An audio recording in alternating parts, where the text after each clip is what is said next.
In the deep autumn of midnight, within a secluded courtyard of the Earl's residence in Nanjing during the Han Dynasty, the 18-year-old Chen Qun gently set down the book in his hands and murmured to himself, "I wonder if I could possibly defeat those lofty, innate martial artists. Should anyone have overheard Chen Qun's musings, he would surely have been met with ridicule." For Chen Qun was notorious for being a failure, having been plagued since childhood by blocked meridians. His father, General Hu Hui, was determined to restore his son's body to normalcy. In a desperate bid, he even spent a fortune to summon imperial physicians from the royal court in Yinjing to provide treatment. Yet, the result remained bleak.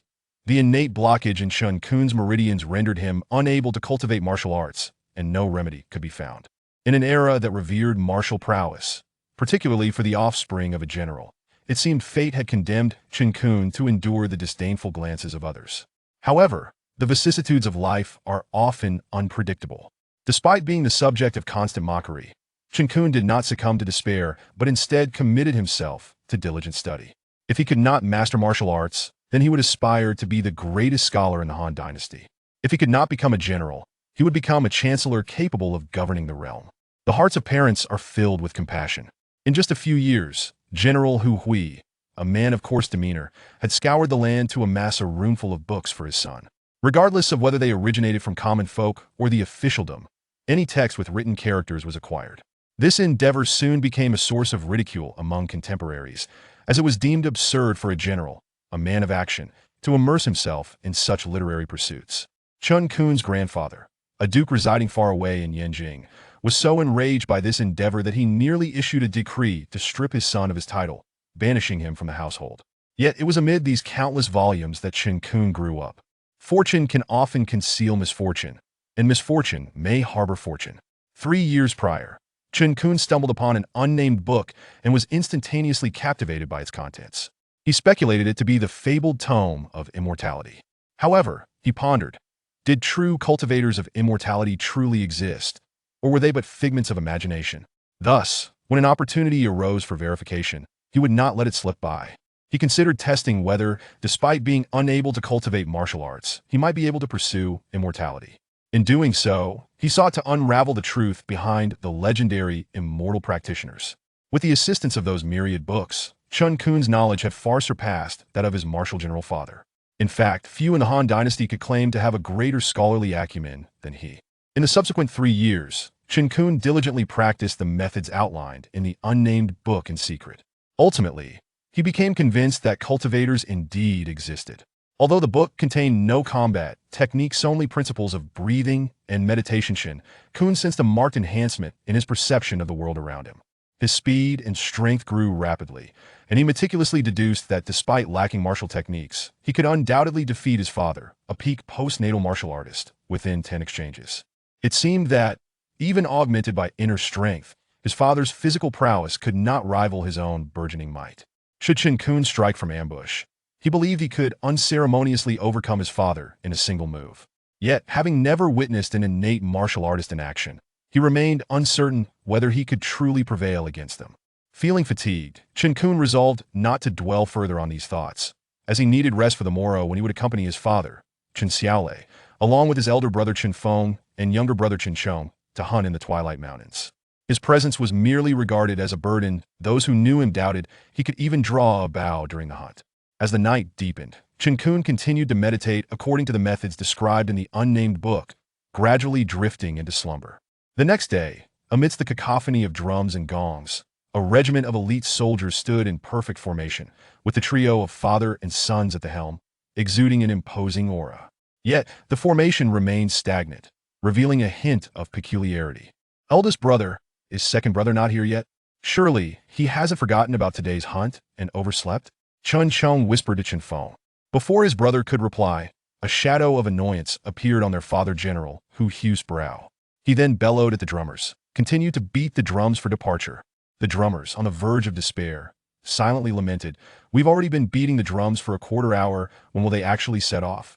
At that moment, a figure clad in elegant scholar's robes strolled into view, muttering to himself, "What on earth is wrong with the drummer today? He's been at it for ages. What is he trying to accomplish?" This elegantly robed figure was none other than Chen Qun.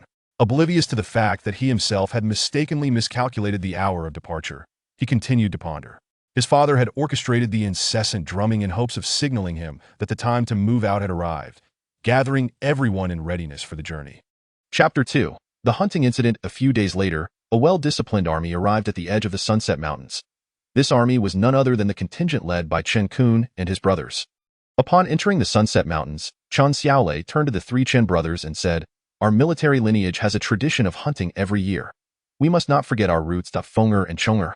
You each lead a squad of loyal soldiers to hunt separately. Remember, do not venture more than 50 miles into the mountains. Kuner, you shall accompany me." Chen Qun scratched his head and replied, "I think I'll stick with third brother. I fear that in his youthful exuberance, he might recklessly charge deeper into the mountains." Xiao glanced at Chen Chong and then back at Chen Qun, finally nodding in agreement. He understood that Chen Chong was rather arrogant, and Chen Qun's concern was quite justified. However, Chen Chong did possess the talent to be proud. At the tender age of 16, he had already reached the mid-stage of postnatal martial prowess, surpassing even his elder brother. It could be said that he was a prodigy among prodigies. Yet his character lacked the requisite maturity. Chen Xiaolei's second son, Chen Qun, was steady and composed, albeit unable to cultivate in his heart. Chen Xiaolei sighed, "Alas, I can at least feel at ease with these two together." Thus, he allocated half of his personal guards to accompany the brothers. And so, Chen Chong, heedless and carefree, embarked on the hunting expedition while protecting Chen Qun.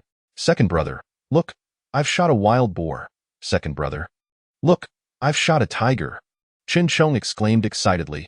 Chen Qun, disturbed by his exuberant younger brother, found his desire to enjoy the scenery diminished. Nevertheless, Chen Chong's prowess was undeniable, as the entire team returned with a bountiful catch in just one day. As dusk approached, Chen Qun said to Chen Chong, "We must return to reunite with father and eldest brother. We cannot go any deeper." Chen Chong's face displayed reluctance. Mischievously, he retorted, "Let me just take one last shot at a creature before we head back." With no other choice, Chen Qun acquiesced. However, it was peculiar that after wandering for quite some time, they had not spotted another beast. Chen Qun turned to Chen Chong and said, "Heaven has a benevolent nature. You've already hunted enough. It seems the heavens do not wish for you to take more lives today. Let us return, for night has fallen." Unwillingly, Chen Chong nodded, expressing, "Very well, I've already hunted enough. Returning now will suffice." Yet, just as they prepared to return, Chen Qun sensed a surge of impending danger. With a sudden scream, a soldier collapsed to the ground. Then, a small, fiery figure darted past them, and one by one, soldiers fell. Sharp-eyed Chen Qun recognized the crimson creature as a first-tier demon beast known as the Fire Fox, whose strength was comparable to that of a congenital martial artist. "This is bad. That is a first-tier demon beast." "The Fire Fox!" Chen Qun shouted, his heart racing with alarm.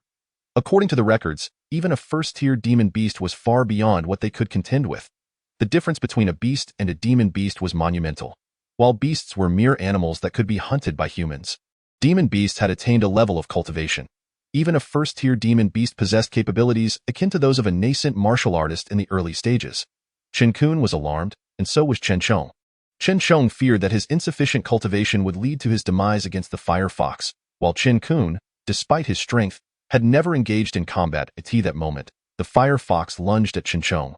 Seeing this, Chen Qun instinctively pushed Chen Chong aside, but he himself was caught off guard and was struck by the Fire Fox's claws. He collapsed instantly, realizing just how significant the speed gap was between him and a congenital martial artist. After all, the Fire Fox, as a first-tier demon beast, was equivalent to a nascent martial artist in the early stages. If the Fire Fox possessed such astonishing speed, then one could only imagine that a congenital martial artist's speed would be no less formidable. What Chen Qun did not know was that the Fire Fox was renowned for its speed. Even a pinnacle congenital martial artist would not dare claim they could outpace it. Upon witnessing Chen Qun fall, Chen Chong's eyes turned red with fury, and he charged at the Fire Fox with his sword. Such reckless behavior was tantamount to courting death, given that Chen Chong's strength was vastly inferior to that of the first-tier demon beast. A flicker of panic crossed Chen Qun's eyes. In desperation, he grabbed a nearby stone and summoned the spiritual energy he had cultivated from an unnamed text, hurling it at the Fire Fox's head. However, his aim proved insufficient, and the stone struck the Fire Fox's body instead. The Fire Fox yelped in pain, clearly possessing some degree of intelligence, as it sensed a significant threat from Chen Qun's throw. Without a moment's pause, the Fire Fox darted away into the dense forest of the mountains. As Chen Qun and the others watched the fire fox flee at breakneck speed, they felt an overwhelming sense of relief wash over them. However, in that moment, their attention was entirely focused on the retreating beast, and none of them noticed that it had been Chen Qun who had thrown the stone. To conceal his own involvement, Chen Qun pretended to address the distant air, proclaiming, "Chen Qun expresses gratitude to the esteemed elder for saving our lives and humbly requests to meet." Yet, the so-called elder would not reveal themselves. After hastily bandaging the wounded soldiers, they dared not linger any longer and quickly returned to reunite with Chen Xiaolei. "What? You encountered a fire fox?" Chen Xiaolei was both astonished and relieved.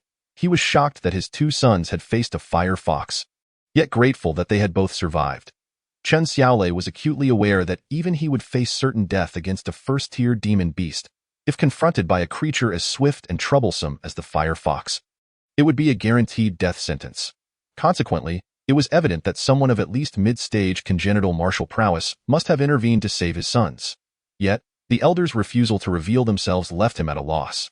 Nonetheless, relief outweighed his concerns. After comforting his frightened sons, he resolved to conclude the hunting expedition at dawn and return home, for such a fright was not something ordinary individuals could endure. Upon returning to the Count's manor, Chen Qun reflected on the moment he encountered the fire fox, feeling utterly flustered. This experience ignited within him a fervent desire to rapidly enhance his combat abilities. Comparing his speed to that of the fire fox, he positioned his own cultivation level somewhere between the pinnacle of postnatal and the nascent stage. Yet, Chen Qun remained unaware that, through years of covert training, the purity of the power within him was nearing the equivalent of a pinnacle nascent martial artist. He simply lacked the skill to harness it. This brush with danger made him realize that apart from using his body to collide and his fists to strike, he possessed little else in terms of combat skills. If he were to encounter danger again and rely solely on his physical prowess, he would easily expose his secret. Should his secret be revealed, he would be at a loss for how to explain his situation. He could never disclose that he possessed a manual for cultivating immortality. The principle of "a common man is innocent, but possessing treasure brings calamity" was one that the well-read Chen Qun understood all too well. If his secret were to leak, countless individuals might come seeking his cultivation manual, potentially leading to a deadly situation. As Chen Qun pondered this predicament, an idea suddenly struck him as he recalled the moment he used a stone to attack the fire fox. However, he realized that throwing stones with his arm would likely draw attention. Thus, he contemplated practicing the art of flicking stones with his fingers for offensive purposes. Chapter 3. Chen Qun's rigorous training within the Count's manor in Nanjing. Stones flew incessantly in Chen Qun's small courtyard. Fortunately, few visitors came to disturb him, allowing him to practice without attracting undue attention. The inhabitants of the manor were well aware that Chen Qun, the second son, spent his days engrossed in books. Even his parents and brothers refrained from interrupting him, knowing he could not cultivate and could only seek amusement in literature. As a result, Chen Qun's small courtyard remained undisturbed. "I still lack precision. I must strive harder," Chen Qun murmured to himself. Over the past several days, he had been practicing tirelessly, day and night. Unbeknownst to him, time slipped away, and soon several days had passed. Observing the branches pierced by his stones, he broke into a delighted grin. He exhaled deeply, relieved to have finally gained a modicum of control over his aim. His fingers were now thoroughly fatigued and numb. Once he had barely mastered the art of flicking stones, he sought to find a martial artist to help him hone his combat skills. Yet, while he yearned to refine his abilities, he also wished to keep his secret hidden.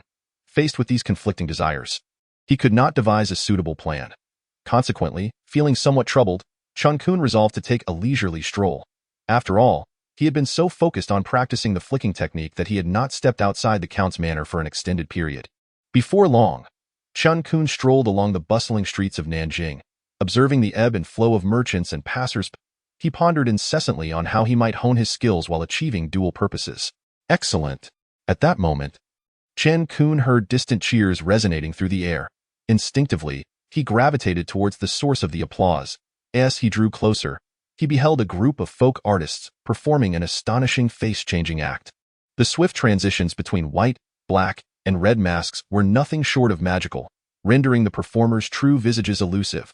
The crowd, mesmerized by such extraordinary talent, erupted into sporadic cheers, occasionally tossing coins as tokens of appreciation to the artists. Chen Qun fixated on the rapidly shifting masks, and a spark of inspiration ignited within him.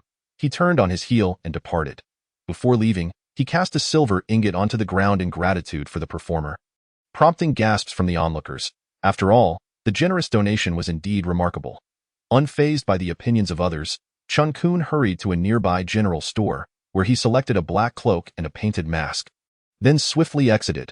Upon returning to the Earl's estate, he donned the black cloak and mask, transforming his appearance until he could scarcely recognize himself in the mirror.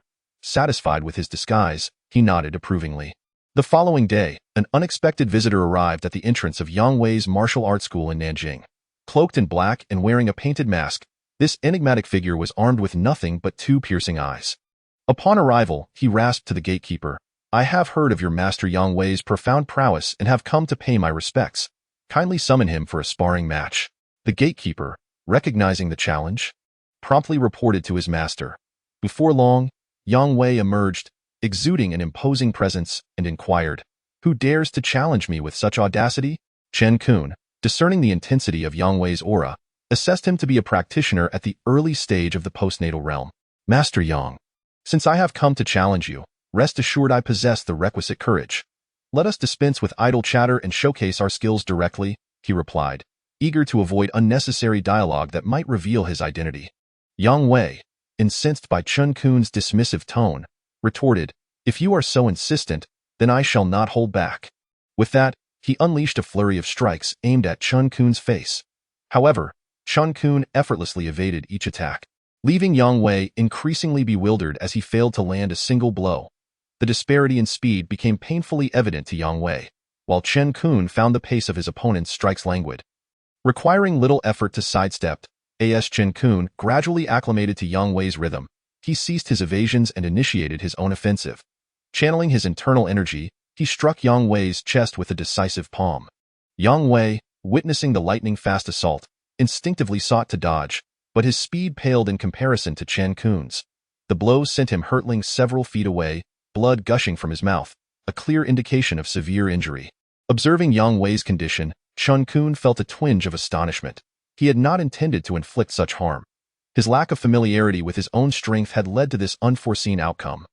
With trepidation, Yang Wei gazed at Chen Qun, recognizing he had encountered a formidable opponent, the likes of which he had never seen. Struggling to his feet, he clasped his hands in respect, declaring, "Your skills are unparalleled. And I, Yang Wei, humbly concede I apologize for my earlier rudeness. I hope you can forgive me." Internally, Yang Wei was swept away by tumultuous waves of emotion, acutely aware of the young man's extraordinary prowess. Despite his inability to gauge Chen Qun's true strength, he surmised that few in Nanjing could rival him. As Yang Wei contemplated this, Chen Qun interjected, "Master Yang, I regret any offense I may have caused today. I shall take my leave now." With that, he vanished from Yang Wei's sight in a matter of leaps. The following day, Chen Qun employed the same technique to challenge over a dozen martial arts schools. Yet each encounter yielded identical results. None could withstand his prowess. By evening, upon returning to the Earl's estate, he concluded that practitioners at the postnatal level posed no threat to him. He felt no need to engage with them further, as they were simply too weak, leaving him without the opportunity to test his skills. Chen Qun yearned to seek out innate practitioners for clandestine practice, but they were seldom seen and did not present themselves readily. As he pondered how to locate these adept individuals, his father, General Chen Xiaolei, was summoned by the city lord, Long Hua, due to the rampant rumors surrounding Chen Qun's daytime challenges. The tales had spiraled out of control, culminating in the belief that the mysterious martial artist sought to disrupt the peace of Nanjing. In response, Long Hua dispatched a request for Chen Xiaolei and his troops to bolster the city's defenses. After much deliberation, Chen Qun decided to consult his elder brother, Chen Feng, who was well-versed in military matters, hoping he might possess insights into the situation. As he approached Chen Feng's residence, he overheard a conversation among several servants. One remarked, "Have you heard? There's talk of a potential uprising in Nanjing, prompting the city lord to have our master deploy the army for protection. Moreover, the innate practitioner, Mr. Liu from the lord's court, has also been summoned." Another servant chimed in, "Such a significant matter is certainly on everyone's lips, but it remains a mystery who would dare to challenge Nanjing." Chen Qun could not fully grasp the situation, yet upon hearing Mr. Liu's name, his eyes sparkled with intrigue. This was a fortuitous opportunity to encounter an innate practitioner. However, He was left wondering who could be so audacious as to incite turmoil in the tranquil city of Nanjing. Unbeknownst to him, it was he who had inadvertently sparked this chaos. Chapter 4. The mysterious master. The following morning, outside the city lord's mansion in Nanjing, imposing stone lions flanked the entrance, lending an air of grandeur and solemnity. Inside, Lord Longhua was diligently attending to official matters when a guard rushed in to report, "My lord, a black-clad figure with a ghostly mask is outside, demanding a challenge against the innate practitioner." Mr. Liu. Longhua was taken aback, both astonished and furious, for he had been searching for this mysterious challenger. He instructed the guard, "Quickly, go to the rear courtyard and summon Mr. Liu to me. I intend to have him capture this masked individual today." The guard bowed and hastily departed toward the back of the mansion. Moments later, outside the estate, the innate practitioner, Lu Jinrong, gazed in disbelief at the mysterious figure before him. After accompanying Lord Longhua outside, Lu Jinrong had immediately engaged in a test of strength with the masked challenger. Eager to demonstrate his prowess, Lu Jinrong unleashed his full internal energy against Chen Qun, only to find himself forced back a step, sensing that the masked figure had not even exerted his full might. Lord Longhua and his entourage were left nearly speechless at the spectacle. The lord of the city, Longhua, and the others never anticipated that the mysterious figure before them could actually gain the upper hand against the innate martial artist Lu Jinrong. Lu Jinrong took a moment to compose himself after the initial shock and then addressed Chen Qun, saying, "I am Lu Jinrong. May I inquire how you wish to be addressed and what brings you here?" Initially, Lu Jinrong had merely intended to subdue this enigmatic individual effortlessly and hand him over to Lord Longhua without a second thought. In truth, Lu Jinrong had never regarded this mysterious person as a serious threat. Although there is but a thin line separating acquired from innate martial prowess, the difference is as vast as heaven and earth. However, Lu Jinrong was taken aback to find that this mysterious figure was, in fact, slightly stronger than himself. Moreover, this individual appeared to be a body cultivator, as Lu Jinrong sensed no internal energy, only an aura of mysterious power. Chen Qun replied in a hoarse voice, "I am but a nameless nobody. It is unnecessary to mention my name. I have come merely to find someone of similar strength to spar with, and nothing more. I hope Master Liu will indulge me." Chen Qun dared not say more, fearing the revelation of his identity. Thus he always cut straight to the chase. Upon hearing this, Lord Longhua's expression grew complex. He discerned that this mysterious person might not be here to incite chaos. He was merely a martial enthusiast. Lu Jinrong, upon hearing this, felt reluctant to refuse, as it would be disrespectful to dismiss a fellow practitioner of the same level who had come seeking a match. Drawing his sword, Lu Jinrong declared, "Very well. Since you wish to spar with me, I shall respectfully oblige." With that, he readied himself for the impending duel. Chen Qun encouraged, "Please, Master Liu, feel free to make your move." Noticing that Chen Qun had not drawn any weapon, Lu Jinrong suggested, "Wait until you draw your weapon, then I shall strike." However, Chen Qun had no weapon to produce. He could only politely respond, "Master Liu, please proceed. I do not require a weapon." Though Chen Qun meant no offense, his words were perceived by Lu Jinrong as a blatant slight. A flicker of anger ignited within Lu Jinrong. Determined to teach Chen Qun a lesson, he retorted, "Since you are so presumptuous, I shall not hold back. Blades have no eyes. Should I inadvertently injure you, it shall not be my fault." Lu Jinrong's intent was clear. If Chen Qun looked down on him, he would leave his mark on Chen Qun's body. With that, Lu Jinrong lunged forward, wielding his sword in a series of sharp attacks. His strategy was cunning. Knowing Chen Qun was a body cultivator, he refrained from engaging him in close combat. Instead, he relied on sword energy and ranged attacks, skillfully maneuvering to avoid a direct confrontation. After all, Lu Jinrong knew he could not match Chen Qun in sheer strength. Thus, he employed exquisite sword techniques, occasionally unleashing bursts of sword energy to keep Chen Qun at bay. Chen Qun, facing such a cunning battle style, felt utterly vexed. Despite his formidable strength, Lu Jinrong evaded him with agile movements, occasionally even using lightness skills to traverse walls and rooftops. Relying solely on brute force, Chen Qun found it impossible to land a blow on Lu Jinrong. Yet, this very evasive style provided Chen Qun an opportunity to counterattack with stones infused with spiritual energy. Just as Lu Jinrong withdrew and leaped into the air again, Chen Qun launched a stone imbued with spiritual energy towards him. Lu Jinrong, noticing the incoming projectile, swiftly swung his sword to deflect it. But he was still jolted, his hands tingling from the impact. The tide of their battle shifted dramatically as a barrage of stones, charged with spiritual energy, rained down upon Lu Jianrong like a storm. Amidst the flurry, one particularly swift stone struck his arm unexpectedly, causing it to bleed profusely and hinting at a possible fracture. Lu Jianrong hastily sheathed his sword and said, "Please, I concede. I did not expect you to be a master of hidden weapons. I admit my defeat with full respect. However, someone of your caliber cannot be a mere nobody. Might I ask for your esteemed name?" Chen Qun replied, "Master Lu, I apologize for any offense today. I am truly just an unknown individual. It is better left unsaid. I hope you will not hold it against me." With that, Chen Qun did not give Lu Jianrong a moment to respond, swiftly leaping away and vanishing from sight. Lu Jianrong watched Chen Qun's retreating figure and pondered, who was this person with such remarkable strength? Days later, rumors spread through Nanjing City that the innate expert Lu Jianrong had been decisively defeated by the masked mysterious man. Upon hearing these tales, Chen Qun resolved never to engage in such impactful events again, as they could lead to dire consequences. After the duel with Lu Jianrong, he gained a clearer understanding of his own abilities. He realized that his strength now slightly surpassed that of ordinary innate martial artists. At this moment, Chen Qun was fervently eager to become a true cultivator, especially yearning for the legendary ability to soar through the skies on a flying sword, taking the heads of foes from afar. Determined to realize this dream, he doubled his efforts in training, diligently following the instructions recorded in the nameless texts. Chapter 5. Departure to Beijing, rescuing in the suburbs unbeknownst to him, half a year had slipped by. The uproar surrounding the masked figure had nearly faded from public memory. During this time, Chen Qun's cultivation had progressed rapidly. However, for the past month, he found himself unable to advance any further, no matter how diligently he trained. Suspecting he had encountered a bottleneck, he recalled reading about such phenomena in various texts. If he could not break through this barrier, it seemed he would be forever stuck at this level. Conversely, should he succeed, it would herald a fundamental transformation for him. Nevertheless, even if Chen Qun's strength could not increase any further, he was now capable of swiftly defeating the Lu Jianrong of yore.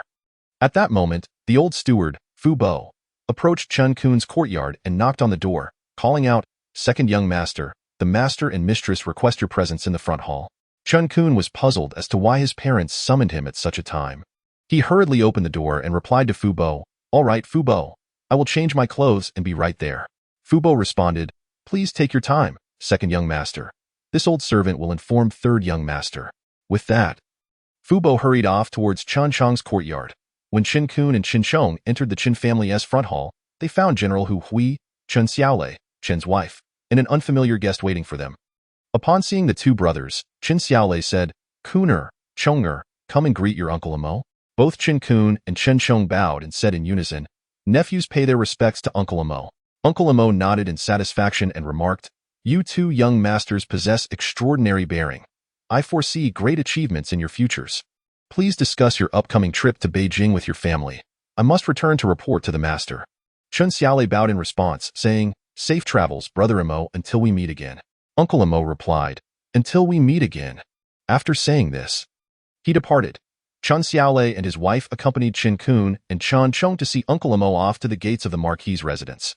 Once Uncle Amo was far out of sight, they returned to the front hall. Upon entering, Chen Xiaolei informed his sons, Kuner, Chonger, in a month's time, the royal family will hold a martial arts competition to inspire the young scions of noble families. Any participant under the age of 20 is eligible to compete. Chonger, your talents are exceptional, and your grandfather has sent Uncle Amo to inform us that you are to attend the competition in Beijing. If you place in the top 3, the royal family will bestow a mysterious reward. Chen Qun inquired, "Does father intend for me to accompany Chonger to Beijing?" Chen Xiaolei affirmed, "Indeed, but alas, you cannot cultivate. Otherwise, your accomplishments would rival Chonger's. Given Chonger's impetuous nature, having you as his elder brother will help him avoid unnecessary troubles. Additionally, I wish for you to grow closer to your grandfather. Ever since he learned of your inability to cultivate, he has hardly seen you. I hope you do not hold this against him. After all, he is your grandfather." As Chen Xiaolei spoke, his voice grew thick with emotion. Due to his constitution, the fate of his second son was destined to be fraught with challenges. At times, Chen Xiaolei wished he could bear this burden himself rather than see it fall upon his son. Chen's wife, hearing this, discreetly wiped away her tears. Days later, Fu Bo and several servants drove a carriage, taking Chen Qun and Chen Chong towards the direction of Beijing. Along the journey, Chen Qun was in high spirits and insisted on sightseeing, turning what should have been a 3-day trip into 5 days before they finally reached the outskirts of Beijing. Fubo addressed Chen Qun and Chen Qun, saying, "Gentlemen, as the day has grown late, it would be prudent for us to seek lodging at an inn for the night and proceed to Yinjing on the morrow, if that is agreeable to you." Chen Qun politely replied, "I shall defer to your judgment." Fubo. Thus, the group, led by Chen Qun, settled into an inn on the outskirts of the capital. After dinner, Chen Qun found himself restless, tossing and turning in his bed, unable to find solace in sleep. He attempted various methods to break through his cultivation bottleneck, yet, despite his efforts, he could not grasp the key to his advancement. Frustrated, he rose and approached the window, opening it to let in a stream of pure white moonlight. As he gazed at the luminous glow, he leaped down to the ground below. Given his inability to overcome his training impasse, a profound sense of melancholy enveloped him. After descending, he wandered towards the nearby thicket, seeking solace in nature. However, not long into his solitary stroll, he was startled by the sound of desperate cries for help. Filled with panic, trusting his keen perception, he sprinted towards the source of the commotion with the swiftness of a phantom. Upon arriving, he beheld 2 figures clad in black, ruthlessly pursuing a young man and woman who had already fallen from their horses, their situation dire. The woman in white appeared on the verge of unconsciousness, while the man in splendid attire stared in despair. Yet, the 2 assailants showed no mercy, charging forth to deliver the fatal blow. Just as the nobleman resigned himself to his fate, a shadowy figure suddenly flashed before him, followed by a resounding bang. The black-clad assailants were sent sprawling as if severed from their strings. One of the attackers, feeling the force of the blow, turned to his companion and exclaimed, "Flee! Anyone capable of dispatching us so effortlessly must be a peak innate martial artist." Hearing their intent to escape, Chen Qun seized the opportunity to test his own speed. In the blink of an eye, he intercepted one of the black-clad figures, leaving the latter astonished. The black-clad man, still recovering from the impact of being hurled several paces away, found himself facing Chen Qun before he could regain his footing. In that moment, the black-clad warrior could only think of their master as possessing such strength. The moment of shock was fleeting, as the black-clad man resolved to fight to the death. Lunging at Chen Qun with his sword in the midst of his attack, he shouted to his fleeing companion, "You must escape. Ensure that our master avenges me." Without hesitation, the other black-clad figure vanished into the underbrush. Chen Qun, focused on the armed assailant, waited for the opportune moment and delivered a swift kick, sending the man flying. Afterward, when he approached to inspect the fallen foe, he discovered that the black-clad man had already succumbed to death, having taken poison to end his life. The potency of the toxin was evident, as it had swiftly extinguished all signs of life from him. Standing there, Chen Qun was engulfed by an indescribable sensation. He had never intended to take a life, yet this man had indeed perished because of him. However, as he contemplated, he reassured himself that his actions were ultimately aimed at saving others. As Chen Qun was lost in thought, the nobleman in splendid attire stood frozen in astonishment. He understood all too well the terror posed by the 2 black-clad figures, both of whom were innate martial artists. A squad of his personal guards, along with those of lower cultivation, had been effortlessly annihilated by them. Yet, this youth before him, of similar age, had dispatched one while forcing the other to flee in just 2 moves. Moreover, it seemed the fleeing foe had been deliberately allowed to escape. Otherwise, given Chen Qun's speed, there was no way he could have eluded capture. Just as the nobleman prepared to express his gratitude to Chen Qun for saving his life, an elderly man in plain garments rushed over, exclaiming, "You honorlinger, are you unharmed?" The elder inquired with great concern. The nobleman quickly responded, "Grandfather, I am fine. My sister has merely fainted. It was thanks to this young man that we were saved." The elder, filled with gratitude, turned to Chen Qun and said, "I am Xiao Tianhe and I am deeply thankful for your timely assistance in rescuing my grandson and granddaughter. I owe you a debt of gratitude. And should you require anything in the future, the Xiao family will undoubtedly repay this favor." Chen Qun replied, "It was but a trifling act, not worth mentioning. I have matters to attend to, so I shall take my leave now." With that, he slowly made his way toward the distant thicket. Xiao Tianhe watched Chen Qun depart, glancing at the lifeless black-clad figure on the ground, his mind filled with questions. He briefly inquired of his grandson about the events that had transpired. However, upon hearing that Chen Qun had vanquished 2 innate martial artists with a single move, Xiao Tianhe was left in a state of astonishment that lingered long after. The following morning, Chen Qun and his companions swaggered into Yinjing. Arriving at the magnificent estate of the Duke of Qian, memories of discontent flooded Chen Qun's mind, as he recalled his childhood visits here, where his grandfather, Chen Huawu, had never shown him much affection. This had led to a quarrel between his father, Chen Xiaolei, and his grandfather, resulting in no further visits to this place. Chen Qun's elder brother, Chen Feng, and younger brother, Chen Chong, however, would accompany their father each year during the festivities. Chen Chong, without a hint of hesitation, bounded towards the entrance of the Duke's estate, where the guards, well acquainted with the young master, were greeted by his exuberance.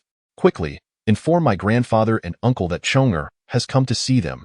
Meanwhile, in a more resplendent residence within the imperial city, an elderly man was inquiring of his trusted shadowy informants, "Have you gathered all the information I requested?" The informant replied, "Yes, my lord. We have discovered that the assailants pursuing the young master and mistress were two elders from the Red Sect, a branch of the demonic cult. The one who saved the young master is none other than Chen Qun, the second son of General Chen Xiaolei, who, according to reports, has been unable to cultivate due to blocked meridians since childhood." Enraged, Xiao Tianhe retorted, "Nonsense. If the young man's prowess is as described by Your Honor, he is no lesser than myself. To claim he cannot cultivate is sheer folly. Does the Xiao family, with the finest intelligence network in the Han Dynasty, employ only useless layabouts?" The informant, resigned, replied, "The information we have gathered does indicate this. It is said that General Chen Xiaolei summoned imperial physicians to treat this second son, but to no avail. Consequently, the Duke nearly disowned him." After pondering for a moment, Xiao Tianhe appeared to have an epiphany. He burst into laughter, declaring, "Old Chun has misjudged this time. His grandson is undoubtedly an extraordinary talent. I must devise a way to bring this young man into our Xiao family." Following his laughter, he instructed the informant, "My granddaughter Linger should have awakened by now, for she merely suffered from shock and was not gravely injured. Go and fetch her for me." The informant responded, "As you command. I shall retrieve the young lady at once." Once the informant departed, Xiao Tianhe sported a cunning smile, muttering to himself, "Such a young innate martial artist holds boundless potential for the future. I shall do everything in my power to recruit this lad into our Xiao family. Watch as I employ my charms to win him over." At the Qin family hall, Chen Qun's uncle, Qin Xiaoyun, casually made a few arrangements before departing for his official duties. Before leaving, he instructed Chen Qun's cousin, Chen Shi, to ensure that Chen Qun and his companions were well taken care of. After Chen Shi had settled the group into their temporary lodgings, Chen Qun sought a reason to excuse himself and ventured alone to the accommodations arranged for them.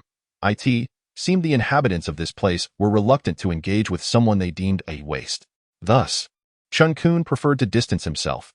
Meanwhile, Chen Chong was taken by Chen Shi to join their cousins who were eager to discuss the upcoming competition. They were all determined to make a name for themselves before the royal family and the four great clans. So they approached the competition with utmost seriousness.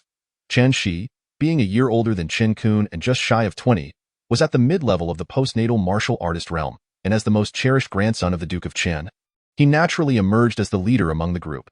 Just as Chen Shi was about to organize Chen Chong and the other cousins for some sparring practice, a radiant figure dashed into the room. "What brings the young princess of the Xiao family here?" whispered one of the cousins from the collateral branch of the Qin family. Upon catching sight of that striking figure, Chen Shi promptly approached, ingratiatingly remarking, "Miss Xiao, your esteemed presence truly illuminates our humble abode. Might I inquire as to the purpose of your visit to the Chen residence?"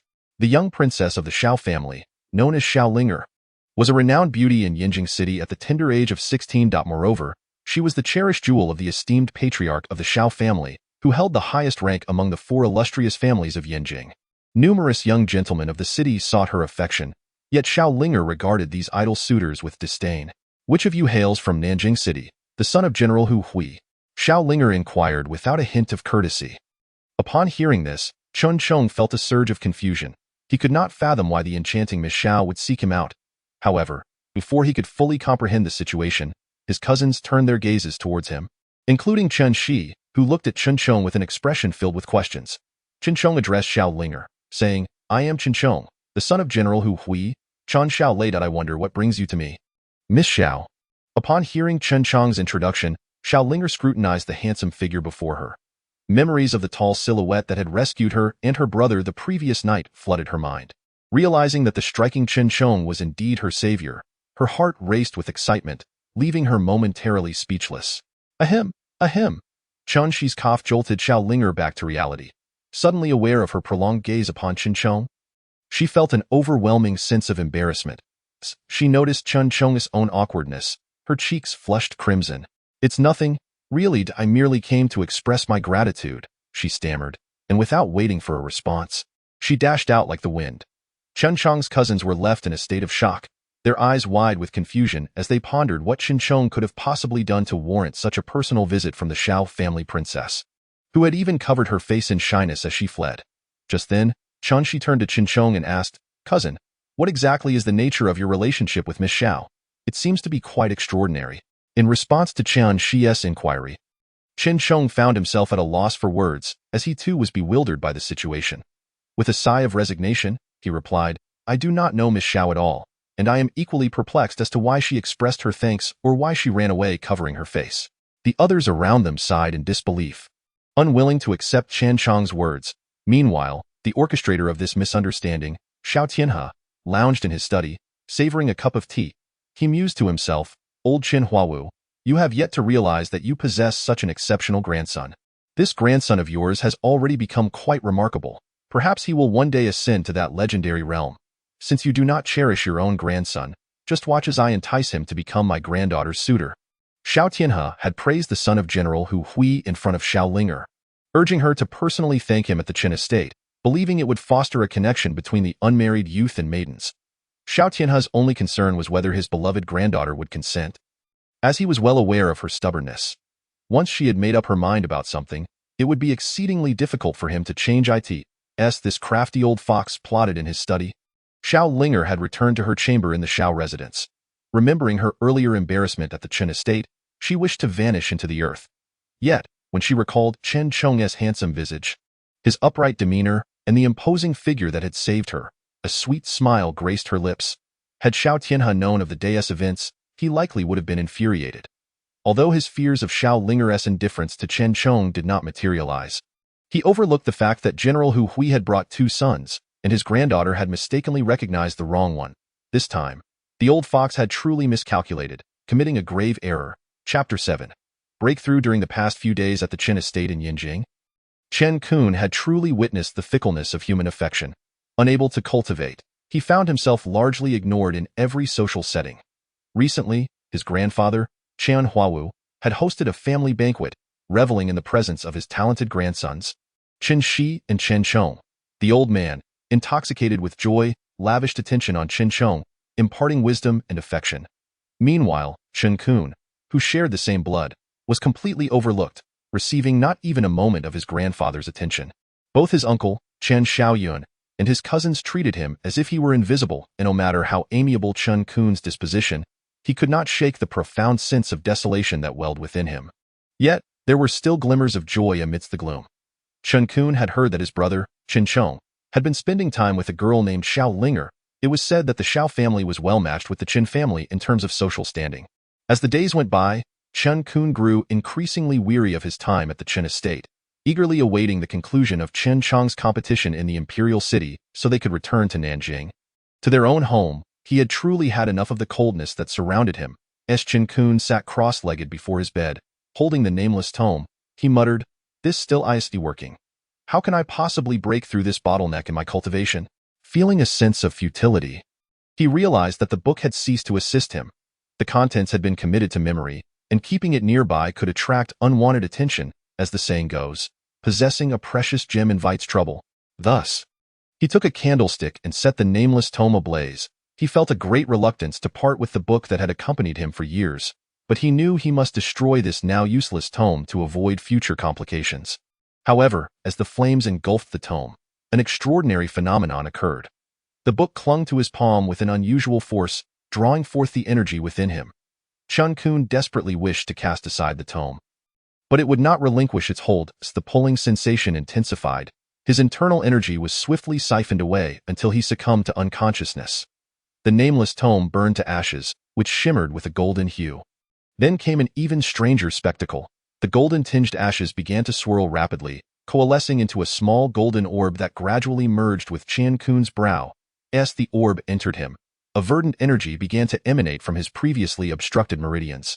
This energy, guided by the golden orb, slowly integrated into his dantian. The energy radiating from the orb commenced a cleansing process within Chen Qun's dantian. If a high-level cultivator had been present, they would have discerned that Chen Qun was on the brink of entering the foundational stage of cultivation. The energy emitted by the golden orb had effectively replaced the coveted foundation pills sought after by many cultivators, proving to be even more potent than ordinary foundation pills in his slumber. Chen Qun seemed to traverse through an extensive dream, encountering realms of qi cultivation, foundational establishment, golden elixirs, and nascent souls. After a considerable time, the legacy of intent encapsulated within the golden orb had been imprinted onto Chen Qun's memory. He awoke with a start, recalling the bizarre events of the previous night, and was momentarily taken aback. Suddenly, he noticed that every blade of grass and every tree outside his window appeared vividly clear. And he felt as though he had shattered the confines of his previous limitations, stepping into a new realm. This is spiritual awareness. Last night was no dream. Chen Qun exclaimed. After his outcry, he settled down again, focusing inward to examine the transformations within him. Upon introspection, he discovered a golden orb nestled within his sea of consciousness. Moreover, within that golden orb, there appeared to be a vast expanse of space. However, at this moment, Chen Qun lacked the leisure to delve into the mysteries of the golden sphere. His focus lay on the profound techniques inscribed deep within his consciousness. A full day had elapsed. Chen Qun finally emerged from his meditative state. Simultaneously, he had genuinely embarked upon the path of immortality. Drawing upon his newly acquired memories, he discerned that the method of cultivation he was practicing was an exalted and formidable technique known as the 5 elements yin-yang formula. The extraordinary aspect of this technique was that as long as there was spiritual energy in his vicinity, he could harness any attribute of that energy for his own use. However, aside from this self-cultivating technique, Chen Qun had only inherited 2 spells. Point 1 was the Shumi Palm, which could amalgamate the spiritual energy of the surrounding environment with his own to launch an attack against an opponent. The higher his cultivation, the more formidable the energy consumption. The other was the Void Step, which allowed for brief spatial overlap to traverse distances. Yet, the inherited memories also cautioned that the Shumi Palm and Void Step should never be employed unless in dire circumstances. Nevertheless, Chen Qun held a certain skepticism towards these spells, particularly due to the absence of a flying technique, which left him somewhat disheartened. However, had some great cultivators of the nascent soul stage been aware of Chen Qun's current sentiments, they would have rushed to eliminate him and seize his technique. For to wield the power of heaven and earth in combat, or to traverse through space was a feat that even some transcendent beings in the spirit-severing stage could scarcely achieve. Note, the levels of cultivation are divided into Qi refinement, foundation establishment, golden core, nascent soul, spirit severing, void refinement, integration, tribulation transcendence, and great ascension. 9 realms in total. Feeling the surging spiritual energy within him, Chen Qun was even overwhelmed by an impulse to soar into the imperial city of the Han Dynasty to challenge the legendary royal elder. According to legend, there resided a martial saint-level powerhouse within the Han royal lineage, who had always served as the guardian of the entire Han Dynasty in times past. Chen Qun had greatly admired this legendary protector of the Han Dynasty. Yet now, by an unexpected turn of fate, he had attained strength equivalent to that of the martial saint. Furthermore, as a foundation establishment cultivator, Chen Qun had already begun to exude an aura that could overshadow a martial saint of the same tier. Just as Chen Qun was immersed in these thoughts, he suddenly noticed a shadow darting swiftly above the Chen residence, closely pursued by another figure. The 2 rapidly moving silhouettes evaded detection by no means from Chen Qun's spiritual sense. Upon scanning the trailing figure with his consciousness, he realized it was none other than Xiao Tianhe, with whom he had previously crossed paths. Although Chen Qun was unaware of the unfolding events, he nonetheless decided to quietly follow the 2 from a distance. Chapter 8. Encountering danger. As Chen Qun observed the 2 figures racing ahead, his heart brimmed with myriad emotions. With the elevation of his cultivation and the refinement of his mindset, the grievances he had once endured seemed to dissipate like leaves in the wind, leaving only a heart full of exhilaration. The moment Chen Qun formally stepped onto the path of immortality, it was destined that he and those around him would no longer dwell on the same plane of existence. Thus, Chen Qun trailed behind the 2 figures for about half an hour, until they had distanced themselves from the city of Beijing, at which point the 2 figures finally came to a halt. Once halted, Xiao Tianhe coldly addressed the cloaked figure before him. Your sect plotted against my 2 grandsons not long ago. And now you dare to invade my Xiao family under the cover of darkness. Surely, you have overstepped your bounds. The cloaked figure responded with a hearty laugh. Xiao Tianhe, when you led the army to eradicate our red sect headquarters back in the day, did you not consider it an overreach? Now that our leader has ascended to the martial saint realm, we shall repay the humiliations of yesteryear in double measure, though you shall not witness it. As the words of the cloaked figure fell, 2 more figures in black emerged, positioning themselves on either side of Xiao Tianhe. The 3 cloaked figures had effectively cut off all avenues of retreat for Xiao Tianhe. Chen Qun, witnessing this scenario, realized that the old man was in dire straits. The 3 cloaked figures were formidable, 1 at the late stage of the innate realm, and 2 at the mid-stage. Should they strike together, it would be exceedingly difficult for Xiao Tianhe to withstand their assault. Xiao Tianhe, gazing at the 2 newly appeared cloaked figures, remarked, I never imagined that my reputation would be so substantial as to draw the 3 top experts of the red sect to conspire against me. Show me what you are capable of. The leading cloaked figure, upon hearing this, ceased to waste words. Today, they were determined to eliminate Xiao Tianhe. He commanded the other 2, let us strike together and kill him. With that, the 3 figures launched their simultaneous assault on Xiao Tianhe. Instantly, shadows of palms flew, and true energy surged chaotically, shattering the surrounding trees into mere splinters. Though Xiao Tianhe was extraordinarily skilled, the prowess of the 3 cloaked figures was not significantly inferior. In the end, he found himself overwhelmed, and in a moment of carelessness, he suffered a strike. After being hit, he spat out a mouthful of blood, sent staggering back several paces. However, he managed to injure one of the cloaked figures in return. Upon witnessing Xiao Tianhe's injury, the leading cloaked figure quickly harnessed his palm energy and aimed another strike at Xiao Tianhe's face. Yet, just as he was about to land another blow, a stone imbued with spiritual energy shot forth at high speed. Striking his palm, the leading cloaked figure, feeling the sting of his injured hand, was suddenly seized by an ominous premonition. He exclaimed, Who dares to attack me from the shadows? Chen Qun, upon hearing this, remained silent. He was elated to discover that since his cultivation had broken through to the foundation establishment stage, when he infused spiritual energy into the stone and controlled it with his consciousness, the power had increased several-fold. His heart brimmed with joy as he continued to refine his technique of stone attacks. Whoosh, whoosh, whoosh. Several more stones, now laced with spiritual energy, flew forth, and no matter how the leading cloaked figure shouted. Chen Qun chose to remain unseen, responding only with his lightning-fast projectiles. Moments later, under Chen Qun's relentless barrage of hidden weapons, all 3 cloaked figures lay defeated upon the ground. The once arrogant demeanor of the leading cloaked figure vanished entirely. Gritting his teeth, he half sat on the ground and said, To the mysterious friend in the shadows, do you truly intend to oppose our red sect? Surely, there must be some misunderstanding. I implore you to reveal yourself. Not far away. Xiao Tianhe was utterly dumbfounded by the scene before him. After all, a person who could vanquish 3 top innate experts without revealing their face, relying solely on a few stones, was either a martial saint or brushed against the threshold of the martial saint realm. Xiao Tianhe was bewildered, wondering when such a powerhouse had emerged within the Han Dynasty. He silently prayed that the figure in the shadows was a friend rather than a foe. Otherwise, the consequences would be dire. Nevertheless, upon hearing the leading cloaked figure's words, Chen Qun remained resolute in his decision not to reveal himself. For stirring up trouble was not in his character, in Chen Qun's view. It was the path of humility and discretion that prevailed. Now that the 3 cloaked figures posed no threat to Xiao Tianhe, he felt his good deed was complete. At this juncture, Chen Qun contemplated whether he should quietly return to Beijing. However, just as Chen Qun prepared to slip away unnoticed, a wave of dangerous energy surged toward him. Instinctively, he executed his inherited technique, the void step, and instantly transported himself 10 zhang away for the spot he had previously occupied. It had been blasted into a massive crater by the incoming force. As the assailant descended, the 3 half-reclining cloaked figures hurriedly saluted. We pay our respects to the sect leader. Once the individual landed, he surveyed the 3 figures on the ground and admonished them sternly. You worthless wretches, you have brought disgrace upon our sect. After I deal with that brat and Xiao Tianhe, I shall attend to you. Following the reprimand, he turned to Xiao Tianhe and inquired, Xiao Tianhe, do you still recognize me?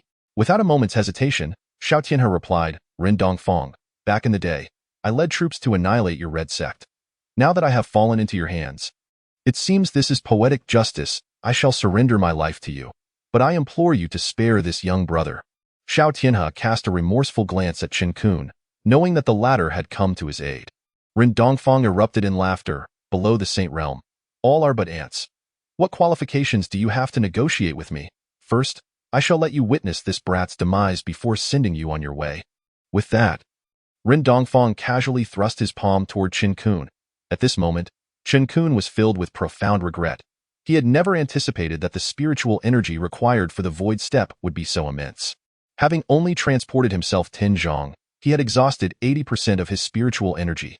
Now, with just 20% remaining, he had to face Ren Dongfang, a martial saint, leaving him in a state of despair. Chen Qun finally understood why his inherited memories had cautioned against employing these techniques unless absolutely necessary. Chen Qun gazed at Ren Dongfang's palm strike that came with casual ease. He found himself bereft of choices. Compelled to expend the last remnants of his spiritual energy, a mere 20%, to barely execute his inherited technique, the Shumi palm, in an attempt to match Ren Dongfang's prowess. Chen Qun was acutely aware of the perilous nature of his situation. A calamity born from his ignorance of these two inherited techniques, he understood that a single misstep could lead to his demise this very day. With a thunderous crash, Chen Qun's palm collided with Ren Dongfang's. Xiao Tianhe and the three cloaked figures were caught off guard by the turbulent gust of wind that surged forth, causing them to stumble. Ren Dongfang, filled with trepidation, exclaimed, "You are a Dao Saint-level powerhouse." The term Dao Saint is a title bestowed by mundane mortals upon those cultivators who have reached the foundation establishment stage. Ren Dongfang had distinctly sensed that Chen Qun was not wielding the internal force of a martial artist, but rather the unique spiritual energy of a cultivator, and the intensity of this energy surpassed his own. At Ren Dongfang's level of martial prowess, he was well acquainted with the systems of cultivation. Although Dao Saint and Martial Saint were considered to be on par, no martial artist wished to contend against a cultivator of the same rank. Without a moment's hesitation, Ren Dongfang clasped his hands in respect towards Chen Qun, stating, "The enmity between myself and Xiao Tianhe runs deep, and I did not intend to offend you, esteemed Dao Saint. This is all a misunderstanding. I hope for your magnanimity." Ren Dongfang's demeanor was largely influenced by the fact that most cultivators were significantly stronger than their martial counterparts at the same tier. Moreover, the methods employed by cultivators were often inscrutable, capable of effortlessly severing heads with their swords, exuding an overwhelming might. This was a daunting prospect for Ren Dongfang, who had only recently attained the martial saint realm. Above all, he harbored no illusions about defeating a Dao Saint. Hence, he could only endeavor to pacify his relationship with Chen Qun, for no one wished to forge an enmity with a Dao Saint without cause. In his panic, Ren Dongfang failed to notice Chen Qun's current condition. With great effort, Chen Qun suppressed his physical weakness and calmly addressed Ren Dongfang, "Today, I shall protect Xiao Tianhe's life. Your desire for vengeance is understandable, but I shall not hold you accountable for today's events. Before I change my mind, I suggest you take your leave." Ren Dongfang had intended to offer further pleasantries, but upon recalling the cultivator's notorious ruthlessness, he swallowed his words. With Chen Qun's dismissal issued, Ren Dongfang could only bow and say, "Since you are so forgiving, esteemed Dao Saint, I shall take my leave." After speaking, he exchanged a knowing glance with the three cloaked figures, and they swiftly departed. Meanwhile, standing not far from Chen Qun, Xiao Tianhe's emotions were beyond tumultuous. He had initially believed Chen Qun to be merely a peak innate martial artist, yet he was astounded to discover that Chen Qun was, in fact, a Dao Saint-level powerhouse. Just as Xiao Tianhe was about to express his gratitude, he heard Chen Qun's voice beside him, "Old Mr. Xiao, please take your leave. I have matters to attend to here." Upon hearing this, Xiao Tianhe dared not tarry. The man before him was no longer the young friend from the Chen family he had once known. He was now a formidable Dao Saint. Xiao Tianhe promptly replied, "If you have matters to attend to, esteemed Dao Saint, I shall not intrude any longer. Farewell." After bowing respectfully, he took flight and departed. Once Xiao Tianhe had left, Chen Qun could no longer maintain his composure. Darkness enveloped his vision, and he fainted. Days later, in a secluded forest on the outskirts of Yinjing City, Chen Qun sat cross-legged, emanating an aura of ethereal grace. Since awakening from his fainting spell, he had not rushed back to the Guogong residence, but had instead dedicated himself to mastering his cultivation techniques. After several days of familiarization and practice, Chen Qun finally comprehended his techniques and the two spells he possessed. Particularly, the remarkable 5 elements in Yang art filled him with exhilaration. Chen Qun surmised that this technique must have been authored by an extraordinary being. He even suspected it might not belong to this realm. In the Tianhe continent, other cultivators required the absorption of spiritual energy from the heavens and earth or from spirit stones. However, the 5 elements in Yang art allowed him to absorb not only the spiritual energy typical of other techniques, but also all energies encompassing yin, yang, and the 5 elements. Even the energy from every flower, blade of grass, and tree was included. This indicated that the energy Chen Qun could absorb in the future would far exceed that of others. Since successfully establishing his foundation, Chen Qun had examined his spiritual root constitution and discovered that he possessed the weakest 5 spiritual roots. Nonetheless, he felt a sense of relief. Had he not possessed the weakest spiritual root constitution, he might have already succumbed to death. The 5 elements in Yang art was unsuitable for anyone lacking 5 spiritual roots, as it would lead to a gradual imbalance of elemental forces, resulting in catastrophic failure. However, the 2 spells he had inherited left him in a state of conflict. Whether employing the Shumi Palm or the Void Step, both consumed no less than 70% of his total spiritual energy. Thus, using just one of these spells would deplete the majority of his energy. If he were to forcefully employ a second spell, he would find himself utterly exhausted and vulnerable. Moreover, as his cultivation level increased, the spells would demand even greater power from the heavens and earth, resulting in even higher consumption of spiritual energy.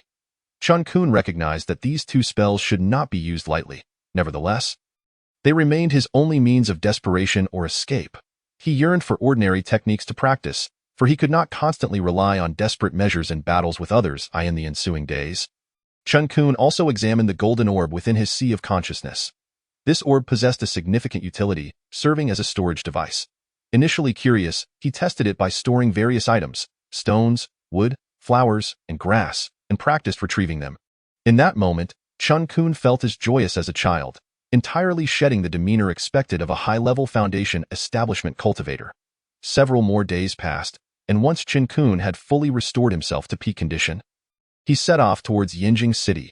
However, upon arriving at the Chen Guogong residence, he found its gates firmly shut, with not a single guard in sight. The once majestic residence now exuded an air of desolation. Devoid of its former splendor, puzzled, Chen Qun wondered how the Chen Guogong residence could have transformed so drastically in less than 10 days. A sense of foreboding crept into his heart. While the inhabitants of the residence had often looked down upon him, they were still his blood relatives, and his brother, Chen Shong, was among them. Sensing something amiss, Chen Qun refrained from knocking and instead scaled the walls to enter. Upon gaining entry, he discovered the outer courtyard of the Chen residence was empty. Without pausing to ponder, he hurried towards the inner courtyard. Upon entering, he beheld the gathered members of the Chen family, including his brother. A sigh of relief escaped him in the inner courtyard. Hundreds of clan members were assembled. Chen Huawu, his grandfather, along with several elders, stood atop a platform, while below lay the lifeless bodies of several young members of the Chen family. At this moment, Chen Huawu addressed the gathered family members with a heavy heart. Our Chen family has encountered a calamity from which we may never recover. Shortly, I and a few elders will try to hold off the enemy's experts. You must do your utmost to escape. Take flight as far as you can. After glancing at the corpses on the ground, he sighed deeply and continued, remember, if you manage to survive today, you must live in obscurity and never speak of revenge again. Finally, Chen Huawu turned to his regretful grandson, Chen Shong, and said kindly, Chonger, if you can stand tall and uphold justice, neither I nor the Chen family will blame you. Now, let us head out to face the enemy together. With that, Chen Huawu took Chen Chang's hand and walked towards the exit, followed closely by the somber-faced Chen family members. Outside the gates of the Chen Guogong residence, the hundreds of family members stood silently, the oppressive atmosphere growing increasingly tense. What on earth has happened to our Chen family? Chen Qun inquired of a nearby cousin. Unsure of which branch he belonged to, the young cousin, caught off guard by Chen Qun's question, stood there in stunned silence. Chen Qun's cousin remarked, our Chen family now faces a grave adversary, and our entire clan has plunged into peril. You cannot possibly be unaware of this. Why then do you inquire about the happenings within our family? Chen Qun replied, dear cousin, I have been preoccupied with certain matters and did not remain in Beijing city until just today. Thus, I am not privy to the recent events concerning our Chen family. Although the young cousin listened with some confusion, he proceeded to recount the entire sequence of events to Chen Qun. It turned out that the imperial competition had concluded a few days prior. Chen Qun had secured second place and was granted the title of Viscount by the Emperor, Long Ao. This elevation to nobility was a source of immense pride for the Chen family, leaving the elder Chen Huawu overjoyed and sleepless throughout the night. However, as the saying goes, excessive joy leads to sorrow. Following the conclusion of the imperial competition, the inept second prince of the Chu kingdom arrived in the Han Dynasty to arrange a royal marriage.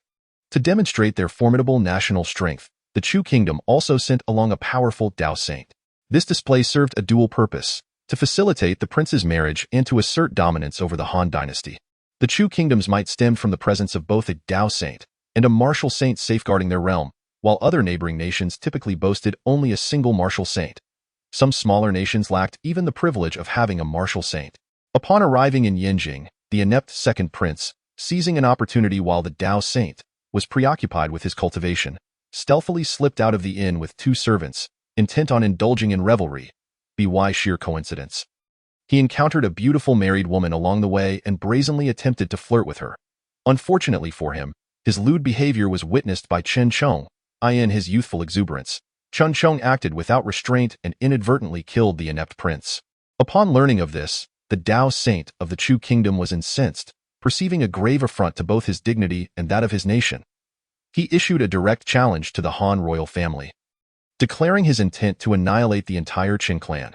Should the Han dynasty dare to intervene, it would incite a conflict between the two nations, and he would engage the Han's martial saint in a battle to the death. The resolute stance of the Dao saint indeed instilled fear within the Han royal family, leading to the inevitable abandonment of the Chen clan. At this juncture, as the members of the Chun family awaited their final stand, a procession gradually approached from the distance, led by Xiao Tianhe, the head of the Xiao family. As Xiao Tianhe drew near, he beheld the bewildered Chen Huawu and declared, "Old Chen, we have served together in the court for decades. Even if the royal family refuses to assist you, my Xiao family shall not stand idly by and watch your clan perish. Today, we come to stand with you against the enemy, to share in your fate." Upon hearing these words, Chen Huawu was deeply moved, tears streaming down his face. He exclaimed, "In times of adversity, true friendship reveals itself. The kindness and virtue of Brother Xiao shall not go unrequited. I implore you, do not make unnecessary sacrifices and retreat at once." Chen Huawu did not believe that the arrival of the Xiao family would suffice to contend with a Dao saint. After all, even if all four great families of the Han dynasty united, without the royal family's intervention, they would stand no chance against a Dao saint. Xiao Tianhe laughed heartily. "Since I, Xiao, have come, I shall not retreat.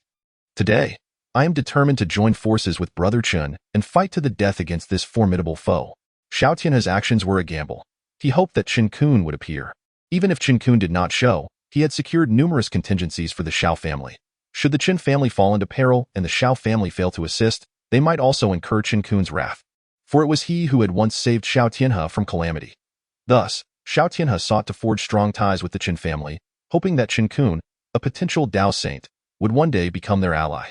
Upon learning that Xiao Linger had mistakenly identified Chen Qun as Chen Qun and that the two had developed feelings for one another, Xiao Tianhe had nearly been driven to madness by this comical mishap. However, after Chen Qun saved him with a single blow that repelled a martial saint, Xiao Tianhe ceased to oppose the relationship between Xiao Linger and Chen Qun. Although Chen Chang's talent was not that of a top genius, he possessed an elder brother whose potential surpassed even that of a genius. Thus, Xiao Tianhe eagerly anticipated a marriage between Xiao Linger and Chen Qun, seeking to establish a familial bond with Chen Qun. The cunning old fox, Xiao Tianhe, always sought to maximize his own interests. Just as Chen Huawu was overwhelmed with emotion at Xiao Tianhe's actions, the Dao saint from the Chu kingdom arrived on his flying sword, accompanied by 3 innate masters from the Chu kingdom.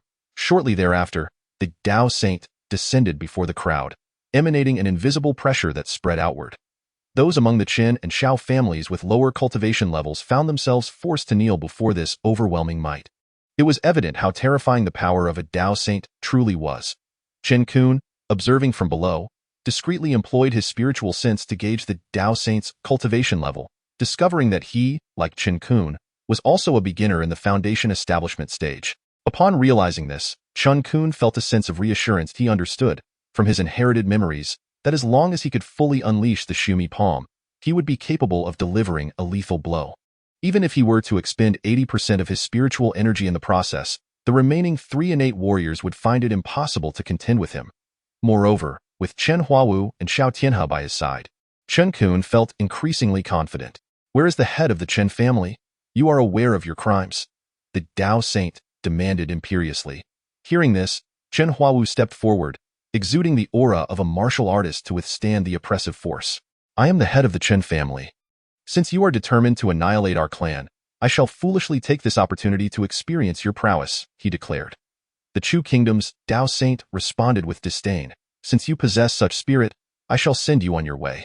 With that, the flying sword beneath him surged toward Chen Huawu, just as Chen Qun prepared to use a stone to intercept the sword before it struck Chen Huawu. A figure unexpectedly dashed toward the weapon. The sudden appearance of this figure, rushing directly at the sword, left Chen Qun unable to intervene in time. The figure was none other than Imodok, the loyal servant who had previously informed Chen Qun and the others to come to Yanjing. In that instant, this devoted servant was struck down by the sword. Chen Huawu watched in horror as his faithful servant, who had been by his side for many years, met a tragic end before his eyes. In a fit of rage, Chen Huawu let out a thunderous roar. Yet, the flying sword returned, once again hurtling toward him. At this moment, Chen Huawu regained his composure, filled with self-reproach for his lack of strength. Gazing at the sword he could not hope to defeat, he relinquished his futile resistance, slowly closing his eyes, as if resigning himself to fate. However, just as the sword was about to strike Chen Huawu, a stone imbued with spiritual energy suddenly deflected it away. Chen Qun, possessing the 5 elements yin-yang technique, found his spiritual energy to be far more substantial than that of the same level cultivators, allowing him to easily repel the sword of a fellow Foundation establishment practitioner. The onlookers were left in utter shock at this spectacle. Chen Huawu opened his eyes in astonishment. Just as confusion swept through the crowd, Chen Qun ascended gracefully into the air, calmly stating, "Our Chun family is not a place where a mere Foundation establishment practitioner can act with impunity." Chapter 10. Averted crisis. Though Chen Qun appeared remarkably composed, his heart brimmed with fury. These lofty cultivators regarded human life as inconsequential. Now that Chen Qun had resolved to employ the Shumi Palm and eliminate his adversary at all costs, he decided to abandon his low profile. Thus, he ascended with great flair, intent on overwhelming his opponent with sheer presence. When the Tao Saint of the Chu Kingdom laid eyes on Chen Qun, he was taken aback. He had not anticipated the presence of a cultivator within such an ordinary family. The Tao Saint scrutinized Chen Qun's cultivation level with his spiritual sense. Upon discovering that Chen Qun, like himself, was also a beginner in the Foundation establishment stage, he felt a measure of relief. However, Chen Qun's bold words had left him feeling disregarded, causing him to question whether Chen Qun might be concealing his true power. The expression on the Tao Saint's face shifted between uncertainty and calculation. In his view, while he was willing to establish dominance by eliminating a few insignificant lives over the death of a worthless prince, he was reluctant to engage in hostilities with a fellow Foundation establishment practitioner. Even if he were to emerge victorious, it would be a foolish endeavor, inflicting heavy losses upon himself, with the potential of losing his own life in the process. Thus, the sage of the Tao from the state of Chu, addressing Chen Qun with clasped fists, proclaimed, A misunderstanding. I was unaware that this place is the residence of a fellow cultivator. I truly meant no offense. To atone for my transgression today, I am willing to offer 10 low-grade spirit stones as compensation to amicably resolve this matter. What do you think, esteemed friend? Chen Huawu gazed in astonishment at Chen Qun, who stood aloft. The grandson he had never regarded with respect was now able to command the reverence of a sage of the Tao who had rendered the entire Chen family powerless. This scene left Chen Huawu utterly astounded. He sensed that the Chun family might not only escape annihilation today, but also flourish in the future, all thanks to his grandson, whom he had always looked down upon. The hearts of the Chen family members and Chen Huawu were in turmoil, unable to articulate their emotions. Upon hearing the words of the Chu sage of the Tao, Chen Qun adopted a demeanor of arrogance and replied, "There is no need for spirit stones. As long as you can withstand a single strike from me, we shall consider this matter settled." Had Chen Qun not witnessed the tragic demise of the Mo swordmaster, had he not observed the indifference of this cultivator towards life, perhaps today's events would have concluded differently. However, Chen Qun now felt deeply that it was more satisfying to combat evil with evil than to counter it with kindness. The Chu sage of the Tao, incensed by Chen Qun's response, had only intended to avoid conflict with a peer. Hence his overture of goodwill. Yet, he had never anticipated that Chen Qun would show him no courtesy at all. Thus, he retorted, I sought reconciliation merely to avoid unnecessary strife. Do you think I fear you? Fellow cultivator, since you are so insistent, let us see who is superior today.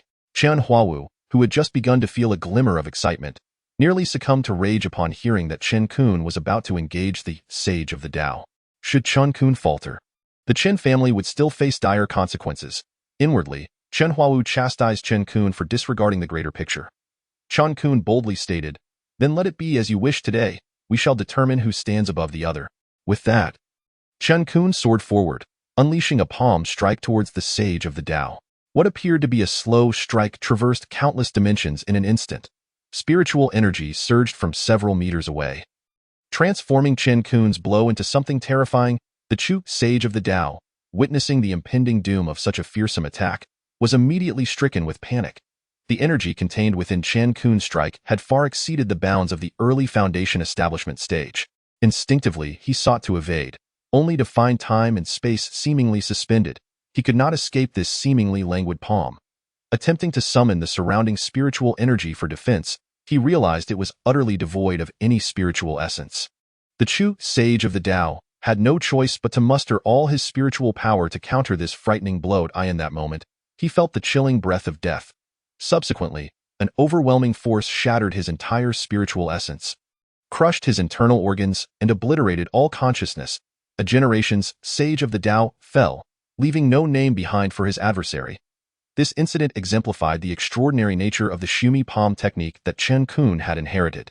Before the body of the Chu sage of the Tao hit the ground, Chen Qun swiftly claimed the sage's storage bag and flying sword, casting them into the golden sphere within his sea of consciousness. He was eager to discover the possessions of a genuine foundation establishment cultivator. As the body of the Chu sage of the Tao descended, a profound silence enveloped the scene.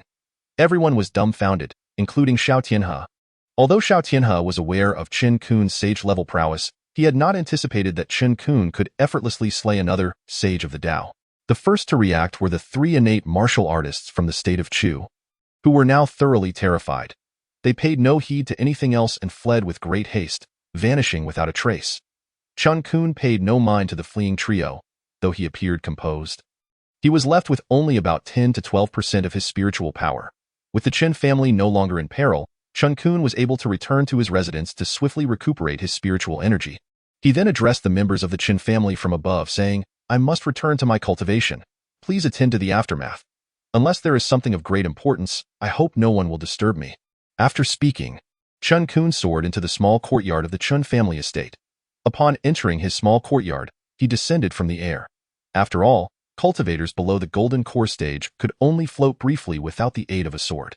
Moreover, with his spiritual energy nearly depleted, it was already a feat for Chen Qun to return to his dwelling. Following the incident with the Chu sage of the Tao, Chen Qun's standing within the Chen family had undergone a dramatic transformation. In the past, had he dared to speak to the Chen family members in such a manner, he would have surely been accused of disrespecting his elders. Yet now, whatever Chen Qun proclaimed was met with unanimous acceptance from the family. Once Chen Qun departed, Chen Huawu immediately became animated and began issuing commands to the Chen family members. Quickly summon all the dispersed servants of the Chen family back and declare the courtyard where Kuner resides a forbidden zone. No one is permitted to enter or disturb him, not even if the emperor himself were to arrive. Chen Huawu was no longer the lifeless figure he had once been. Now, he spoke with great affection. Referring to Chen Qun as Kuner, exuding warmth, to an outsider unaware of the circumstances, it would surely seem as if Chen Qun's grandfather had always been a model of diligence at that moment. Xiao Tianhe burst into laughter and approached, saying, Congratulations, brother Chen. It is truly remarkable to have such an exceptional descendant within your family. In the future, the Chun family will undoubtedly thrive. I hope you will not forget to support my Xiao family when that time comes. Chen Huawu hastily replied, Oh, Xiao brother, you flatter me. During this crisis, only you were willing to lend your assistance to the Chen family. Such bonds forged in life and death will be forever etched in my heart. From now on, the Xiao family and the Chun family shall be as close as kin. Both Chen Huawu and Xiao Tianhe shared hearty laughter. Xiao Tianhe glanced at Chen Chong and added, Since we are now family, why not deepen this bond? My granddaughter Linger and your grandson Chong share affections. Let us finalize their union today. Chen Huawu, upon hearing this, laughed heartily. Excellent, excellent. Let us settle this matter. Tomorrow, the Qin family shall formally propose to the Xiao family. And today, we shall drink until we are inebriated. With that, Chen Huawu took Xiao Tianhe by the arm and led him toward the main gate of the Qin estate. Meanwhile, outside the Qin family estate, spies from various influential factions hurriedly dispersed, rushing to report their findings to their masters. In a secret division of the Red Sect, Run Dongfang took a sip of red wine and mused, "Fortunately, I was wise enough not to overly offend the sage of the Tao from the Qin family. Otherwise, I might have ended up as a lifeless corpse myself." Ren Dongfang's apprehension grew as he contemplated the situation. Within the grand palace of the Han Dynasty, Emperor Long Ao, after hearing the report from his spies, promptly commanded, "Summon the royal uncle from the back mountain and invite him to accompany me to visit the Chen family estate." As time passed, news of the emergence of a sage of the Tao from the Chen family reached every major faction. It was evident to perceptive individuals that the path to glory for the Chen family was about to commence. The once desolate Chen family estate was now bustling with visitors, with various factions sending their congratulations. Chapter 11. Preparations for journey and training during the days when Chen Qun was diligently cultivating in his small courtyard. His grandfather, Chen Huawu, was exceedingly busy. Virtually all the prominent powers of the Han Kingdom had come to pay their respects to the Chen family.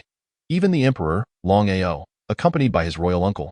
The only martial sage in the Han Kingdom, personally visited the young sage of the Tao.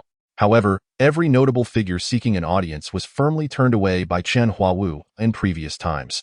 Such a feat would have been utterly unimaginable. During this period, Chen Huawu and Xiao Tianhe also took the opportunity to hold the betrothal banquet for Qin Chong and Xiao Linger. What initially seemed a simple engagement turned into an unprecedented grand affair. Even Ren Dongfang, the leader of the Red Sect, sent gifts to celebrate, declaring that all past grievances with the Xiao family were hereby resolved, and no member of the Red Sect would pursue vengeance against the Xiao family henceforth. Even more astonishingly, the state of Chu dispatched envoys with congratulatory gifts, hoping to mend fences with the Chen family. Due to time constraints, they only presented a list of gifts, promising that the actual offerings would arrive in a few days. Their motivation was clear. They feared retribution from Chen Qun after the loss of a sage of the Tao. After all, the state of Chu could not afford to lose any more elite martial forces. At this moment, regardless of the clamor outside, it had no impact on Chen Qun, who was engrossed in his cultivation. After Chen Qun restored his spiritual power, he decided to examine the storage bag of the so-called Tao Saint. It appeared that the Tao Saint was not particularly affluent, for within his storage bag lay merely 300 low-grade spirit stones, 3 books, and a collection of miscellaneous mundane items. Upon discovering the 3 tomes, Chen Qun's heart surged with elation. The first book was titled Sword Control Technique, which detailed how cultivators could manipulate their spiritual energy to control flying swords for both travel and combat. Although Sword Control Technique is a commonly circulated manual among novice cultivators, to Chen Qun, it was akin to a priceless treasure. The second volume was Chronicles of the Azure Sky Continent, which described the geographical distribution of the continent where Chen Qun currently resided, along with various cultivation materials and local legends. The final book, somewhat worn and ancient in appearance, bore the title Refining the Divine Method, which contained instructions on cultivating one's consciousness. In recent days, Chen Qun had diligently mastered Sword Control Technique, the most rudimentary of swordsmanship manuals. Under the cover of night, he had even taken to the skies on the confiscated flying sword, enjoying a leisurely flight. As for Refining the Divine Method, he had initially only skimmed its contents, but later discovered that the method was exceptionally suited to him. This technique required immense spiritual energy for the refinement of consciousness, a demand so great it surpassed that needed for advancing one's cultivation level. Such consumption was beyond the capacity of ordinary cultivators. However, Chen Qun was different. He possessed the 5 elements yin-yang technique and a physique with 5 spiritual roots, enabling him to absorb the 7 energies of metal, wood, water, fire, earth, and yin-yang simultaneously. Thus, without resorting to the 2 extraordinary inherited spells, Chen Qun found himself in no shortage of spiritual energy. What he lacked were the realms of mental cultivation and consciousness refinement. For ordinary cultivators, the energy-draining, refining the divine method was akin to a useless trinket, as they would rather devote all their spiritual energy to enhancing their cultivation levels. After all, as one's cultivation advanced, so too did their consciousness, It was rare for any common cultivator to squander such substantial spiritual energy and time on a method that demanded such great expenditure. Yet, in stark contrast, Chen Qun thrived under these conditions. His internal reservoir of spiritual energy was more than sufficient to sustain the demands of refining the divine method. Furthermore, the technique included unique applications. The first was an attack method called consciousness shock, capable of briefly incapacitating an opponent. However, it was only effective against cultivators of lower consciousness levels. The second application did not pertain to offense. It involved disguising one's cultivation level using consciousness. A cultivator trained in refining the divine method could veil their true level to appear significantly weaker, though this deception would fail against those whose consciousness surpassed theirs by a substantial margin. In Chronicles of the Azure Sky Continent, Chen Qun also located the position of the Great Han Kingdom, which was situated in a rather remote area of the continent. According to the records, the region was deficient in spiritual energy, making it a place shunned by cultivators. Following the information provided in Chronicles of the Azure Sky Continent, he identified the gathering place of cultivators, located far from the Great Han Kingdom in the central region of the Divine State.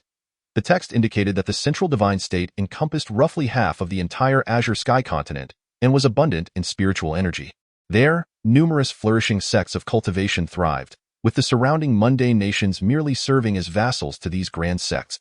As Chen Qun absorbed the descriptions of the central divine state, his heart brimmed with boundless yearning. He resolved to return to Nanjing City to bid farewell to his parents before embarking on an adventurous journey through the central divine state. Days passed, and one day, while Chen Qun was in his secluded courtyard practicing, refining the divine method, he unexpectedly heard a commotion outside. Utilizing his consciousness, he probed the situation and was left somewhat dumbfounded.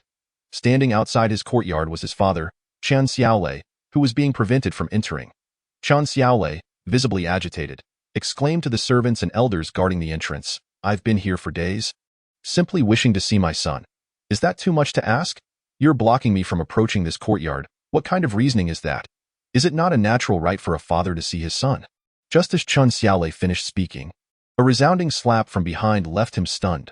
The disgruntled Chen Huawu had hurriedly arrived, standing behind Chen Xiaolei with his hand raised, declaring, "Let me enlighten you on the matter. It is indeed a father's right to see his son, but it is equally a father's right to discipline his son. Without my grandson's consent, not even the King of Heaven could allow you to see him." After delivering his words, Chen Huawu lowered his hand and raised his cane, preparing to unleash a flurry of blows upon Chen Xiaolei. This frightened Chen Xiaolei, for despite his father's frail appearance with a cane, Chen Huawu was a bona fide pinnacle innate martial artist, far surpassing his talentless son. Realizing the futility of resistance, Chen Xiaolei swiftly retreated. Chen Huawu, observing his son's hasty exit, muttered under his breath, "Ungrateful son, truly an ungrateful son." As Chen Qun remained in seclusion, Chen Huawu dared not raise his voice and could only grumble quietly. In previous times, he would have unleashed a torrent of curses. As the head of the Chen family, Chen Huawu understood the significance of Chen Qun to their clan. With Chen Huawu standing guard, anyone wishing to disturb Chen Qun would be sorely mistaken. It was not just a matter of preventing Chen Huawu from striking his son. He might even dare to confront his own father. Chen Qun helplessly shook his head, calculating the days he had spent in this small courtyard, which had now exceeded a month. He observed the fresh meals delivered daily by the servants, chuckling bitterly. As a foundation establishment cultivator, he had completely transcended the need for mundane food. For him, earthly sustenance merely served to satiate his taste buds. Recognizing that Chen Xiaolei had arrived at the Chen residence in Yanjing, it was only fitting for him to step out and greet his father, thus sparing himself a separate trip back to Nanjing City. With this thought in mind, he rose and made his way outside. Moments later, in the main hall of the Chen family, Chen Xiaolei's family stood waiting. That moment, Chen Qun appeared devoid of his previous aloof demeanor, bowing his head attentively as he listened to Chen Xiaolei's tirade. "You've grown quite capable, haven't you? I travel all the way from Nanjing, and you can't even be bothered to greet me? Your brother is getting engaged, and you don't even come out to see. When I sought you out, I even endured a beating from your grandfather. Who is the parent here, you or me?" After this outburst, Chen Xiaolei raised his hand as if to strike Chen Qun. However, Chen Huawu and Chen Qun's uncle, Chen Xiaoyun, stepped forward. Chen Huawu shot a glare at Chen Xiaolei, who quickly withdrew his hand, silenced by the elder's presence. "Kuner, you've emerged from seclusion, yet why didn't you inform your grandfather?" I would have prepared a welcoming feast for you, Chen Huawu said with a warm smile. His expression radiated such kindness that it stirred a complex mix of emotions within Chen Qun. In truth, Chen Huawu had received word of Chen Qun's emergence moments after he stepped out of the courtyard. However, Chen Qun had only sent the gatekeeper to invite Chen Xiaolei and others, neglecting to extend the same courtesy to his grandfather. Thus, Chen Huawu hesitated to intrude into the hall initially, gazing at his grandfather's benevolent visage. Chen Qun recalled that this very man had never once regarded him with kindness. Therefore, he replied with measured respect, I merely wish to bid farewell to my parents and elders before embarking on a journey to the central divine state for some experience. Upon hearing this, both Chen Xiaolei and Chen Foren were taken aback, for they had never heard of this central divine state. Go them. An unfamiliar place surely represented great distance, and their immediate reaction was one of reluctance to let their son go. Chen Xiaolei thundered, You've become quite ambitious, haven't you? Is the great Han kingdom no longer sufficient for you? Chen Qun replied, It is not that the great Han kingdom cannot accommodate me. I simply wish to grow stronger. Only with greater strength can I adequately protect the Chen family. While my current abilities may seem formidable, there are many who surpass me. When Chen Qun expressed his desire to strengthen himself for the sake of protecting the Chen family, he struck a chord with Chen Huawu. For Chen Xiaolei. He still had more to say, but Chen Huawu interrupted, hastily addressing Chen Qun, very well, Kuner. You truly possess ambition beyond your years. Your grandfather supports your aspirations wholeheartedly. Whatever you require from the Chen family, do not hesitate to inform me, and I shall ensure it is provided. Chen Xiaolei, still eager to voice his concerns, found his words stifled by Chen Huawu's resolute presence. However, under the oppressive influence of Chen Huawu, he dared not utter a word. After all, within the Chen family, it was Chen Huawu who held the reins. Chen Xiaolei was hardly in a position to voice his opinions. The following day, the gates of the Chen residence were thronged with members of the Chen family, all gathered to bid farewell to Chen Qun. Once Chen Qun had exchanged heartfelt farewells with the reluctant couple, Chen Xiaolei and his wife, he briefly said his goodbyes to the others before stepping onto his flying sword and vanishing into the horizon in an instant. The members of the Chen family gazed at the figure of Chen Qun disappearing from sight, feeling a mix of reluctance, envy, and jealousy. Chapter 12. Chongfeng Escort Agency. Half a month later, at the border between the Great Chu Kingdom and the Great Yu Kingdom, a young man with a scholarly demeanor walked along the wide official road. He bore no trace of cultivation aura. This young man was Chen Qun, en route to the central region of Zhongbu Shenzhou. After leaving the Great Han Kingdom, he had traversed the entirety of the Great Chu Kingdom over these days and was about to cross into the Great Yu Kingdom. Throughout the past half-month, Chen Qun had traveled by day and diligently cultivated by night. Currently, he was not in a hurry to enhance his cultivation. He had devoted his training time entirely to the Duanshanju. Despite not being eager to elevate his level, the tyrannical nature of his technique had nonetheless led to a significant increase in his cultivation. His practice of the Duanshanju had yielded modest achievements. Xiao maintained a low profile during his journey. He concealed his cultivation with his divine sense, presenting himself as an ordinary young man devoid of any spiritual prowess. As dusk approached, Chen Qun, who preferred not to spend the night outdoors, summoned his flying sword and headed towards the nearest town. In truth, it was not that Chen Qun wished to avoid continuous flight. Rather, the fatigue from prolonged sword travel was becoming somewhat overwhelming. After all, he was merely a beginner in the foundation establishment stage. And although his spiritual power was substantial, it remained quite limited. Moreover, as this was his first solo trip, he was not particularly pressed for time. The sights and experiences along the way had greatly broadened his horizons. Before long, Chen Qun arrived at a small town, where he stowed his flying sword and sought accommodation at an inn. Just as he booked a room with the innkeeper, he noticed a large group of people gathering outside. The banner of this entourage bore the character for escort, and Chen Qun deduced that it was a caravan for transporting goods. Just as he intended to return to his room to recuperate his spiritual energy, he observed that most guests around him were indulging in food and drink. Thus, he paused and ordered several dishes along with a jug of wine to savor leisurely. Although he had already begun fasting, it did not prevent him from enjoying a hearty meal. After several rounds of wine and various dishes, Chen Qun, having feasted to his heart's content, felt somewhat disinclined to engage in cultivation that evening. After all, he had been immersed in practice for over half a month, and it had become rather monotonous. After finishing his meal, Chen Qun ascended the stairs, genuinely wishing to rest for the night. However, just as he stepped onto the staircase, he overheard a burly man from the escort team grumbling to another. This great Yu kingdom is so far from the capital of the great Han kingdom, Yongan City. The commission from the employer is far too meager.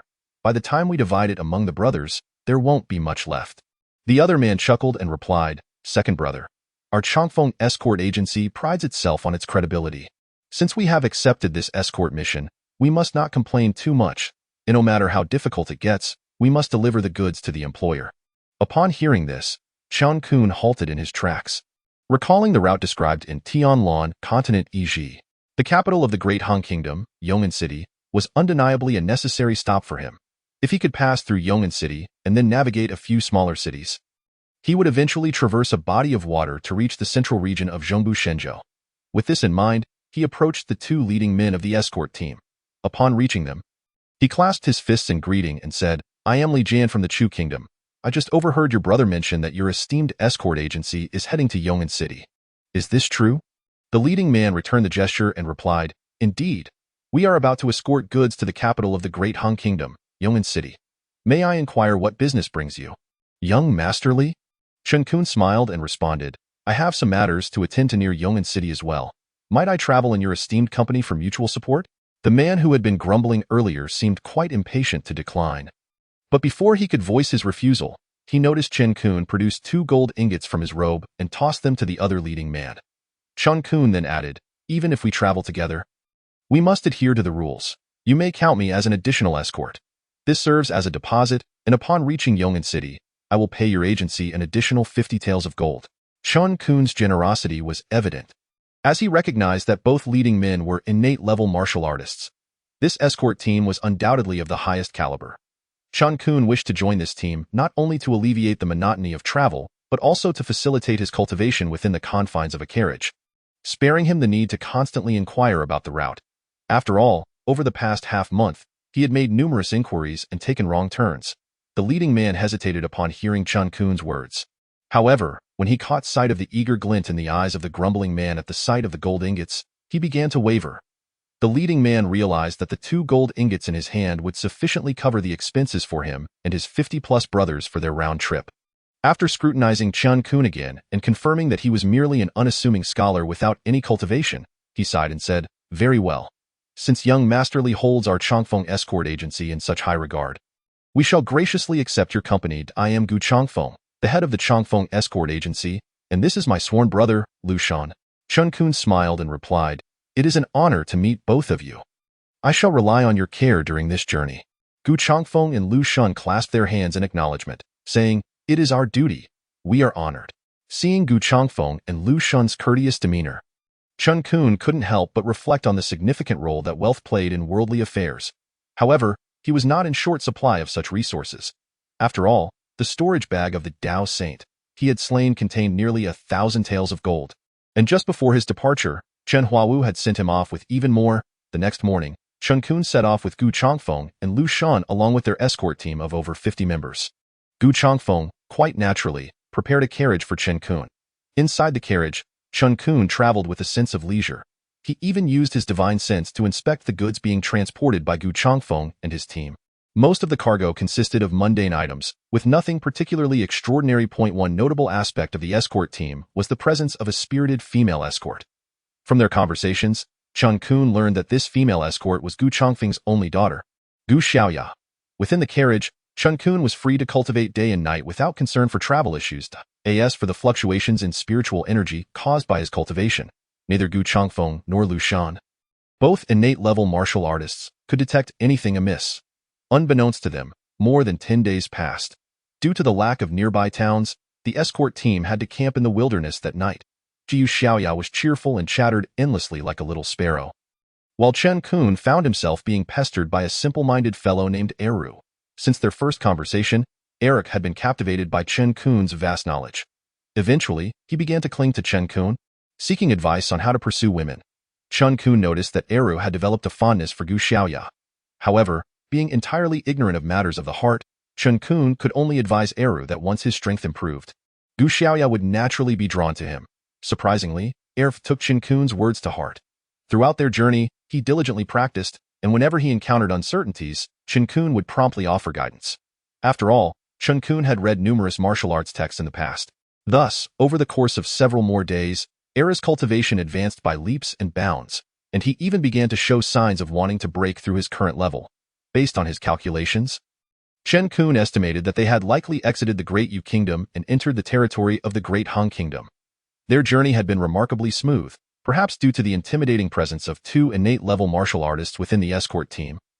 As they had encountered no robbers along the waypoint one day, in high spirits, Lu Shen remarked to Gu Changfeng, "Brother, we have been quite fortunate this time. I never expected our journey to be so smooth. We haven't encountered a single bandit so far." Gu Changfeng smiled and replied, "Indeed. We are lucky, but we must also credit everyone's efforts. Regardless, we should continue to exercise caution." However, no sooner had Gu Changfeng's words left his lips than an incongruous voice echoed through the air. "Not only are you fortunate, but our brothers are equally lucky. As soon as we stepped outside, we encountered this group of fat sheep." No sooner had the words left his mouth than 3 figures descended rapidly, positioning themselves in front of the escort team, while nearly 100 henchmen began to appear behind them. Upon witnessing the cultivation levels of the 3 in front, Lu Shen felt an overwhelming urge to slap himself. His tongue had proven too loose, as he had unwittingly invited misfortune upon them. Point 1 was a mid-stage innate martial artist, and the other 2 were at the initial stage, accompanied by a horde of henchmen. This was undoubtedly one of the most formidable bandit groups within the borders of the Great Han Kingdom. Their strength was more than sufficient to annihilate the escort team with ease. Seeing the situation, Gu Changfeng quickly clasped his fists and stepped forward, saying, "I am Gu Changfeng, the head of Changfeng Escort Agency. If you gentlemen can grant me some leniency this time, I would be willing to offer 50 taels of gold as a token of gratitude." The leading burly man burst into laughter upon hearing this, exclaiming, "Such leniency is beyond our means. If we were to kill you, not only would the 50 taels of gold belong to us, but also your goods would be ours. If you were in my position, what would you choose?" Before Gu Changfeng could respond, Gu Xiao rushed forward, declaring, "We at Changfeng Escort Agency offer you gold merely because we wish to avoid trouble. Do not mistake our willingness for fear. We are not to be trifled with." The leading man's smile widened upon seeing Gu Xiao, and within that grin lay a sinister intent. He then commanded one of his subordinates, "Who would have thought we would have an unexpected prize this time?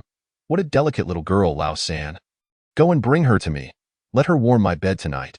As the leader's words echoed, one of his men leaped towards Gu Xiao. With a lecherous grin, he said, "Our chief has taken a liking to you. Consider it your fortune. Do not resist, just come with me." Gu Changfeng and Lu Shen immediately attempted to intervene, but were halted by the other 2 men, engaging in fierce combat. The 100 henchmen, witnessing the chaos, charged towards the Changfeng Escort Agency's team. If no unforeseen events occurred, it appeared to be a one-sided battle. Jiyu Xiaoya, seeing the approaching man, drew her longsword to resist. However, due to the vast disparity in strength, she was swiftly struck down from her horse. Gu Changfeng, upon seeing Gu Xiaoya fall, could only feel a surge of anxiety. He was powerless to assist, as he and Lu Shen were struggling for their own safety, facing an opponent of mid-stage innate cultivation. In Gu Changfeng's eyes, they were truly doomed this time. After the man knocked Gu Xiaoya off her horse, he transformed his palm into a claw, aiming to capture her. At that moment, the simple-hearted Eru stepped forward, drawing his sword to shield Gu Xiaoya. The man, infuriated by Eru's foolish bravery, switched to a palm technique, striking Eru severely and leaving him gravely injured. After incapacitating Eru, the man again reached for Gu Xiaoya. Yet, despite spitting blood, Eru stubbornly stood in front of her. Seeing this, the man was utterly enraged. He summoned all of his innate power, determined to crush Eru on the spot and exact revenge. Meanwhile, Chen Qun sighed from within the carriage. Though he had remained hidden, he had been closely monitoring the chaotic situation outside with his spiritual sense, aware that if he did not intervene, the Changfeng Escort Agency would meet its end. Chen Qun felt compelled to assist the agency and the simple-hearted Eru. Thus, he surreptitiously made his move. Just as the man was about to attack Eru, he suddenly froze, plummeting from mid-air. Rubbing his head in confusion, the man stood up, bewildered as to what had just transpired. The leader, noticing his predicament, bellowed, "Lao San, what are you doing? Hurry up and kill that brat, then bring me that little girl." The man referred to as Lao San resumed his assault on Eru. At that moment, a voice echoed in Eru's ear, "Eru, believe in your own strength. Draw your sword and slay him. You can do it." Listening to the peculiar voice, Eru, without a second thought, dragged his injured body and swung his sword at the approaching man. The man, seeing Eru's attack, scoffed and said, "You overestimate yourself, boy. Prepare to die." With that, he raised both palms, aiming to strike down Eru. However, just as he was about to succeed, his head suddenly froze once more, by the time he regained his senses. His head and body had already parted ways. In that fleeting moment of conflict, Eru had inadvertently severed the head of an innate martial artist. Chapter 13. Yongan City. The leading man, witnessing Eru's slaying of his third-in-command, roared in fury, "Lao San!" Overcome with rage, he pushed Gu Changfeng and Lu Shun back with all his might, then joined forces with another man to charge at Eru. They were determined to avenge their fallen brother with a single strike. Eru, however, found himself unable to lift his sword, as he was already gravely injured and was being crushed by the overwhelming aura of the two innate martial artists. Thus, he could not move a muscle. Gu Changfeng and Lu Shun, seeing this, rushed to provide aid, but it was too late. Just as Eru was about to meet a tragic end, he felt the immense pressure of the innate aura suddenly dissipate. Again, the voice echoed in his ear, "Eru, now is the time to rally. With confidence, you can slay even the mightiest of foes." Upon hearing the voice, Eru summoned the last remnants of his strength, wildly swinging his sword at the two approaching innate martial artists. Though it appeared to be a desperate final struggle, an inexplicable scene unfolded. The two men, of innate level, seemed to freeze in place, allowing Eru's sword to strike and pierce them without resistance. In just a moment, the two men, much like the first, fell to the ground, meeting their end without understanding how. Eru dispatched the two men. He succumbed to his injuries and fell unconscious. The 100 henchmen, upon witnessing the demise of their three leaders, fled in panic. Although Lu Shun intended to pursue, Gu Changfeng stopped him. After halting Lu Shun, Gu Changfeng instructed everyone to assess their casualties. He then approached Eru, where Gu Xiaoya was desperately shaking him, calling out, "Eru, Eru, wake up, don't die, please wake up." The young girl had developed feelings for Eru, and after witnessing his selfless act of bravery, her heart was irrevocably touched. Gu Changfeng gently patted Gu Xiaoya's shoulder, saying, "Silly child, Eru is merely unconscious. He will be fine. Step aside, let me tend to his wounds." With that, Gu Changfeng began to heal Eru. As he gradually infused his innate energy into Eru's body, Eru slowly began to awaken. Upon seeing him come to, Gu Changfeng inquired, "Eru, what on earth did you just do to defeat 3 innate martial artists?" Scratching his head, Eru replied, "I'm not entirely sure. After being injured, I vaguely heard someone urging me to attack, so I swung at the man who was grabbing Xiaoya, and somehow he was killed. The other 2 met the same fate through the same method. But I can't tell if that voice was real or just a figment of my imagination." Gu Changfeng, convinced of Eru's sincerity, exchanged glances with Lu Shun, and they both shook their heads before walking away. As they departed, Gu Changfeng remarked, "What do you make of today's events, second brother?" Lu Shun responded, "I suspect there is a hidden expert aiding us. Otherwise, Eru alone would never have been able to kill innate-level martial artists." Gu Changfeng replied, "Your thoughts align with mine.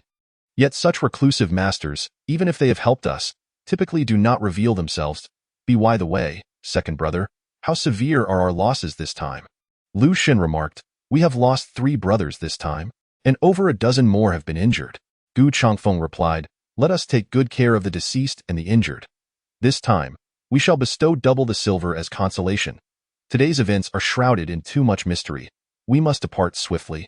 After speaking, Gu Changfeng exchanged a knowing glance with Lu Shun towards Chen Qun's carriage. Sensing their gaze, Chen Qun lifted the curtain and glanced around. Then, he feigned a look of terror before lowering the curtain once more. Gu Changfeng and Lu Shun shared a knowing smile, understanding that such a display of violence would indeed be quite alarming for an intellectual. After a brief tidying up, their party continued towards Yongan City. Meanwhile, within the confines of his carriage, Chen Qun remained steadfast in his cultivation of the Duanshan Ju. He was quite satisfied with the effects of his spiritual attacks. Days passed, and at long last, Gu Changfeng's party entered the bustling Yongan City. Upon arrival, Gu Changfeng knocked on Chen Qun's carriage and courteously inquired, "Young Masterly, we have reached Yongan City. Might I ask what your plans are next?" Chen Qun lifted the curtain and replied, "I am truly grateful for your care along this journey, Gu Zongbiao. Now that we have arrived in Yongan City, I shall no longer impose upon your esteemed escort." With that, Chen Qun produced several gold ingots from his bundle and handed them to Gu Changfeng. He continued, "This is the 50 taels of gold promised as escort fees. I hope you will not refuse it, Gu Zongbiao." Gu Changfeng examined the gold in his hand and respectfully responded, "Young Master Li is indeed generous. I shall graciously accept it. I must now return the entrusted items to our employer, until we meet again." Chen Qun reciprocated the gesture, saying, "Until we meet again." Before departing, Eru approached Chen Qun to express his gratitude. As Chen Qun watched the retreating party, he took in the vibrant scene of Yongan City. This city of the Great Han Kingdom was far more prosperous than Yinjing City of the Great Han. Chen Qun decided to rest for a few days in Yongan City, eager to enjoy a brief respite from his arduous journey. Before long, Chen Qun settled into the most opulent establishment in Yongan City, the Minjiuxuan In, the sky room of the inn. He lay upon the bed. Reflecting on the various grievances he endured in his youth, a wave of emotions washed over him as he recalled the disdain he faced for being unable to cultivate secular martial arts. The bitter memories remained vivid. Suddenly, an idea struck him. He began to introspect using his spiritual consciousness. Initially, he found it somewhat unfamiliar to examine his meridians with his spiritual awareness. However, gradually, he extended his consciousness along his meridians. In no time, he gained a remarkably clear understanding of his internal channels. To his astonishment, he discovered that his meridians were obstructed by green, block-like entities. These obstructions were composed entirely of pure, solid with spiritual energy. Moreover, he had unknowingly absorbed a significant amount of this wood energy during his years of breathing and cultivating. This accumulation had enabled him to cultivate to the foundation establishment stage, even in the energy-deficient lands of the Great Han Kingdom. The sole reason for this blockage stemmed from his mother inadvertently consuming wood-based heavenly materials while pregnant with him. Lacking knowledge of cultivation, the vast energy surged chaotically and settled within the fetal Chen Qun. It was a stroke of luck that both mother and child did not perish from such overwhelming forces. Staring intently at the blockages of wood energy, Chen Qun felt an insatiable longing. While others could do nothing with this energy, he possessed a solution. He immediately activated the Wuxing Inyangju and guided his spiritual consciousness to absorb the obstructive wood energy slowly. As the wood energy within him became saturated, he once again employed the Wuxing Inyangju, converting the wood energy into other attributes for absorption. Unbeknownst to him, 2 days and nights slipped away. Chen Qun let out a long sigh of relief. He had successfully absorbed all the wood energy that had obstructed his meridians. Moreover, within this energy, a trace of the innate breath of a fetus still lingered. After completing the absorption, he found his cultivation level had surged from the initial to the mid-stage of foundation establishment. Peering into his now smooth and unobstructed meridians, he felt an overwhelming urge to roar towards the heavens, a cathartic release of the grievances of his youth. At that moment, he comprehended the truth. He was not a waste of potential, merely impeded by the solidified spiritual energy within his meridians, something he had been unaware of. His 5 elemental roots, deemed a waste in the realm of cultivation for millennia, were indeed a rare treasure in the central divine province. Meanwhile, in another modest inn within Yongan City, a sharp-featured old eunuch, accompanied by a group of burly guards, addressed the ashen-faced Gu Changfeng, saying, "Our prince Yu has taken an interest in your daughter. Consider it a blessing. In 10 days, a bridal sedan will arrive. I advise you not to refuse, lest you find yourselves bereft of even a person to collect your remains." With that, the old eunuch and his entourage departed. After clearing his meridians, Chen Qun ventured to a solitary mountain outside the city, driven by a sudden impulse to practice martial skills, seeking to compensate for his youthful regrets. Although he had been unable to cultivate martial arts before, as a scion of a prestigious family in the Great Han Kingdom, he had perused numerous martial arts manuals. This time, he selected his father Qin Xiaolei's primary martial art, the Mengyo Fist. Shortly thereafter, Chen Qun began to practice diligently on the mountain in just a few days. Bolstered by his powerful spiritual energy and the application of his consciousness, he found himself capable of defeating innate-level martial artists with his martial skills. Naturally, the techniques he employed were infused with his spiritual energy rather than true Qi. The following days, a new innate realm swordsman appeared on the bustling streets of Yongan City. This swordsman, disguised by spiritual energy, frequently visited the more renowned locales of the city. After exploring the most famous spots in Yongan City, Chen Qun returned to the Minjiuxuan Inn, resolved to continue his journey to the central divine province the following morning. On the next dawn, outside the Minjiuxuan Inn, the furious Prince Yu, Shangwan sat astride his steed, glaring at the battered Gu Changfeng and his companions. He declared, "In the Great Han Kingdom, Any woman I desire willingly submits. I never expected such disrespect from you. If that girl does not comply today, not only will you four perish, but so will the escort team you secretly dispatched last night. Gu Changfeng felt a bitter pang of despair, grappling with the threat to the lives of his companions. Just as he opened his mouth to respond, he was interrupted by Lu Xun, who defiantly stated, "You need not say more. Even in death, we shall not allow you to defile my niece. Bring forth your might if you dare." With that, Gu Changfeng, Eru, and Gu Xiaoya stood resolutely alongside Lu Xun, prepared to face their fate. The guards and attendants surrounding Shangguanyao, as well as the onlookers, regarded the four with pity, fully aware that those who dared challenge Shangguanyao's authority in Yongan City ultimately met a fate worse than death. Shangguanyao slowly turned to Gu Changfeng and his companions, saying, "Since you have chosen this path, do not blame me for my ruthlessness." He then commanded his subordinates, "Seize that girl for me. The rest shall be killed and disposed of in the river to feed the fish." Just as his guards prepared to advance, a languid voice interrupted, "Who is making such a racket this early in the morning? Do you not allow anyone to sleep? If you continue this noise, I shall not care if you are a prince or otherwise.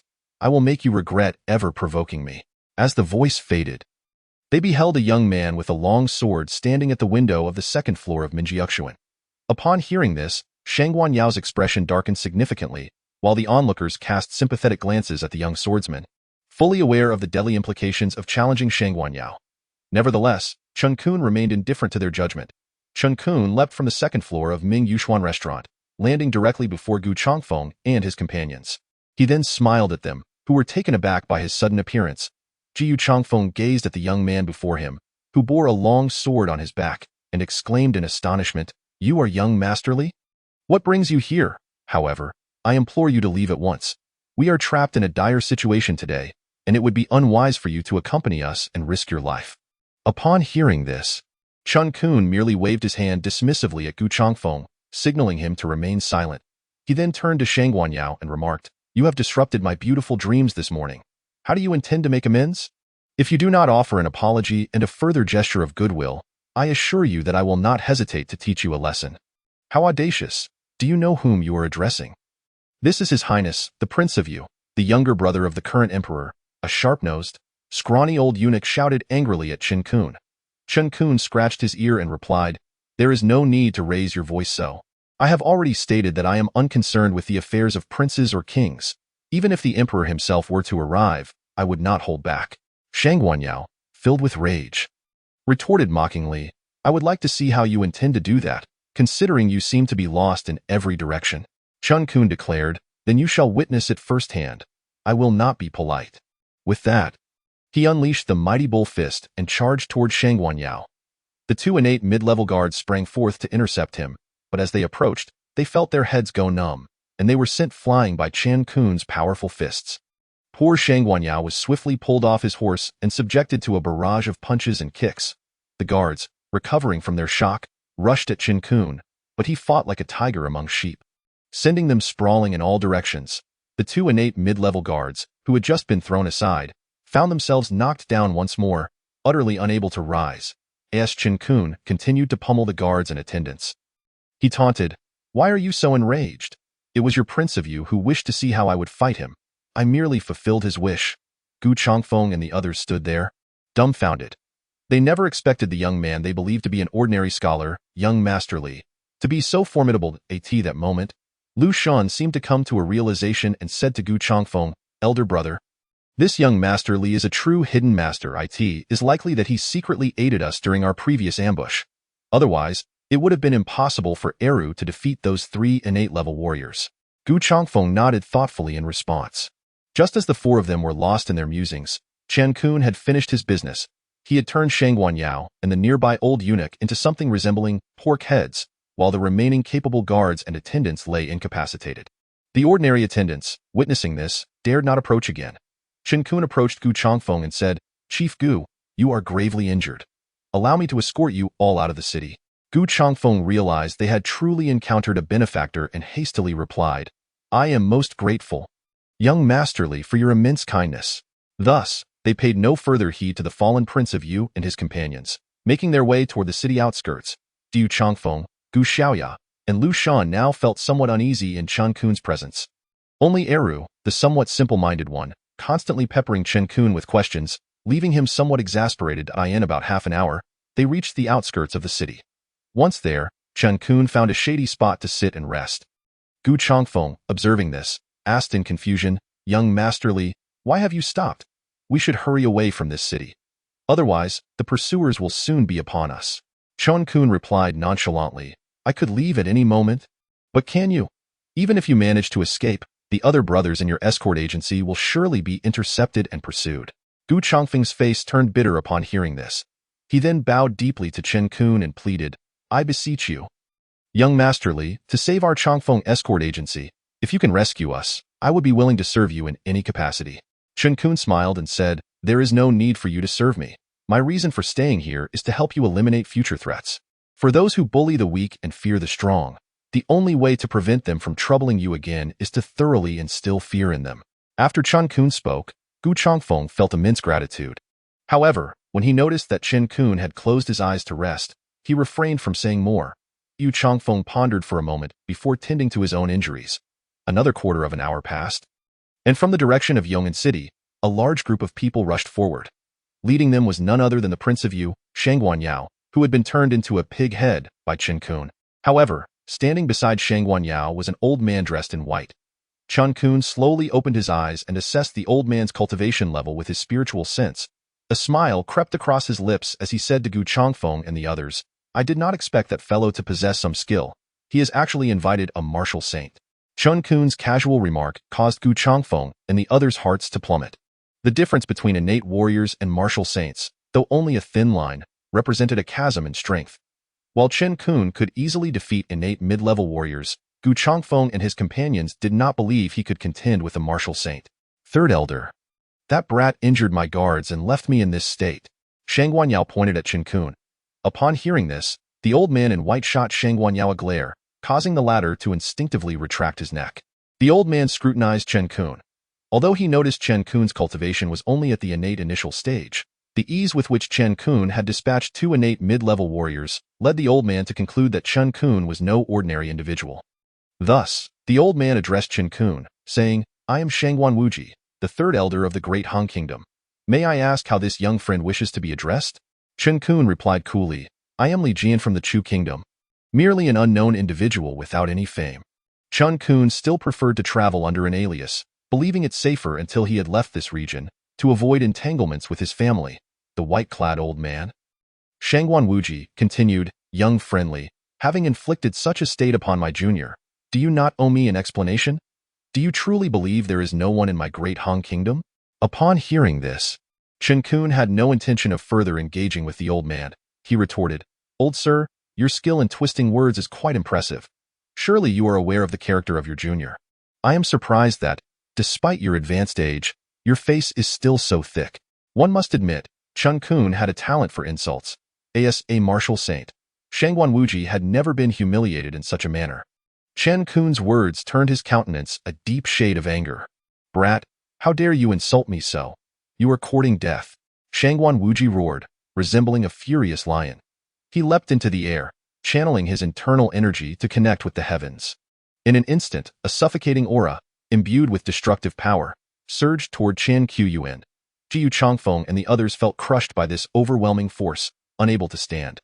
Meanwhile, Chen Qun slowly drew his long sword from his back. Enveloped in spiritual energy, as the sword's brilliance extended over 3 zhong. Before unleashing his powerful strike, he unceremoniously directed a formidable spiritual attack at Shangwan Wuji. Once Chen Qun's sword struck, Shangwan Wuji, who had arrived swiftly, found himself sent flying 10 zhong away by the spiritual energy enveloping Chen Qun's sword. To establish his dominance, Chen Qun then swung his sword with all his might at the empty ground beside him, instantly raising a cloud of dust and creating a chasm several zhong long. Seeing this, Shangwan Wuji was utterly horrified. He cried out in terror, "Immortal!" Due to Chen Qun's spiritual energy exceeding that of ordinary practitioners by several times, coupled with his effortless display of strength in just one move, Shangwan Wuji mistakenly believed Chen Qun to be a celestial of the Golden Core stage. As a martial artist, he was not well versed in the true capabilities of Golden Core practitioners. He only knew that Chen Qun could easily defeat him with a mere casual strike. and the displayed power far surpassed other Tao saints he had encountered. Thus, Shangan Wuji was convinced in his heart that Chen Qun was undoubtedly a celestial of a level beyond the Tao saint. Shangan Wuji, despite his grievous injuries, could not disregard the significance of a celestial at the Golden Core stage. He repeatedly bowed to Chen Qun, exclaiming, "This old man was unaware of the arrival of a celestial. I have greatly offended you. I beseech your forgiveness, I beseech your forgiveness." Upon hearing Shangan Wuji address him as celestial, Chen Qun, though somewhat bewildered, did not refute the title. After all, his intention was to assert his authority and thereby protect everyone from the Chongfeng escort agency.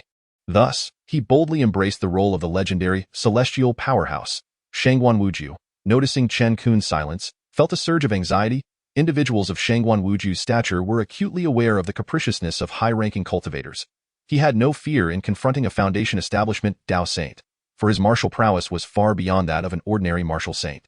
Hence, against a typical Foundation establishment Tao saint, he possessed the capability to fight and even secure victory. However, Shangan Wuji was fully cognizant of the vast chasm separating a Tao saint from a celestial. Any Golden Core celestial could effortlessly extinguish his existence. If today's situation was mishandled, it could spell the end for the great Han nation. Observing Shangan Wuji's terror, Shangan Yao hurriedly approached, asking, "Third Elder, what troubles you? There is no need for such abject humility. You represent the dignity of our great Han nation." To Shangan Yao, the great Han nation boasted 3 martial saints, with Elder Shangan Wuji ranking 3rd. Even in defeat, their nation still had the audacity to stand firm. However, as Shangan Yao rushed over, he was swiftly knocked to the ground by Shangan Wuji's hand. Subsequently, Shangan Wuji bellowed, "All of you kneel and beg the celestial for mercy. Anyone who dares to show disrespect, I shall personally obliterate you." Gu Chongfeng and his companions gazed in disbelief at the throng of kneeling individuals, their minds at a loss for words to express their astonishment. Although Chen Qun did not understand why Shangan Wuji mistook him for a legendary Golden Core celestial, he found it quite advantageous to be associated with such a formidable reputation. Therefore, Chen Qun assertively addressed Shangan Wuji, stating, "You need not plead for my forgiveness any longer. I have but one request. That the Chongfeng escort agency shall henceforth enjoy absolute safety within the borders of the great Han nation. Should any misfortune befall the Chongfeng escort agency, I shall ensure that your entire royal family pays the price." Upon hearing this, Shangan Wuji quickly nodded, replying, "Yes, yes, yes. This old man shall personally escort the members of the Chongfeng escort agency back to their base. From now on, they shall receive the protection of the great Han nation's government within any territory of ours." Satisfied, Chen Qun nodded in approval. He then bid farewell to Gu Chongfeng and the others, who were still in a state of shock, before departing on his sword. Now, wounded as he was, Shangan Wuji dared not gamble with the fate of the royal family. Thus, he insisted on personally escorting Gu Chongfeng and his companions back to their base. Realizing they could not refuse Shangan Wuji's goodwill, Gu Chongfeng and his companions reluctantly agreed. Chapter 15. Arrival in the central divine region amidst the boundless ocean. A merchant ship was bravely sailing through the waves. "We are approaching Black Flood Cliff shortly. The winds and waves are quite fierce. So please be cautious," an older sailor warned the passengers aboard. Chen Qun sensed the increasingly rich spiritual energy and deduced that they were nearing the central divine region. Among the passengers on the ship, aside from a few merchants, most were cultivators heading to the central divine region in search of enlightenment. "Have you heard? One of the 5 major sects in the cultivation world, Lingyun sect, will be recruiting disciples in Tianhe city in 3 months, a rugged man informed a delicate scholar. The scholar sighed, replying, "Ah, I've heard about it, but ordinary people with spiritual roots constitute only 1 in 10 or 20. The standards for disciples of a major sect like Lingyun are exceedingly high, only accepting those with 3 spiritual roots or more. As for those with 4 roots or no roots, they must be under 20 years old and have a cultivation level of at least the 6th layer of Qi refinement.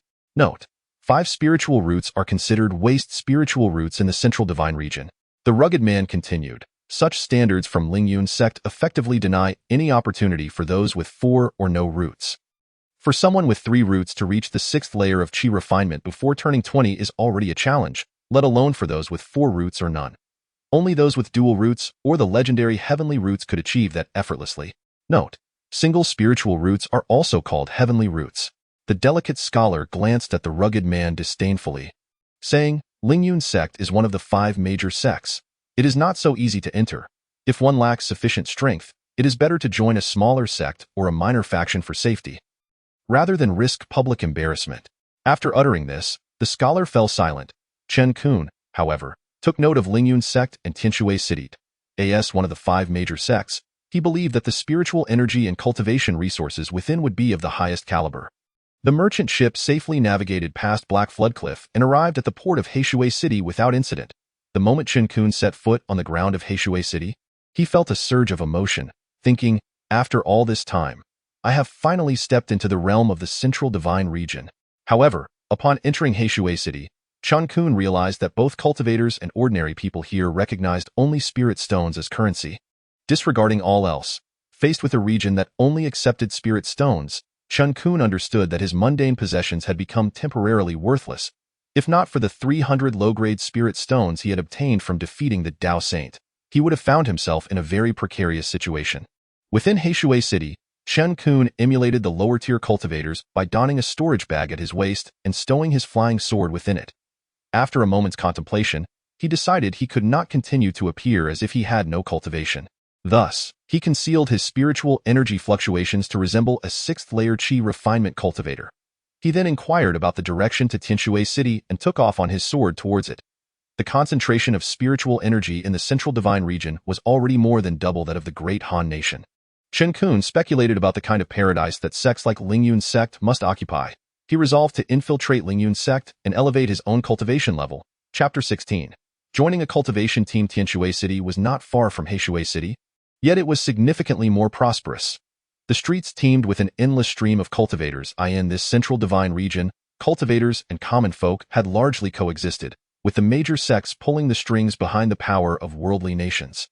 Tianhe City hosted branches of various major sects, along with a marketplace dedicated to transactions among cultivators.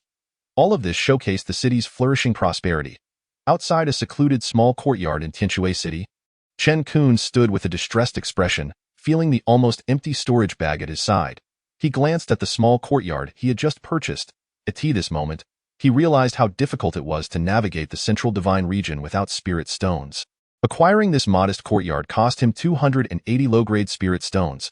Before entering any sect, he would need spirit stones for the essential items like spiritual herbs, elixirs, and magical treasures for his cultivation. Fortunately, the previous owner of the courtyard informed Chen Qun that the quickest way to earn spirit stones was to venture into the Wan Beast mountain range south of Tianhe City to hunt ferocious beasts. The inner cores, pelts, and bones of these beasts could be exchanged for spirit stones in the marketplace. Occasionally, with a stroke of luck, one might even find rare spiritual herbs. However, he was cautioned not to venture too deep, as lacking sufficient strength could lead to perilous consequences. Additionally, between Tianhe City and the Wan Beast mountain range, there existed a league formed entirely by scattered cultivators. Those of lower cultivation could join other scattered teams, significantly increasing their chances of survival and income through collaboration. A few days later, within the Scattered Cultivators League, a young man clad in plain robes curiously surveyed his surroundings. The so-called Scattered Cultivators League was essentially a village constructed from a few thatched huts, featuring an inn, a pharmacy, and many scattered cultivators seated on the ground selling their wares. It appeared quite lively, with a constant flow of cultivators coming and going, both solitary and in small groups, though most were at the Qi refinement stage. Excuse me, fellow cultivator, could you please tell me how to join the adventure teams heading to the Wan Beast mountain range? This is my first time here, and I am not well acquainted with the situation, Chen Qun called out to a bearded cultivator. The bearded cultivator scanned Chen Qun with his spiritual sense and replied, Young brother, with your 6th-layer Qi refinement cultivation, it may be quite challenging to find a team willing to take you on an adventure to seek treasures. The Wan Beast mountain range is fraught with danger. It is a perilous trade, and no one wishes to carry an extra burden. Chen Qun responded, Thank you for your advice. If I cannot find a team willing to take me, I shall venture into the Wan Beast mountain range alone. Perhaps I will be fortunate enough to stumble upon some treasures. The bearded monk was immediately amused by Chen Qun's words and remarked, Little brother, your cultivation may not be high, but your audacity is commendable, which suits my taste perfectly. Coincidentally, our team is heading to the Wan Shou mountain range to hunt some demon beasts and earn some spirit stones. You should accompany me. It would be a shame for someone as young as you to lose your life so soon. My name is Chun. May I ask what you are called? Chen Qun expressed his gratitude, saying, I am Chen Qun. Thank you very much, Brother Gua. However, I fear my humble abilities may cause you trouble. Gua Chun laughed heartily and replied, with my profound cultivation, bringing along one or two individuals like you should not pose any issues for my other companions. Just tell them you are my distant relative when the time comes. Hearing this, Chen Qun couldn't help but feel a bead of sweat trickle down his forehead. Gua Chun, a practitioner at the 9th level of Qi refinement, boldly claimed to possess profound cultivation, leading Chen Qun to mistakenly believe he was a master at the Golden Core stage. Nevertheless, upon reflection, Chen Qun realized that Gua Chun was merely looking out for him, concerned that the 6th level Qi refinement practitioner might venture out alone to meet his demise. Furthermore, as a newcomer, it was wise for Chen Qun to keep a low profile. Thus, he replied, I will defer to Brother Gua's arrangements. Without further ado, Gua Chun took Chen Qun to meet the other members of their team. The Chun, why did you bring along a 6th level Qi refinement kid? If we encounter danger, we won't have time to look after him, remarked a teammate named Qin Shang. Gua Chun retorted without hesitation, I can take care of my own relatives. You needn't concern yourselves with him. Just look after yourselves. After hearing this, Qin Shang fell silent, knowing Gua Chun's strength commanded respect. Gua Chun then introduced Chen Qun to the rest of their team. Besides Gua Chun and Qin Shang, who were both at the 9th level of Qi refinement, there were also Wei Chun, He Shuru, and Renani, all at the 8th level. The team comprised 4 men and 1 woman, now joined by the 6th level Qi refinement, Chen Qun. Once everything was prepared, their team, like others, set off towards the Wanshou mountain range. Throughout the journey, apart from Gua Chun occasionally exchanging a few words with Chen Qun, the others seemed less than welcoming towards the 6th level Qi refinement practitioner. Believing he would undoubtedly slow them down, little did they know, Chen Qun's true strength was beyond their wildest imagination, lying in the mid-stage of Foundation Establishment. Chapter 17. Hunting Demon Beasts. Chen Qun the caretaker thus. Chen Qun followed Gua Chun and the others into the Wanshou mountain range. On the outskirts of the mountain range, they frequently encountered other teams engaged in hunting demon beasts. It was rather rare to see a lone practitioner. At this juncture, Qin Shang addressed the group, our primary objective this time is to hunt 3rd-tier demon beasts. After all, the materials and inner cores from a typical 3rd-tier demon beast can fetch around 100 low-grade spirit stones. He Shuru expressed her concerns, saying, 3rd-tier demon beasts are equivalent to late-stage Qi refinement practitioners, and some formidable 3rd-tier beasts have already reached the peak of Qi refinement. I believe it would be more prudent to hunt groups of 2nd-tier demon beasts. Qin Shang glanced at He Shuru, then deliberately cast a look at Chen Qun before stating, the value of 2nd-tier demon beasts is only 10 low-grade spirit stones. How many would we need to gather? With the Chun and me here, there shouldn't be any danger. After all, risk and reward are intertwined. Gua Chun concurred, then let's heed Qin Shang's advice and venture deeper into the Wanshou mountain range to hunt more 3rd-tier demon beasts.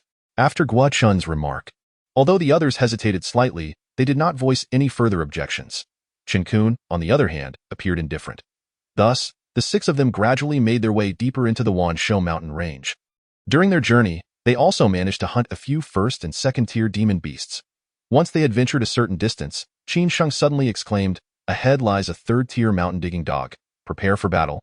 With that, Qin Shang summoned his magical artifact and charged at the mountain-digging dog, followed closely by Gua Chun and the others. Among them, only Qin Shang possessed a lower-grade magical weapon in the form of a spear, while Gua Chun and the others wielded upper-grade magical artifacts. Observing the others launch their magical attacks, Chen Qun also summoned his flying sword to join the fray. Qin Shang glanced at the flying sword in Chen Qun's hand, which barely qualified as a lower-grade magical artifact, and inwardly scoffed. Not only is this kid weak in cultivation, but he is also pitifully impoverished. He truly is a liability, and I must find an opportunity to show him his place. After half an hour of combat, the mountain-digging dog finally lay defeated at their feet. The 3rd-tier creature had nearly reached the standard of a 9th-level Qi refinement practitioner. Its final retaliatory strike had injured He Shuru, Wei Chun, and Renani, who were all at a lower cultivation level. However, the even weaker Chen Qun remained unscathed, bouncing about with no injuries at all. Qin Shang and the others couldn't help but inwardly lament this kid's good fortune. Thus, this 6-member team lingered at the outskirts of the Wanshou mountain range for over half a month. They successfully hunted numerous 3rd-tier demon beasts while also casually dispatching some 2nd-tier ones. After this prolonged period of conflict, all but Chen Qun, who remained perfectly intact, bore the marks of battle, including Qin Shang and Gua Chun.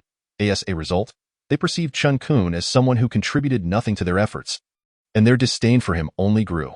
Had it not been for Gua Chun's support, they would have likely expelled Chen Qun from the team long ago. Even so, all the dirty and laborious tasks, such as skinning the demon beasts, collecting inner cores, and gathering herbs, fell squarely on Chen Qun's shoulders. While the other 5 were meditating to heal their injuries, Chen Qun took to foraging for herbs, seeking treasures, and occasionally roasting demon meat to vary their meals.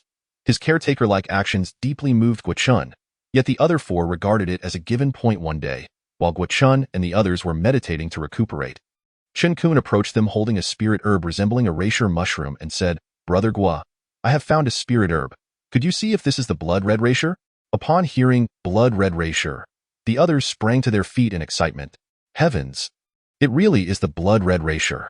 Before Guochun could speak, Qin Shang greedily gazed at the herb in Chen Qun's hand. Renani exclaimed, "This is fantastic. With this blood-red reishi, our haul this time is monumental." Guochun added excitedly, "Haha. My brother's luck is astounding. I trust none of you will dispute that he is a burden now.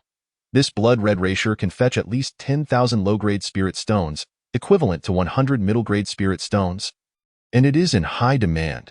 As they exchanged excited words, a sudden gust of wind swept through, revealing a leopard-like demon beast standing before Chen Qun, fixated on the blood-red reishi in his hand. Qin Shang's expression shifted dramatically as he warned, "That's a peak, 3rd-tier fire cloud leopard. Everyone prepare for battle." Guochun's expression grew grave as he remarked, "Heavenly materials and earthly treasures are indeed guarded by fierce beasts. This fire cloud leopard has achieved the peak of chi refinement. Everyone, be on high alert." Upon hearing that the fire cloud leopard had reached such a formidable level, Hishuru and the others' faces turned ashen. Facing an opponent at the peak of chi refinement posed a grave danger for them.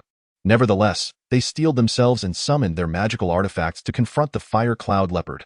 Chen Qun, appearing equally determined, withdrew the blood-red reishi and launched an attack against the beast. The fire cloud leopard, true to its status among 3rd-tier demon beasts, proved to be a formidable adversary.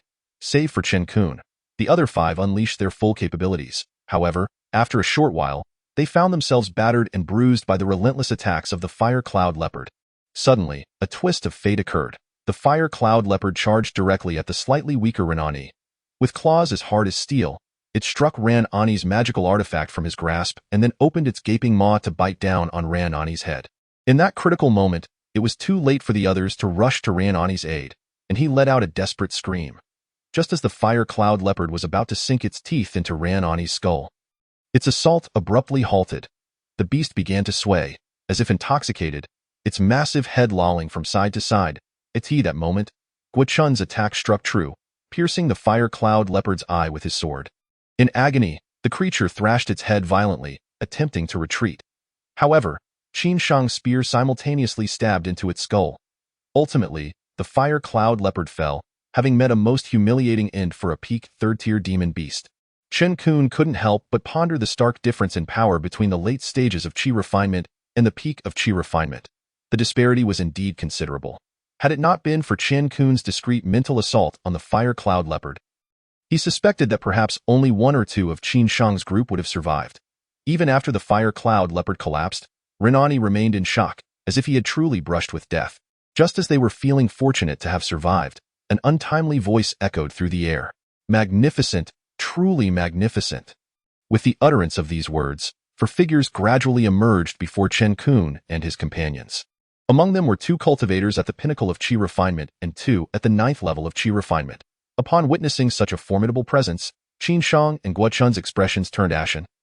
For they had already surmised the intentions of their adversaries in any location. The most perilous threats were not the beasts or other dangers, but rather the human element, within the vast expanse of the 10,000 Beasts mountain range. Acts of murder and plunder were commonplace. Now, with injuries afflicting Guochun and his companions, even if they had been unscathed, confronting those 2 pinnacle chi refinement cultivators would still pose an insurmountable challenge. Chapter 18. Encounter with an old friend. The leading cultivator among the 4, a pinnacle chi refinement practitioner, addressed Chen Qun and his companions, saying, "It appears this fire cloud leopard has saved us quite a bit of effort. You are now devoid of the strength to fight back. I advise you to relinquish the crimson blood spirit herb and the storage bags you carry. I might consider sparing your lives." Guochun glared at the man. Indignation etched on his face. "So you have been lurking in the shadows, observing us all along.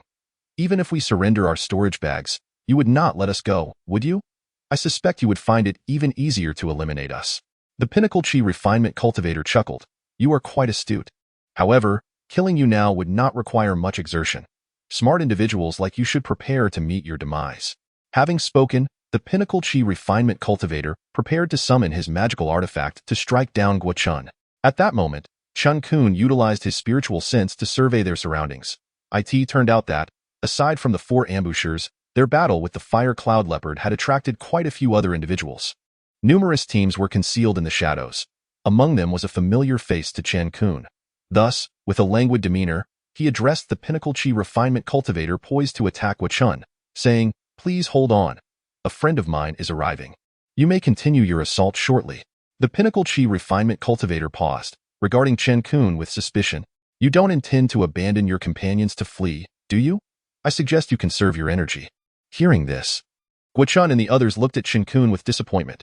Yet, Chen Qun paid them no mind. He turned to the nearby woods and called out, "Elder Shangwan, did you not escort my friends from the Chongfeng escort agency back? Or have you harmed them?" As Chen Kun's words fell, 3 figures appeared in a rush. Leading them was none other than Elder Shangan Wuji, the 3rd elder of the Dahuang Kingdom. The astute elder recognized that Chen Qun, now at the 6th level of Qi refinement, was concealing his true strength. Nevertheless, he quickly explained, "Young friend, how could I ever harm your companions? I intended to escort them personally, but I received an urgent message from our Grand Elder, instructing me to take 2 of our family's juniors out for practical experience. However, I have dispatched our finest elite troops to ensure the safety of the Chongfeng escort agency." Upon hearing Shangwan Wuji's response, Chen Kun's expression softened, internally praising the elder's tact. This was not merely the elder's cleverness, but rather a testament to his formidable strength, as a martial saint, coupled with the martial arts and secret techniques accumulated by the royal family of the Dahuang Kingdom over the years.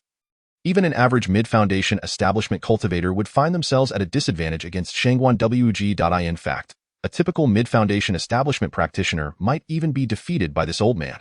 However, Chen Qun had previously utilized his spiritual sense to defeat Shangwan Wuji with a single strike. Additionally, with his 5 elements yin-yang technique, which cultivated all 5 attributes concurrently, his spiritual energy was several times that of his peers.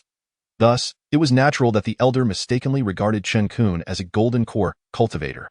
Today, upon seeing Chen Qun at the 6th level of Qi refinement, Shangwan Wuji was further convinced that he was a hidden expert traveling incognito. The 2 younger Qi refinement practitioners beside Shangwan Wuji were perplexed, unsure of when their esteemed 3rd elder had become so agreeable. Meanwhile, the earlier Pinnacle Qi refinement cultivator, who had intended to attack Chun, was astonished to find Chen Qun summoning 3 allies. A sense of gravity washed over his face, for 2 additional opponents at the 9th level of Qi refinement posed a significant challenge. As for the elderly man without any cultivation, he dismissed him entirely. Qin Shang and the others turned their gazes toward Chun, who was equally bewildered. He had no inkling of where Chen Kun's 9th level Qi refinement friends had come from. If Chen Qun had such allies, there would be no need for him to accompany their team. Yet, now was not the time for such thoughts, for their ability to escape remained uncertain, given the 2 Pinnacle Qi refinement cultivators on the opposing side. Based on strength alone, their survival was still precarious. However, a glimmer of hope had emerged. With the 5 of them joining forces with the 2 9th level Qi refinement practitioners, they might indeed carve out a chance for survival. At this moment, Chen Qun languidly spoke again, "Elder Shangwan, since we are now friends, consider the 4 individuals before us. They wish to seize our team's possessions and even aim to silence you if why strength is insufficient. I wonder if you might lend your assistance." Upon hearing this plea, Shangwan Wuji inwardly scoffed at Chen Kun's self-deprecation. "You speak of being weak, yet you are at the golden core stage. If that is weak, then we need not continue living." Though he thought this, Shangwan Wuji maintained a cordial demeanor, replying, "Since you hold me in such high regard, it is my honor to be considered your friend. I am curious, young friend, do you wish for these 4 to live or die?" Injured and weary, Chun, Qin Shang, and the others nearly choked upon hearing Shangwan Wuji's words. They believed the old man had lost his mind. Even with 2 9th level Qi refinement protectors at his side, he could not afford such arrogance in the face of 2 Pinnacle Qi refinement cultivators. The leading Pinnacle Qi refinement practitioner, furious, glared at Shangwan Wuji and spat, "You old fool, you are courting death." With that, he summoned his magical artifact and charged at Shangwan Wuji. However, before his artifact could even approach, He found himself half kneeling on the ground, crushed beneath the overwhelming aura released by Shangan Wuji. The pinnacle Qi refinement cultivator's face turned pale as he exclaimed, "You are at the foundation establishment stage." This revelation sent shockwaves through the crowd. At that moment, aside from Chen Qun and Shangan Wuji's two juniors, everyone else was rendered speechless. The other pinnacle Qi refinement practitioner and the two ninth-level Qi refinement practitioners recognized the dire situation and attempted to flee on their swords. Yet, they were swiftly struck down by a single palm from Shangan Wuji, crashing to the ground. Shangan Wuji stood with his hands clasped behind his back, exuding an air of authority. He then declared, "I am not merely at the foundation establishment stage. I am a martial cultivator. However, I do not deign to regard ordinary foundation establishment practitioners, let alone you Qi refinement juniors, who dare to act so brazenly before me." After delivering his words, he promptly resumed his earlier demeanor and turned to Chen Qun, asking, "How shall we deal with these four?" Chen Qun glanced at the four cultivators, who appeared utterly defeated. If he instructed Shangan Wuji to eliminate them, the elder would likely do so without a second thought. However, Chen Qun was not a person who reveled in slaughter. Therefore, he replied, "Have them leave their storage bags behind and allow them to depart." Upon receiving Chen Qun's consent, Shangan Wuji commanded the four cultivators to relinquish their storage bags.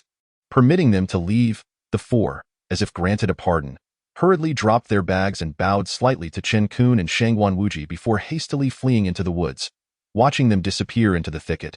Shangan Wuji turned back to Chen Qun and said, "If you have no further arrangements, I must continue with my juniors into the depths of the 10,000 Beasts mountain range for further training." Chen Qun replied, "Elder Shangan, please proceed, and do take along any nefarious individuals you might encounter." Shangan Wuji assured him, "Rest assured, young friend, I will take care of everything. Until we meet again." With that, Shangan Wuji turned and led his two ninth-level Qi refinement juniors away. While the overwhelming aura of the martial saint pressed upon the hidden Qi refinement practitioners nearby, before long, only Chen Qun remained, picking up the four storage bags, while Qin Shang stared blankly at him. Along with Guo Chun and the other three, Chapter 19, Departure from the Team, What is the matter with you all? After collecting the four storage bags, Chen Qun noticed that Guo Chun and the others were still gazing at him intently. Guo Chun spoke, "Brother Chen Qun, I truly did not expect that you had connections with a venerable martial saint. That is an existence equivalent to the foundation establishment stage." Qin Sheng added, "We owe you a great debt today. Brother Chen Qun, we hope you will not take offense at our previous transgressions." He Shuru, Renani, and Wei Chun also expressed their earlier apologies to Chen Qun. However, they could not fathom how a mere sixth-layer Qi refinement cultivator could establish a relationship with a martial saint, let alone one that was quite extraordinary. Had that martial saint not intervened today, they would likely not have survived to leave the myriad beast mountains, and the thought sent chills down their spines. At that moment, Guo Chun suggested, "We have made considerable gains this time. Why not return to Tianhe City first? We can exchange these gains for spirit stones, and then divide them among ourselves to procure items that will enhance our cultivation." Chen Qun and the others readily agreed. Thus, they set off in the direction of Tianhe City. On the way back, Chen Qun fell into deep contemplation. Although it may be challenging for cultivators of the same level to defeat one another, higher-level martial artists can easily crush those of lower levels. However, these considerations were of little consequence to Chen Qun.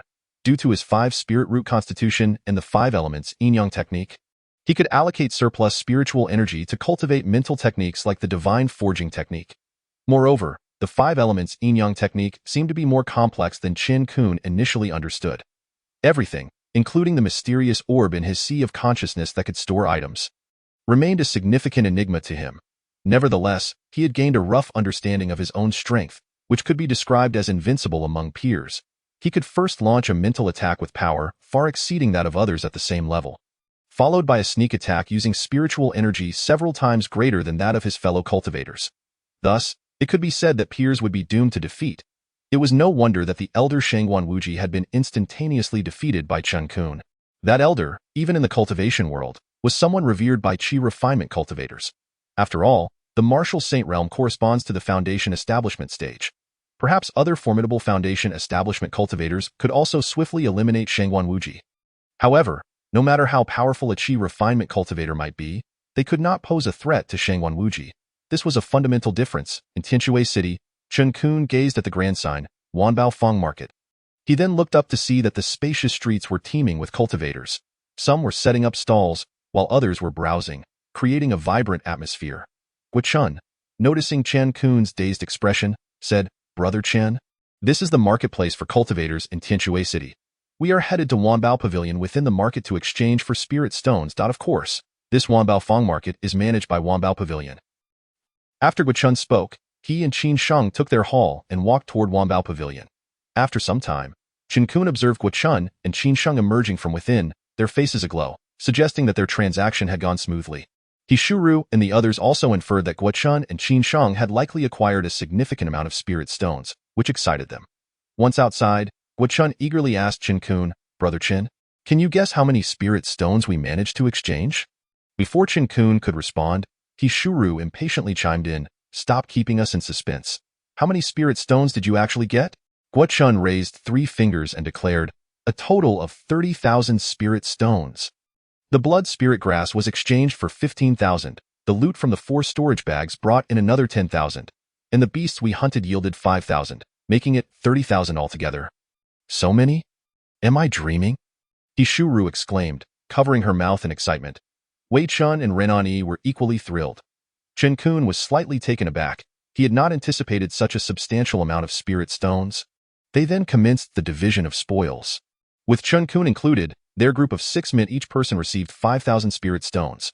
Once the division was complete, Chun turned to Chen Qun and said, "Brother Chen, you truly are our lucky star. We have never had such abundant gains before." Chen Qun smiled and replied, "This fortune belongs to us all. I have merely contributed my modest efforts." At this moment, Qin Sheng added, "Had it not been for your connection with that martial saint, Brother Chen, we might have met a grim fate in the myriad beast mountains." He Shuru and the others quickly echoed his sentiment. Chen Qun felt a bit embarrassed and said, "If not for Brother Gua and the rest allowing me to join your team, I might still be looking for a group to join in the Loose Cultivator Alliance. I wonder what you all plan to do next."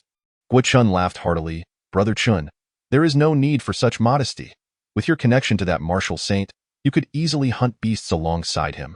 We plan to purchase some pills to enhance our cultivation and, once we have improved our abilities, return to the myriad beast mountains to hunt. Brother Chen, if you wish to join our team, you are always welcome." Chen Qun felt a warmth in his heart at Chun's generosity. He responded, "In that case, I will seek out some items to improve my cultivation as well.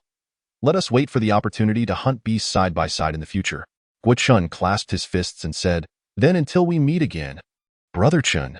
Chen Qun also bid farewell to the others, saying, "Until we meet again." Qin Sheng and the others hurriedly echoed, "Until we meet again." Chapter 20. Chen Qun's crisis after parting ways with Chun and the others. Chen Qun began his treasure-hunting venture in the marketplace, especially since he now possessed 5,000 low-grade spirit stones in his storage, bag.as. He surveyed the myriad of goods in the market. He felt overwhelmed. Aside from some low-grade herbs, there were only low-grade inner elixirs and basic techniques, talismans, and the like. Before long, Chen Qun had perused the stalls of Qi refinement cultivators, but found nothing of interest. He then made his way toward the area designated for Foundation Establishment cultivator transactions. However, as Chen Qun approached this area, 2 peak Qi refinement cultivators stationed as guards said, "The Foundation Establishment trading area is restricted to Foundation Establishment seniors. You, a mere Qi refinement cultivator, are not permitted entry." Chen Qun felt frustrated. He had not anticipated that there would be such restrictions even for browsing stalls. Nevertheless, this did not deter Chen Qun. Half an hour later, a mid-foundation establishment cultivator, dressed in simple robes and wearing a mask, arrogantly strode toward the trading area. The 2 guarding Qi refinement cultivators immediately changed their demeanor, bowing and ushering him in. The masked Foundation Establishment cultivator was none other than Chen Qun. Having concealed his cultivation level, he muttered to himself, "Indeed, we live in an era where strength reigns supreme. The change in their attitudes is truly swift." The trading area for Foundation Establishment cultivators was noticeably quieter than the bustling stalls for Qi refinement cultivators. There were only a few scattered stalls and some Foundation Establishment cultivators moving about. After browsing for a while, Chen Qun paused in front of a stall run by a man with a gaunt face. He noticed that beside the various spiritual herbs and items, there lay an ancient-looking cultivation manual. Chen Qun casually picked it up and flipped through it. It was a sword cultivation manual titled 8 Forms of Sword Dao. Although the 8 Forms of Sword Dao seemed rather unremarkable, Chen Qun realized that his current offensive techniques were limited, prompting him to decide to purchase this manual. He inquired of the gaunt-faced cultivator, "Dear friend, how many spirit stones for this 8 forms of sword Dao?" Without lifting his head, the cultivator replied, 50 mid-grade spirit stones. Chen Qun felt conflicted upon hearing this. 50 mid-grade spirit stones equated to 5,000 low-grade spirit stones. A price that was all too coincidental, matching exactly the number of spirit stones he possessed. However, after some haggling, he finally managed to secure the manual for 4,500 low-grade spirit stones. Chen Qun couldn't help but reflect on how arduous it was to earn spirit stones, while spending them felt instantaneous. With no surplus spirit stones remaining, he lost interest in further browsing and returned to his courtyard in Tianhe City to begin practicing the 8 forms of sword Dao. Although it was a seemingly ordinary sword technique, as Chen Qun delved deeper, he sensed that it was anything but mundane. Yet, he could not pinpoint what made it exceptional. The 8 forms of sword Dao was divided into 3 levels. And after countless days and nights of relentless practice, he barely reached the first level of the 8 forms of sword Dao. As for the second level, he had no idea when he would achieve it. Eventually, Chen Qun understood why the 8 forms of sword Dao was considered remarkable. It was exceedingly difficult to cultivate. Despite its apparent simplicity, the time required for mastery was exorbitant, and the effectiveness of its attacks was not particularly impressive. It was indeed a case of being a feeble technique among already weak techniques. No wonder it was sold off by others. It is estimated that the monk with a scarred face must have discovered the shortcomings of this tome, which is why he chose to sell it. However, Chen Qun is currently in dire financial straits. Acquiring another, more suitable manual would prove somewhat challenging. Therefore, he has resolved to make do with this 8 forms of swordsmanship for the time being. Yet, due to the absence of spiritual herbs and items to aid his cultivation, Chen Qun has remained stagnant at the peak of the mid-foundation stage, still some distance away from reaching the late foundation stage. At this moment, he harbors a profound yearning for spirit stones and various spiritual items. Even now, the periphery of the 10,000 Beasts mountain range is bustling with numerous cultivators constantly traversing the area. Most of them are still Qi refining stage practitioners, hunting demon beasts in teams, while foundation stage cultivators are a rare sight. At this juncture, a masked foundation stage cultivator clad in plain garments swiftly soared past on his sword. The surrounding Qi refining stage cultivators gazed at him with envy and reverence. This foundation stage cultivator is none other than Chen Qun, who has come to hunt demon beasts. At present, Chen Qun does not conceal his cultivation level. For apart from seeking to slay higher-tier demon beasts to acquire more spirit stones, he also intends to significantly enhance his own cultivation within the 10,000 Beasts mountain range. He directly headed toward the regions inhabited by 4th-tier and above demon beasts, casually dispatching a number of 2nd and 3rd-tier creatures along the way. As he ventured deeper, the number of cultivators dwindled, and Chen Qun realized he was nearing the territory of 4th-tier demon beasts. Roar! Following a frenzied roar, a 4th-tier iron pattern lion lunged toward him, perceiving Chen Qun as a delectable meal. However, just as it was about to close the distance, a sudden pain struck its head. Before it could recover, it was felled by Chen Qun's sword, instantly slain. Chen Qun stowed the iron pattern lion's corpse into his storage bag and continued onward into the depths of the 10,000 Beasts mountain range. Days later, beside a precipice in the mountain range, a weary Chen Qun sat in meditation to restore his spiritual energy. Over these past several days, his harvest had been exceptionally bountiful, corpses of 4th-tier to 6th-tier demon beasts, such as the Iron Pattern Lion, Black Wind Demon Wolf, and Crimson Flame Beast, filled his storage bag. Had it not been for the golden sphere within his sea of consciousness, which could store items, he would have been compelled to return to the city for a transaction. Moreover, it was not just the demon beast corpses. Along the way, Chen Qun had gathered a substantial amount of spiritual herbs, including blood, blue blood fruit, and many others. He even managed to collect 2 crimson blood spirit mushrooms. During this time, he encountered a few other foundation stage cultivators hunting demon beasts, yet he did not engage with them extensively. Eventually, Chen Qun realized that his spiritual energy consumption skyrocketed when relying solely on spirit sense attacks. Even with several times the spiritual energy of his peers, he found it unsustainable. Consequently, when confronting 4th and 5th-tier demon beasts, he resorted to using 8 forms of swordsmanship for direct combat. Only when facing 6th-tier beasts did he employ spirit sense attacks to gain an advantage. Chen Qun felt that the more adept he became with 8 forms of swordsmanship, the simpler the techniques appeared, and their power increased correspondingly. This left him somewhat baffled. Thus, Chen Qun rested by the precipice for the night, as the sun cast its first rays the following day. He resumed his hunting endeavors. Gradually, he unknowingly ventured deeper. Just after he had slain a 6th-tier ice crystal white tiger and walked several miles further, an ominous premonition suddenly gripped his heart, accompanied by an unsettling twitch of his eyelids. Before he could react, a fire-red 7th-tier red armored earth dragon appeared before him, its maw agape and drooling. Chen Qun's expression shifted drastically upon recognizing the beast, which was equivalent to an early Golden Core stage practitioner. He sensed an oppressive aura permeating the air. Determined to strike first, he unleashed a spirit sense attack just as 8 forms of swordsmanship cleaved toward the red armored earth dragon. The result was a sharp clang, as the inferior flying sword in his hand shattered, leaving only the hilt. His arm trembled from the recoil, and dizziness overwhelmed him, clearly indicating a backlash from his spirit sense attack. The difference between 6th and 7th tier beasts is but a single tier. Yet it signifies a fundamental shift. A 6th tier demon beast pales in comparison to a 7th tier one, akin to an ant. Before Chen Qun could fully grasp the shock, the red armored earth dragon's fiery tail lashed out, striking him with such speed that he could not evade. He was sent sprawling several yards away. Now gravely injured, he felt several of his ribs fracture from the impact. His only thought was to flee. If he failed to escape, death was all but certain.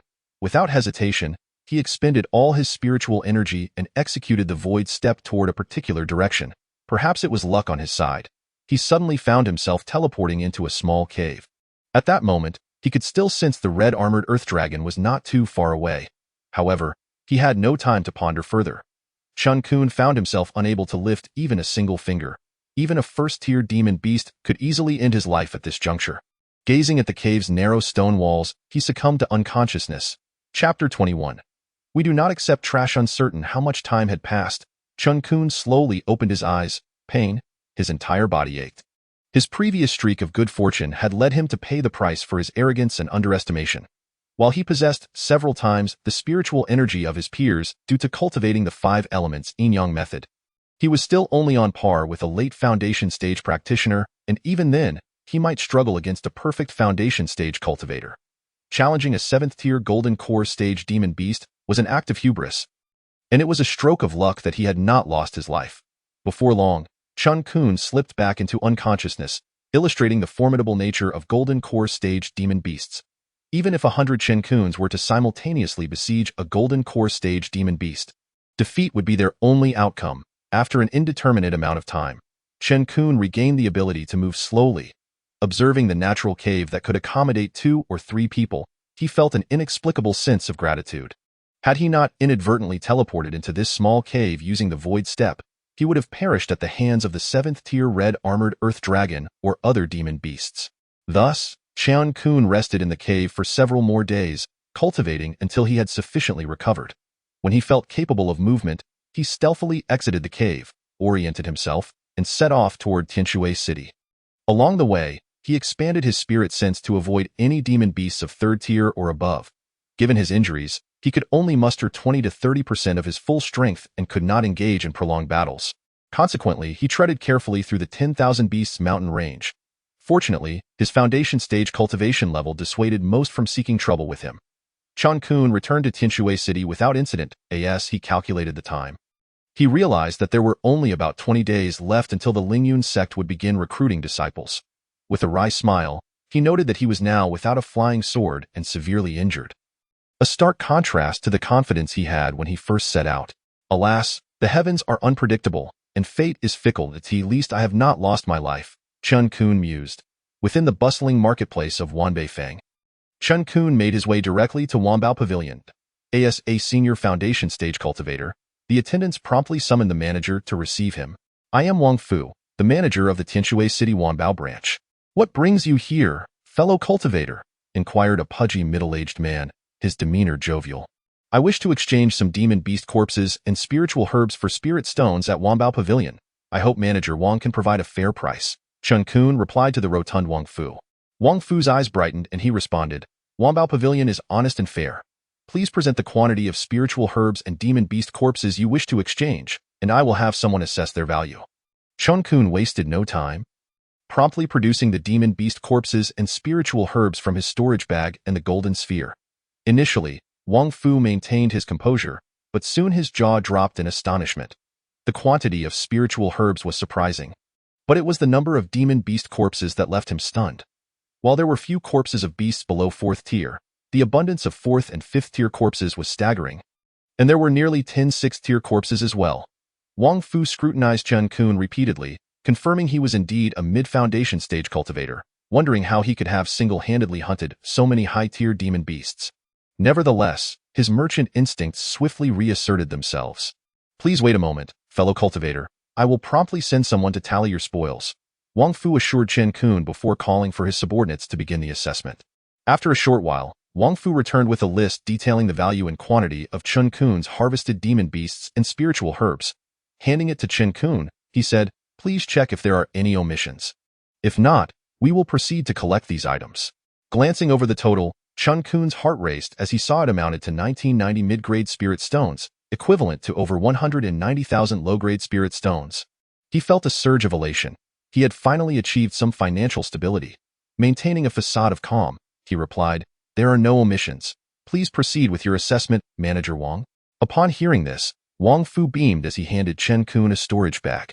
Chen Qun scanned it with his spirit sense and, perplexed, inquired, "Why are there 10 additional mid-grade spirit stones?"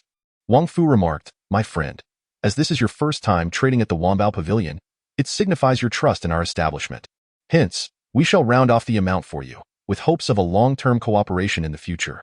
Chen Qun, feeling somewhat embarrassed, replied, "I sincerely thank you, Master Wang. I wonder if your esteemed pavilion has any healing elixirs or magical treasures available for purchase?" Wang Fu laughed heartily, "My friend, you truly have a sense of humor. Since we dare to call ourselves the Wanbao Pavilion, how could we possibly lack the common items you mentioned? Please, follow me." With that, Wang Fu led Chen Qun to the second floor. He continued, "This entire second floor is dedicated to elixirs. Once you have made your selections, we can proceed to the third floor to choose magical treasures."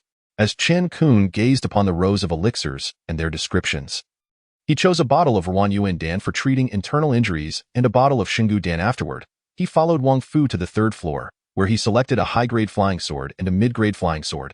Lastly, he visited the miscellaneous section and picked a unique mask that could block spiritual energy, despite having no rank. Once Chen Qun acquired the suitable items, he bid farewell to Wang Fu and left with satisfaction. Feeling a mix of resignation and amusement, Chen Qun touched his storage bag, realizing that he had spent 1,800 mid-grade spiritual stones out of the 2,000 he had just obtained. Fortunately, the remaining stones would suffice for a while. Chen Qun decided against venturing into the Wanshou Mountains to earn more spiritual stones, as his injuries would not heal quickly. Moreover, the time for Ling Yun's sect to recruit disciples was approaching, and he did not wish to miss the opportunity. Days passed by, and finally, the day arrived for Ling Yun's sect to recruit disciples, making Tianhe City exceptionally lively. Everywhere, cultivators and mundane folk bustled about. For ordinary people, being noticed by a cultivation sect could lead to a meteoric rise. As Chen Qun observed the bustling Tianhe City, he intended to ask someone where Ling Yun's sect was recruiting disciples when an abrupt voice called out to him. "Brother Chen, what a coincidence. Are you here for the recruitment of disciples at Hanfeng Valley?" The speaker was Renani from Guo Chun's team. "Hanfeng Valley is recruiting disciples? Shouldn't it be Ling Yun's sect?" Chen Qun inquired, perplexed. "It seems Brother Chen is not very familiar with our central Shenzhou. Today marks the recruitment day for all sects," Renani replied with a smile. Feeling somewhat sheepish, Chen Qun scratched his head and said, "I truly am not well versed in these matters. I would appreciate it if Brother Ren could provide me with a brief explanation, so I need not wander aimlessly like a headless fly." Renani patiently elaborated. "In central Shenzhou, there are 5 most powerful sects: Xinjian sect, Wanfo Temple, Ling Yun sect, Wuzhigong, and Shenongmen. Additionally, there are 8 first-rate sects with slightly lesser strength: Tianda sect, Hanfeng Valley, Xianxia sect, Lingjianmen, Fulongwen, Unipalace, Zishendian, and Tianshi Jiao. These 13 sects represent the entirety of the Righteous Cultivation Alliance in central Shenzhou. There are countless smaller sects, but they are insignificant." He continued, "Today, 4 sects in Tianhe City are recruiting disciples: Ling Yun sect in the North City, Tiandao sect in the East City, Lingjiamen in the West City. And here is where Hanfeng Valley is recruiting. If Brother Chen wishes to join a sect beyond these 4, you would need to travel to other cities." Upon hearing this, Chen Qun realized the situation and quickly cupped his hands in gratitude. "Thank you, Brethren, I plan to try my luck at Lingyun sect. May I ask what your plans are?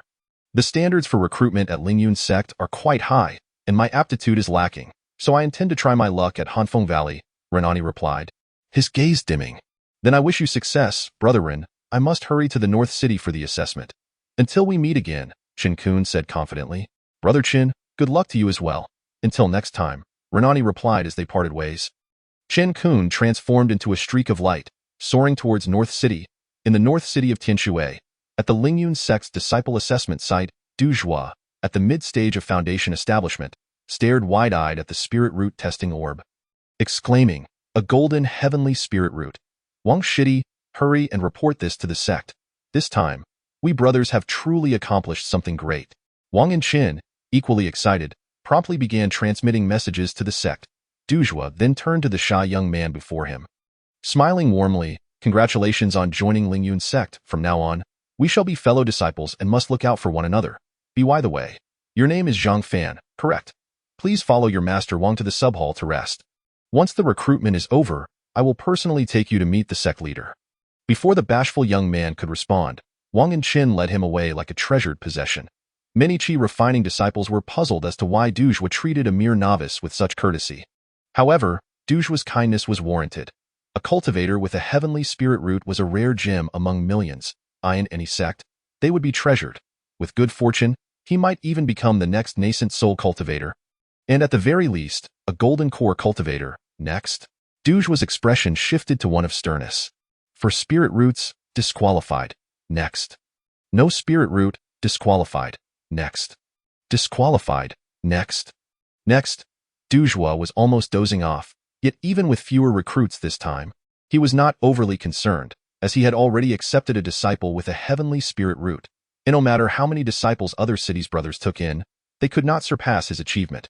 While pondering how the sect leader would reward him, the spirit root testing orb lit up once more. Duzhua raised his eyelids to glance, stating, waste spirit root, 5 spirit roots, disqualified. Next.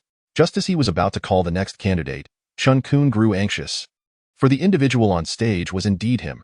Chen Qun hurriedly spoke, wait, aren't you going to test my bones and cultivation level?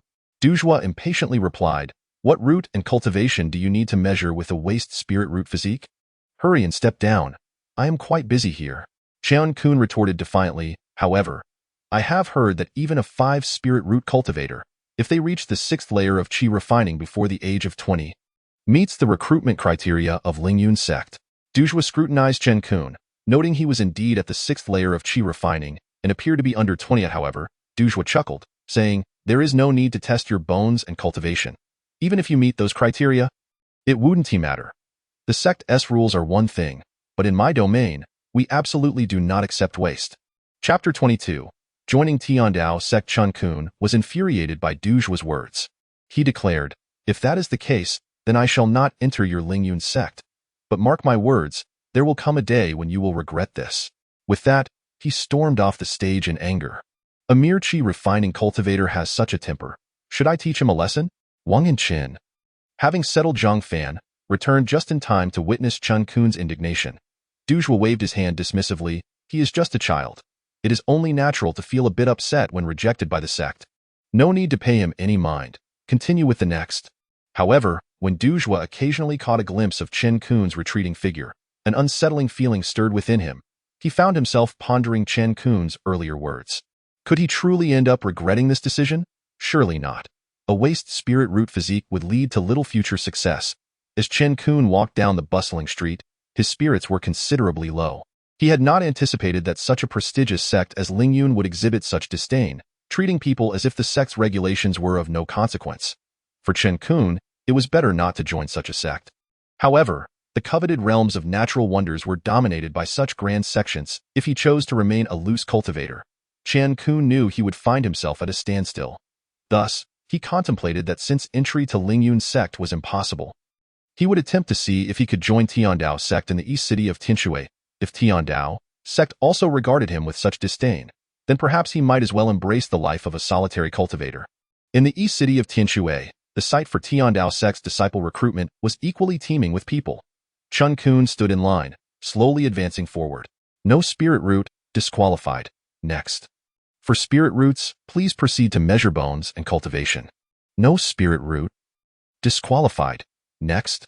In contrast to Duzhua of Lingyun sect, Yu Chao of Tiandao sect was quite diligent, testing one candidate after another without any sign of impatience. Senior brother, why don't you take a break? Let me take over for a while, Xiaofu said, looking at Yu Chao with concern. Why Yu Chao smiled and replied, selecting talents for the sect is a significant task. We must be meticulous. This little hardship is nothing. You must ensure to thoroughly check their bones and cultivation. Understood, senior brother Yu, Xiaofu said gently. Time passed swiftly, and soon it was Chen Qun's turn. When he stepped onto the stage, the spirit root testing orbigan displayed 5 colors. Why Yu Chao furrowed his brow upon seeing it. Nonetheless, he courteously asked Chen Qun, dear young friend, would you like to test your bones and cultivation? Chen Qun felt a surge of excitement and responded, I would like to test my bones and cultivation. Xieshimi. Please assess his root constitution and cultivation level, Yu Chao instructed Xiaofu.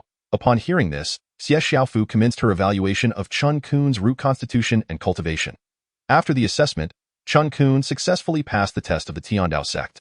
Initially, Chen Qun had intended to join the Lingyun sect, but unexpectedly, he found himself affiliated with the Tiandao sect, a twist of fate that truly illustrated how human plans can be outdone by heavenly designs. Chen Qun harbored no concerns about his concealed cultivation being discovered. He was currently at the mid-stage of foundation establishment, yet his spiritual awareness had reached the peak of the late foundation establishment stage. Only those of Golden Core stage could discern his true level of cultivation, and such practitioners were typically lofty figures, unlikely to concern themselves with a mere 6th-layer Qi practitioner like him. After successfully passing the Tiandao sect's evaluation, Xiaofu informed Chen Qun that 3 days later, once the sect completed its disciple recruitment, all successful candidates would gather at the Tiandao sect S-branch. At that time, she and Yu Chao would accompany the newly recruited disciples into the sect. Thus, Chen Qun temporarily returned to the small courtyard he had purchased, where he immersed himself in diligent practice. 3 days later, at the Tiandao sect's branch, Yu Chao stood in the center while Xiaofu stood beside him. They briefly explained the sect's entry regulations to Chen Qun and a few other newly admitted disciples. Yu Chao then produced a mid-grade flying magical artifact, a ship designed for travel, and together with Xiaofu and the new disciples, they soared towards the Tiandao sect. Despite the long journey, the atmosphere within the ship remained lively. This time, Yu Chao and Xiaofu had recruited a total of 6 disciples for the sect. The sole source of Yu Chao's excitement was the acquisition of a disciple with a dual spiritual root constitution, which could potentially surpass his peers who recruited disciples in other cities. Hey, what is your name? What type of spiritual root do you possess? Inquired a headstrong and beautiful girl, giving Chen Qun a playful nudge. Chen Qun looked up at the lovely girl and replied, I am Chen Qun, a practitioner with 5 spiritual roots. Isn't a 5 spiritual root practitioner essentially a waste? She retorted. But fret not, since we entered the sect together. I'll protect you, she added. I am Jiang Shanshan, a dual spiritual root practitioner. Chen Qun paid little heed to her words. He was merely aware that his heart raced after their brief exchange. Hastily, he channeled his spiritual energy to stabilize his heartbeat. The other 4 newly admitted disciples, upon learning of Jiang Shanshan's dual spiritual roots, began to approach her enthusiastically. I am Li Daniu, a practitioner with 4 spiritual roots. I am Zhou Yu, a practitioner with 3 spiritual roots. I am Jiang Pung, a practitioner with 4 spiritual roots. I am Zhang Yu, a practitioner with 4 spiritual roots. They all introduced themselves, frequently showering Jiang Shanshan, the gifted and beautiful girl. With attention in the confines of the flying artifact, she was indeed quite popular. Gradually, Chen Qun became more familiar with them. The group, including Li Daniu, assured him that even if his cultivation remained low, they would not allow anyone to bully him. A wave of inexplicable warmth enveloped Chen Qun's heart. Observing the new disciples bonding harmoniously, Yu Chao and Xiaofu exchanged knowing smiles. Jiang Shanshan, with her dual spiritual roots, often teased the somewhat reticent, young practitioner, Chen Qun. In just 2 days, under the guidance of the mid-grade flying artifact, they entered the realm of the Tiandao sect. The majestic mountain gates and towering peaks made the Tiandao sect resemble a celestial paradise. Chapter 23. Abducted. Upon entering the Tiandao sect, Chen Qun and the other 4, excluding Jiang Shanshan, were assigned as outer disciples. Outer disciples were responsible for menial tasks and various sect missions to earn contribution points. These points could be exchanged for spiritual stones, manuals, magical artifacts, and elixirs, Among other things, in contrast, Jiang Shanshan, with her dual spiritual roots, was directly led into the inner sect, becoming an inner disciple. Inner disciples did not need to earn contribution points, as they received ample contributions, spiritual stones, and elixirs each month. Their sole focus was on cultivation, leaving all other matters aside. In simple terms, the treatment of inner disciples was worlds apart from that of outer disciples. After receiving the identity token from the outer sect's management, Chen Qun became a full-fledged member of the Tianda sect. He also became neighbors with Li Daniu, Zhou, Jiangpeng, and Zhangyu, as their rooms were adjacent to one another, likely due to the convenience of the management assigning rooms in alphabetical order. After a busy day, nightfall quietly descended. Chen Qun sat on his bed, inhaling the rich spiritual energy, feeling instantly refreshed. However, having not rested properly for several days, he decided to indulge in a good night's sleep before commencing his serious cultivation the following day. Just as he prepared to lie down, he noticed an elderly man with white hair and beard standing at the foot of his bed. The sudden appearance startled Chen Qun, prompting him to spring to his feet in alarm. He had no idea when this old man had entered, and even now, his spiritual awareness failed to detect the elder's presence. "Who are you? And how did you get into my room?" Chen Qun asked, his voice trembling with fear. The old man, devoid of any emotional expression, responded, "First, do not ask me who I am. Tell me who you are and what your intentions are in the Tianda sect." Chen Qun hesitated. "I am a newly admitted outer disciple of the Tianda sect, here solely to cultivate diligently." A flicker of anger crossed the old man's serene face as he retorted, "You, a mid-stage foundation establishment practitioner, seek to join my Tianda sect as an outer disciple? Has my sect grown so powerful?" As soon as his words fell, a tremendous pressure surged towards Chen Qun. Instinctively, he attempted to resist, but the force was overwhelming, forcing him to kneel on one knee. Blood spilling from his mouth, Chen Qun longed to flee, yet escape was impossible. Even his life-saving technique was rendered useless. He realized that even if he attempted to use it, escape was unlikely.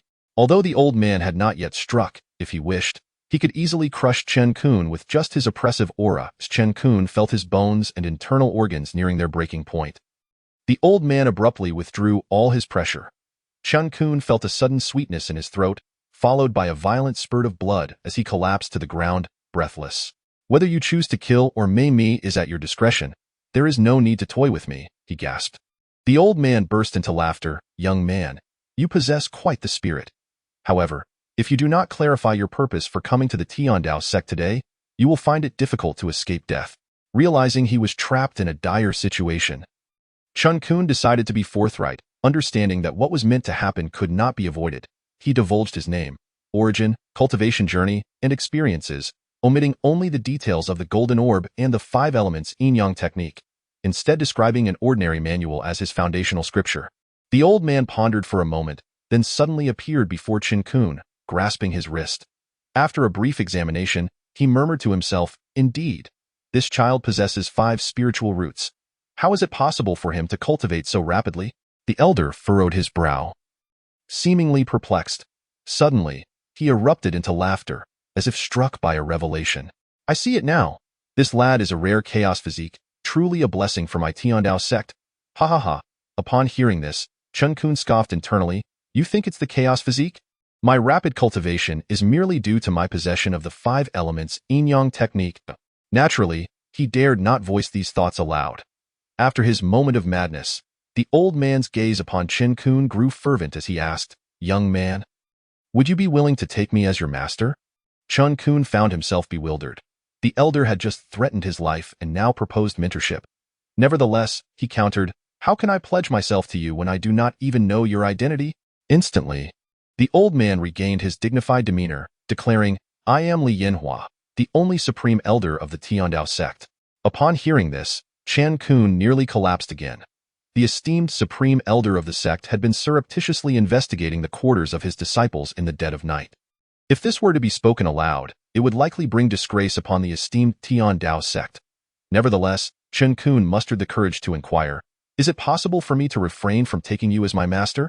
The reason Chen Qun hesitated to accept Li Yanhua as his mentor was the fear that, over time, his concealed secrets might be unearthed, given the profound strength possessed by Li Yanhua. The venerable elder, Li Yanhua, chuckled softly and replied, "That is not an option." With that, He grasped Chen Qun's hand and soared into the air. Chen Qun felt like a lamb awaiting slaughter, held firmly by the venerable elder as they traversed the lofty peaks of the Tianda sect. Eventually, they alighted before a secluded cave dwelling nestled in the rear mountains of the sect. The elder announced, "We have arrived. This is my abode." At that moment, Chen Qun's complexion turned ashen. He truly could not discern whether this was a blessing or a curse. After all, many malevolent cultivation techniques from legend required living beings as sacrificial offerings. The venerable elder before him appeared far from ordinary. Yet, Chen Qun felt he had no choice but to resign himself to fate. Escaping now would be more challenging than scaling the heavens. "What exactly do you intend to do?" Chen Qun blustered. "Come inside," the elder replied, offering no clarification to Chen Qun's question, and then stepped into his cave. Chen Qun hesitated momentarily, but then steeled himself and followed suit. The interior of Li Yanhua's cave was exceedingly simple, bordering on austere. Apart from a few meditation mats and a spirit tablet positioned in the center, there was little else to be found. Chapter 24. Forced to become a disciple, the venerable elder Li Yanhua first bowed before the unknown spirit tablet. Then turned to Chen Qun and said, "You must be quite puzzled as to how a prominent elder of the Tianda sect discovered your presence, correct?" Chen Qun did not deny this. For the matter left him genuinely perplexed. It was improbable for an elder of such stature to frequent the outer disciples' activities unless there were pressing matters at hand. Even ordinary elders seldom ventured there, as it would belittle their status. Before Chen Qun could respond, Li Yanhua continued, "Every year, I personally conduct a discreet inspection of all newly recruited disciples. This is not due to my idleness, but rather because the Tianda sect has reached a critical juncture." Chen Qun, bewildered, retorted, "How could the Tianda sect possibly be in decline? Apart from the 5 major sects, we rank first among the other 8 first-rate sections. Moreover, there are dozens of golden core cultivators in the sect." "Are there not?" The venerable elder Li Yanhua sighed. "Golden core cultivators do not significantly impact the true rise or fall of a sect. If I were to pass away at this moment, the Tianda sect would likely plummet into obscurity, and even our mountain stronghold could be seized by others. You know that thousands of years ago, the Tianda sect reigned supreme in the central region of the cultivation world for millennia? However, after several ancestors fell victim to treachery during the ancient battle between immortals and demons, our sect faced near annihilation. Thankfully, my master single-handedly upheld the sect's legacy, and later, my own master bore the burden as well. Now, only I remain, struggling to uphold a sect that once dominated for thousands of years, which has long since lost its former glory." As Chen Qun listened to these distant and unattainable legends, he addressed the venerable elder Li Yanhua. "I fail to see how all this pertains to me." Li Yanhua revealed a sly smile, saying, "Previously, it had little to do with you, but now it does. By joining the Tianda sect, you become a part of it, and I intend to entrust you with the responsibility of safeguarding our sect. Furthermore, I guarantee that the full resources of the sect will be dedicated to cultivating you into a nascent soul cultivator." Upon hearing this, Chen Qun nearly stumbled to the ground. He exclaimed, "With dozens of golden core cultivators in the Tianda sect, why not simply choose one of them to cultivate into a nascent soul? Why must you select me, a mere foundation establishment cultivator? Please, do not jest." Chen Qun genuinely feared that prolonged association with Li Yanhua would expose his secret. Thus, he sought every means to evade the situation. The venerable elder Li Yanhua remained unperturbed, patiently explaining, "In this vast central region, spanning tens of millions of miles, there are at least tens of thousands of golden core cultivators. Yet, there are only a few dozen nascent soul cultivators. Even a fully realized golden core cultivator may find themselves unable to advance beyond that stage if their aptitude is lacking. You possess a chaotic physique, allowing you to cultivate without losing ground to those with heavenly roots. So I am confident in my ability to mold you into a nascent soul cultivator." Chen Qun protested, "The burden is too great. I refused. I would prefer to cultivate at my own pace." Upon hearing this, Li Yanhua immediately adopted a cunning demeanor, declaring, "Disregarding my words is tantamount to disrespecting our ancestors. According to the rules of the Tianda sect, such insubordination warrants the revocation of your cultivation and expulsion from the sect." Thus, after a series of unequal threats and inducements, Chen Qun reluctantly became Li Yanhua's disciple. After a brief ceremony to acknowledge his master, Li Yanhua erupted into hearty laughter and promptly tossed out 2 communication talismans. Chen Qun stood nearby, wearing a grim expression, as if someone owed him a fortune in spirit stones. Within moments of Li Yinhua's communication talismans being dispatched, 2 elders swiftly entered his cave dwelling. Disciple Dao Ran, Disciple Dao Yuan, they greeted. Upon their arrival, the 2 elders bowed respectfully to the venerable elder Li Yinhua. Upon hearing the name Dao Ran, Chen Qun's heart skipped a beat. He recognized the name of the sect's leader. Doubt crept into his mind as he thought, could this seemingly ordinary old man be the head of the Tiandao sect?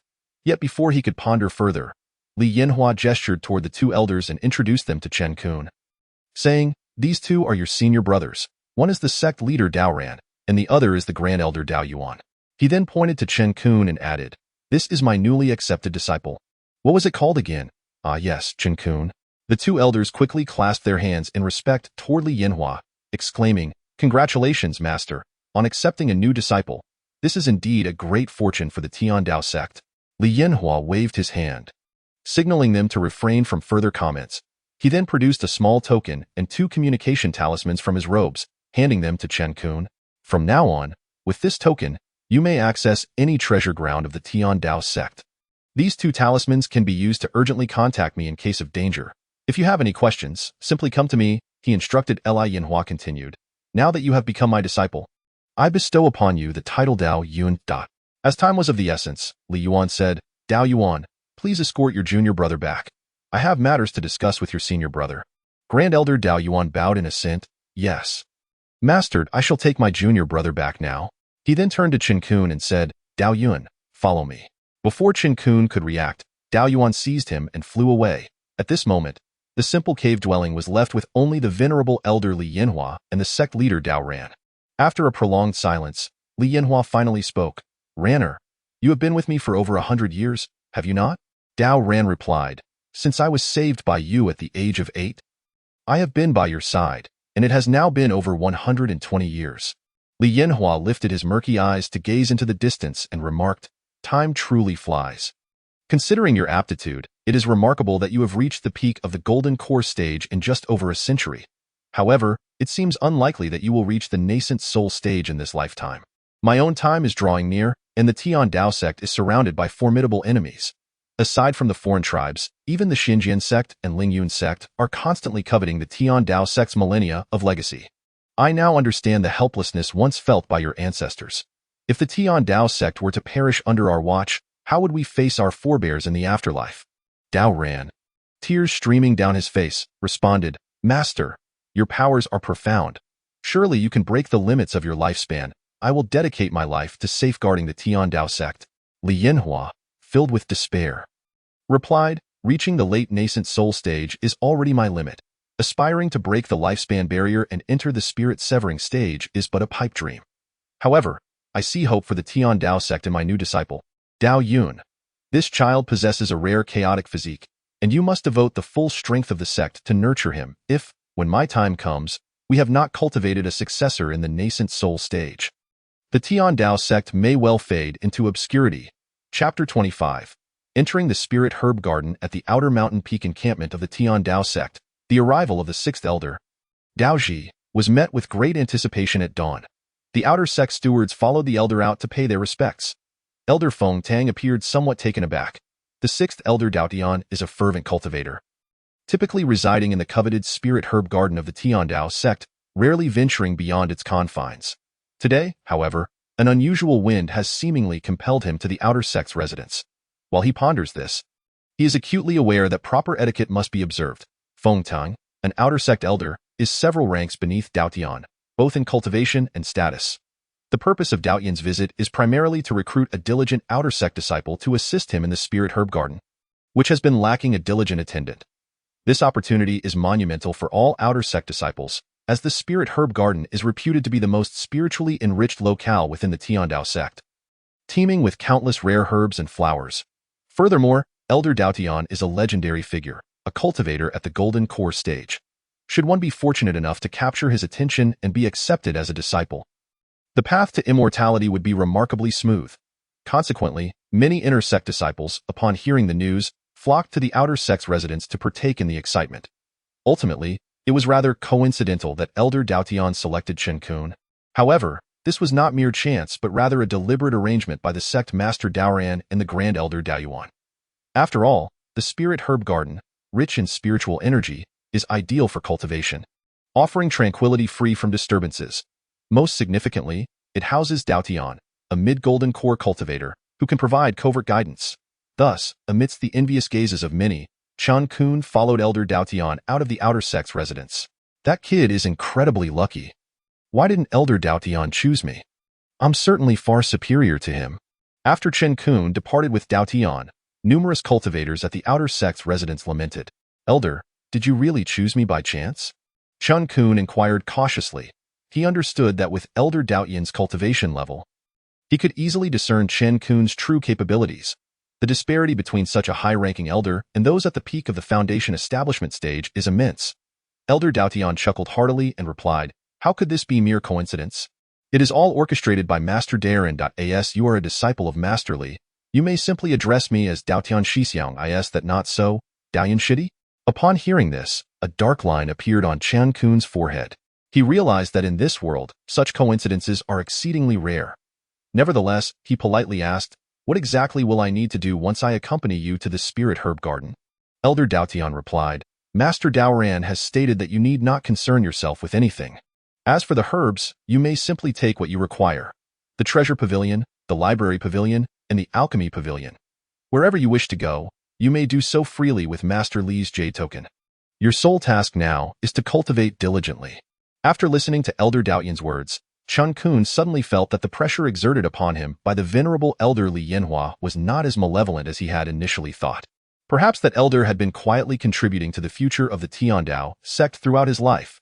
A mere 15 minutes later, Chen Qun found himself before the entrance of the Spirit Herb Garden with Elder Daotian.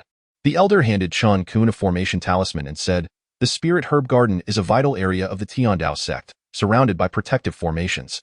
You must use this talisman to enter and exit." After stating this, Elder Daotian led Chen Qun into the garden. Upon entering, Chen Qun was enveloped by the rich spiritual energy. Were it not for Elder Daotian's presence, he would have eagerly seated himself to absorb the energy fully. Sensing Chen Qun's longing, Elder Daotian remarked, "The hut ahead will be your residence, Daoyan Shidi. Should you have any questions, feel free to seek me in the western section of the garden. Additionally, even while traversing the garden, you must keep the formation talisman on you.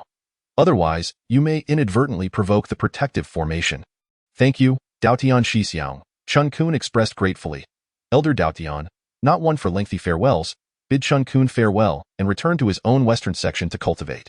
Chen Qun gazed upon the seemingly endless expanse of the Spirit Herb Garden, reflecting on the profound heritage of the Tianda sect, a sect that has thrived for millennia, unmatched in its depth. Observing the dense array of herbs and flowers, Chen Qun felt a surge of emotions. Instead of entering the hut, he settled down on the spot, fervently absorbing the abundant spiritual energy and practicing the 5 elements yin-yang technique to balance the elemental energies within him. Gradually, he began to sense the signs of a breakthrough to the late foundation establishment stage. The surrounding spiritual energy flowed ceaselessly into his body. At that moment, a vision of a girl appeared in his mind. A girl with dual spiritual roots? Jiang Shanshan. Despite having only interacted with her for 2 days, her delicate features and sweet voice were indelibly etched in Chen Qun's memory. It was not surprising for him. Even the highest-ranking cultivators are not immune to the allure of beauty, especially at his youthful age. Unbeknownst to Chen Qun, he was already being disturbed by his heart's demons. The greatest taboo in cultivation is the chaos of one's thoughts, particularly at the critical juncture of a breakthrough. Yet, the simplest of mortal affections lingered incessantly in Chen Qun's heart. PFF. Chen Qun coughed up a mouthful of blood, quickly stabilizing the spiritual energy within him. He barely managed to avoid fainting, beads of sweat dotting his forehead as he murmured, "That was close." Simultaneously, he resolved to sever the distracting thoughts plaguing his heart. Chapter 26. A fated impossibility. Unbeknownst to him, Chen Qun had been in the Spirit Herb Garden for over a month.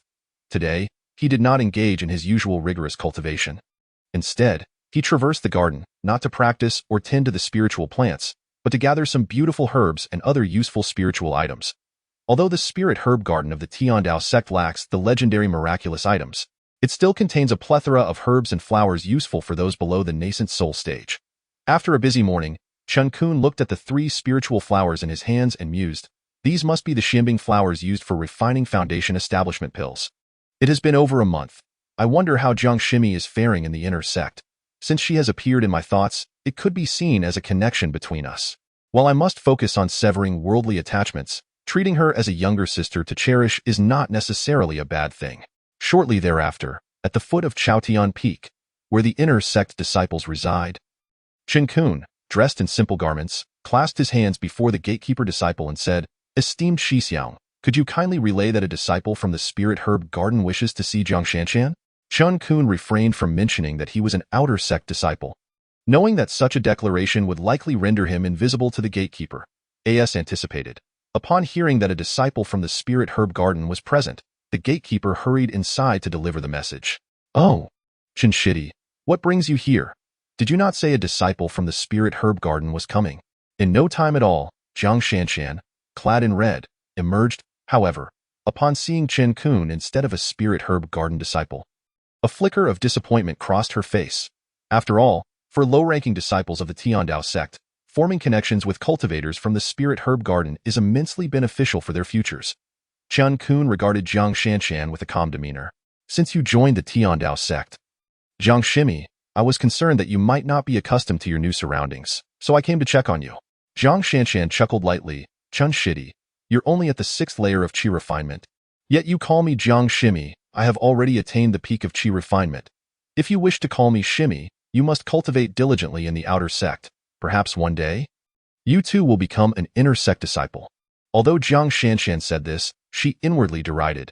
"If I were to be surpassed by a waste with inferior spiritual roots, I might as well find a piece of tofu to end it all. After all, I am a rare talent with dual spiritual roots. Otherwise, I wouldn't have reached the peak of Qi refinement at such a young age." Jiang Shanshan felt furious at not meeting a disciple from the Spirit Herb Garden and inwardly scolded Chen Qun for posing as one, causing her to feel disappointed. Chen Qun, unfazed, replied, "Though your cultivation is slightly higher, you are still younger than I am, so it is fitting for me to call you Jiang Shimi." Jiang Shanshan, now growing impatient, responded, "If you wish to call me Jiang Shimi, then so be it. I must return to my cultivation and strive for a successful foundation establishment. If you have no further matters, you should hurry back to the outer sect residence and focus on your own cultivation." With that, she turned to leave, intent on resuming her practice. "Wait a moment, Jiang Shimi, I have this for you." Chen Qun calmly produced the 3 shimbing flowers he had gathered and presented them to Jiang Shanshan. Upon seeing the flowers, Jiang Shanshan's annoyance and anger dissipated, and she exclaimed, "Is that the shimbing flower? Is this the main herb capable of refining the foundation establishment pill? Chen Shidi, where did you acquire it? And not just one stalk?" Chen Qun had also noticed the fleeting expression in Jiang Shanshan's eyes when she turned away. A slight furrow creased Chen Qun's brow, but he quickly dismissed it. He merely assumed that Jiang Shanshan might be feeling discontented due to her experiences within the inner sect, which had rendered her somewhat irritable. Moreover, given Jiang Shanshan's youth, she seemed to him nothing more than a little sister. With a gentle smile, he remarked, "I am but a disciple of the Spirit Herb Garden. These 3 spirit flowers were harvested from within the garden. In the future, if you require any spirit herbs, Sister Jiang, do not hesitate to seek me out." He then recounted the incident of Dao Yan's chance selection of him to Jiang Shanshan. Chen Qun believed he could assume the role of an older brother, extending whatever assistance was within his means to this junior who had entered the sect alongside him. Naturally, he intended to utilize the resources of the Spirit Herb Garden to aid not only Jiang Shanshan but also his fellow initiates like Li Daniu. However, in the case of a talented individual like Jiang Shanshan, despite his desire to assist her, she had been pursued by many suitors before. Thus, she treated Chen Qun as just another one of those admirers. Furthermore, it was unlikely that she would harbor any fondness for someone she deemed a waste of spiritual roots. Initially, she had only teased him out of boredom on her way back to the heavenly Dao sect. Yet, the allure of the 3 shimbing flowers swiftly transformed her irritation into a smile in her heart. Jiang Shanshan mused, "A foolish lad in charge of the Spirit Herb Garden should be put to good use. After all, the higher one's cultivation, the more spirit herbs one requires. Even if Dao Yin discovers this later, it would be of no concern to me, as he gifted them to me. I must accept these 3 spirit flowers. After all, foundation establishment pills are not casually bestowed upon disciples in any sect. Even with my dual spiritual root constitution, 1 or 2 pills may not guarantee success. Yet, with these 3 spirit flowers, I can request someone at Dantian Peak to refine 3 batches of foundation establishment pills, significantly increasing my chances of success." With her smile restored, Jiang Shanshan's address for Chen Qun had naturally shifted from shitty to Xiao. Not only did she gladly accept the 3 shimbing flowers, but she also contemplated visiting the spirit herb garden to see Chen Qun again when the opportunity arose. Of course, what truly occupied Jiang Shanshan's mind were the spirit resources within the garden. In the end, she produced several sound transmission talismans for Chen Qun to imprint, facilitating their future communications. As an inner sect disciple, she was unable to enter the protective array of the spirit herb garden, and thus could only send him messages via the talismans. After chatting with Jiang Shanshan for about a quarter of an hour, Chen Qun took his leave. Upon departing Chaotian Peak, he visited the outer sect residence to check on his fellow initiates, including Li Daniu, and gifted them some spirit resources. By the time Chen Qun returned to the entrance of the spirit herb garden, it was nearly noon. After taking out an array talisman and infusing it with spiritual energy, he was enveloped in a flash of light and entered the garden. Upon his arrival, he discovered a figure standing before the thatched cottage where he resided. Just as he intended to approach for a closer look, the person suddenly turned and spoke. "Dao Yun Shidi, have you been adjusting well to life in the spirit herb garden these days?" Chen Kun's heart sank upon recognizing the figure. It was none other than the sect leader. Dao ran. Feeling somewhat disheartened, he wondered if his mere plucking of 3 shimbing flowers and some ordinary spirit resources had truly drawn the attention of the sect leader. Chapter 27. Challenge and competition. Though Chen Qun thought this, he could not openly admit it. Thus, he replied, "I wonder what brings you here, master. Surely it is not merely to inquire about my well-being." The sect leader, Dao Ran, spoke with a hint of melancholy. "Master has entered seclusion, and before doing so, he entrusted me with the responsibility of guiding you. I have come today to discuss how we can enhance your cultivation." Chen Qun was taken aback. He had not anticipated that his benefactor would take such an interest in him. "What do you have in mind, master?" he inquired. Dao Ran gazed up at the sky and continued, "The path of cultivation relies not only on one's innate constitution but also on one's efforts. Therefore, I propose that all foundation establishment cultivators within the sect take turns sparring with you, allowing you to improve through battle." Chen Qun immediately objected, "I am merely at the mid-foundation stage. The Heavenly Dao sect has countless cultivators at the mid and late foundation establishment stages, not to mention several hundred at the great perfection stage. Are you suggesting I become their target practice?" Dao Ran chuckled softly, "You underestimate yourself, Dao Yun Shidid. I perceive that your internal spiritual energy is formidable, rivaling that of great perfection stage cultivators. However, if you have reservations, I shall arrange for mid-foundation stage disciples to spar with you first, and then adjust the difficulty based on your performance. What do you think?" Seeing no way to evade the situation, Chen Qun conceded, "Very well. I will defer to your arrangements. However, I have one condition. My true identity must remain concealed, and I wish to wear a mask during the sparring." Dao Ran nodded. "As Master's enrolled disciple, it is only fitting that your identity be kept confidential. You need not worry on that front. In the coming days, focus on enhancing your cultivation. I shall arrange the sparring shortly, and I will not intrude on your training any further." With that, Dao Ran slowly rose into the air and departed the spirit herb garden. In truth, Dao Ran's arrangement served 2 purposes. It would aid in enhancing Chen Kun's practical combat skills, and he was also eager to witness the rumored prowess of the chaos body. Watching Dao Ran ascend, Chen Qun couldn't help but mutter, "Off you go. But you still have to flaunt your profound cultivation." Although he could not discern Dao Ran's true power, he sensed that it was leagues beyond that of the elusive 6th elder. Dao Yan. The day after Dao Ran left the spirit herb garden, explosive news spread throughout the Heavenly Dao sect. In 5 days, Dao Yun, a mid-foundation stage cultivator from Zhentian Peak, will accept challenges from cultivators of mid-foundation stage and above on the Ascension platform. Successful challengers will be rewarded with a Ning Jin Dan and a high-grade treasure. Given that Dao Yun was at the mid-foundation stage, challengers would begin with those of the same stage, followed by later stages up to great perfection. Upon hearing this, cultivators from mid-foundation to great perfection stages across the various peaks of the sect became envious. While the high-grade treasure was of little consequence, the Ning Jin Dan was invaluable, a necessity for aspiring Golden Core practitioners. The gap between great perfection stage cultivators and Golden Core stage practitioners was but a razor-thin line, yet it represented a chasm of difference. After reaching Golden Core stage, one would attain the status of an elder or a revered master in any sect.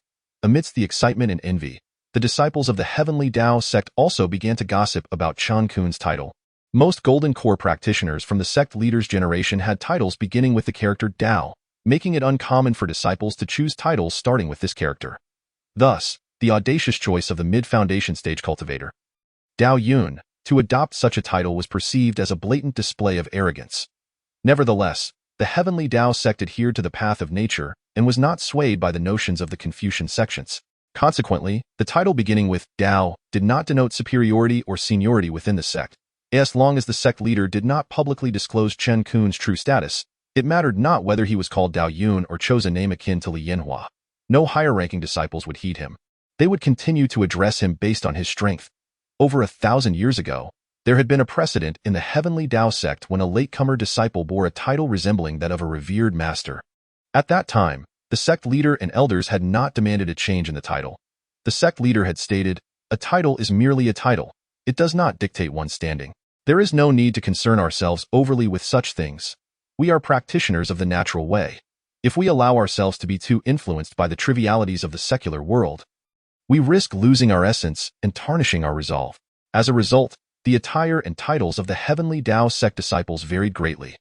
This had drawn the ridicule of the sword cultivation sect, Xianjian sect, and the Confucian sect, Lingyun sect.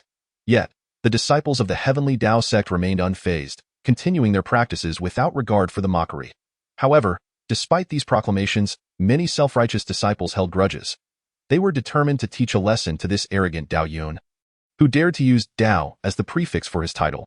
They intended to help him recognize the reality that such a title was not to be taken lightly. At this moment, Chen Qun remained unaware that the title bestowed upon him by Li Yanhua would ultimately attract a multitude of animosities and dissent.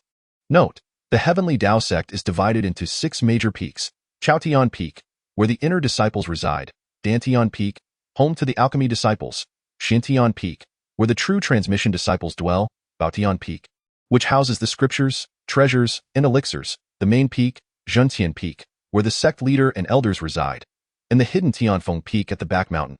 Additionally, there are numerous special locations such as the external disciples' residence and the spiritual herb garden that do not belong to any peak. 5 days passed in the blink of an eye. On this day, Zhentian Peak of the heavenly Dao sect resembled a festive occasion. The ascension platform of Zhentian Peak was surrounded by disciples from various peaks, creating a bustling scene. At this moment, Chen Qun, adorned with a mask and clad in a plain azure robe, stood in the center of the ascension platform, awaiting the challengers to step forth. Seated at the main seat of the platform were the sect leader Dao Ran, the Grand Elder Dao Yuan, the 6th Elder Dao Ji, and the 8th Elder Dao Ci, who had been summoned by Dao Ran to oversee the competition. As for the other elders and guest scholars, none of them attended, as they harbored no interest in the trivial skirmishes of these foundation-building juniors. Chen Qun's identity was shrouded in secrecy, unbeknownst to the ordinary elders and guest scholars. Only Dao Ran, Dao Yuan, and Dao Ji were aware of it, and even Dao Ci, who was presiding over the contest, remained oblivious. With Dao Ci announcing the commencement of the competition, a mid-foundation cultivator stepped up to the platform. Chen Qun scrutinized the mid-foundation cultivator and recognized him as Yu Qiao, the one who had invited him into the sect. Yu Qiao clasped his fists towards Chen Qun and declared, "I am Yu Qiao, the steward of the external disciples, here to seek guidance from Brother Dao Yun." After speaking, he produced his magical treasure, a long spear of medium-grade quality. Chen Qun promptly returned the gesture, saying, "Please, enlighten me." He then drew forth his own magical treasure, a flying sword of high-grade quality, which he had purchased from Wang Fu at the Wanbao Pavilion. The appearance of Chen Qun's flying sword ignited a considerable stir among the onlookers. To think he possesses a high-grade magical artifact. Have the disciples of Zhentian Peak truly fallen to such depths? The disciples below whispered among themselves, as many affluent disciples from other peaks had already upgraded to low-grade treasures. It was evidently unreasonable for a mid-foundation cultivator like Chen Qun to lack even a treasured artifact. Dao Ran's expression darkened upon witnessing this. He had initially intended only to assess Chen Qun's strength, but had forgotten that Chen Qun hailed from a background of solitary cultivation. Being new to the sect, it was not unusual for him to lack superior magical artifacts. What Dao Ran had not anticipated was that Chen Qun had not even acquired a treasured artifact. At that moment, Dao Ran silently resolved that once the competition concluded, he would take Chen Qun to Baotian Peak to select a few suitable magical treasures. Dao Ran could only nod knowingly at the Grand Elder Dao Yuan and the 6th Elder Dao Ji, who cast him puzzled glances, feigning depth of understanding. The 8th Elder Dao Ci, who was utterly perplexed, inwardly cursed. Is this old fool Dao Ran truly losing his wits? He pits a junior of foundation building against all the sect's foundation cultivators in such a grand spectacle. What's more infuriating is that this junior merely brings forth a high-grade artifact to embarrass himself. And that old coot had the audacity to drag me into this humiliation as well. Truly, the young are ignorant, and the old are even more so. The more Dao Ci thought about it, the angrier he became, yet he felt powerless.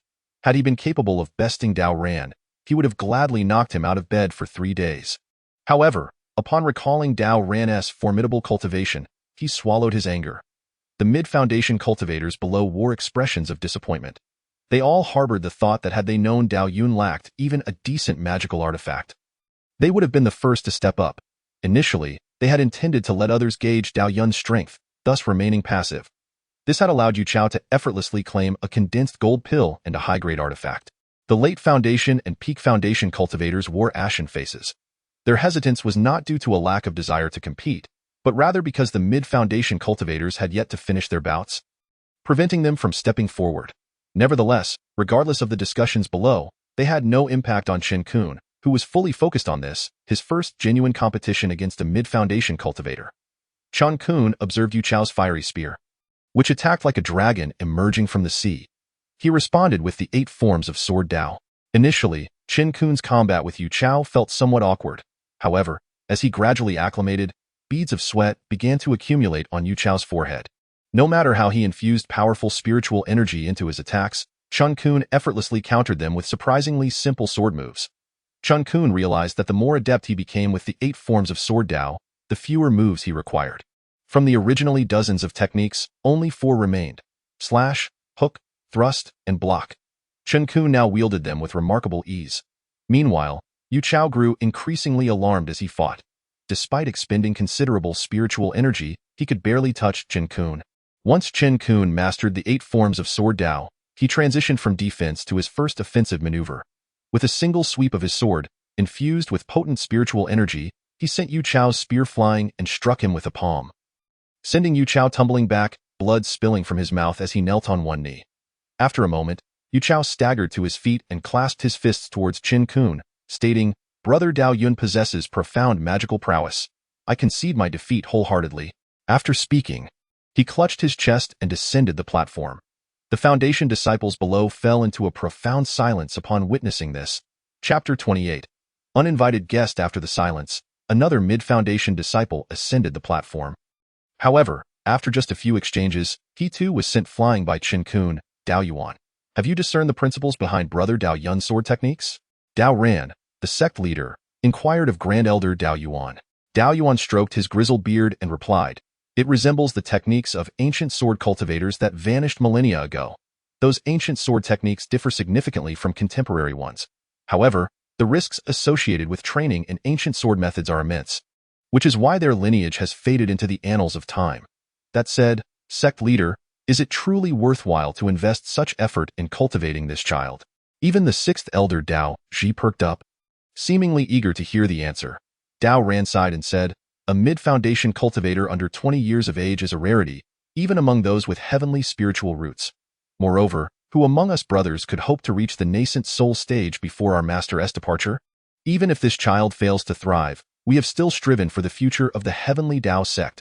Besides, he possesses a chaos body, and his potential is immeasurable. This is why our master took him as a disciple." "What? A chaos body? How is this possible?" Dao Yuan and Dao Ji exclaimed in unison. Dao Ran raised a finger, signaling for silence, and said, "This matter must not be disclosed. Only we brothers should be privy to it.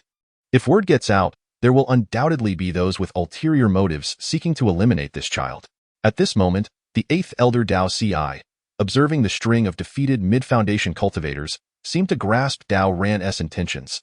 This was indeed a gem in the rough. Within half a day's time, no mid-foundation cultivators dared to embarrass themselves further. Dao Ran dispatched someone to deliver 2 recovery pills to Chen Qun for replenishing his spiritual energy. The recovery pill, renowned among high-tier cultivators, proved its worth, as Chen Qun merely consumed 1 and meditated for half an hour to fully restore his energy. "I humbly request guidance from the late Foundation brothers." Chen Qun stood up and addressed the Foundation cultivators below. At this moment, he acutely felt the benefits this competition had bestowed upon him.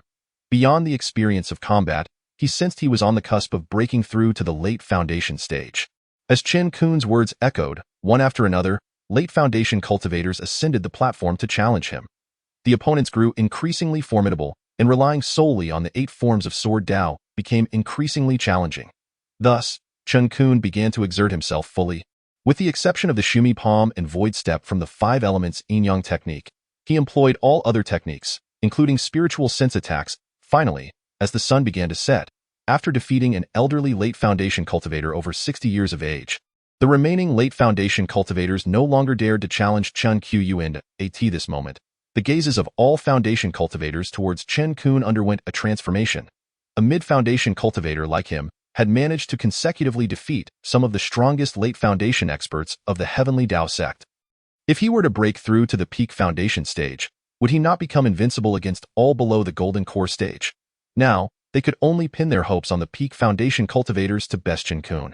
Observing Chen Qun meditating on the platform to recover, Dao Ran nodded at the 8th elder Dao Ci, who then announced loudly, "We shall conclude today's events here. Tomorrow, our sect's peak foundation cultivators will challenge Dao Yun." Subsequently, the 6th elder Dao, Shi quietly led Chen Qun away from Zhentian Peak towards the spiritual herb garden. "Dao Yun, junior brother, you truly are impressive. Not only are you invincible among your peers, but even disciples one realm above you find themselves unable to contend with you. It appears that your future is indeed boundless," Dao Tan remarked to Chen Qun. Feeling somewhat bashful, Chen Qun replied, "It was merely luck." "Dao Tan, senior brother, you flatter me." Thus, the two engaged in conversation while flying, soon returning to the spirit herb garden. The 6th elder, Dao Tan, casually bid farewell to Chen Qun before returning to his western garden. Inside the thatched cottage of the spirit herb garden, Chen Qun continuously reflected on his encounters with late-stage foundation-building cultivators. Although his spiritual sense attacks could catch opponents off guard, they proved ineffective against many formidable late-stage foundation cultivators. Some even possessed magical treasures that could immunize them against and reflect his spiritual sense attacks. Just as Chen Qun pondered how to deal with the perfected foundation-building cultivators the next day, a sound transmission talisman flew in. Upon receiving it, although curious, Chen Qun promptly stood up. He swiftly activated the formation talisman and hastened to the entrance of the spirit herb garden. Upon seeing Jiang Shanshan, clad in red, standing outside the great formation, he approached her and affectionately inquired, "Jiang, junior sister, what brings you here? Are you not busy preparing to break through to the foundation stage?" Jiang Shanshan, slightly bashful, replied, "I still need 2 Tianling fruits to visit Dantian Peak for someone to refine a foundation pilled. I wonder if you have any, Chen senior brother? Tianling fruits? Please wait a moment, Jiang junior sister. I shall fetch some for you," Chen Qun said, turning to enter the great formation of the spirit herb garden. After all, assisting this younger sister Jiang Shanshan was a simple task for him. Moreover, such matters required little effort on his part. Jiang Shanshan, feeling triumphant, watched Chen Qun enter the garden with a smile. Upon returning to the spirit herb garden, Chen Qun quickly gathered his bounty. Within the time it takes for a stick of incense to burn, he emerged with 5 or 6 Tianling fruits and several other spiritual items suitable for foundation stage use, presenting them to Jiang Shanshan. "Chen senior brother, why so many spiritual items? I only need 2 Tianling fruits," she exclaimed, feigning surprise at the abundance in his hands. "Take them all. The other spiritual items will also be useful for you once you reach the foundation stage. I have no doubt you will succeed and become a formidable foundation stage cultivator," Chen Qun encouraged her. Jiang Shanshan confidently declared, "Yes, I will certainly succeed in reaching the foundation stage, and I will become a top-tier expert among foundation stage cultivators like Dao Yun's senior uncle." When Chen Qun heard Jiang Shanshan mention Dao Yun, he smiled lightly and asked, "How do you know of Dao Yun's senior uncle's prowess?" Jiang Shanshan replied, "Who in the entire sect does not know of Dao Yun's senior uncle? With his mid-foundation stage cultivation, he has already defeated all late-stage foundation cultivators.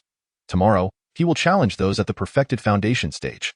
Even if he were to lose, he would still be considered the number 1 among foundation stage cultivators, especially given his youth."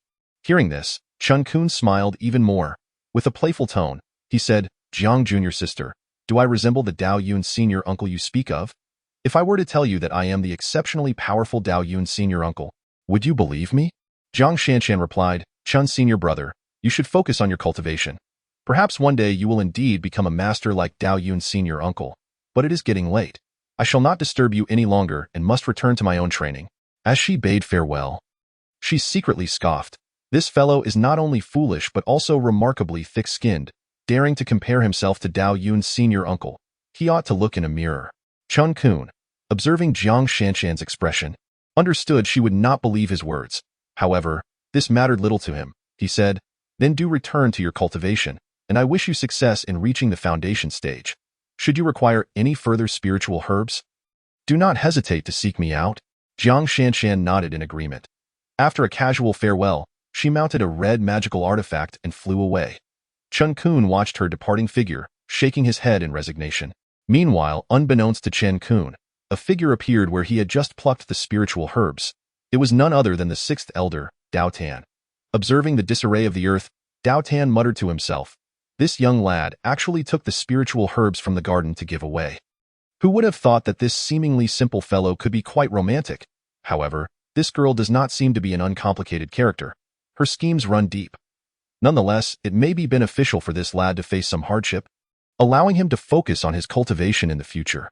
Little did Chen Qun know that every action he took outside the spirit herb garden had been perceived by the sixth elder Dao Tan's spiritual sense. Chapter 29, Sword Intent. Defeated at the foot of the ascension platform on Mount Jintian, the area was once again teeming with disciples, even more so than the previous day. Several prominent figures from the Heavenly Dao sect at the Golden Core stage had also joined the main seating area of the ascension platform, indicating Chen Qun had indeed made a name for himself after yesterday's battle. At this moment, Chen Qun stood in the center of the ascension platform, awaiting his opponent. The eighth elder, Dao Ci, exchanged a nod with the sect leader, Dao Ran, who then signaled the start of the competition. As soon as Dao Ci's voice fell, a perfected foundation stage cultivator eagerly ascended the platform.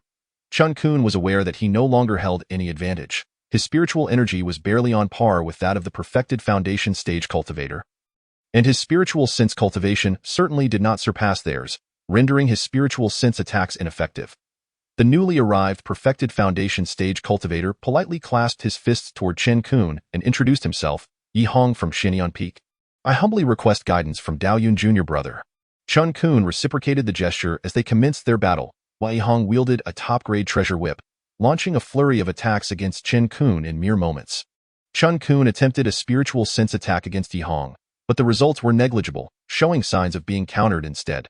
Thus, he resorted to using the 8 techniques of Sword Dao, infused with his spiritual energy to engage Yi Hong head-on. As the fight progressed, Yi Hong grew increasingly astonished. He thought to himself, "This does not resemble the spiritual energy of a mid-foundation stage cultivator at all. This overwhelming spiritual energy is almost on par with mine." Particularly, Chen Qun's unknown sword techniques appeared deceptively simple and slow, yet no matter how fiercely he attacked, they were effortlessly neutralized by Chen Qun. After repelling Chen Qun with greater force using his whip, Yi Hong swiftly produced a net-like magical treasure, intending to ensnare Chen Qun in a moment of panic. As Chen Qun attempted to evade, he was struck by Yi Hong's whip, sending him stumbling back several meters and leaving him with a gaping wound. In this back-and-forth skirmish, leveraging the advantages of his 2 magical treasures, Yi Hong had Chen Qun battered and bruised in no time. If this continued, it would merely be a matter of time before Chen Qun's defeat was sealed. Chen Qun felt increasingly constrained, yet he held on to one belief. Whether he won or lost, as long as he gave his all, that was enough. Resolving to stop evading, he immersed himself in the simple offensive of the 8 techniques of Sword Dao. Initially, he suffered several strikes. However, he gradually noticed that his sword strikes were slowing down, and oddly enough, Yi Hong's attacks were also diminishing in speed, even more so than his own. The sect leader, Dao Ran, instantly rose from his seat, exclaiming, "This is sword intent, truly astonishing, utterly remarkable." The Grand Elder, Dao Yuan, followed suit, stating, "At such a young age, he has comprehended the ancient sword cultivator's unique sword intent. This lad's talent appears to rival his physical constitution. He is indeed a boon to our heavenly Dao sect." Dao Ran glanced around at the other elders, who wore expressions of disbelief, their gazes toward Chen Qun now glimmering with newfound interest. Gradually seating himself, Dao Ran remarked to Dao Yuan, "The outcome is nearly decided. As long as Dao Yun Jr. brother becomes familiar with the domain of his sword intent, victory shall be his." Meanwhile, Yi Hong found himself in a dire predicament. He felt as if trapped in a quagmire. Every attack he launched became increasingly sluggish and draining of spiritual energy. He sensed he could not hold out much longer, while the figure before him, Dao Yun, appeared more invigorated with each passing moment. At this moment, Chen Qun remained engrossed in the 8 techniques of Sword Dao. It felt increasingly effortless to him. He could even sense where each of Yi Hong's attacks would land. Suddenly, clarity struck him like a bolt of lightning. His sword techniques could be distilled into 4 words. The way is supreme simplicity. In that instant, Chen Qun's mind opened wide. His mastery of the 8 techniques of Sword Dao smoothly progressed to the 2nd layer, and unexpectedly, he grasped sword intent. He became acquainted with the changes brought about by the sword intent within its domain. He could effortlessly evade all of Yi Hong's attacks based solely on intuition. Chen Qun then attempted to channel the power of sword intent, thrusting toward Yi Hong within the sword domain. Yi Hong stared at this seemingly unremarkable thrust, yet it felt as if time had come to a standstill. He attempted to evade, but found himself unable to move an inch. Thus, an extraordinary scene unfolded. Yi Hong watched helplessly as the long sword pierced his left shoulder, leading to his defeat in the contest. Only Yi Hong himself understood that it was not due to his inability to evade, but rather that evasion was simply impossible. However, a chorus of sighs arose from below the ascension platform. All cultivators below the golden core stage were unable to comprehend the essence of sword intent, and thus believed Yi Hong had intentionally thrown the match. Upon the platform, after recovering his spiritual energy, Chen Qun, leveraging the sword intent to form a sword domain, forcefully defeated 2 fully realized foundation establishment cultivators. It was then that the crowd below realized that this bizarre phenomenon stemmed from Chen Qun's true prowess.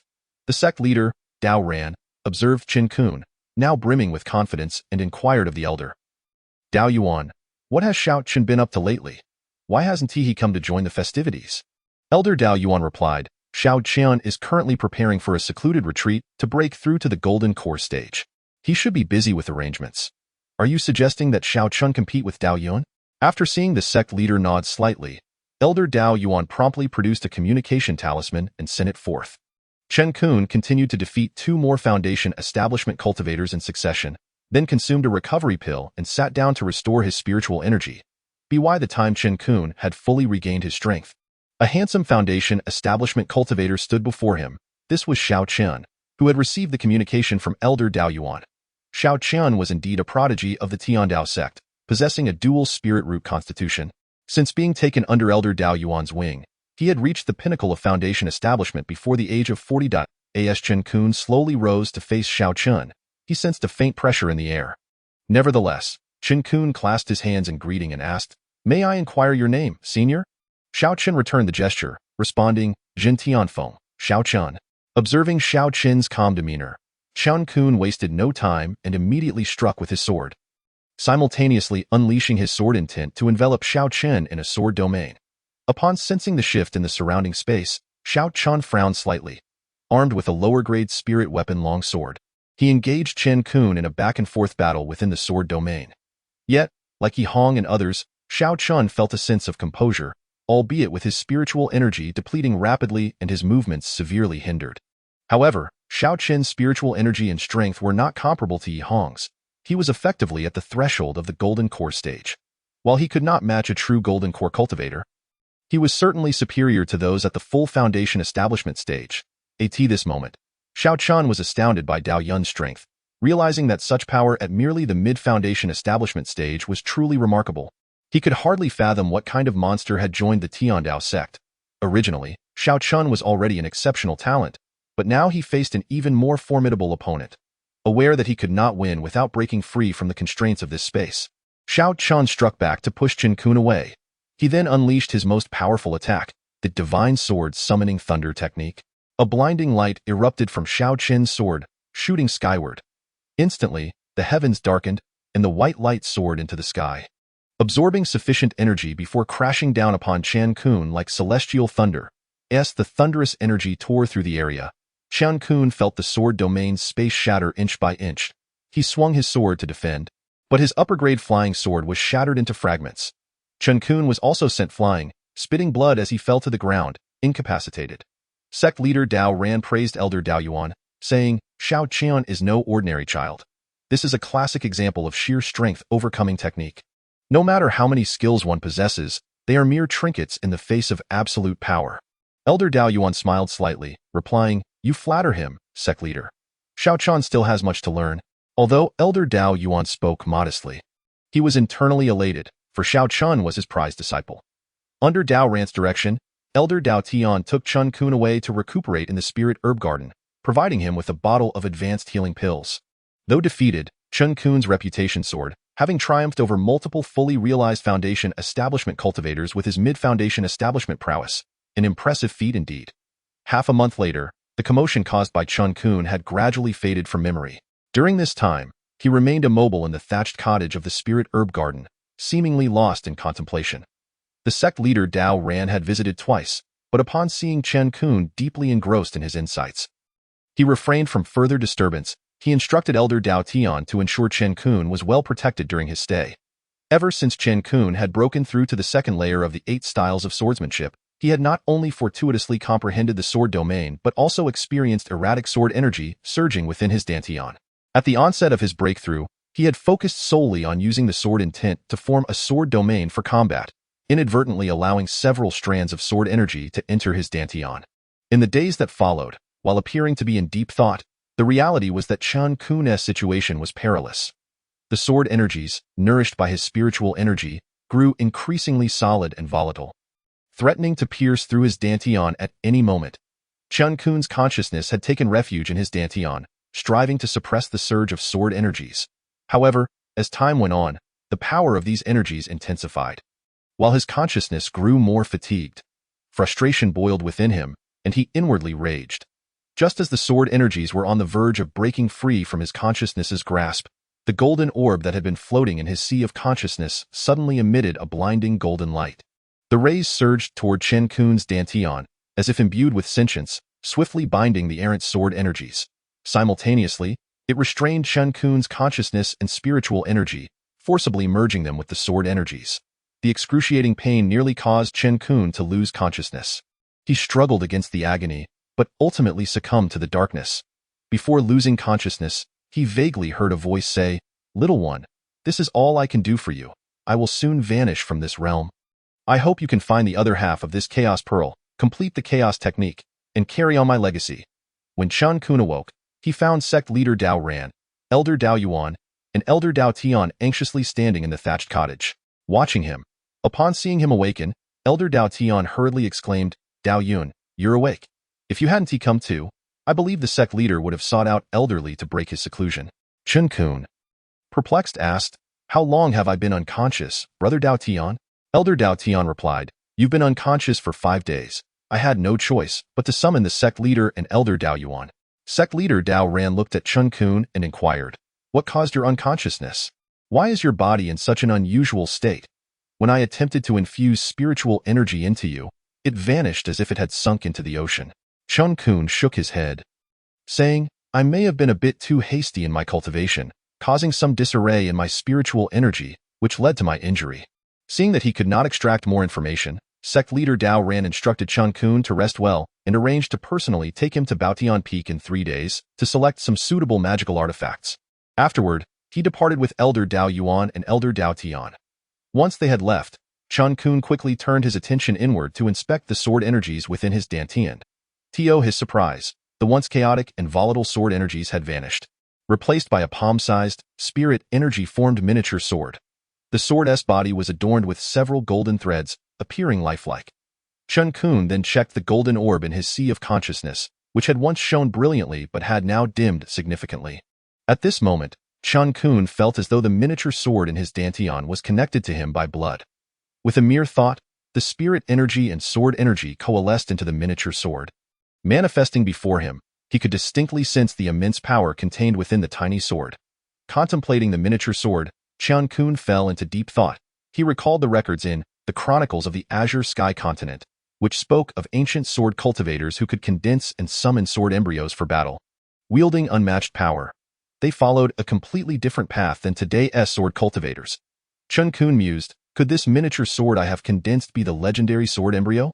In the spirit herb garden, Chen Qun reflected on the extraordinary legends of ancient sword cultivators and gazed at the miniature sword before him, feeling a surge of excitement. Subsequently, he He consumed a recovery pill and meditated for several hours until he reached his optimal state. Once prepared, he donned a mask, retrieved his remaining mid-grade flying sword, and set forth toward the outer edges of the Kunlun ancient mountain range behind the Tianda sect. He was determined to thoroughly test the power of the spirit energy sword embryo within him. The grand sect of Tianda is situated in locations akin to ethereal paradises, nestled within the majestic mountain gates. These sanctuaries are entirely reliant upon the periphery of the ancient Kunlun mountain range, encompassing not only the 5 major sects but also several other renowned sects in the context of the sprawling Kunlun mountain range. Extending for millions of miles, these dozens of sects seem but a mere drop in the ocean, adorning the beautiful peaks of Kunlun. Furthermore, they appear to serve as guardians of the Kunlun mountains, preventing the formidable beasts within from wreaking havoc upon the mortal realm. As for the depths of the Kunlun mountains, even the seasoned veterans of the major sects at the late stage of the nascent soul are hesitant to tread lightly. It is rumored that within lies the presence of entities that transcend the nascent soul stage. Thus, the interior of the Kunlun mountains has long been deemed a perilous forbidden zone by all sections. However, the outskirts of the Kunlun mountains serve as a treasure trove for disciples of various sects, who seek to hunt beasts and earn contributions for their sects. As long as they do not venture too deeply and have the protection of powerful sect members, they generally face little danger. Upon entering the Kunlun mountains, Chen Qun deftly manipulated his spiritual sense to control the spiritual sword embryo, effortlessly dispatching low-tier beasts with ease. The other disciples of Tianda, who had come to hunt beasts for sect contributions, looked on in envy at Chen Qun, who resembled a slaughtering machine. "Look, that's Uncle Dao Yun. His strength is extraordinary. Even those at the peak of the foundation establishment stage are no match for him," exclaimed an excited outer sect disciple of the Qi refining stage, pointing at Chen Qun. "Uncle Dao Yun is truly formidable. One day, I too shall be as powerful as Uncle Dao Yun." The surrounding Qi refining disciples began to chatter animatedly.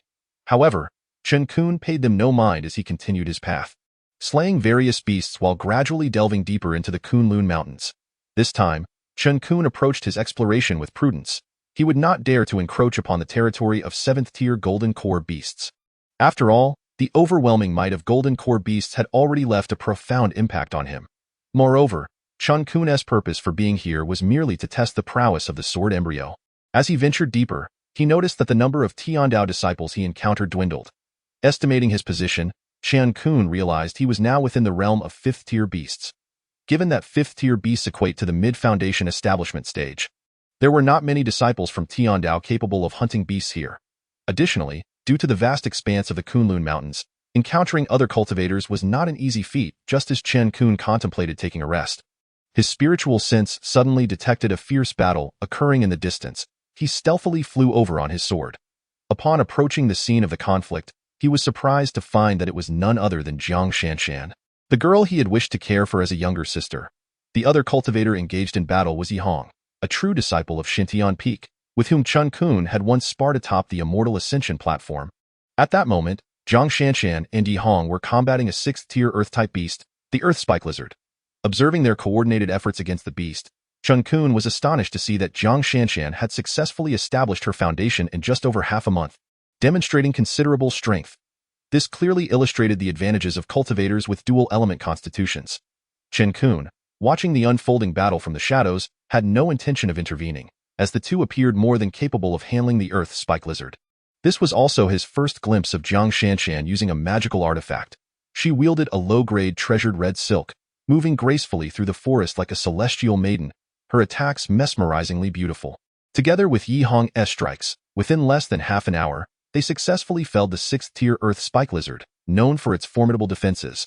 However, the effort had taken a toll on their spiritual energy, prompting them to sit down and recover. As they meditated, Jiang Shanshan remarked, "Brother Yi, perhaps we should not delve any deeper. The appearance of a 6th-tier beast in the territory of 5th-tier beasts is alarming. I fear that if we proceed, we might encounter a 7th-tier beast, and that would spell our doom." Yihong clenched his teeth and replied, "This is all that wretched Dao Yun's fault. His strength is so monstrous that it cost me my chance at the golden core pill. Now, I must venture into the Kunlun mountains to seek the main ingredient, the lampwick grass, necessary for refining the golden core pill. If I can find it, I can go to Dantian Peak and have someone refine the pill, restoring a glimmer of hope for my golden core path."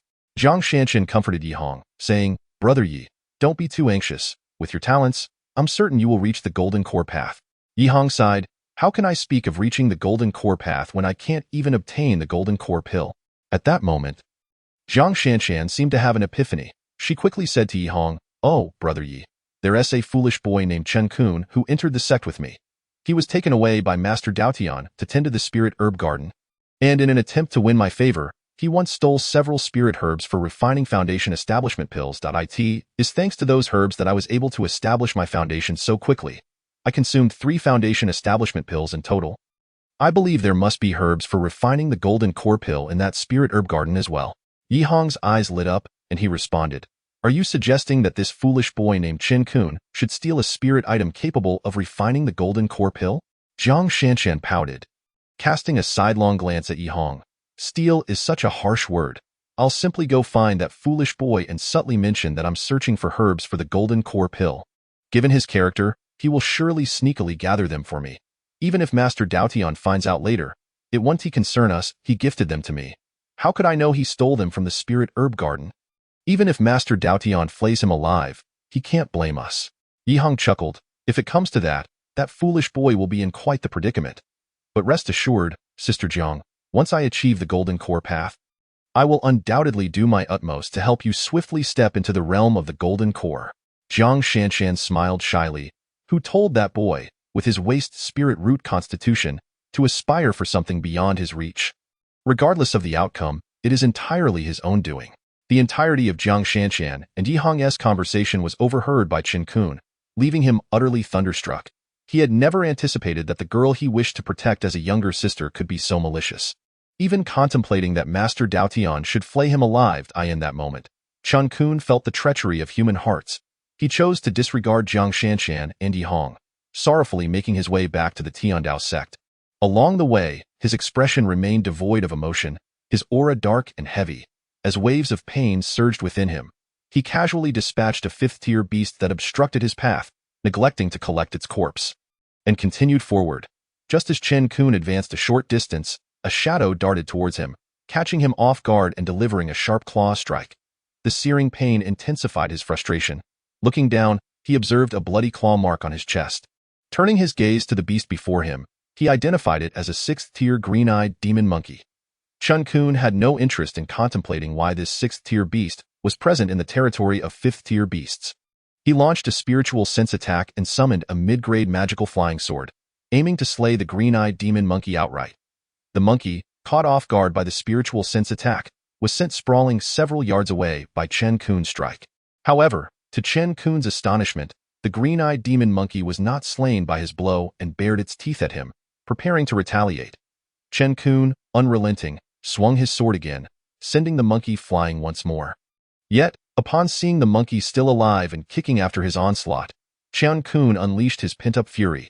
He struck the green-eyed demon monkey repeatedly with his sword, treating it as a mere punching bag. Remarkably resilient, the monkey endured the barrage despite sustaining severe injuries, showing no signs of life-threatening danger.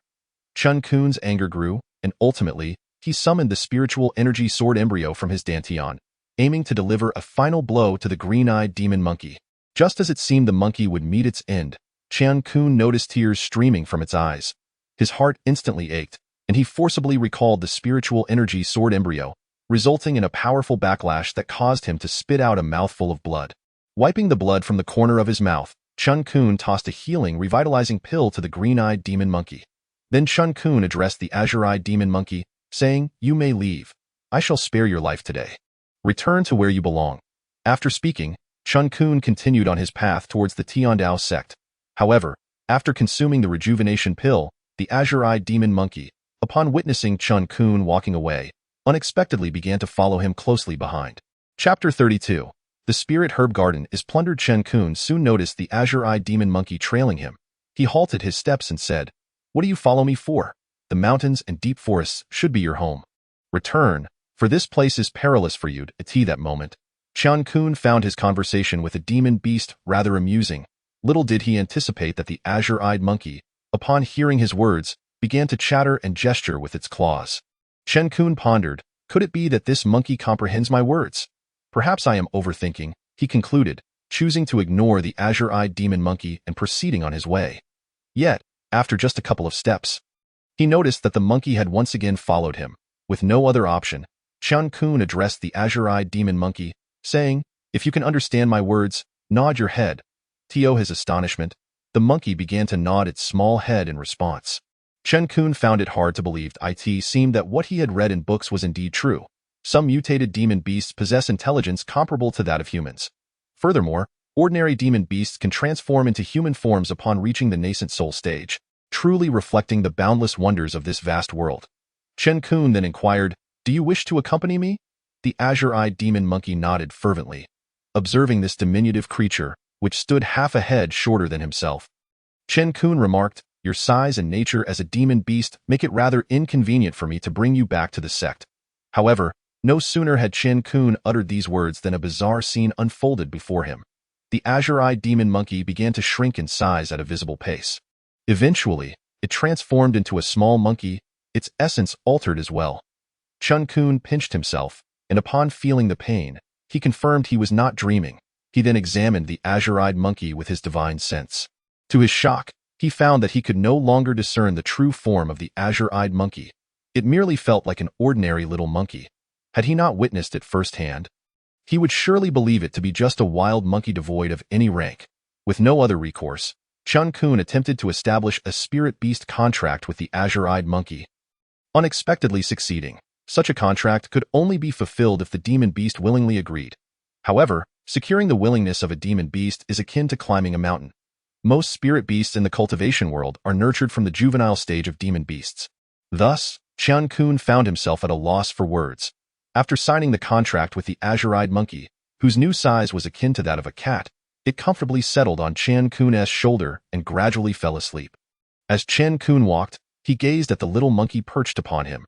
Who would believe that this was the fierce sixth-tier demon beast, the azure-eyed monkey? Chen Qun returned to the spirit herb garden of the Tianda sect. Entering the thatched cottage within, where he began to meditate and cultivate that moment, the azure-eyed demon monkey awoke, curiously chattering in the cottage. Chen Qun looked at the monkey and said, "I cannot simply call you little monkey. Let us give you a proper name." Upon hearing this, the azure-eyed monkey nodded its now tiny head. After a moment of thought, Chen Qun proposed, "You are the azure-eyed demon monkey, so I shall call you Xiao Bai." The monkey vigorously shook its head in protest, indicating its disapproval. "How about Xiao Yin, or Xiao Mo? Perhaps I should just name you Xiao He, given your entirely dark appearance." Chen Qun suggested several names in succession. Ultimately, the azure-eyed monkey begrudgingly acquiesced to the name Xiao He. Just as Chen Qun was naming the azure-eyed monkey, a sound transmission talisman, bearing Chen Qun's divine imprint, flew in. After hearing the talisman, Chen Qun muttered to himself, "Has it arrived so soon? It seems my foolishness has indeed piqued your interest. No, it must be the allure of the spirit herbs needed for concocting the golden condensation pill." However, he feared he would disappoint them this time. After explaining a few things to Xiao He, he leisurely made his way toward the garden's exit. Jiang Shanshan, adorned in her customary fiery red attire, appeared ethereal, as if untouched by the mortal realm. Yet now, in Chen Qun's eyes, she seemed rather out of place.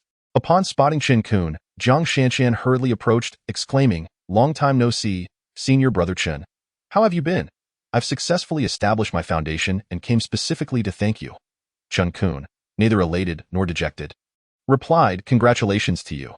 Jiang Shanshan continued, "The path of immortality is vast and uncertain. Now that I have established my foundation, with my aptitude, it is merely a matter of time before I reach the core formation stage.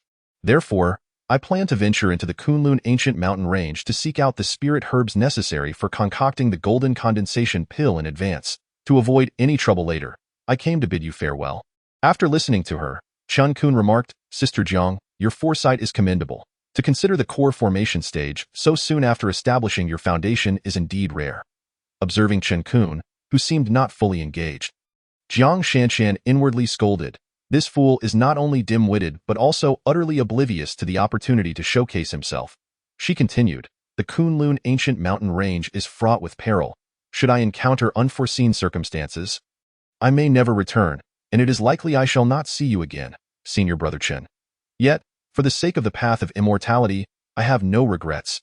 After speaking, she cast a pitiful glance at Chen Qun. To her surprise, after hearing her words, Chen Qun did not immediately rush back to the spirit herb garden to assist her in gathering herbs as she had imagined. He merely replied, "I wish you good fortune." Jiang Shanshan stood there, utterly bewildered. Before she could react, Chen Qun leisurely added, "Sister Jiang, since we have exchanged farewells, I shall not keep you any longer. I must return to the spirit herb garden to tend to the herbs." With that, he turned and walked back into the garden without giving her a chance to respond. Outside the spirit herb garden, Jiang Shanshan was left in a state of shock, the outcome starkly contrasting her expectations. She had long inquired and knew that the spirit herb garden contained the necessary materials for concocting the golden condensation pill. Initially, she had intended to express her grievances to Chen Qun. If that failed, she would resort to charming him, persuading him to willingly procure a few more materials for her. She planned to give a portion to Yihong, while keeping a few for herself, thus securing a powerful ally in Yihong and ensuring her own safety. However, she could not comprehend why Chen Qun seemed to have transformed entirely into a different person. Frustrated, she stamped her foot and departed. Upon returning to the spirit herb garden, Chen Qun was taken aback to find the place in disarray, with numerous freshly turned patches of soil scattered about. He exclaimed, "Oh no, the spirit herb garden has been robbed." Initially, Chen Qun suspected that Jiang Shanshan had deliberately delayed him, allowing Yihong to sneak in and steal from the garden. However, this thought was quickly dismissed. First, they lacked the strength, and second, they lacked the audacity. Suddenly, Chen Qun remembered the azure-eyed monkey, Xiao, and wondered if it had also encountered misfortune. He hurriedly dashed towards the thatched cottage. Yet, upon entering, he was utterly stunned. The cottage was strewn with fresh spirit herbs and fruits. And there was Xiao, voraciously devouring the spirit fruits. Spotting Chen Qun's arrival, the monkey eagerly held out a spirit fruit towards him, wishing to share its bounty. Upon witnessing this, Chen Qun's head began to throb. It turned out that the so-called thief plundering the spirit herb garden was none other than the creature he had brought with him. Chapter 33. Selecting magical artifacts. Chen Qun, exasperated, rubbed his temples. Contemplating how he would explain the uprooted spirit herbs and fruits to Elder Lu and the sect leader, he glanced at Xiao, who was still munching on the spirit fruit, and delivered a light smack to the monkey's head. Xiao winced in pain, looking up at Chen Qun with a pitiful expression. Chen Qun scolded, "If you wished to steal the spirit fruits, you could have done so, but why destroy so many spirit herbs in the process?" Xiao picked up one of the uprooted spirit herbs and offered it to Chen Qun, waving its tiny paws as if to indicate he should take it. Chen Qun finally understood that Xiao had intended to gift him the uprooted herbs.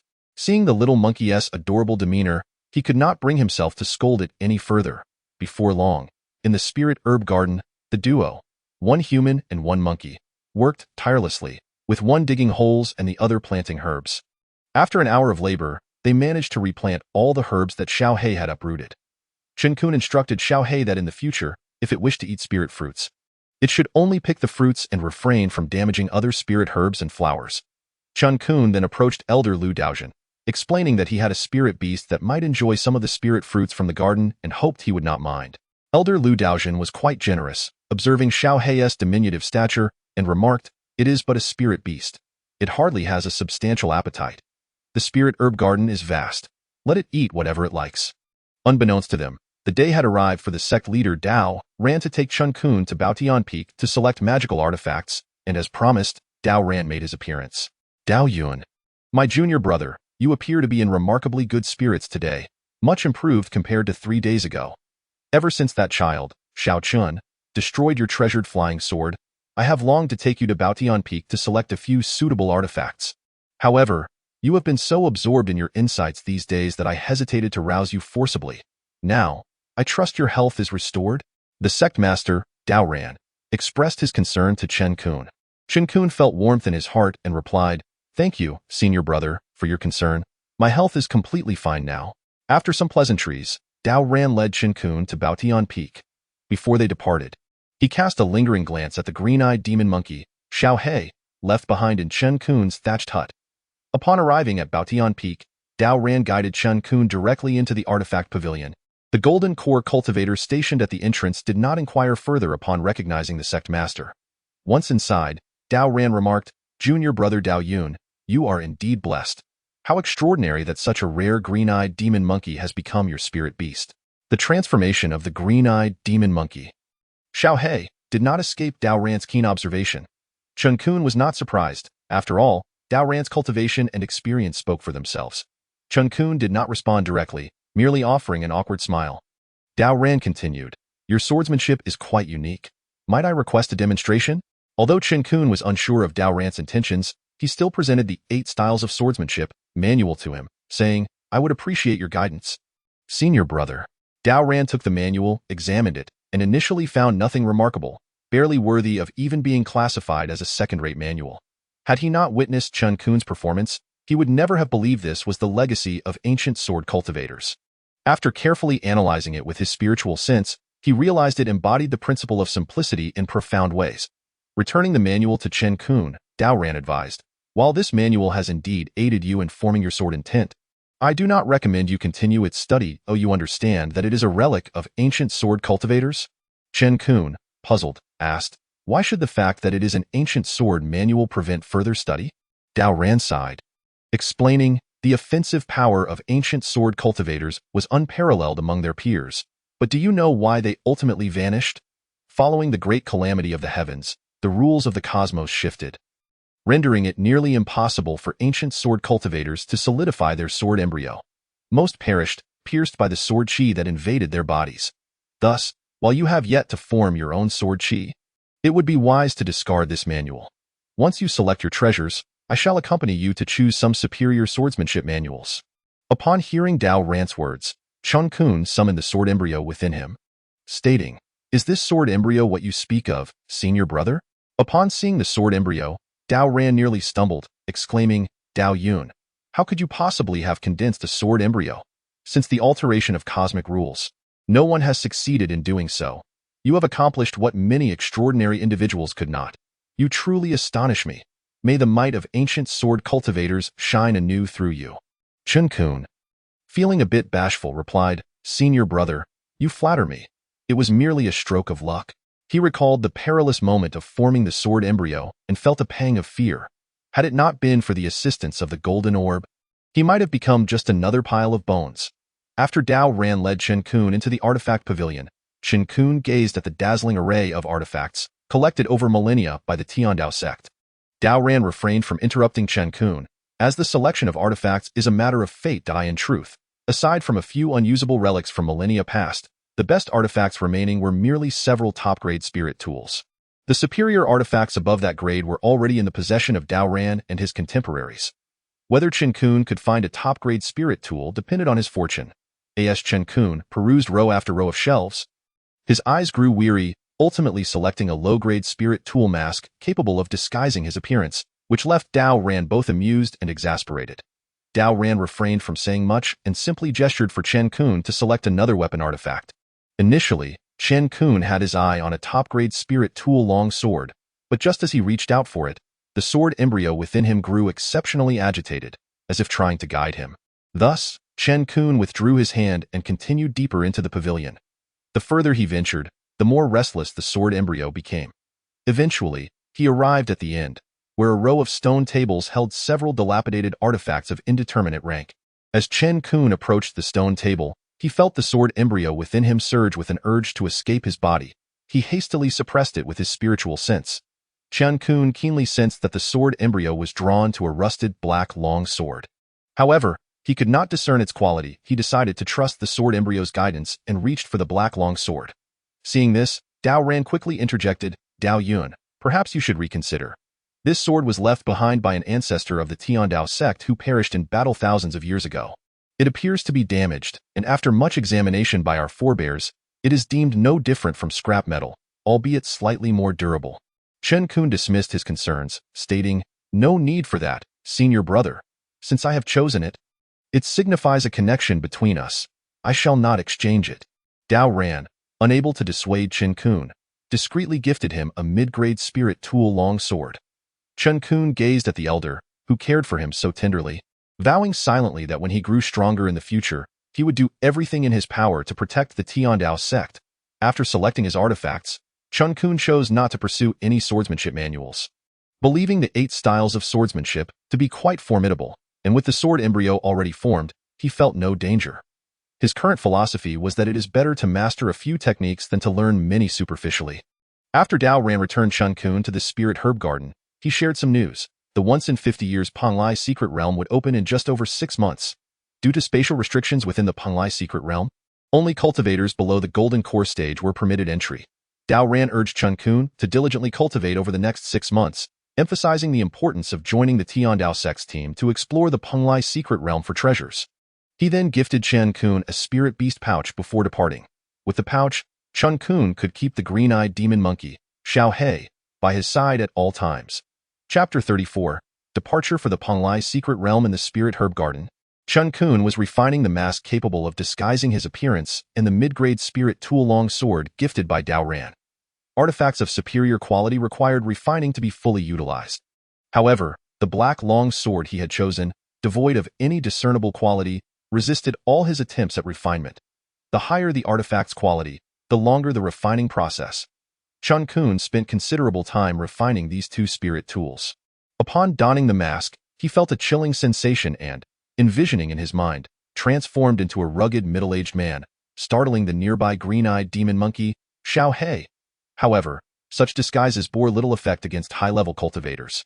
After refining the two spirit tools, Chen Qun attempted to store Xiao in the spirit beast pouch. Perhaps due to Xiao's wild nature, it protested and resisted being confined.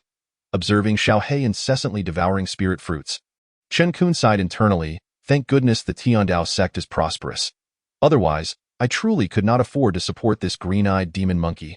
Finally, Chen Qun resumed his examination of the black long sword, which had been left behind after the demise of a certain ancestor of the Tianda sect thousands of years ago. Despite his efforts, he found it devoid of any spiritual energy. Apart from its sturdy material, the sword resembled an ordinary weapon from the mundane world. Suddenly, he felt the sword embryo in his dantian stir once more. Immediately, he summoned the sword embryo forth. However, a strange occurrence unfolded. As the sword embryo manifested, Chen Qun found himself struggling to control both the black long sword in his hand and the hovering sword embryo. They seemed to possess a tremendous attraction, gradually drawing closer to one another. Initially, Chen Qun attempted to intervene, but ultimately, he relinquished control, curious to discover the connection between the black long sword and his sword embryo. Once he fully released both the black long sword and the sword embryo from his constraints, the sword embryo, glowing with golden light, began to merge with the black long sword. To be precise, the sword embryo entered the core of the black long sword. After approximately half an hour, the sword embryo vanished completely, and the black long sword before Chen Qun exuded a powerful aura, its spiritual energy now contained within, emanating an imposing presence. Chen Qun sensed that this black long sword was intrinsically linked to his sword embryo, a connection that was unmistakable. He could now ascertain that the ancestor of the Tianda sect who perished thousands of years ago was undoubtedly an ancient sword cultivator. From this, it becomes evident that the black long sword is not damaged. Rather, it can only be wielded by an ancient sword cultivator possessing a sword embryo, as this black long sword can only be manipulated through the sword embryo. Although Chen Qun still cannot discern the grade of the black long sword, he is certain from the aura emanating from it that it far surpasses the mid-grade spiritual weapon he had recently refined. Chen Qun then attempted to control the black long sword using the method of manipulating spiritual energy through the sword embryo. And to his delight, the control method proved entirely analogous to that of the spiritual energy sword embryo, albeit with significantly greater power. Overjoyed, Chen Qun summoned the black long sword back into his dantian with his thoughts. As he gazed at the miniature version of the black long sword within his dantian, he realized he had indeed stumbled upon a treasure. Half a year swiftly passed. Chen Qun's cultivation successfully advanced to the late foundation establishment stage. Yet his spiritual consciousness had not yet breached into the golden core stage, remaining suspended between the perfection of foundation establishment and the nascent golden core stage. One day, Chen Qun received a transmission from the sect leader, Dao Ran. The selected foundation establishment cultivators of the Tianda sect were to embark on a journey to the eastern seas Penglai Mountain in 5 days, led by Elder Dao Ci. Thus, Chen Qun hurriedly gathered a plethora of spiritual fruits from the spirit herb garden for his companion, Xiao, until they had amassed nearly enough to sustain Xiao for an entire year. Only then did Xiao consent to enter the spirit beast pouch and accompany Chen Qun to the Penglai secret realm. 5 days later, on the ascension platform of Jintian Peak, sect leader Dao Ran and the elders of the Tianda sect stood with their hands clasped behind their backs. Below the platform stood 30 foundation establishment cultivators of the Tianda sect, with Chen Qun among them. However, this time he did not assume the identity of Dao Yun. After conferring with sect leader Dao Ran, he had disguised himself as a middle-aged scholar, adopting the name he had previously used, Li Jin, while masquerading as a disciple of Elder Dao Zhan. Chen Qun noticed that Zhang Shanshan, a foundation establishment cultivator in the early stage, was also among these disciples, indicating the Tiandao sect's considerable regard for her dual spiritual root constitution. Although the Penglai secret realm was fraught with peril, those who managed to return were generally capable of successfully forming a golden core. Thus, despite the slim survival odds of 1 in 10 within the Penglai secret realm, many exceptional disciples were eager to partake. After all, the distinction between foundation establishment cultivators and golden core cultivators was vast. At this moment, sect leader Dao Ran delivered an encouraging speech to the foundation establishment cultivators below and then announced the rewards. Any disciple who collected the most spiritual herbs and treasures for the sect within the Penglai secret realm would receive 2 golden core elixirs and 1 top-grade spiritual weapon. The second place would receive 1 golden core elixir and 1 superior-grade spiritual weapon. The third place would receive 1 superior-grade spiritual weapon. After concluding his speech, the foundation establishment cultivators, under the guidance of Elder Dao Ci, boarded the flying magical treasure and set off. While on the flying magical treasure, Elder Dao Ci briefed the Tiandao sect's foundation establishment disciples on the general circumstances of the Penglai secret realm. The Penglai secret realm had once been a sacred ground for cultivation and trials during ancient times. However, due to the great calamity of heaven and earth in ancient times, this region became detached from the spatial continuum. The Penglai secret realm opens automatically every 50 years, with the spatial entrance remaining accessible for 3 months. Due to the instability of the space within the Penglai secret realm, it can only accommodate cultivators below the golden core stage. Inside the secret realm, there exists a plethora of precious heavenly materials and earthly treasures, alongside many artifacts left from ancient times. Naturally, it is also fraught with dangers in addition to the inherent hazards. One must also guard against treachery from other sects, as conflicts arise over treasures. Consequently, all sects established a mutual agreement long ago. Any deaths or conflicts arising from disputes among disciples within the Penglai secret realm must not lead to vendettas thereafter.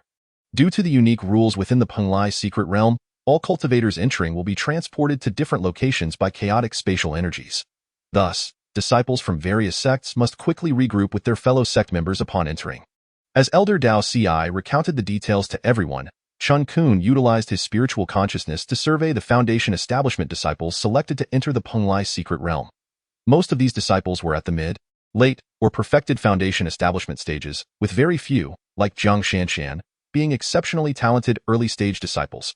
However, Chen Qun believed that the Tiandao sect's elders had undoubtedly equipped the lower-ranked talented disciples with numerous protective treasures.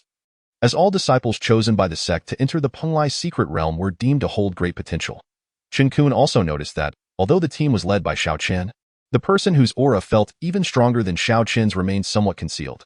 Chen Qun mused, "It seems that sect leader Dao Ran has indeed hidden quite a few talents. This person is likely another disciple nurtured by the Tiandao sect in secret."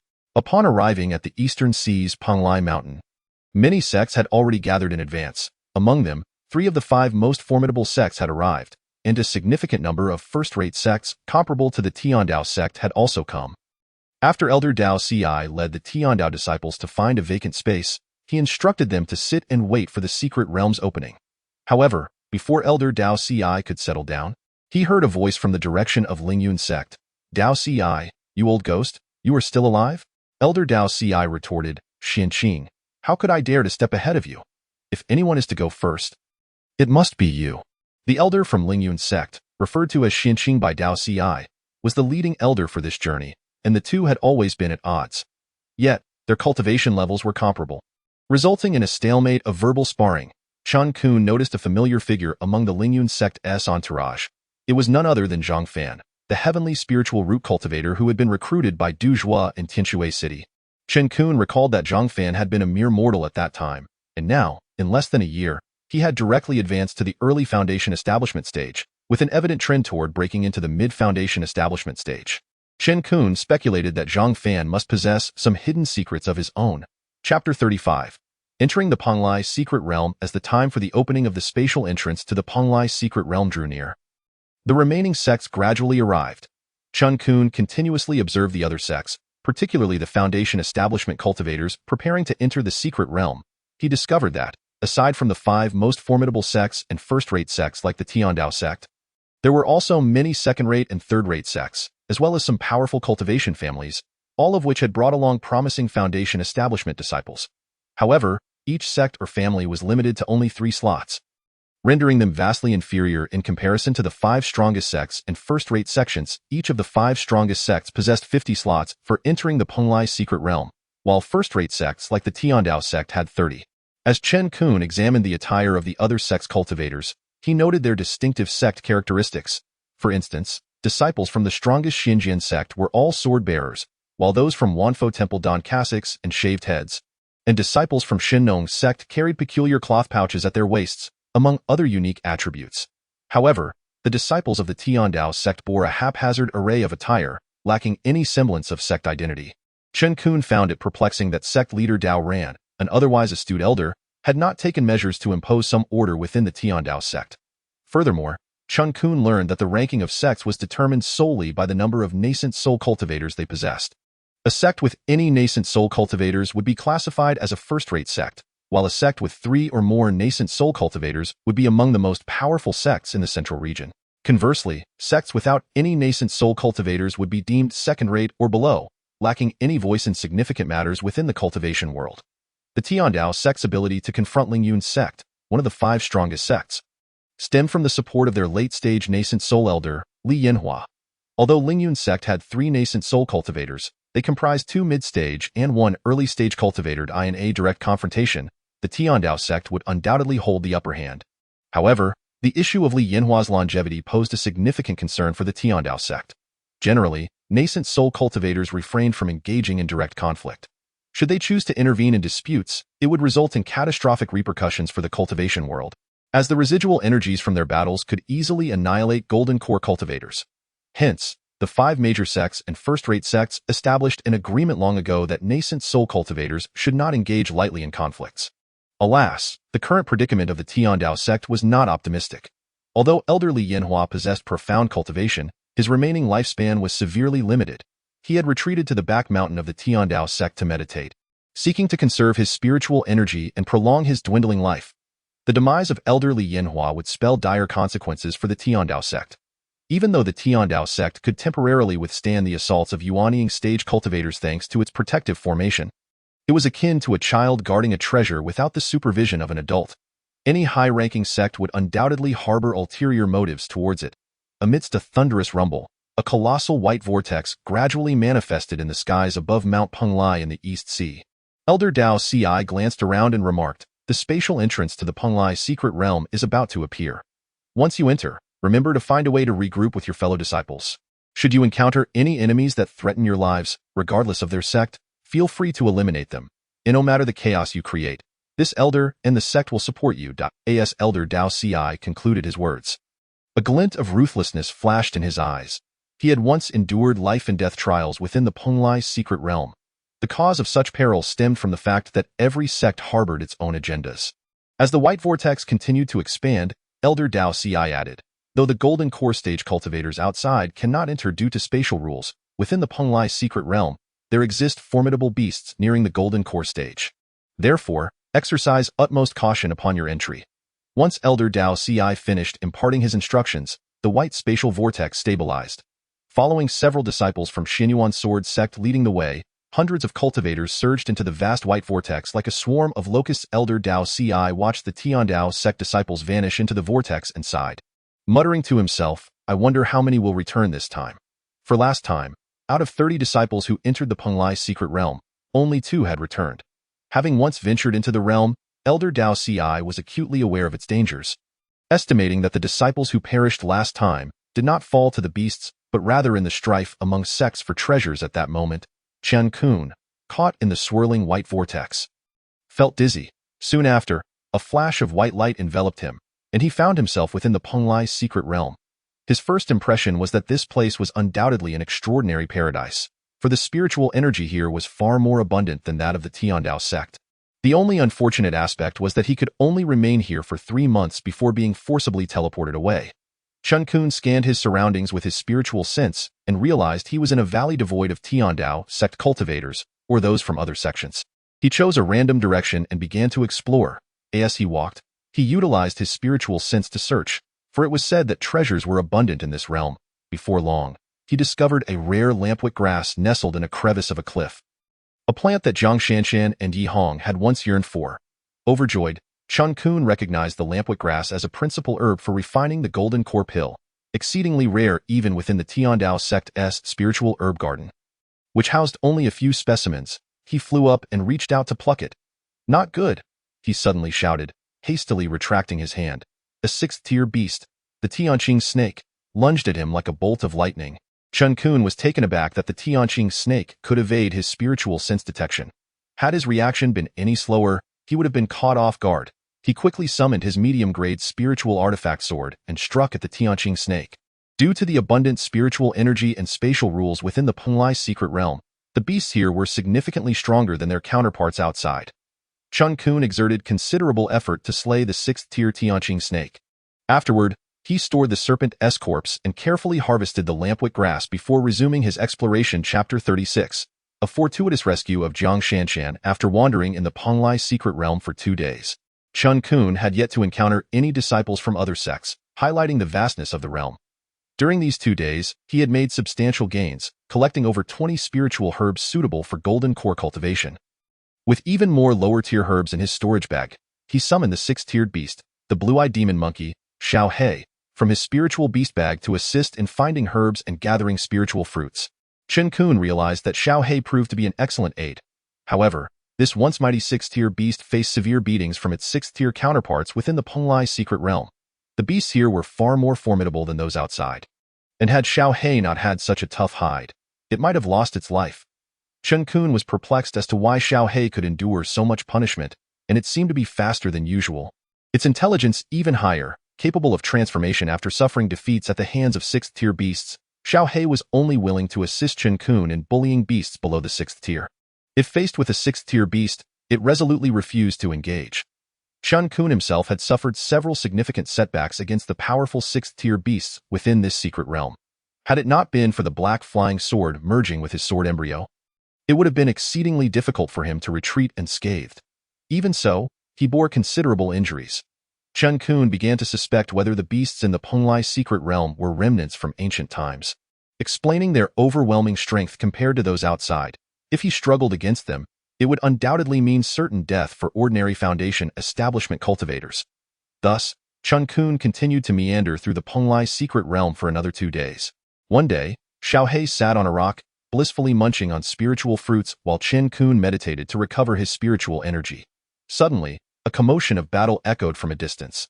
Chen Qun quickly stowed Xiao back into his spiritual beast bag and flew towards the source of the conflict upon reaching the scene of the skirmish. He concealed his presence behind a large rock to observe the unfolding struggle. To his astonishment, it was none other than his old acquaintance, Zhang Shanshan, engaged in combat with a mid-foundation establishment cultivator from Wuji Palace by a small creek. In the past, he would have rushed to assist her without hesitation. However, after overhearing her conversation with Yi Hong, his feelings towards Zhang Shanshan had grown distant. Chen Qun quietly watched the duel unfold. Although Zhang Shanshan was merely at the initial Foundation establishment stage, she was holding her ground against the mid-Foundation establishment cultivator from Wuji Palace, and with a fiery red ribbon dancing around her. She appeared to be gaining the upper hand. Their battle attracted a number of onlookers, and as Chen Qun surveyed the area, he finally understood the reason for their conflict. Beside the creek where they fought, there lay a verdant spiritual herb, the nine-leafed grass. The nine-leafed grass was a principal ingredient for refining the Xinyuan pill, which could enhance the cultivation of those below the golden core stage without adverse side effects. Although the Xinyuan pill was not of high grade, it was exceedingly rare in the cultivation world, primarily because the nine-leafed grass was scarce, with very few specimens even in the Tianda sect's herb garden. It seemed Zhang Shanshan was embroiled in this conflict largely due to the nine-leafed grass. However, given the current situation, Zhang Shanshan appeared to be in a precarious position. Even if she miraculously defeated the mid-foundation establishment cultivator from Wuji Palace, the hidden cultivators nearby would not allow her to claim the nine-leafed grass, as the mantis stalks the cicada, unaware of the oriole behind. Just as those lurking figures were about to intervene, 3 cultivators from Wuji Palace swiftly arrived on the scene. Zhang Shanshan's situation had become dire. Chen Qun hesitated momentarily. However, should Zhang Shanshan find herself in grave danger, he would undoubtedly intervene. This was not out of lingering affection for Jiang Shanshan, but rather because she was also a disciple of the Tianda sect. Yet, if the opponents merely aimed to teach her a lesson, he had no intention of stepping in. While the nine-leafed grass was indeed rare, Chen Qun did not lack such resources. As the three Wuji Palace cultivators approached, the conflict between Jiang Shanshan and the mid-foundation establishment cultivator came to a halt. Upon seeing their attire and cultivation, Jiang Shanshan's expression soured, while the mid-foundation establishment cultivator displayed a look of delight. Junior brother Huang, what's going on? The leading Wuji Palace cultivator inquired of the mid-foundation establishment cultivator who had just battled Jiang Shanshan. The Huang surname cultivator quickly replied, Senior brother Fong, I just discovered a nine-leafed grass by this creek, and this girl from Tianda sect attempted to seize it. Jiang Shanshan flushed with anger and retorted, How shameless can you be? It was I who found the nine-leafed grass, and you were the one trying to snatch it from me. How can you turn the tables? The mid-foundation establishment cultivator, identified as Fong Cheng, regarded Jiang Shanshan with disdain and declared, I am Fong Cheng, and I hereby announce that this nine-leafed grass belongs to Wuji Palace now. You may leave. Jiang Shanshan, visibly unwilling, protested, Is it customary for Wuji Palace to act so unreasonably? Yet, before she could finish her sentence, Fong Cheng struck her with a palm infused with spiritual power, sending her flying and causing her to crash to the ground, spitting blood. The disparity in their strengths was simply too vast. Fong Cheng gazed down at Jiang Shanshan, who lay sprawled on the ground, and declared, Earlier, when I offered you a chance to depart, you chose to remain. Since you have no desire to leave, you shall stay here forever.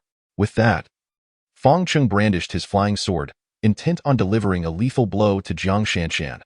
The sight sent a wave of terror through Jiang Shanshan, draining the color from her face. Chen Qun sighed inwardly, realizing that intervention was unavoidable. Though Jiang Shanshan was cunning and sought to manipulate him, she was ultimately a disciple of the Tianda sect and had not engaged in any malevolent deeds. As she beheld the descending sword, fear rendered her immobile. She did not wish to perish. A promising future awaited her, yet it seemed that time had run out, however, just as Fong Cheng's sword was poised to strike. A resounding clink echoed as another flying sword deflected his attack. Though the people of Wujigong may be unreasonable, we of the Tianda sect are not so easily bullied. With that, Chen Qun strolled leisurely towards Fong Cheng. Fong Cheng, observing Chen Qun's late-stage foundation establishment, scoffed, Such audacity. I doubt a mere late-stage foundation cultivator like you can withstand me. Since you and her belong to the same sect, I shall send you both away together, teaching others that Wujigong's treasures are not to be trifled with. Chen Qun, noting Fong Cheng's brazen demeanor, felt a surge of murderous intent. Such a person was unworthy of pity. Nevertheless, he remained composed and replied, I fear you have chosen the wrong opponent for your display of power. A cultivator of your caliber no longer deserves to live. Allow me to facilitate your departure. Fong Cheng erupted in laughter, joined by several other Wujigong cultivators. It would indeed be a pity for someone as amusing as you to perish. But you have no choice in the matter. With that, Fong Cheng launched his flying sword at Chen Qun. The overwhelming aura of his perfected foundation establishment was unmistakable. Although he could not compare to the previous Tianda sect's Xiao Chen, he was far superior to Yi Hong. Yet, Chen Qun was no longer the same as he had been half a year prior. Since his breakthrough to late-stage foundation establishment, his spiritual power and consciousness surpassed that of any perfected foundation cultivator. Coupled with the black sword infused with sword embryo, even Xiao Chen would surely be defeated against Chen Qun. As Chen Qun confronted Fong Cheng's assault, he initiated the 8 forms of sword Dao, enveloping Fong Cheng in a domain of sword intent. This sword domain was significantly more formidable than the one he had wielded 6 months prior. Fong Cheng soon found himself mired in difficulty, struggling to fend off Chen Qun's onslaught. Nevertheless, he was ultimately sent reeling by a powerful strike from Chen Qun.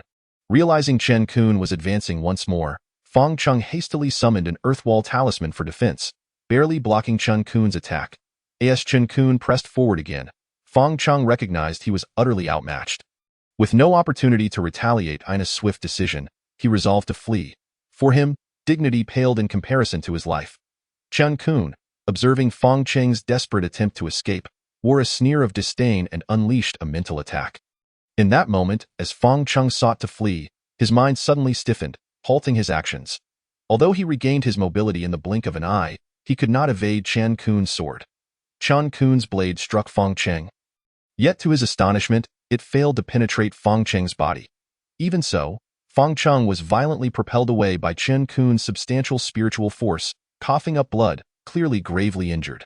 Just as Chen Qun prepared to pursue Fang Cheng for the final strike, he witnessed Fang Cheng tearing open a talisman and uttering a few incantations, transforming into a cloud of blood, mist, and vanishing.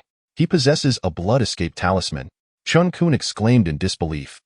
The other Wujigong cultivators, witnessing their senior brother's utter defeat and his desperate use of the precious talisman to escape, fled in haste, disappearing without a trace. Even the concealed disciples of other sects nearby quietly retreated. Recognizing the futility of contesting with such formidable foundation cultivators over a mere 9-leaf herb, the outcome of Fang Cheng's escape left Chen Qun taken aback. He had been resolute in his intent to slay the arrogant Fang Cheng, but had not anticipated that he possessed not only protective gear but also a blood escape talisman. Indeed, those who managed to enter the Pung secret realm were all of considerable worth. Chapter 37. The harsh reality. Although Chen Qun had saved Jiang Shanshan, he paid her no mind and focused on harvesting the 9-leaf herb. Jiang Shanshan, feeling a mix of gratitude and concern, remained silent, aware that without this senior brother's timely intervention, she would now be lifeless. Yet, she found the silhouette of her savior oddly familiar, though she could not recall where she had seen him before or which peak he hailed from. Once Chen Qun finished gathering the herb, Jiang Shanshan hurried over, expressing, "Thank you for saving my life, senior brother. May I inquire which peak you practice at within the sect?" Chen Qun replied, his expression impassive. "Lingqiao Garden?" Li Jin. Upon hearing Lingqiao Garden, Jiang Shanshan felt a sudden jolt in her heart. Breathlessly, she exclaimed, "I am a disciple of Chaotian Peak. My name is Jiang Shanshan. I am deeply grateful for your assistance today, senior brotherly. Had it not been for your timely rescue, I would surely have met my end. By the way, senior brotherly, I am very good friends with a medicinal apprentice named Chen Qun from your Lingqiao Garden." Chen Qun, realizing that Jiang Shanshan was attempting to ingratiate herself by referencing his own persona, felt a wave of exasperation wash over him. He replied, "If there is nothing further, Jiang Junior sister, I shall take my leave to seek more spirit herbs. Until we meet again." With that, he turned to depart. However, Jiang Shanshan was unwilling to let him go and insisted, "Elder 8 cautioned us to reunite with our fellow disciples upon entering the secret realm. How can you simply abandon me?" Chen Qun, uninterested in her pleas, chose a direction and continued walking. Consequently, Jiang Shanshan trailed behind him persistently. Aware that this clingy companion was not easily shaken off, Chen Qun opted to ignore her presence. Summoning Xiao to assist him in the search for spirit herbs and treasures, days passed, with Chen Qun and Xiao leading the way in their treasure hunt, while Jiang Shanshan scavenged the remnants and overlooked items they left behind. Even so, she found great joy in her finds, as Chen Qun typically disregarded any beast materials from creatures below the 6th rank, given his elevated status. Moreover, the materials from 6th rank beasts yielded little in the way of spiritual stones. Only upon slaying 6th rank beasts would Chen Qun allow Xiao to collect their demon cores. Consequently, Jiang Shanshan gathered the demon cores from the lesser beasts trailing behind them, that moment. She truly understood the benefits of being sheltered beneath a large tree. The creatures here were extraordinarily powerful. She had been exceedingly cautious when alone. Had she not fled quickly upon entering the Pung secret realm, she might have already become breakfast for some beast. Now, following this extraordinarily strong, senior brotherly, she not only collected a bounty of demon cores, but also unearthed various low-tier spirit herbs. Jiang Shanshan was unselective in her scavenging. Anything Chen Qun deemed unnecessary was swiftly claimed by her. However, in the ensuing days, Chen Qun would occasionally come across the corpses of disciples from various sections. The wounds indicated they had not fallen to beasts, and their storage bags had vanished. As time elapsed within the secret realm, each cultivator had amassed significant gains, revealing their darker natures. After all, killing and plundering was the quickest path to wealth. Jiang Shanshan felt a chill run down her spine as she recognized the corpse of a senior brother from Xuantiang Peak, a perfected foundation cultivator, now lifeless. Yet before she could ponder further, she and her senior brotherly found themselves surrounded by 6 cultivators from Lingyun's sect. Upon seeing their ranks, panic set in. 4 were perfected foundation cultivators, and 2 were late-stage foundation cultivators. It appeared they had stumbled into a dire predicament. 2 more disciples of Tianda sect. "It seems luck is on our side," taunted one of the Lingyun perfected foundation cultivators to the others. Chen Qun, assessing the 6 before him, calmly inquired, Are the corpses we've encountered your handiwork? The Lingyun cultivator smirked defiantly. Some of them were indeed our doing, though many others fell to other sections. However, you two shall soon share their fate. Chen Qun, upon hearing this, shook his head in resignation. While he was not one to revel in bloodshed, he would not spare those who sought his life. With a calculated mind, he transmitted to Jiang Shanshan, when the time comes, distract those two late-stage foundation cultivators. Just hold them off for a moment. I'll take care of the rest. Aware that Jiang Shanshan could not withstand the late-stage cultivators for long, he was confident he could dispatch the others swiftly. It was a matter of who could act faster. Subsequently, Chen Qun silently commanded Xiao. Before the 6 cultivators could make a move, Chen Qun unleashed a mental assault combined with the black sword, instantaneously eliminating one of the perfected foundation cultivators. Xiao immediately transformed into a normal azure-eyed demon monkey and lunged towards a fully established foundation establishment cultivator. Jiang Shanshan was left with no choice but to simultaneously confront 2 late-stage foundation establishment cultivators. The remaining 2 fully established cultivators soon regained their composure and engaged in battle with Chen Qun. In his determination to conclude the fight swiftly, Chen Qun enveloped the 2 with a sword domain formed from his sword intent. He then unleashed a forceful mental attack and summoned a small black sword fused with his sword embryo, ruthlessly slaying the 2. However, he too was struck by one of their magical treasures. As the 2 fully established foundation establishment cultivators fell lifeless to the ground, Chen Qun coughed up a mouthful of blood.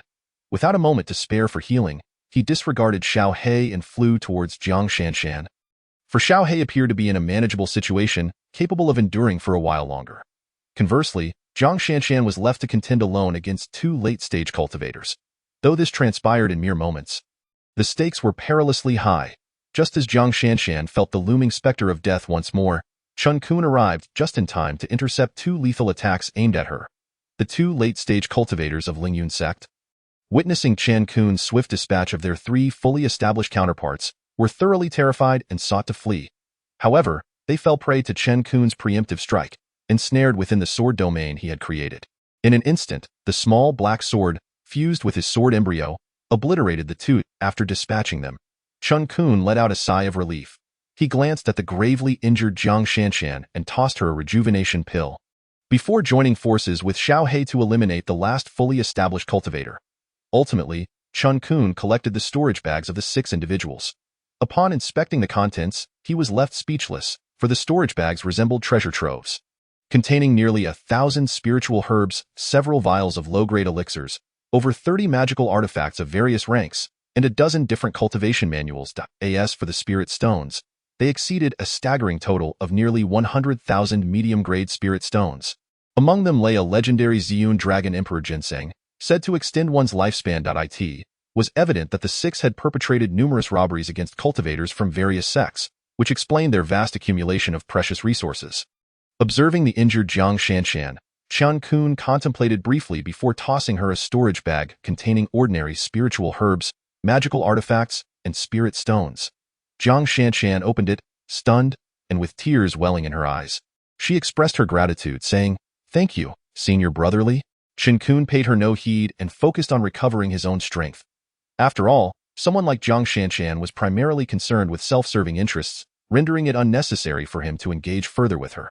As Chen Qun dealt with the 6 late-stage cultivators, similar scenes unfolded throughout other areas of the Pung secret realm. Cultivators either banded together to rob those of other sects or engaged in fierce battles over top-tier spiritual herbs. The number of cultivators within the Pung secret realm was rapidly dwindling. Chapter 38. The mysterious cave days passed, and it felt as though they had returned to the initial scene. Chen Qun and Xiao scoured for treasures ahead, while Jiang Shanshan lingered behind, scavenging the remnants. However, Chen Qun exhibited heightened caution, as they frequently encountered the scattered corpses of fallen cultivators, indicating escalating conflicts among the various sections. Chen Qun had just slain a 6th-tier beast when he noticed a glimmer of golden light emanating from a distant cliff. Upon closer inspection, he realized it was a precious Buddha heart fruit. It was said that consuming this fruit would bestow mortals with the essence of Buddhism, enabling them to cultivate Buddhist texts. Chen Qun wasted no time and beckoned Xiao to follow him as they flew towards the cliff, for this was indeed a remarkable find. With a face filled with greed, Chen Qun reached the cliff and plucked the Buddha heart fruit. Yet, before he could revel in his discovery, a buzzing sound reached his ears. He He turned to see the impending danger and hastily tossed the Buddha heart fruit into his golden orb, fleeing for his life.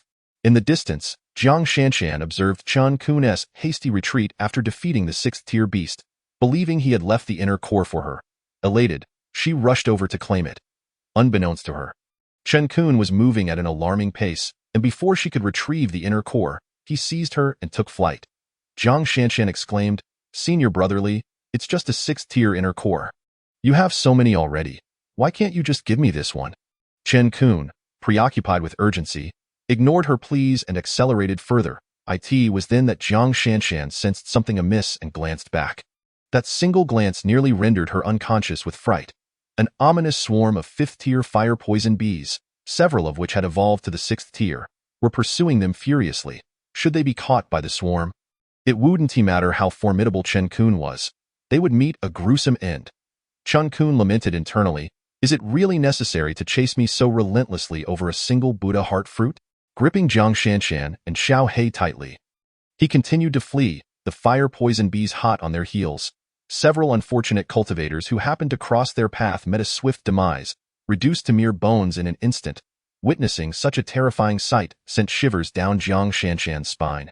After what felt like an eternity, Chen Qun's spiritual energy began to wane. Continuing like this was unsustainable. It was only a matter of time before they were overtaken. Suddenly, he spotted a naturally formed cave nestled at the waist of a small peak they had just passed. A plan formed in his mind, and he swiftly altered course, making a wide arc before hastening into the cave. Once inside, he summoned the small black sword infused with his spiritual energy and unleashed a flurry of strikes at the cave entrance. Boom! With a resounding crash, the cave entrance collapsed, sealing it off securely and blocking the swarm of fire-poison bees from pursuing them. After completing this feat, Chen Qun, utterly drained of spiritual energy, collapsed onto the ground. Jiang Shanshan gazed at the senior brotherly who had just saved her life once more. Her gratitude overwhelming. Chen Qun, prioritizing his recovery, sat cross-legged on the ground to restore his spiritual energy, for in this perilous Pung secret realm, regaining strength was paramount to survival. Once Chen Qun had sufficiently restored his spiritual energy, he turned to Jiang Shanshan and suggested, "The fire-poison bees have likely not dispersed yet. Let us search for another exit." Without waiting for her response, he ventured deeper into the cave. However, the further they traveled, the more peculiar Chen Qun found the cave to be. Within the narrow passage, they occasionally encountered second-tier poison bats, but those bats were no match for Xiao, who swiftly tore them apart. Gradually, the passage widened into a space comparable to 4 or 5 living rooms, featuring a small opening the size of a door. Chen Qun made his way toward that opening. Upon entering, he felt an immense resistance. Yet, the golden orb within his sea of consciousness radiated a faint golden glow, enveloping him entirely. Thus, Chen Qun effortlessly traversed the opening. Both Jiang Shanshan and Xiao attempted to follow, only to be repelled by an unknown force. Realizing the opening was fortified with a powerful restriction, Chen Qun surmised that his ability to pass through was likely due to the golden orb. Initially contemplating placing Xiao into his spirit beast pouch before entering, he reconsidered upon glancing at Jiang Shanshan, recognizing the danger of leaving the Foundation establishment, early-stage Jiang Shanshan alone in this treacherous place. Consequently, he stepped back out, relayed a few instructions to Xiao, and advised Jiang Shanshan and Xiao to wait for him. He would explore the mysterious cave first to seek an exit.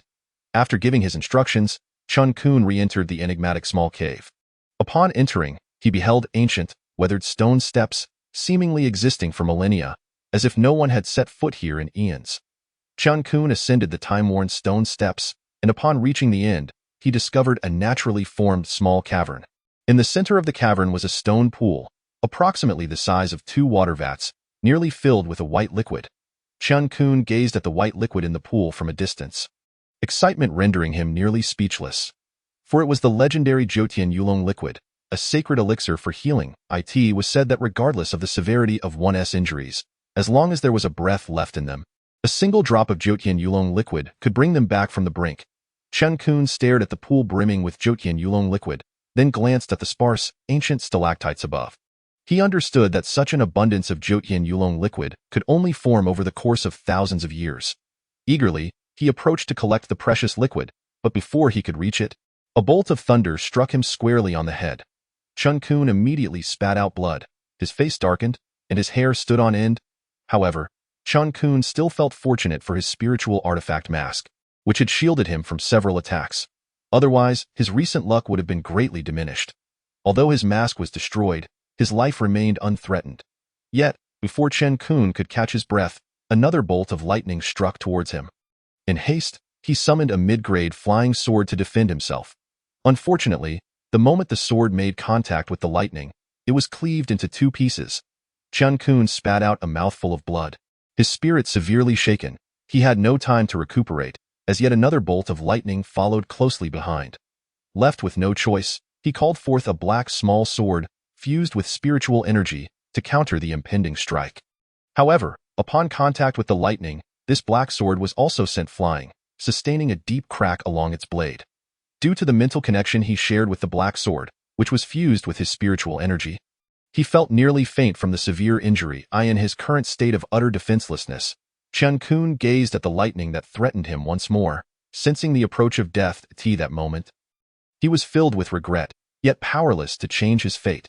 After a prolonged silence, the final bolt of lightning failed to descend, leaving Chen Qun utterly astonished. After a moment of contemplation, he deduced the reason. Perhaps it was not his time to perish. The binding force of the lightning had been worn down over the millennia, and its energy had been depleted just as it was about to strike him down. Furthermore, it was clear that the individual who had laid this binding had extraordinary prowess, capable of casually setting a trap that could still effortlessly eliminate a foundation establishment cultivator after thousands of years of erosion. Chen Qun, dragging his injured body, crawled to the pool filled with the 9 heavens jade dragon liquid. He carelessly extracted a drop and placed it into his mouth, then sat cross-legged, closing his eyes to heal. An hour later, Chen Qun slowly opened his eyes and sighed. Were it not for this 9 heavens jade dragon liquid, the severe injuries and mental trauma I just endured would have taken at least half a year to recover from. Yet now, after just an hour, I find myself restored to my peak. It truly lives up to its legendary status as a divine medicine. He glanced at the mid-grade spiritual artifact long sword, now severed in two, and the black small sword, which bore a new crack that a wave of bitterness washed over him. Chen Qun gently picked up the black small sword and infused it with some spiritual power. He then expressed his relief. Fortunately, it hasn't been completely destroyed. It can still be utilized. However, before he could finish his expression of gratitude, a bizarre scene unfolded. The black small sword, now suffused with spiritual energy, seemed to possess a gravitational pull, drawing the severed mid-grade flying sword and the initially shattered spiritual artifact mask towards itself.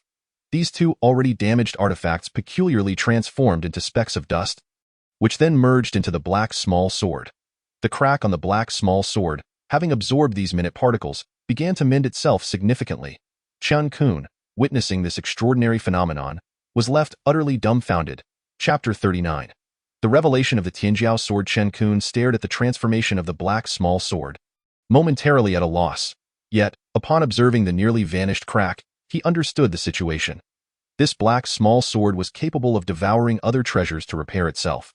Thus, he took out the dozens of artifacts obtained from slaying the 6 cultivators and placed them beside the black small sword. One by one, those artifacts dissolved into specks of dust, merging into the black small sword until the crack was completely restored. However, even though the crack was fully healed, the black small sword continued to consume more treasures. Chen Qun contemplated this but could not ascertain the reason. Afterward, he picked up a superior grade long sword and moved on, not dwelling on it further. Once the black small sword had finished devouring all the treasures, the words Tianhe seemed to manifest in his mind as if by illusion. Observing the now more powerful black small sword, he addressed it. So your name is Tianhe. Very well, from now on, I shall call you the Tianhe sword. The black small sword appeared to tremble as if responding to its master. After circling the pool filled with 9 heavens jade dragon liquid a few times, Chen Qun pondered how he could transport all of it. After much thought, an idea sparked in his mind. Though he was unsure if it would work, he commanded the black Tianhe sword to excavate the entire pool along with the stone base beneath it. Subsequently, he attempted to store it in a storage bag. But it proved futile. He then tried using a golden orb from his sea of consciousness, and to his joy, it was successfully absorbed. This demonstrated the orb's space was extraordinarily vast. Chen Qun looked at the large pit he had excavated and then at the ancient stone stalactite above him. Reflecting silently, Perhaps in several millennia, this place will once again form a pool brimming with 9 heavens jade dragon milk. Having recently devoured numerous treasures, the Tianjiao sword had awakened its sentience. When Chen Qun returned it to his Dantian for nurturing, he felt as if the Tianjiao sword had become a part of his very being. Perhaps this was due to the fact that the sword already contained the spiritual energy he had cultivated. Afterwards, he briefly refined the superior-grade flying sword he had just collected and began retracing his steps. Upon seeing Chen Qun emerge, Jiang Shanshan and Xiao He rushed to greet him. At that moment, Jiang Shanshan was taken aback by Chen Qun's appearance. In astonishment, she exclaimed, "Senior brother Chun, what are you doing here? Where is senior brotherly?" It was then that Chen Qun remembered that his spiritual artifact mask had been shattered by the lightning within. Thus, he chose not to conceal the truth any longer. "There is no senior brotherly here. The person you refer to as senior brotherly is merely an alias of mine." Jiang Shanshan, unable to believe her ears, stammered, "Then how did you?" Chen Qun retrieved the mask he had once bought from the Wanbao Pavilion and donned it. He then addressed Jiang Shanshan. "There is nothing strange about this. Even the Daoyun senior brother you speak of is also me. However, I hope you will refrain from spreading rumors about me outside. Otherwise, I will have no choice but to kill you." Jiang Shanshan, observing Chen Qun's cold demeanor, questioned, "Senior brother Chen, why have you become so indifferent? Do you not remember our return journey from Tianshui City to Tiandao sect? Do you recall the words you spoke when you delivered spiritual herbs to me on Chaotian Peak?" Listening to Jiang Shanshan's reminiscence, Chen Qun maintained a placid expression, his heart devoid of any turbulence. He replied, "I only remember someone once said that even if one day Dao Tan Patriarch were to flay me alive, it would have nothing to do with certain individuals." Upon hearing this, Jiang Shanshan felt as though struck by lightning. Those were indeed her words, yet how could Chen Qun possibly know them? Was it Yi Hong who informed him, or had he been nearby at the time? At this moment, Jiang Shanshan's mind was a tumult of thoughts, and she felt an acute sense of distress. Yet, Jiang Shanshan mustered her courage and said to Chen Qun, "If you had no feelings for me, why did you not stop me from following you and even left behind so many spiritual items?" Chen Qun regarded Jiang Shanshan and responded, "The reason I took such care of you is simply because you are a disciple of the Tiandao sect. Nothing more. However, should you overstep your bounds, I will still not hesitate to kill you." With that, Chen Qun turned his back and proceeded down the passage towards the blocked exit. Given that this cave had only one exit, he had no choice but to retrace his steps. However, he estimated that after such a lengthy period, the fire-poison bees would no longer be blocking their path. Jiang Shanshan gazed at Chen Qun's retreating figure. Feeling an indescribable pang of sorrow, she recalled how Chen Qun had once claimed to be the formidable Daoyun senior brother outside the spiritual herb garden, a revelation that she had previously looked down upon. Reflecting on their past encounters, Jiang Shanshan recalled that Chen Qun had never wronged her. He always fulfilled her requests. Yet, she had often dismissed him as a waste of potential, disdainfully thinking he was a frog yearning for a swan. She had even wished for the Dao Tan Patriarch to discover Chen Qun's theft of spiritual herbs and cursed him to be flayed alive. As these thoughts consumed her, tears streamed down her cheeks. Watching Chen Qun's figure grow more distant, she found herself lacking the courage to pursue him. After pausing for a moment, the looming crisis in the Pung immortal realm compelled her to follow suit. Jiang Shanshan understood that if she did not cling to the sturdy tree that was Chen Qun, she might not survive to exit the Pung secret realm. Although she felt regret, heartache, and embarrassment, these emotions paled in comparison to the urgency of preserving her life. Chen Qun arrived at the entrance of the collapse he had attacked, cautiously using his spiritual sense to assess the situation outside the cave. The fire-poison bees had since departed. Though formidable, their intelligence was not particularly high. Chen Qun paid no heed to Jiang Shanshan trailing behind him. He and Xiao He began to painstakingly remove the stones blocking the entrance, piece by piece, putting forth great effort. This was not due to a reluctance to use spiritual power or flying swords. Rather, he feared that excessive force might provoke a larger collapse. Observing Chen Qun and Xiao He diligently clearing the rubble, Jiang Shanshan felt compelled to join in the effort. Ultimately, after more than an hour of labor, at the sight of the cave-in, they finally managed to pry open a small aperture. Chapter 40. Another Rescue. As Chen Qun, Jiang Shanshan, and the azure-eyed demon monkey Xiao He emerged from the cave, they were met with the distant sounds of a skirmish. However, after Xiao He had dug through the rocks, it threw a tantrum, refusing to work any longer. Reluctantly, Chen Qun stowed the exhausted, juvenile azure-eyed demon monkey into his spirit beast pouch. He then set off in the direction of the sounds of battle. With Jiang Shanshan closely following him, her head bowed as she flew on her sword. Upon nearing the source of the commotion, Chen Qun beheld 3 cultivators besieging a woman. The woman appeared disheveled and desperate. Resembling a wild person who had just emerged from a primeval forest, her clothes tattered in several places. "Ah, isn't that senior sister Lin Xia from Xinyan Peak?" Jiang Shanshan exclaimed in astonishment upon recognizing the woman. Understanding that the besieged individual was a disciple of the Tianda sect, Chen Qun abandoned any notion of remaining a passive observer. He soared directly towards the fray, with Jiang Shanshan contemplating briefly before following suit.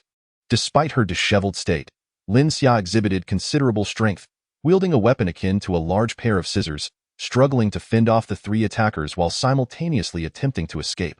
The situation was dire, and upon spotting 2 more cultivators approaching from afar, despair washed over her. As Chen Qun and Jiang Shanshan drew closer, the 3 assailants halted, uncertain whether the newcomers were friend or foe. The instant Lin Xia caught sight of Chen Qun's face, a spark of joy ignited within her, as if she had found hope in a moment of despair.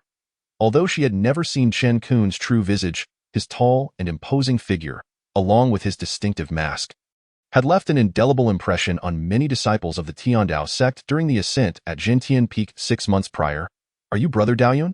Lin Xia inquired eagerly. Chen Qun nodded in response. Upon witnessing his affirmation, tears welled in Lin Xia's eyes, a remarkable sight for a dignified female cultivator at the late Foundation establishment stage. It was evident that she had endured considerable hardship during her days in the Pung secret realm. Observing this, Jiang Shanshan hurried forward to console Lin Xia. Though they were not particularly close, they had crossed paths a few times. Disregarding the 2 women's reunion, Chen Qun approached the trio of assailants and inquired, "Why are you pursuing the disciples of the Tianda sect?" The 3 cultivators appeared momentarily taken aback by the question. One, who seemed to be the leader, replied, "In the Pung secret realm, if we do not seize from others, others will seize from us. If we do not slay others, those allied with their sect will come to kill us instead. It is the law of the jungle. There is no need for justification." Chen Qun listened quietly, his expression darkening. Noticing Chen Qun's silence, the leader continued, "Esteemed friend, given the current situation, continuing to fight will only lead to mutual destruction, benefiting others. Moreover, our cultivation levels are slightly higher than yours. Why not cease hostilities and part ways amicably?" Looking at the leader, Chen Qun slowly replied, "Since you speak of the law of the jungle, it is only natural that I kill you. As for mutual destruction, you are overestimating the situation." Meanwhile, Lin Xia, having regained her initial resolve under Jiang Shanshan's encouragement, instinctively wished to assist Chen Qun as he prepared to act. But Jiang Shanshan held her back, saying, "We need not intervene. That eccentric can handle it himself." Upon hearing Chen Qun's words, the 3 assailants realized that the matter could not be resolved lightly. They each summoned their magical artifacts and simultaneously launched an attack on Chen Qun. Although Chen Qun's mental attacks had limited effectiveness against cultivators of the same or higher tier, they proved quite effective against those of lower realms. In an instant, one of the late Foundation establishment cultivators was caught off guard by Chen Qun's mental assault and had his head severed by a flying sword. The remaining 2 cultivators were struck with terror, recognizing they had encountered a formidable adversary and attempted to flee. However, as they moved, they felt as if they were mired in mud, their movements sluggish. Moments later, Chen Qun effortlessly dispatched both of them, skillfully collecting their storage pouches and tossing them into a golden orb. Thus, 2 late Foundation establishment cultivators and 1 mid-Foundation establishment cultivator fell effortlessly to Chen Qun. Jiang Shanshan displayed no reaction to this, having grown accustomed to Chen Qun's extraordinary prowess. In stark contrast, Lin Xia was taken aback, her mouth agape in astonishment, as if she had just swallowed a duck egg. It was not until Chen Qun approached her that Lin Xia released her hands from her mouth. Looking at the disheveled Lin Xia, Chen Qun asked, "Junior sister Lin, what on earth happened that left you in such a state?" A hint of grievance flashed in Lin Xia's eyes, and she recounted the events that transpired since entering the Pung secret realm. Initially, the cultivators from various sects had maintained order within the Pung secret realm, despite the formidable beasts therein, resulting in minimal casualties. However, as the collection of spiritual herbs increased, some unruly cultivators began to resort to theft, leading to a vicious cycle of retaliation. The situation escalated into a brutal conflict between the sects and the weaker, isolated cultivators found themselves relentlessly pursued. Chen Qun furrowed his brow further and queried, "Then why did you not join forces with our sect's cultivators for protection?" Lin Xia's expression dimmed once more as she explained, "In a bid for self-preservation? I initially joined forces with 4 of my senior brothers from Xintian Peak to seek treasures. We believed that together, as long as we did not provoke trouble, we would be safe. Yet, we underestimated the prowess of the other sect's prodigious disciples. All of my companions perished at the hands of that little bald monk Zhu Yuan, leaving me as the sole survivor." As Lin Xia spoke of the prodigious disciples from other sects, she could not help but think of Chen Qun, silently acknowledging, "In truth, our sect's prodigious disciples are equally extraordinary. What sect does Zhu Yuan belong to, and did he act alone?" Chen Qun inquired. Lin Xia, intrigued, noted his unfamiliarity with Zhu Yuan and responded, "Zhu Yuan is reputed to be the most exceptional disciple of the Wanfo Temple in a millennium. He single-handedly slayed 3 late Foundation establishment brothers, while the other disciples merely assisted him in subduing a fleeing late Foundation establishment cultivator. I narrowly escaped using my soul blood escape talisman." Jiang Shanshan, upon hearing this, expressed her indignation. "Those bald monks appear righteous on the surface, yet their hearts are darker than anyone else's." Chen Qun felt a jolt of shock. It seemed that powerful late Foundation establishment cultivators were indeed abundant, and he might not have the upper hand against this Zhu Yuan either. Chapter 41. Shinong Sect. After a refreshing wash and grooming, Lin Xia appeared transformed, her flowing hair complementing her youthful visage, making her a striking beauty. However, Lin Xia felt perplexed. Before entering the Pung secret realm, she had not seen Brother Daoyun among the ranks at that time. She had even chatted with 2 sisters from Xintian Peak, puzzled as to why the elders of their sect had not permitted the formidable Brother Daoyun to enter the secret realm. Yet, she refrained from asking further. Understanding the perilous situation of the Tianda sect's disciples, Chen Qun decided against further solo treasure hunting. He led Jiang Shanshan and Lin Xia to more conspicuous locations in hopes of encountering any isolated disciples from their sect. However, instead of finding fellow disciples, they faced numerous ambushes, all of which were thwarted by Chen Qun, who collected over 30 storage pouches. Examining the contents, he found them to be abundant yet lacking in the rare spiritual herbs and treasures. Comprising mostly common spiritual herbs, artifacts, and spirit stones, albeit in substantial quantities, he distributed these storage pouches evenly between Jiang Shanshan and Lin Xia, moving Lin Xia to tears while Jiang Shanshan felt a bittersweet pang in her heart. Just as they were about to set off again, they spotted a group of over 10 disciples from the Shinong sect approaching. Chen Qun readied himself for battle once more, but Lin Xia quietly suggested, "Brother Daoyun, perhaps this time we need not fight. We might gather information regarding our Tianda sect disciples, as the Shinong sect maintains a cordial relationship with us." Chen Qun, upon hearing this, gestured for Lin Xia to approach them. Though he remained vigilant, having witnessed the brutality within the Pung secret realm. Once Lin Xia approached, the opposing disciples showed no signs of hostility, allowing Chen Qun to relax his guard slightly. He observed Lin Xia conversing with the leader of the Shinong sect. After a brief exchange, Lin Xia signaled for Chen Qun and Jiang Shanshan to join them. She introduced, "This is senior brother Jiang Yunsheng from the Shinong sect." Then, addressing Jiang Yunsheng, she continued, "This is our Tianda sect's brother Daoyun. And this is our Tianda sect's junior sister Jiang Shanshan. Greetings, senior brother Jiang. Greetings, brother Daoyun, junior sister Jiang." Jiang Yunsheng exchanged pleasantries with Chen Qun and Jiang Shanshan. Lin Xia then addressed Chen Qun, saying, "I just inquired with senior brother Jiang, who mentioned that he had previously encountered senior brother Xiao Chen and his companions." Before Chen Qun could respond, Jiang Yunsheng from the Shinong sect spoke to Chen Qun and his group a few days ago. "Xiao Chen and his companions were searching for the solitary disciples of your Tianda sect. I was also in a hurry to locate our own disciples from the Shinong sect, so I did not converse much with them. However, it seems that Xiao Chen was injured by Yi Sun from the Lingyun sect." Upon hearing that even Xiao Chen had been harmed, Chen Qun and the others felt a shiver run through them, a foreboding sensation taking root in their hearts. Consequently, Chen Qun inquired, "Do you know how many of Xiao Chen's companions were with him and roughly which direction they headed?"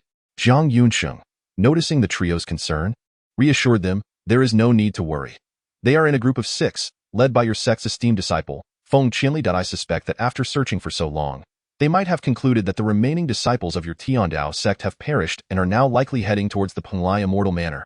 It is quite unexpected that you three have managed to survive in this perilous Peng secret realm for so long. Zhang Yunsheng did not believe that these three, two in the late foundation stage and one in the early stage, had survived through strength alone. Rather, he thought their survival was a stroke of extraordinary luck. Hearing that the Tianda sect's group was not in danger provided a slight relief to Chen Qun and his companions. Surely, that Feng Qinli must be the cultivator he sensed before entering the Peng secret realm, one whose spiritual power surpassed even that of Xiao Chen. Chen Qun then asked Zhang Yunsheng, "May I ask where the Peng Immortal Manor is located and what its purpose is?"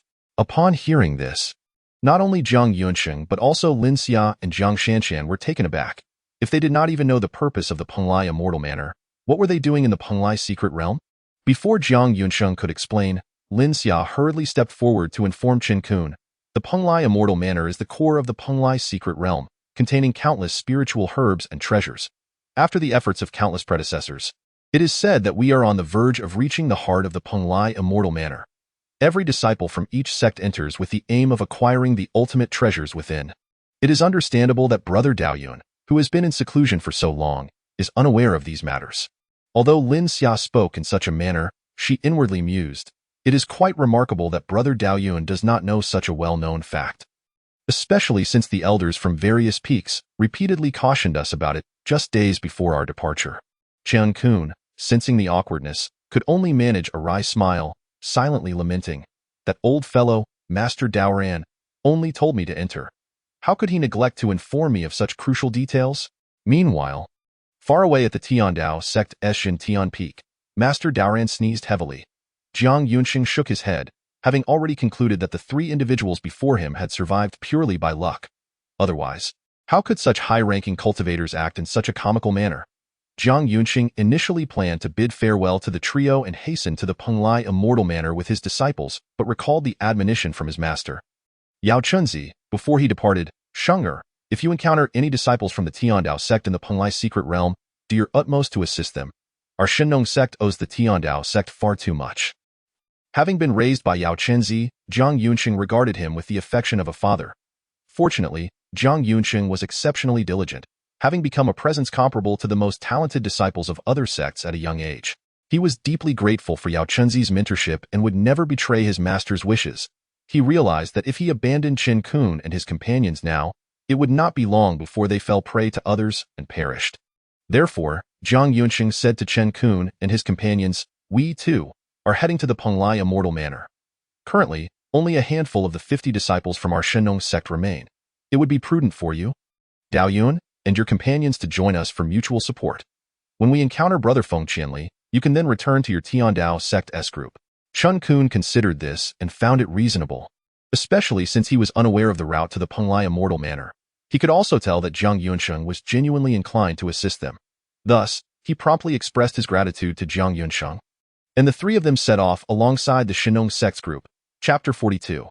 The Peng Immortal Manor. As Chen Qun and his companions followed the Shenong sect's group, they encountered no assaults along the way, primarily due to the formidable presence of Zhang Yunsheng and the company of over a dozen disciples. Those with malicious intent saw them from afar and fled in terror. When Chen Qun and his companions arrived at the entrance of the Peng Immortal Manor, they spotted their own Tiandao sect's group. However, among the 6 individuals, aside from the leader, Feng Qianli, the others, including Xiao Chen, bore visible injuries, with Xiao Chun being the most severely wounded. Lin Xia and Zhang Shanshan hurried towards the Tiandao sect's group. Although they had never met Feng Qianli, they still greeted him politely before reporting the situation to Xiao Chun, who had led them upon their entry. Chen Qun bid farewell to Zhang Yunsheng, expressing his gratitude, and slowly made his way towards the Tiandao sect's group. Feng Qianli and Xiao Chun were pleasantly surprised to see that 3 disciples from the Tiandao sect had survived. Although Feng Qianli did not recognize the guise of Chen Qun as Daoyun, he finally displayed a long-lost smile after Xiao Chen's explanation. However, Xiao Chun was also puzzled about when Daoyun had secretly entered. After listening to the unclear descriptions from Zhang Shanshan and Lin Xia, both Feng Qianli and Xiao Chun concluded that the 3 of them had survived due to sheer luck and the protection of the Shenong sect, as Xiao Chen's understanding of Chen Qun's abilities was still based on their encounter from half a year prior. Feng Qianli, aware that Xiao Chun had previously easily defeated this Daoyun disciple, was convinced of their assumptions. Tio expressed gratitude for the Shenong sect's protection of Tiandao sect disciples. Feng Qianli personally approached Zhang Yunsheng and said, "Thank you, Zhang Daoyu, for your kindness towards the disciples of my Tianda sect. If you ever require assistance, Feng will certainly do my utmost to help. Jiang Yunsheng politely replied, not at all, Feng Xiong. You are too courteous. The Shinong sect and Tiandao sect have always maintained a good relationship. It is only right for us to do so. However, before the two could finish their pleasantries, an unpleasant voice interrupted them. If Jiang Yunsheng seeks treasures from the Penglai Immortal Manor, can you, Feng Qinli, truly offer your full assistance? It is unwise to boast of impossible feats. How hypocritical. It was Yi Sun from the Lingyun sect, accompanied by his own group, Yi Sun, a talented disciple in the foundation stage of Lingyun sect, was powerful, and it was he who had injured Xiao Chun. Had it not been for Feng Qinli's timely intervention, Xiao Chun might have perished within the Penglai secret realm. Upon hearing Yi Sun's words, both Feng Qinli and Jiang Yunsheng's expression shifted instantly. While Yi Sun spoke the truth, he was also deliberately stirring up conflict. With a somewhat grim expression, Feng Qinli retorted, are you suggesting, Yi Daoyu, that you wish to engage in another bout with me? Yi Sun replied nonchalantly, if Feng Daoyu desires a contest, I shall gladly oblige. As the tension escalated, Jiang Yunsheng hurriedly stepped forward to intervene, stating, the gates to the Penglai Immortal Manor shall open tomorrow. If the two of you engage in combat at this moment, would it not benefit others?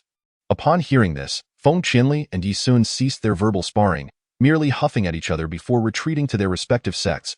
By dusk, the surviving cultivators from various sects had gathered at the entrance of the Penglai Immortal Manor. As for the sects that had not arrived, it remained uncertain whether they had all perished or were seeking refuge due to insufficient strength. Chen Qun counted, and of the 5 major sects, only the Xinjian sect, Wanfo Temple, Lingyun sect, and Shinong sect had reached the entrance of the Penglai Immortal Manor. It was unknown whether the disciples of Wuzhigong had all perished or suffered heavy losses and hidden away. However, the situation was even more dire for the Tiandao sect, as they were left with only the remaining disciples, including Chen Qun, totaling just 9 individuals. The surviving members of the Unipalace consisted of 3 cold, aloof women, while the Tianhe sect was in an even worse situation, with just a frail, emaciated old Taoist priest remaining. As for the other 5 sects that had not arrived, their fate was likely grim. The next day, the stone doors and barriers of the Penglai Immortal Manor slowly opened, and each sect cautiously entered within. Although the barriers and mechanisms surrounding the Penglai Immortal Manor had largely been dismantled through the explorations of countless predecessors, some still remained. Under Feng Qinli's guidance, the disciples of the Tiandao sect advanced cautiously, yet despite their careful approach, numerous disciples were still injured by the barriers and mechanisms. Even Lin Xiao was struck by a thunderous barrier, leaving her severely wounded, and she was supported by Jiang Shanshan as they continued onward. When they arrived at the front hall of the Penglai Immortal Mansion, the other sects had also successively made their entrance. However, the ordinary disciples from each sect were left severely battered by the remaining prohibitions within the mansion, with the Xinjian sect and the Shinong sect suffering the loss of 2 disciples each. Just as the various sects prepared to advance further, a voice halted them all. It was none other than Jian Chun, the prodigious disciple of the Xinjian sect.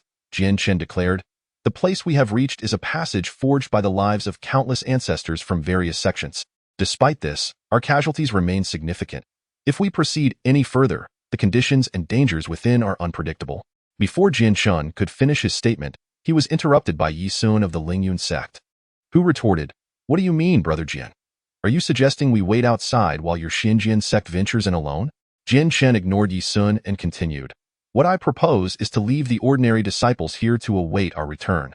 Each sect may send a maximum of 2 individuals inside, for bringing in injured ordinary disciples would only lead to their demise.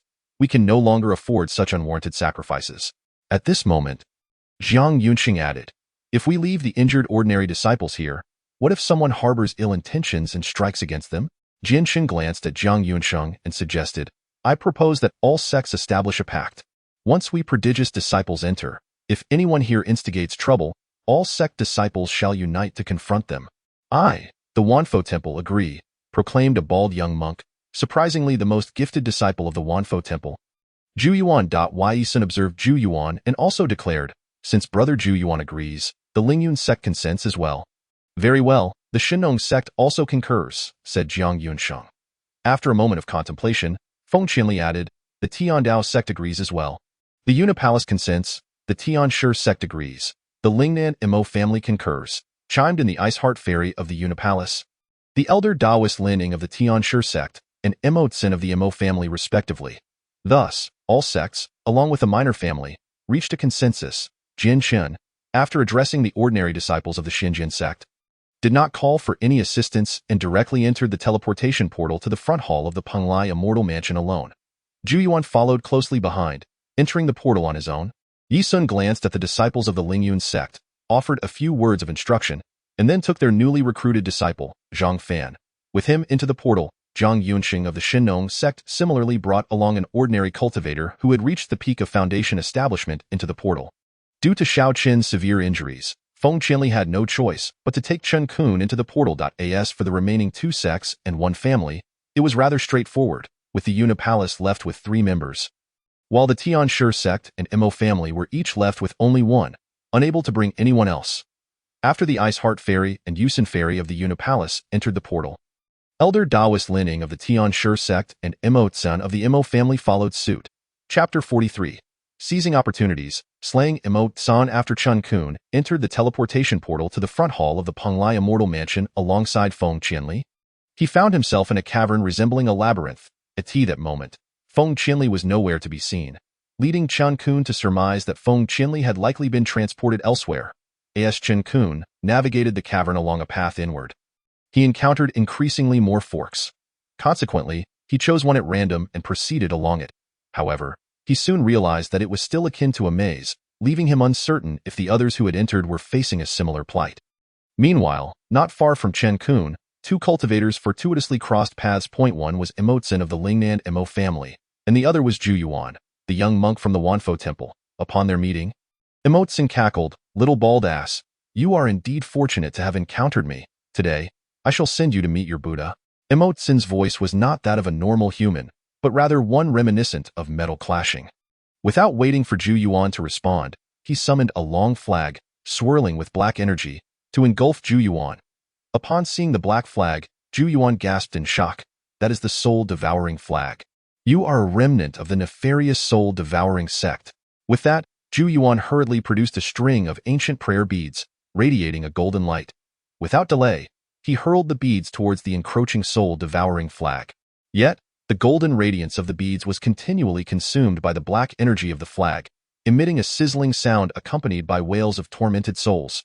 Zhu Yuan, witnessing the increasing density of the black energy around the soul-devouring flag, could not help but draw a sharp breath. He practiced the path of killing and the Buddhist way, and while he was already ruthless, he found himself dwarfed in comparison to this remnant of the soul-devouring sect. The vast accumulation of black energy represented the souls of countless mortals and cultivators. Judging by the density of the black mist, Emotsen must have absorbed the vengeful spirits of 1,000,000 mortals or 1,000 cultivators. Such cruelty was truly intolerable. Gradually, the golden glow of Zhu Yuan's prayer beads dimmed under the insatiable appetite of the soul-devouring flag until the light completely faded, reducing the beads to mere dust. Seeing this, Emotsen's excitement reached a fever pitch, and he cackled, "Little bald ass, cease your resistance and become a part of my soul-devouring flag." Perhaps as if to affirm Emotsen's words, Zhu Yuan did not resist further. He allowed himself to be enveloped by the soul-devouring flag, the sound of creaking echoing as if the souls within were gnawing at his bones. Observing Zhu Yuan, who was now shrouded by the flag and on the verge of being devoured, Emotsen smugly proclaimed, "What of the so-called first genius of the Wanfo temple in nearly 1,000 years? Merely a name, truly a pitifully weak creature." With that, he awaited the moment the soul-devouring flag would completely consume Zhu Yuan. However, after a prolonged wait, there was no sign of any special movement from Zhu Yuan. Under normal circumstances, any ordinary cultivator ensnared by his soul-devouring flag would be devoured within moments, leaving nothing behind. Yet, Emotsen sensed the souls atop the flag were now trembling violently. Suddenly, with a resounding bang, the soul-devouring flag was repelled. Emotsen's eyes widened in shock as he beheld Zhu Yuan, radiating golden light, with palms pressed together in prayer. To his astonishment, Zhu Yuan had suffered no harm whatsoever. Panic gripped Emotsen's heart. This young monk was far too enigmatic. Before he could act, Zhu Yuan uttered a golden "Om," which surged toward Emotsen with overwhelming force. Emotsen hastily raised the soul-devouring flag to defend, yet the golden "Om" bore down upon him like a mountain. Just as Emotsen exerted all his strength to withstand the golden "Om," Zhu Yuan enunciated another golden "Ma." which sped toward Emotsin at an alarming rate. Emotsin attempted to free a hand to block the incoming golden Ma, but he found himself pinned by the weight of the golden Om, unable to move. He could only watch helplessly as the golden Ma struck him. Following a searing explosion, Emotsin spat blood, his hair singed and sent flying. However, before he could recover, the previous golden Om came barreling back toward him. Realizing that if he were to be crushed by this golden Om, his life would be forfeit, Emotsin gritted his teeth, drew a blade across his arm, and uttered several incomprehensible incantations. In an instant, he transformed into a plume of black mist and vanished from sight. Upon witnessing this, Zhu Yuan felt a wave of frustration wash over him as he muttered to himself, "What a pity he escaped. Had I known he could employ the shadow escape technique, I would have acted sooner to eliminate him." A fierce glint of killing intent flashed in Zhu Yuan's eyes. The reason for his formidable prowess stemmed from an incident in his youth when he unwittingly stumbled into a long-lost ancient Buddhist cave, where he obtained two ancient Buddhist scriptures, the Amitabha 9 Sun Body Refining Technique and the Great Luo Brahma Sound Spell. With these two treasured texts and his innate talent, Zhu Yuan ascended to become the most exceptional disciple of the Wanfo Temple in a millennium. Meanwhile, in another passage, Chen Qun was still aimlessly groping forward like a headless fly, muttering, "I refuse to believe that if I keep walking, I won't reach an end." Just as Chen Qun continued his search, a strange black mist suddenly materialized before him, startling him as the mist dissipated.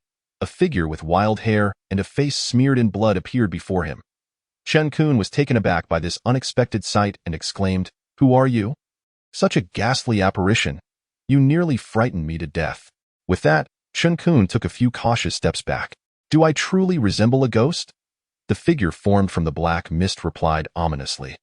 It turned out that this black mist was none other than Emotsin, who had narrowly escaped using the shadow escape technique, fortuitously landing right before Chen Qun. Unintentionally, Chen Qun was startled as well. He remarked, "In your current state, even a ghost would appear more appealing than you." Emotsin, observing Chen Qun, who had only reached the late foundation establishment stage, pondered for a moment. He finally recalled who this cultivator before him truly was, a mere disciple of the heavenly Tao sect. A small fry who had entered alongside Feng Qianli. Instantly, Emotsin felt a surge of confidence. He believed this was a divine gift from the heavens, an opportunity to replenish his lost essence blood with a late foundation establishment cultivator he could easily manipulate. Thus, he addressed Chen Qun, saying, "I have just utilized the shadow escape technique, which drained a considerable amount of my essence blood. Now, I shall take yours to replenish it. This will be a tremendous honor for you." At that moment, Chen Qun recognized the peculiar figure before him as none other than the inconspicuous Emotsin from a minor clan. He replied, "Aren't you that Emotsin from the small family? How did you end up in such a ghastly form?" "You startled me." Emotsin cackled, "You truly are a naive little cultivator, but soon you shall become a pile of bones. Your life is now mine to claim, as an ordinary disciple at the late foundation establishment stage. Resistance is futile." With that, Emotsin summoned the soul-devouring banner, unleashing a dark mist towards Chen Qun. Chen Qun, taken aback by Emotsin's sudden aggression after just a few words, felt a twinge of frustration.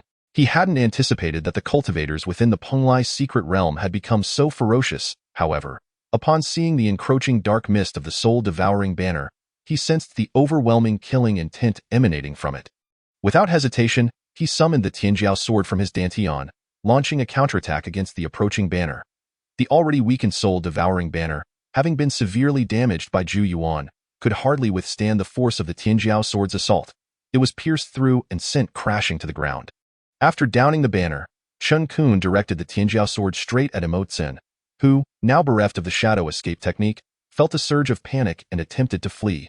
Yet, before he could fully turn, he found himself ensnared, as if mired in quicksand. In an instant, Chen Qun severed Emotsin's head. Within this Punglai's secret realm, Chen Qun would spare no one who sought to take his life. In his final moments, Emotsin could not fathom why the ordinary foundation establishment disciples of today were so formidable, having had neither the chance to retaliate nor to escape during his brief time in this Punglai immortal mansion. He had displayed his prowess only twice, once being beaten and once being killed. With numerous formidable evil techniques at his disposal, Emotsin now met his demise with eyes wide open. In truth, had Emotsin encountered anyone else instead of Chen Qun, he might have had a chance to use the soul-devouring banner to delay and escape. However, he faced the immensely powerful Chen Qun and was ultimately defeated in a manner akin to a careless oversight. Thus, he was left with no possibility for what-ifs. Chapter 44. The battle with the mechanized beast. After effortlessly dispatching the enigmatic Chen Qun felt a sense of unreality. He even went over to kick Chen headless corpse a few times, ensuring he was indeed dead before he felt relieved. Yet, Chen Qun remained puzzled. Had Chen continued to employ that method of transforming into dark mist to flee, he would have been unable to stop him. However, Chen Qun was unaware that the shadow escape technique relied on the user's essence blood to activate and could only be utilized once within a month. Picking up Chen's storage bag, Chen Qun casually examined its contents. He was astonished to find that Chen was quite affluent, possessing over 2,000 low-tier spirit herbs, a staggering quantity. Additionally, there were more than 100 high-grade spirit stones, equivalent to over 10,000 mid-grade spirit stones, along with several assorted magical artifacts and a tome titled Soul-Devouring Great Method. Chen Qun glanced at the sinister Soul-Devouring Great Method, knowing he would never cultivate it due to its exceedingly dark nature. He then collected the Soul-Devouring banner from the ground, tossing it along with Chen's storage bag into a golden orb before continuing on his way. After half an hour of traversing through the labyrinthine caverns, he finally reached an expansive chamber, devoid of the winding tunnels and choices. He decided to proceed straight through this tunnel until its end. As he strolled leisurely, he suddenly heard the sounds of a fierce battle ahead. Quickening his pace, he discovered a spacious cavern where the Ice Heart Fairy from the Jade Maiden Palace, Jin Qian from the Shangan sect, and the venerable Taoist Lin Ying from the Tianhe sect were besieging a mechanized beast resembling a tiger. Behind the beast, a purple soul flower was flourishing, a primary ingredient for concocting the conception pill, a treasure coveted by countless peak golden core cultivators desperately seeking to obtain it for their own ascension. However, the supply of conception pills was exceedingly scarce, primarily because the purple soul flower had nearly gone extinct in the outside world, only to be found within secret realms or ancient ruins. Taoist friends from the heavenly Tao sect, hurry and join us in slaying this mechanized beast. Jin Shan from the Shangan sect called out to the contemplative Chen Qun. Chen Qun responded affirmatively, summoning his spare spirit sword to join the fray. As Chen Qun fought, he grew increasingly astonished. This mechanized beast was nearing the level of a golden core cultivator. No wonder the three talented disciples were struggling so mightily against it. Even with Chen Qun's assistance, it was evident that overcoming the beast would not be an easy feat, and the coveted purple soul flower was not so easily obtained.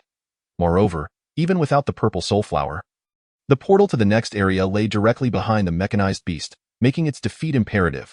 Observing the trio's attacks, Chen Qun was thoroughly impressed. These were truly the renowned prodigies. Jin Chen of the Shangan sect wielded a top-tier spirit sword, unleashing the Shangan sect's 10,000 swords return to origin technique, creating a rain of swords that was nearly impossible to evade, with devastating power. The Ice Heart Fairy from the Jade Maiden Palace executed the Ice Crystal technique, conjuring a dazzling display of ice spikes. Her water spirit energy transformed into ice spirit energy, sharp and unyielding. Even Chen Qun, skirting the periphery of the battle, felt a chilling sensation.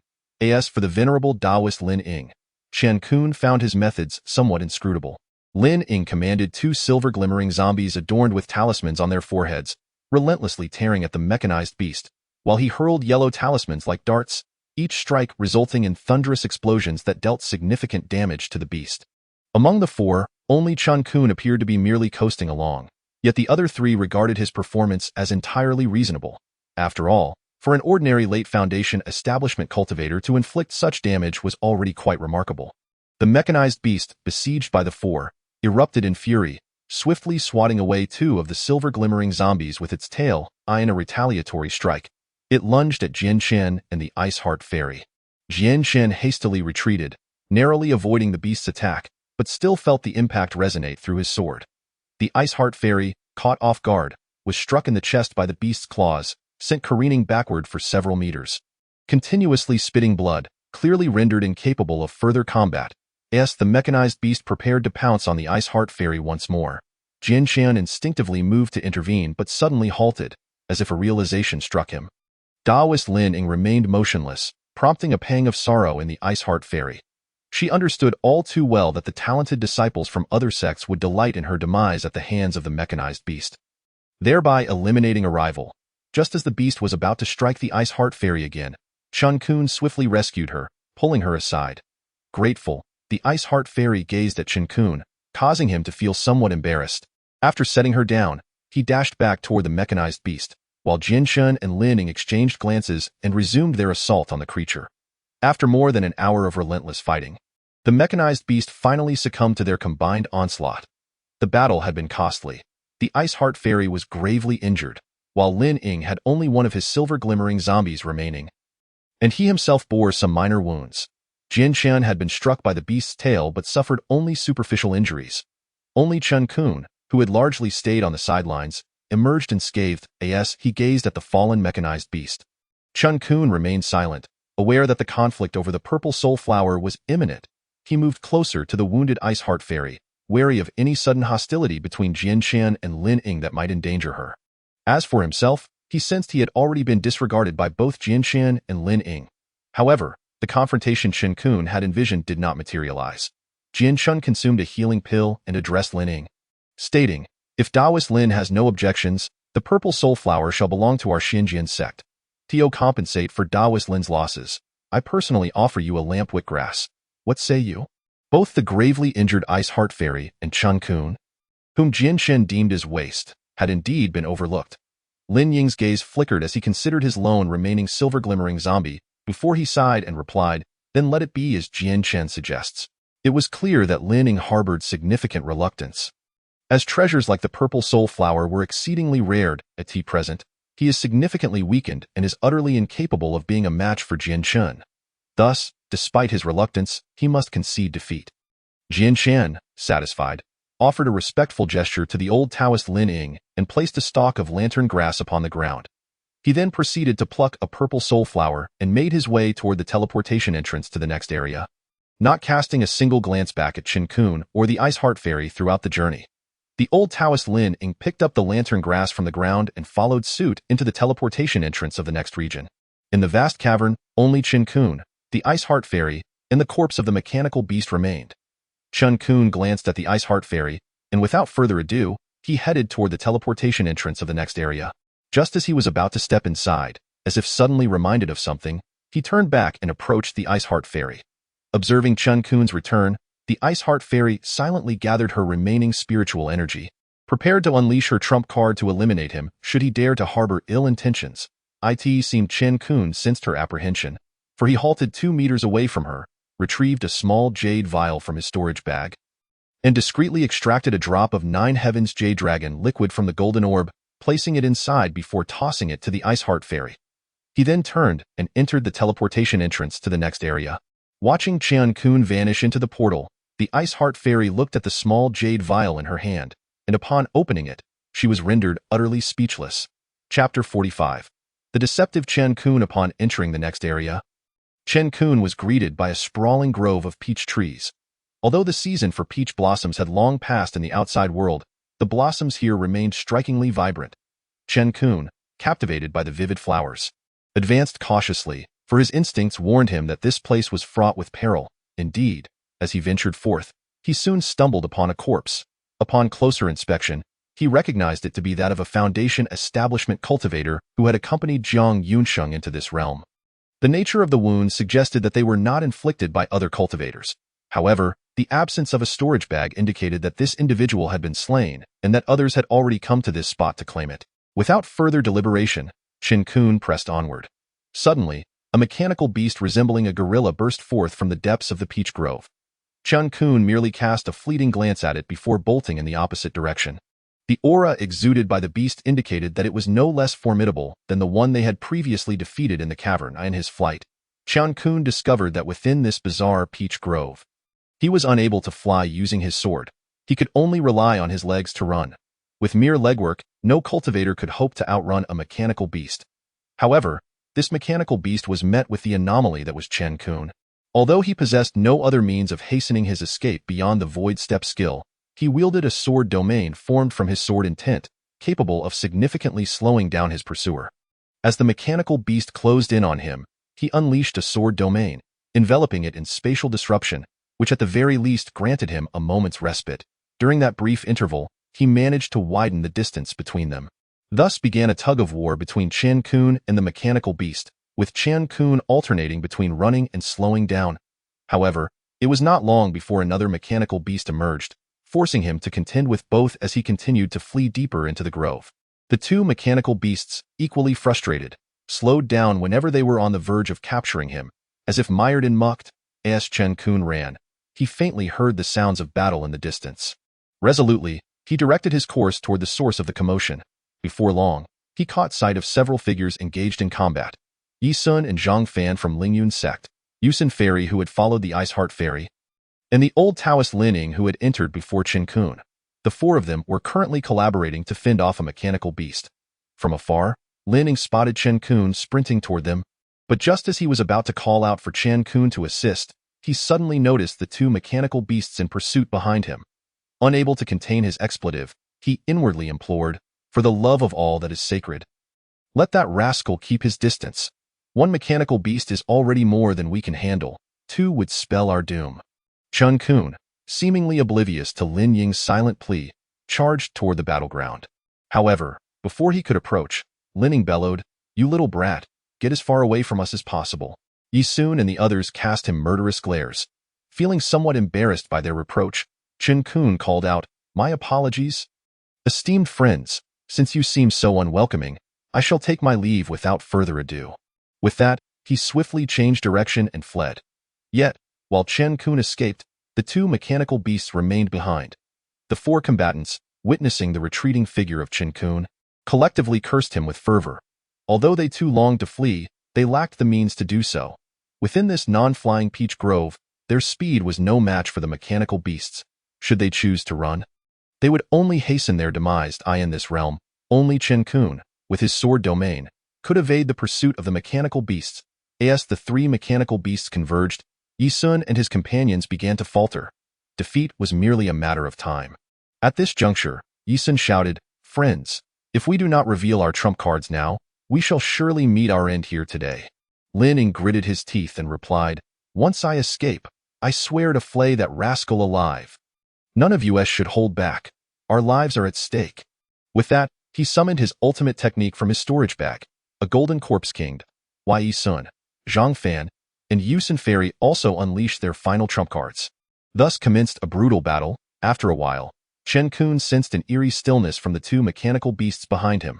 Glancing back, he noticed they had seemingly vanished. He resumed his cautious exploration, occasionally gathering spiritual herbs from the grove. Before he knew it, 2 hours had slipped by, and in his preoccupation with gathering herbs, he had lost his way. To make matters worse, he encountered yet another mechanical beast. Feeling helpless, he had no desire to confront such a formidable foe alone.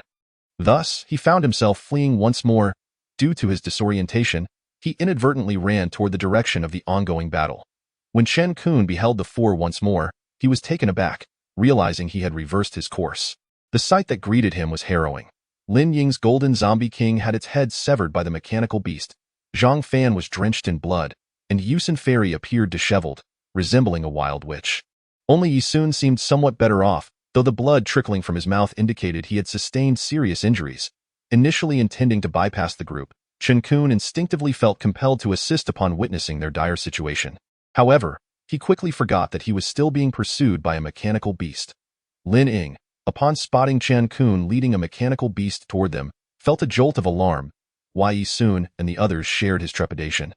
Yet regardless of their apprehension, Chen Qun had already drawn the mechanical beast closer. As Chen Qun neared the battleground, Lin Ying, teeth clenched, roared, "You little rascal dare to jeopardize us, if I do not flay you alive. I vow I shall not be human." Yi Sun echoed, "If I survive today, I shall ensure you suffer a fate worse than death." Zhang Fan could only remain silent, as could Yusin Fairy, faced with the furious glances of the four. Chen Qun found it difficult to continue pressing forward, so he called out, "I merely strayed from my path. I intended to assist you, but since you are so ungrateful, I shall not intrude any further." With that, he made a hasty retreat deeper into the peach grove. Yet, as expected, while Chen Qun escaped, the mechanical beast remained behind.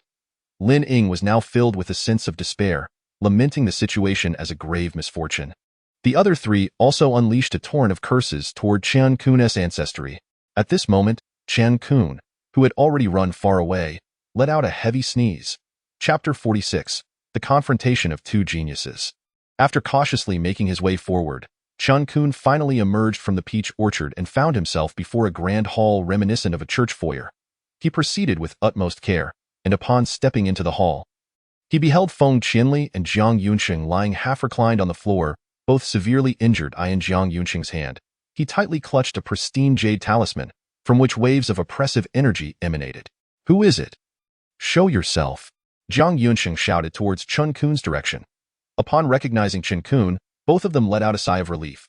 Feng Qianli addressed Chen Qun, saying, "I never expected junior brother Daoyan to reach this place as well. It is indeed a rarity." Observing their condition, Chen Qun inquired, "What has transpired, esteemed brothers? Who has inflicted such injuries upon you?" Jiang Yunxing replied slowly, "It was that little monk Zhong. Had it not been for this 5-thunder talisman I possessed to keep him at bay, I fear we would have already been slain." Feng Qianli continued, "This hall should be the final treasure trove of the Pung Immortal Mansion. Alas, our strength is insufficient. We are fated to miss out on the treasures." After listening, Chen Qun stated, "Esteemed brothers, I intend to venture inside to take a look. Aside from that little monk Zhuang, are there any others within?" Feng Qianli glanced at Chen Qun and replied, "Just moments ago, Jian Shun from the Xinjian sect also entered. Junior brother Daoyun, if you encounter any danger, retreat immediately. Remember, preserving your life is of utmost importance." Chen Qun nodded and said, "Rest assured, brother Feng, I will exercise caution." With that, he left behind several bottles of healing elixirs for the two and proceeded into the depths. Though unaware of Zhuan the little monk's true strength, Chen Qun had witnessed Jian Chen's prowess before, which made him exceedingly cautious this time. After all, venturing further would lead him to the ultimate treasures of the Pung Immortal Mansion. For countless years, every cultivator who entered had advanced step by step, and at long last, they stood upon the shoulders of their predecessors to reach the final destination. As Chen Qun stealthily entered the inner hall, he saw from a distance that Zhuan the little monk was already locked in a standoff with Jian Chen. In the center of the inner hall stood 3 tables, each displaying a book, a token, and a flickering flame within a luminous veil. Chen Qun instinctively understood that these 3 items were likely the ultimate treasures of the Pung Immortal Mansion. Exercising wisdom, he refrained from revealing himself, fully aware of his own limitations.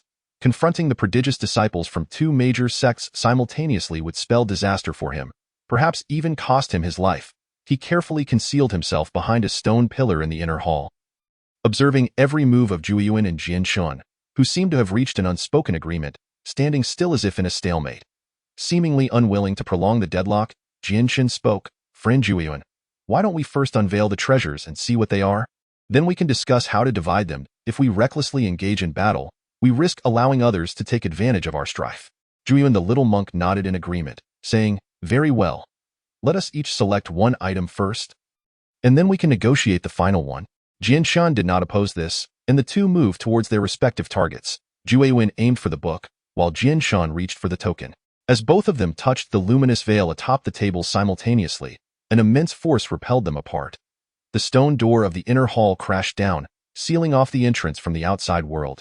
Jian Shan, witnessing the descending door, flashed a barely perceptible smile before springing into action, charging at Zhuiyuan the little monk. Zhuiyuan hastily retreated, exclaiming, "Jian Shan, we are trapped here. Why must we fight? Let us first devise a means of escape." Jian Shan, attacking as he spoke, replied, "As for my escape, you need not concern yourself, Zhuiyuan. I shall first send you to your paradise, and thus you will be free." In that fleeting moment when Jian Shan was flung back, he glimpsed the words inscribed on the token, "Soul Tablet of the Immortal Mansion." The sight ignited a thrill in Jian Chen's heart. If he could refine the Soul Tablet, the entire mansion would fall under his control, and escaping would be assured. Moreover, with the stone door now closed, he need not fear any yellow bird swooping in to snatch at the spoils. Little did he know, a yellow bird had already entered.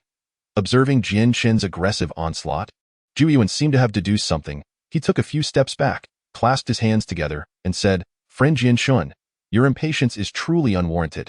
Since it has come to this, allow me to assist you." In an instant, the two were engaged in fierce combat, the inner hall filled with Jian Chen's unleashed sword energy, surging towards Zhuiyuan like a torrential river. Zhuiyuan summoned a top-grade spiritual weapon staff, continuously defending against the onslaught. Witnessing this, Chen Qun could not help but exclaim, "Jian Shan has concealed his strength remarkably well. When he fought the mechanical beast earlier, his attacks were nowhere near this formidable. Jian Chen's strikes grew increasingly fierce. And suddenly, 3 phantoms of Jian Chen appeared, each targeting Zhuge Yuan. Even Chen Qun found it difficult to discern which was the true form. Zhuge Yuan gasped, "The sword's avatar, truly, a prodigy of the Xinjian sect. Ba. Well done." In mere moments, one of Zhuge Yuan's staff strikes was deflected by one of Jian Chen's avatars, sending Zhuge Yuan retreating rapidly as he chanted 4 golden syllables, each darting towards the pursuing Jian Chens. 3 of the Jian Chens were reduced to mere wisps of sword energy by the golden syllables, while the final, authentic Jian Chun shattered the last golden Jian Chun was taken aback, realizing just how tenacious this little monk Zhuge Yuan was. Not wishing to waste any more time, he unleashed his strongest sword strike, the sword energy filling the inner hall, transforming into phantoms that converged into Jian Chen's body. The aura radiating from Jian Chun was so oppressive that even from a distance, Chen Qun felt overwhelmed. Once Jian Chun had gathered his power, a flurry of afterimages erupted, ultimately solidifying into reality as they slashed towards Zhuge. Alarmed, Zhuge Yuan attempted to evade but seemed to be locked in place. And ultimately, Jian Chen's strike landed upon him. Zhuge Yuan spewed blood and was sent flying 10 meters away, collapsing to the ground as if devoid of life. Jian Chun, having delivered the blow, gasped for breath. As this attack had drained a considerable amount of his spiritual energy, he was nearly certain that Zhuge Yuan had perished. After all, any cultivator below the golden core stage would surely meet their end from such an assault. Yet, as Jian Chen passed by Zhuge Yuan's corpse, en route to seize the 3 treasures, Zhuge Yuan suddenly sprang to life, his fingers clawing through Jian Chen's heart in his dying moments. Jian Chen incredulously uttered, You? How is this possible?" With that, Jian Chen departed from this world, filled with unfulfilled resentment. Zhuge Yuan the little monk collected Jian Chen's storage bag and called out towards Chen Qun's direction, "Come out. I know you're there. Your spiritual fluctuations were too pronounced when I just rose to slay Jian Chen. I have already detected you." Left with no choice, Chen Qun stepped forward, still startled by Zhuge Yuan's sudden resurrection, which had led to his discovery. Chapter 47. Slaying Zhuge Yuan the little monk. Upon seeing Chen Qun emerge slowly, Zhuge Yuan felt astonishment equal to that which Chen Qun had just experienced. He had assumed that a person who could hide so deeply must be a genius disciple from another sect, but to his surprise, it was merely an ordinary late-stage foundation establishment cultivator from the Tianda sect. Zhuge Yuan the little monk was not in a rush to attack. Despite his injuries, dealing with an ordinary cultivator was still child's play for him. Thus, he inquired, "How did you come to be here? How long have you been hiding?" Chen Qun looked at the bloody Zhuge Yuan and replied, "If you can be here, why can't I? I have been concealed here all along." Zhuge Yuan chuckled, "I am genuinely curious. So many talented disciples have failed to reach the end. Who would have thought that an ordinary disciple from the Tianda sect would make it this far? I must say, your luck is commendable." Chen Qun recognized that this little monk, despite his seemingly amiable demeanor, was indeed ruthless, so he retorted firmly, "Luck is one aspect. What matters more is strength."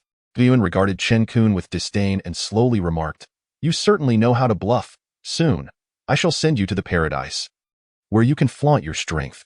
Chen Qun, incensed by Zhuge Yuan's contempt, countered, "After such a fierce battle, do you truly have the confidence to slay me? What if I were to be the one to defeat you?" Zhuge Yuan laughed heartily, as if hearing a grand joke. "Whether I can kill you or not, you only need to try and find out." With that, Zhuge Yuan swung his staff towards Chen Qun. Chen Qun, wary of underestimating his opponent, immediately unleashed the 8 forms of swordsmanship, enveloping the area with a domain of sword intent as he engaged in combat with the young monk Zhuge Yuan. After a series of probing attacks, Zhuge Yuan discerned Chen Qun's remarkable prowess.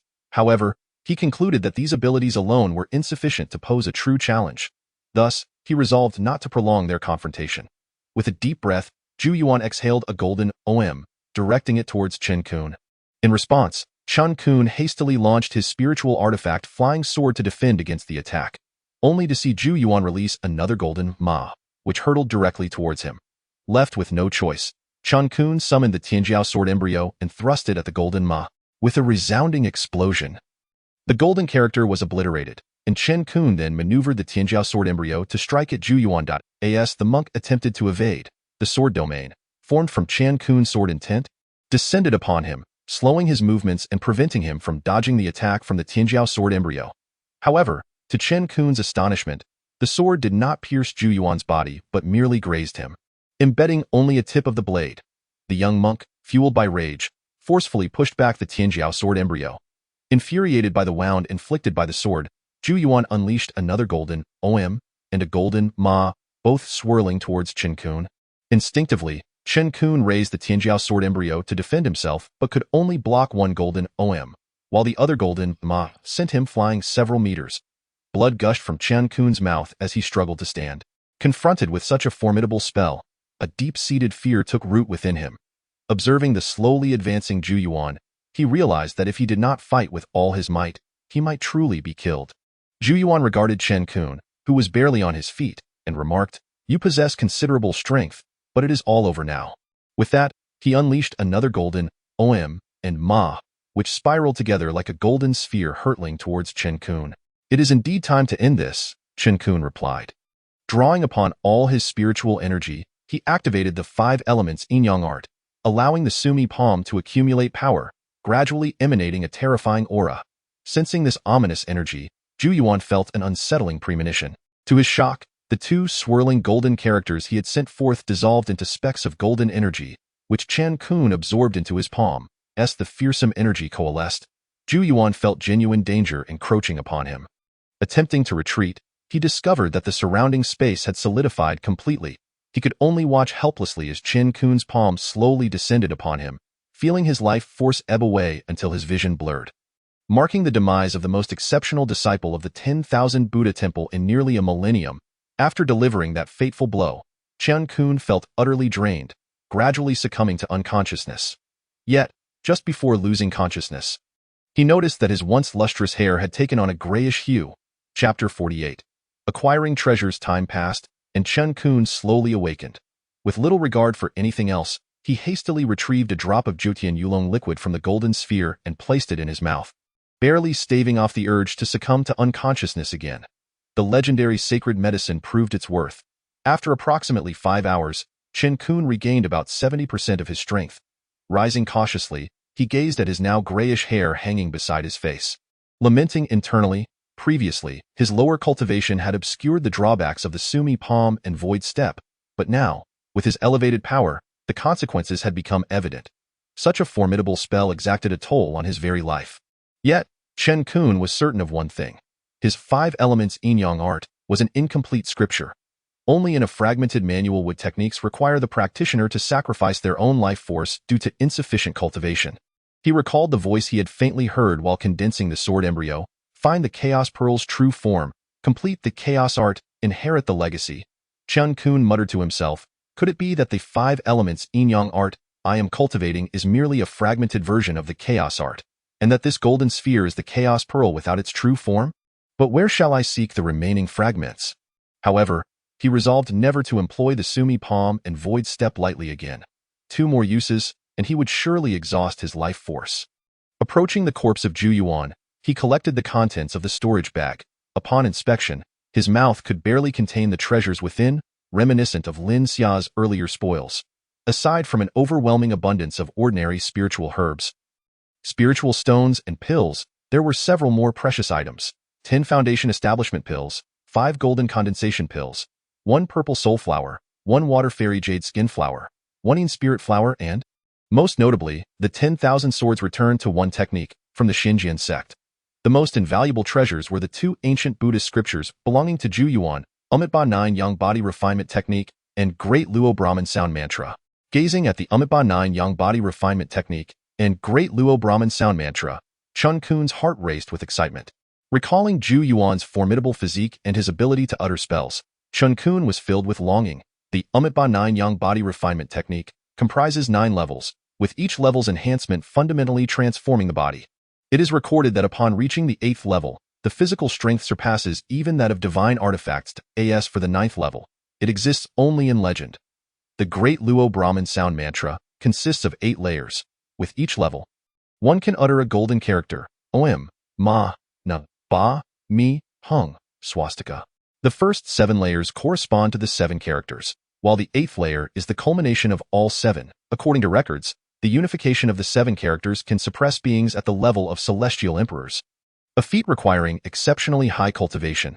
Now, Chen Qun finally comprehended why Jin Chin's strike had failed to slay Zhu Yuan and why his Tianjiao sword embryo had not pierced the monk. All of this was due to the Umitba 9 Yang body refinement technique, which Zhu Yuan had cultivated to the second level, rendering his body as resilient as steel. Chen Qun had resolved to cultivate these two Buddhist scriptures, regardless of the challenges that lay ahead. After collecting all his spoils, Chen Qun made his way to the 3 tables that housed the treasures of the Pung Immortal Mansion. Carefully, he took Zhu Yuan's staff and touched one of the light screens on the table. With a loud bang, the staff was sent flying back, startling him greatly. In desperation, Chen Qun decided to take a more aggressive approach and summoned the Tianjiao sword embryo, striking at one of the light screens. Yet, the moment the sword made contact, it was also repelled.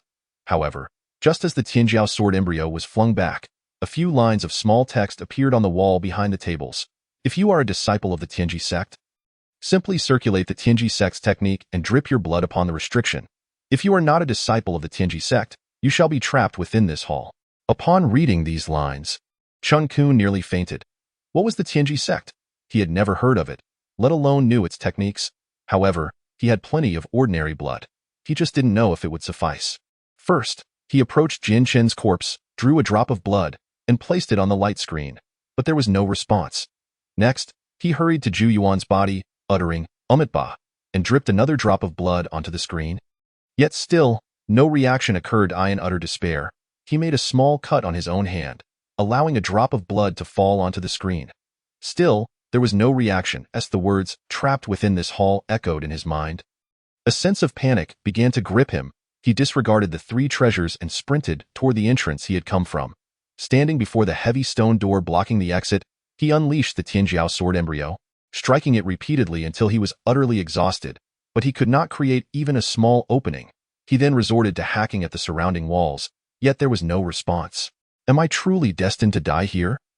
If the Punglai secret realm closes and I am still unable to be transported away, what then? Chen Qun sat helplessly on the ground, muttering to himself, gazing at the impenetrable light screens on the 3 tables and the equally unyielding walls surrounding him.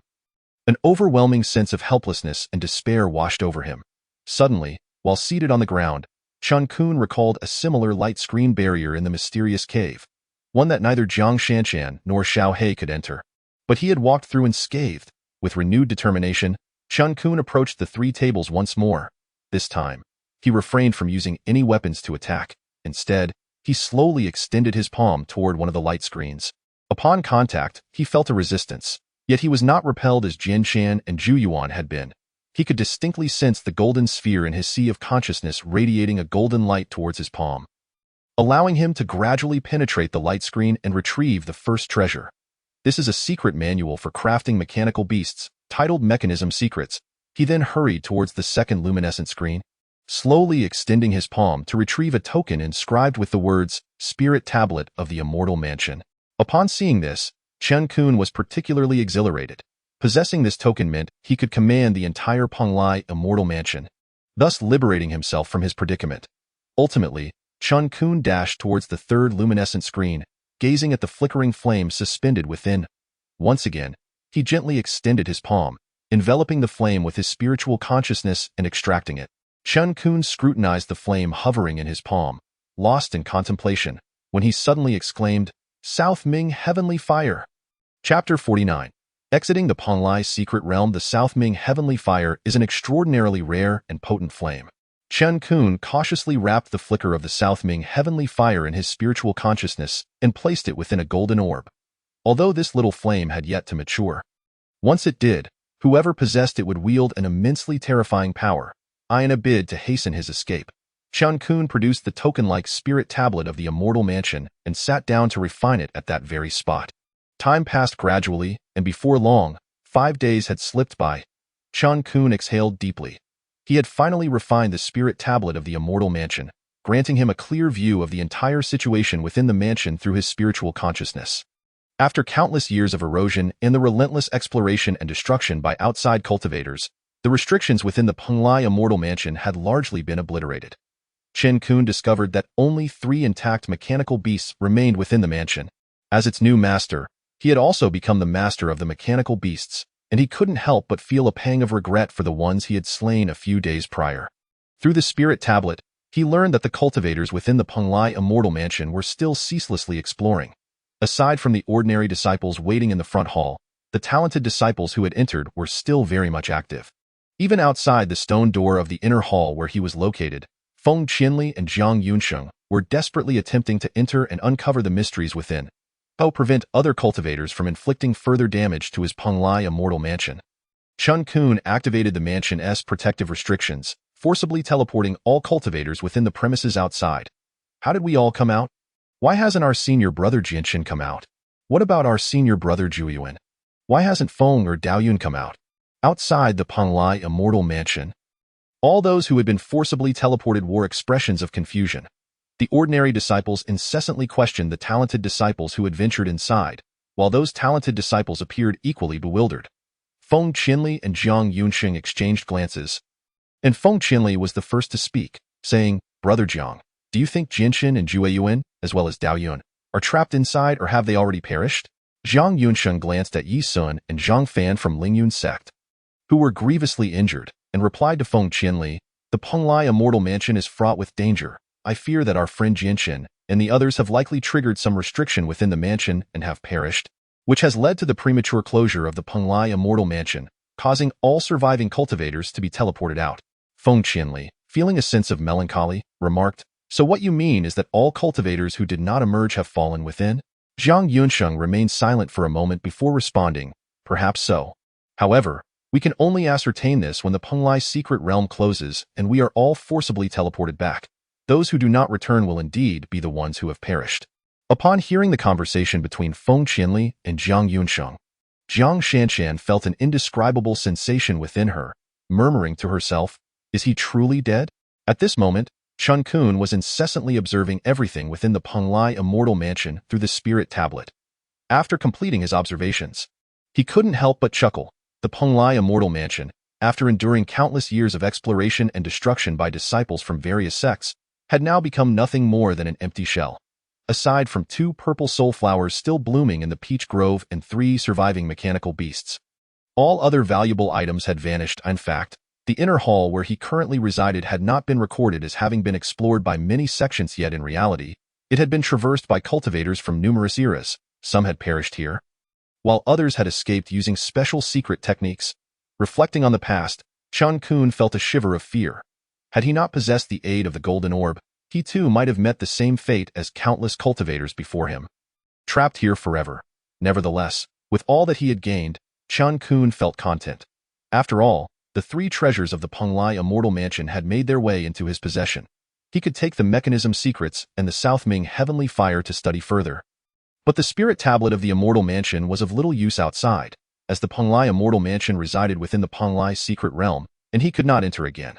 Although the spirit tablet could temporarily relocate the Penglai Immortal Mansion, it was only a fleeting solution, and he had no means to transport such a vast structure out of the Penglai secret realm. As Chen Qun pondered the possibility of transporting the Penglai Immortal Mansion outside, a spark of inspiration ignited in his eyes, and he mused, "I wonder if the golden orb can accommodate such a large Penglai Immortal Mansion. If not, it will have to remain here." With the courage to think it, he resolved to act. Thus, Chen Qun activated the restrictions above the Penglai Immortal Mansion, soaring into the air, controlling the mansion with the spirit tablet, and gradually drawing it into the golden orb. The moment the Penglai Immortal Mansion was absorbed into the golden orb, the ground trembled violently throughout the Penglai secret realm, and all living cultivators within were forcibly teleported back. Just then, a beam of white light enveloped Chen Qun, and as he was about to be teleported away, another violent shaking occurred. The white light surrounding him subtly warped, and he too was transported out. Iti Donghai Penglai Mountain. Elders from various sects, who maintained amicable relations, gathered in small groups, indulging in wine and philosophical discussions. After all, 3 months is neither long nor short, yet waiting could be rather tedious. Just as these elders were enjoying themselves, flashes of white light illuminated the sky above Penglai Mountain, and the surviving disciples from various sects were teleported back. The elders were taken aback. Had they misremembered the dates? It had only been a little over 2 months, yet everyone had returned. The elders of each sect, not pausing to ponder further, eagerly summoned their disciples to account for casualties.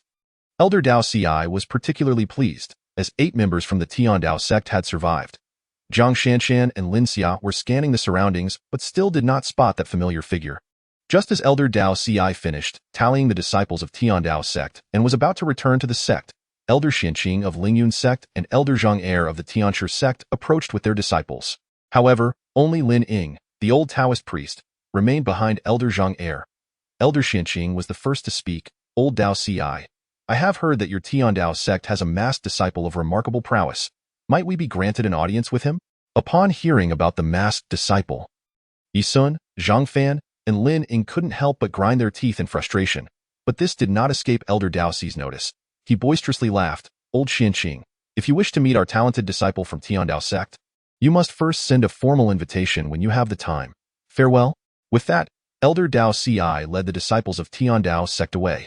Elder Xuanqing's face turned ashen with rage, yet he found himself at a loss for words, only able to snort coldly before departing with his disciples. This left only Elder Zhang Er from the Tianshi sect and Lin Ying, the old Taoist priest. Lin Ying coldly stated to Elder Zhang Er, "We should take our leave." There was no hint of respect in his tone. Reflecting on the expressions of the talented disciples from Lingyun's sect and Tianshi sect upon hearing about the masked disciple, Elder Dao Ci felt a sense of confusion. Who could this masked disciple be? Had he perhaps unearthed their ancestral graves, inciting such deep-seated resentment? Chapter 50.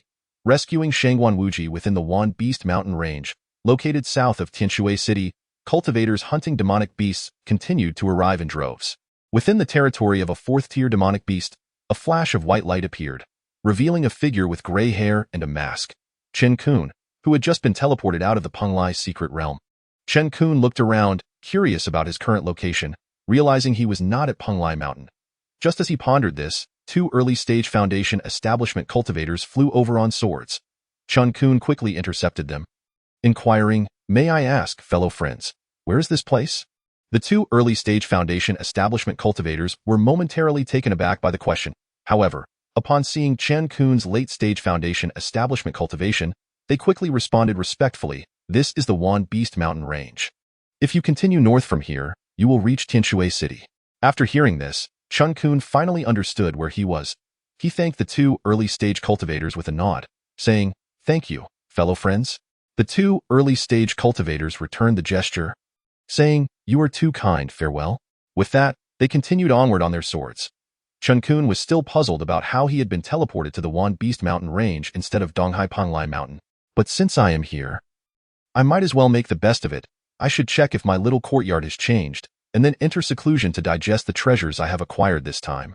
With this thought in mind, Chen Qun removed his mask, disguising his own cultivation level as that of a perfected Qi refinement stage, and flew towards the direction of Tianhe City. In a dense forest within the Wan Beast Mountain Range, the third elder of the Great Han Kingdom, Shangan Wuji, was urgently fleeing with two Qi refinement stage cultivators.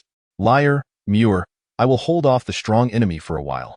You two must run with all your might and absolutely do not look back," Shangan Wuji instructed the two Qi refinement stage cultivators beside him as they ran.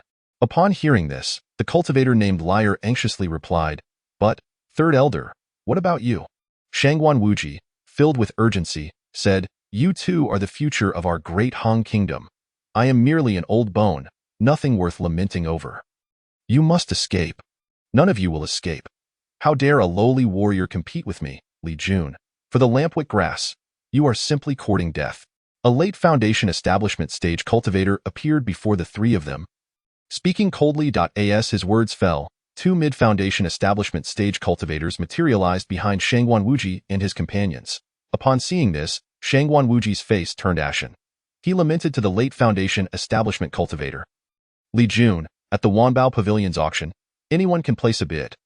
This old man merely wished to acquire the lampwick grass to exchange for two Foundation establishment pills for my juniors.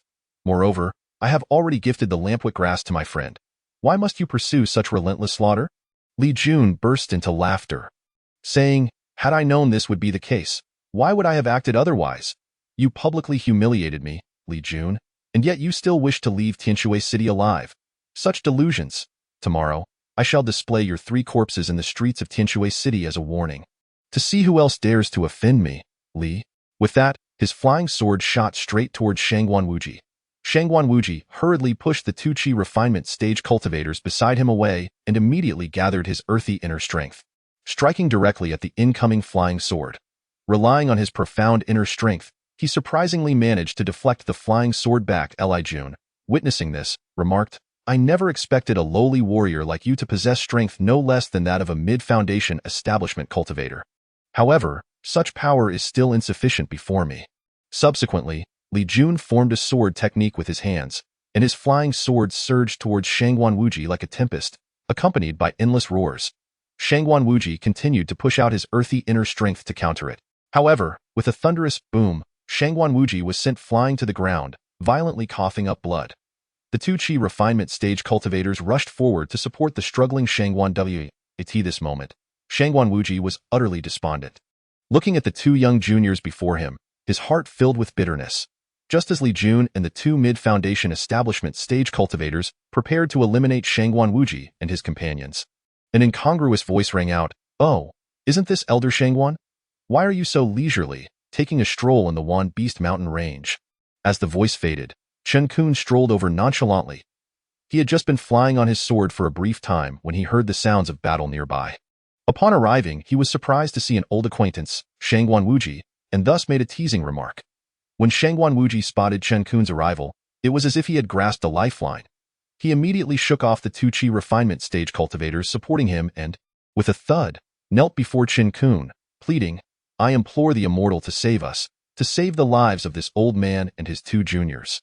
Chen Qun hurriedly helped Shangan Wuji to his feet, saying, "Did we not agree last time that we are friends?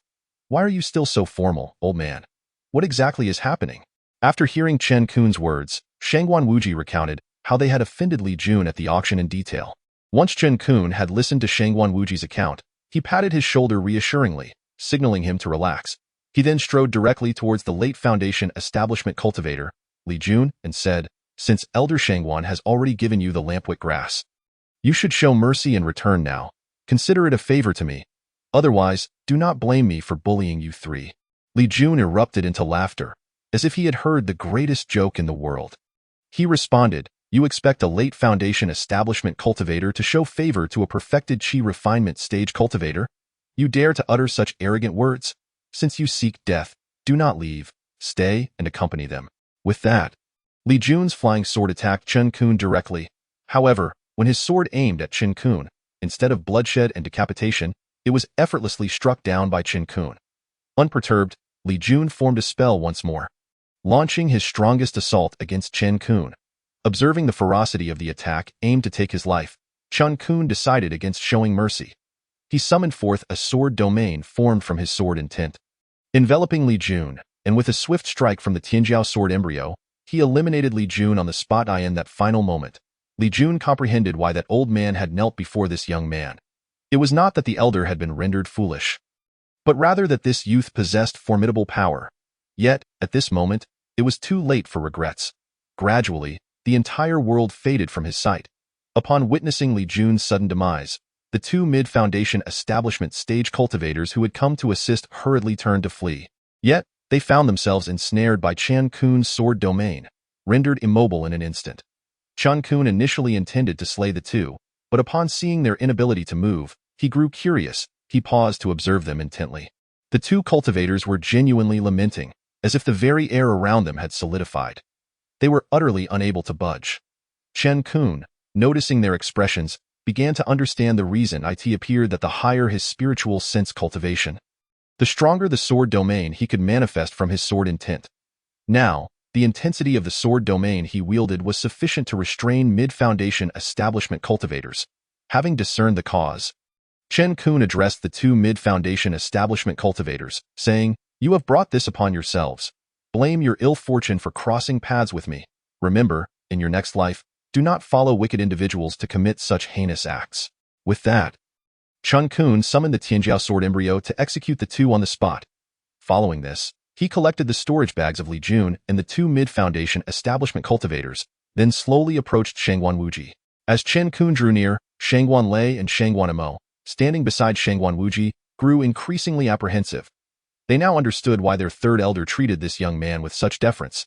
It turned out that his cultivation was indeed unfathomably profound. Chapter 51. Bestowing Foundation Establishment Pills. Shangan Wuji watched as Chen Qun approached, and he hurriedly clasped his hands in gratitude, saying, "Thank you, Immortal, for your timely rescue. Your great kindness will be etched in this old man's heart." Chen Qun replied, "Elder Shangwan, there is no need for such formality.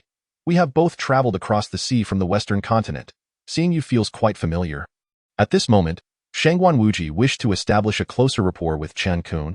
So he inquired, "May I ask which clan from the Chu kingdom you hail from, for you to possess such profound cultivation at such a young age?" Upon hearing this, Chen Qun awkwardly smiled, recalling that he had used the alias Li Jin during his earlier encounter with Shangan Wuji. Thus, he said, "To be honest, I am not from the Chu kingdom. I belong to the Chun clan of the Great Han Kingdom.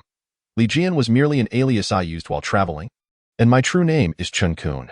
Chen Qun felt confident revealing his true name to Shangan Wuji, knowing that the latter, bound by the interests of the Great Han Kingdom, would not dare to harbor ill intentions towards the Chen clan. Moreover, Shangan Wuji was not one to repay kindness with malice. Upon hearing this, Shangan Wuji immediately understood the implications and remarked, "I misspoke. I wonder when you, Immortal Chun, will return to the western continent so we may travel together." To be honest, Chen Qun was feeling somewhat homesick, but he could not return in the short term as he aimed to enhance his strength. In truth, revealing his true identity to Shangan Wuji also served another purpose. Chen Qun asked, "When do you intend to return, Elder Shangwan?" Shangan Wuji replied, "My two juniors have both reached the perfected Qi refinement stage. We have been hunting demon beasts in this Wan Beast Mountain range for half a year. And with the resources of the Great Han Kingdom, we finally accumulated enough spirit stones to purchase the lampwick grass. We plan to exchange it for foundation establishment pills, but unexpectedly, Shangan Wuji's eyes were filled with sorrow. However, before Chen Qun could respond, he continued, "It seems my two juniors are destined to be without foundation establishment pills, so I plan to take them back to the Great Han Kingdom in the next few days and reassess our situation." Upon hearing that Shangan Wuji intended to return in a few days, Chen Qun felt that this aligned perfectly with his own thoughts. In the realm of Qinshuan, there exists a plethora of mystical artifacts capable of prolonging the lives of ordinary mortals. While these items may not hold significant value for practitioners of the celestial arts, they are indeed rare treasures for the mundane populace. Initially, Qinshuan intended to enlist the assistance of the esteemed Elder Shangan Wuji to convey some of these artifacts back to the Chen family in the Han Dynasty. Thus, he addressed Elder Shangwan, saying, "Might I request the esteemed elder to bring back some spiritual items for my parents in the distant Han Dynasty? I find myself preoccupied with various matters in the central region of Shenzhou and am unable to return at this time. Additionally, it would be a comfort to know my parents are well." Elder Shangwan, eager to oblige, promptly replied, "It would be my honor to serve you, Immortal Chun. I shall personally journey to the Han Dynasty to pay my respects to your revered father." Observing Elder Shangwan's sincerity, Chen Qun nodded in satisfaction and gathered several artifacts that could extend the lifespans of ordinary folk into a storage pouch, which he then handed to Elder Shangwan, saying, "I appreciate your assistance, Elder Shangwan." Elder Shangwan, filled with humility, responded, "There is no need for formalities, Immortal Chun. Were it not for your timely intervention today, my nephew and I would likely have perished. If you have no further instructions, I shall prepare to depart for the Great Han tomorrow." Fulfilling your request, Qinshuan clasped his hands in gratitude and replied, "Thank you, Elder Shangwan. Until we meet again." Elder Shangwan returned the gesture, affirming, "Immortal Chun, until we meet again."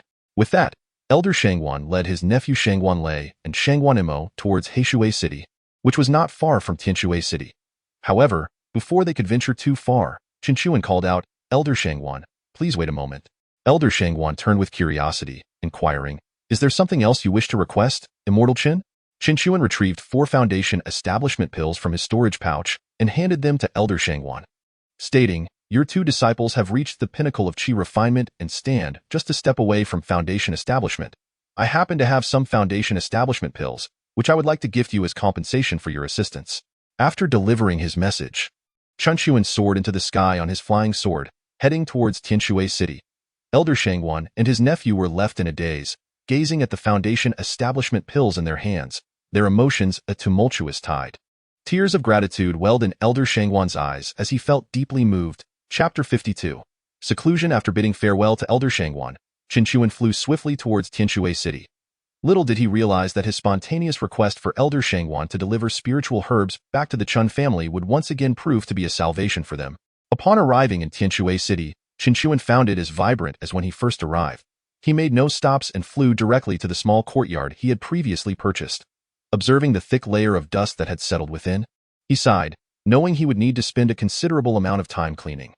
Once he had tidied up, night had fallen, and he eagerly took out the various manuals he had acquired from the Punglai's secret realm. Through his experiences in the Punglai's secret realm, Chen Qun had come to understand that in the realm of cultivation, only formidable strength could ensure one's safety. He surveyed the numerous manuals laid before him. He noted that many were of little interest to him. Among them were the ordinary sect manuals found in the storage bags of the cultivators who had initially attacked him, as well as the rather sinister, soul-devouring art belonging to Emosi. The 10,000 Swords Return to Origin by Jian Shan was commendable, yet still fell short of his 8 styles of swordsmanship. However, the manuals that truly captivated Chen Qun were the 9 Yang Body Refinement Technique and Great Luo Brahma Sound Spell from the young monk Zhuo. As both were exceptional in offense and defense and quite unexpected in their effectiveness. The final manual was the Mechanism Secret Technique, detailing the crafting of mechanical beasts, which Chen Qun had personally experienced the might of. Unfortunately, the materials required for creating these mechanical beasts were exceedingly rare and varied by level, with higher-tier beasts necessitating even scarcer materials. Chen Qun resolved to first cultivate the Great Luo Brahma Sound Spell, as the 9 Yang Body Refinement Technique also demanded numerous spiritual herbs and materials, which would be challenging to gather in a short time. To expedite his practice of the Great Luo Brahma Sound Spell, he consumed the Buddhist heart fruit he had risked his life to collect in the Punglai's secret realm and then entered into seclusion. At the Zhentian peak of the Tiandao sect, the sect leader Daoran gazed at the returning disciples, feeling an indescribable disappointment. The once-in-a-millennium chaotic body had thus perished within the Punglai's secret realm. He pondered how to report this to the esteemed elder Li Yanhua.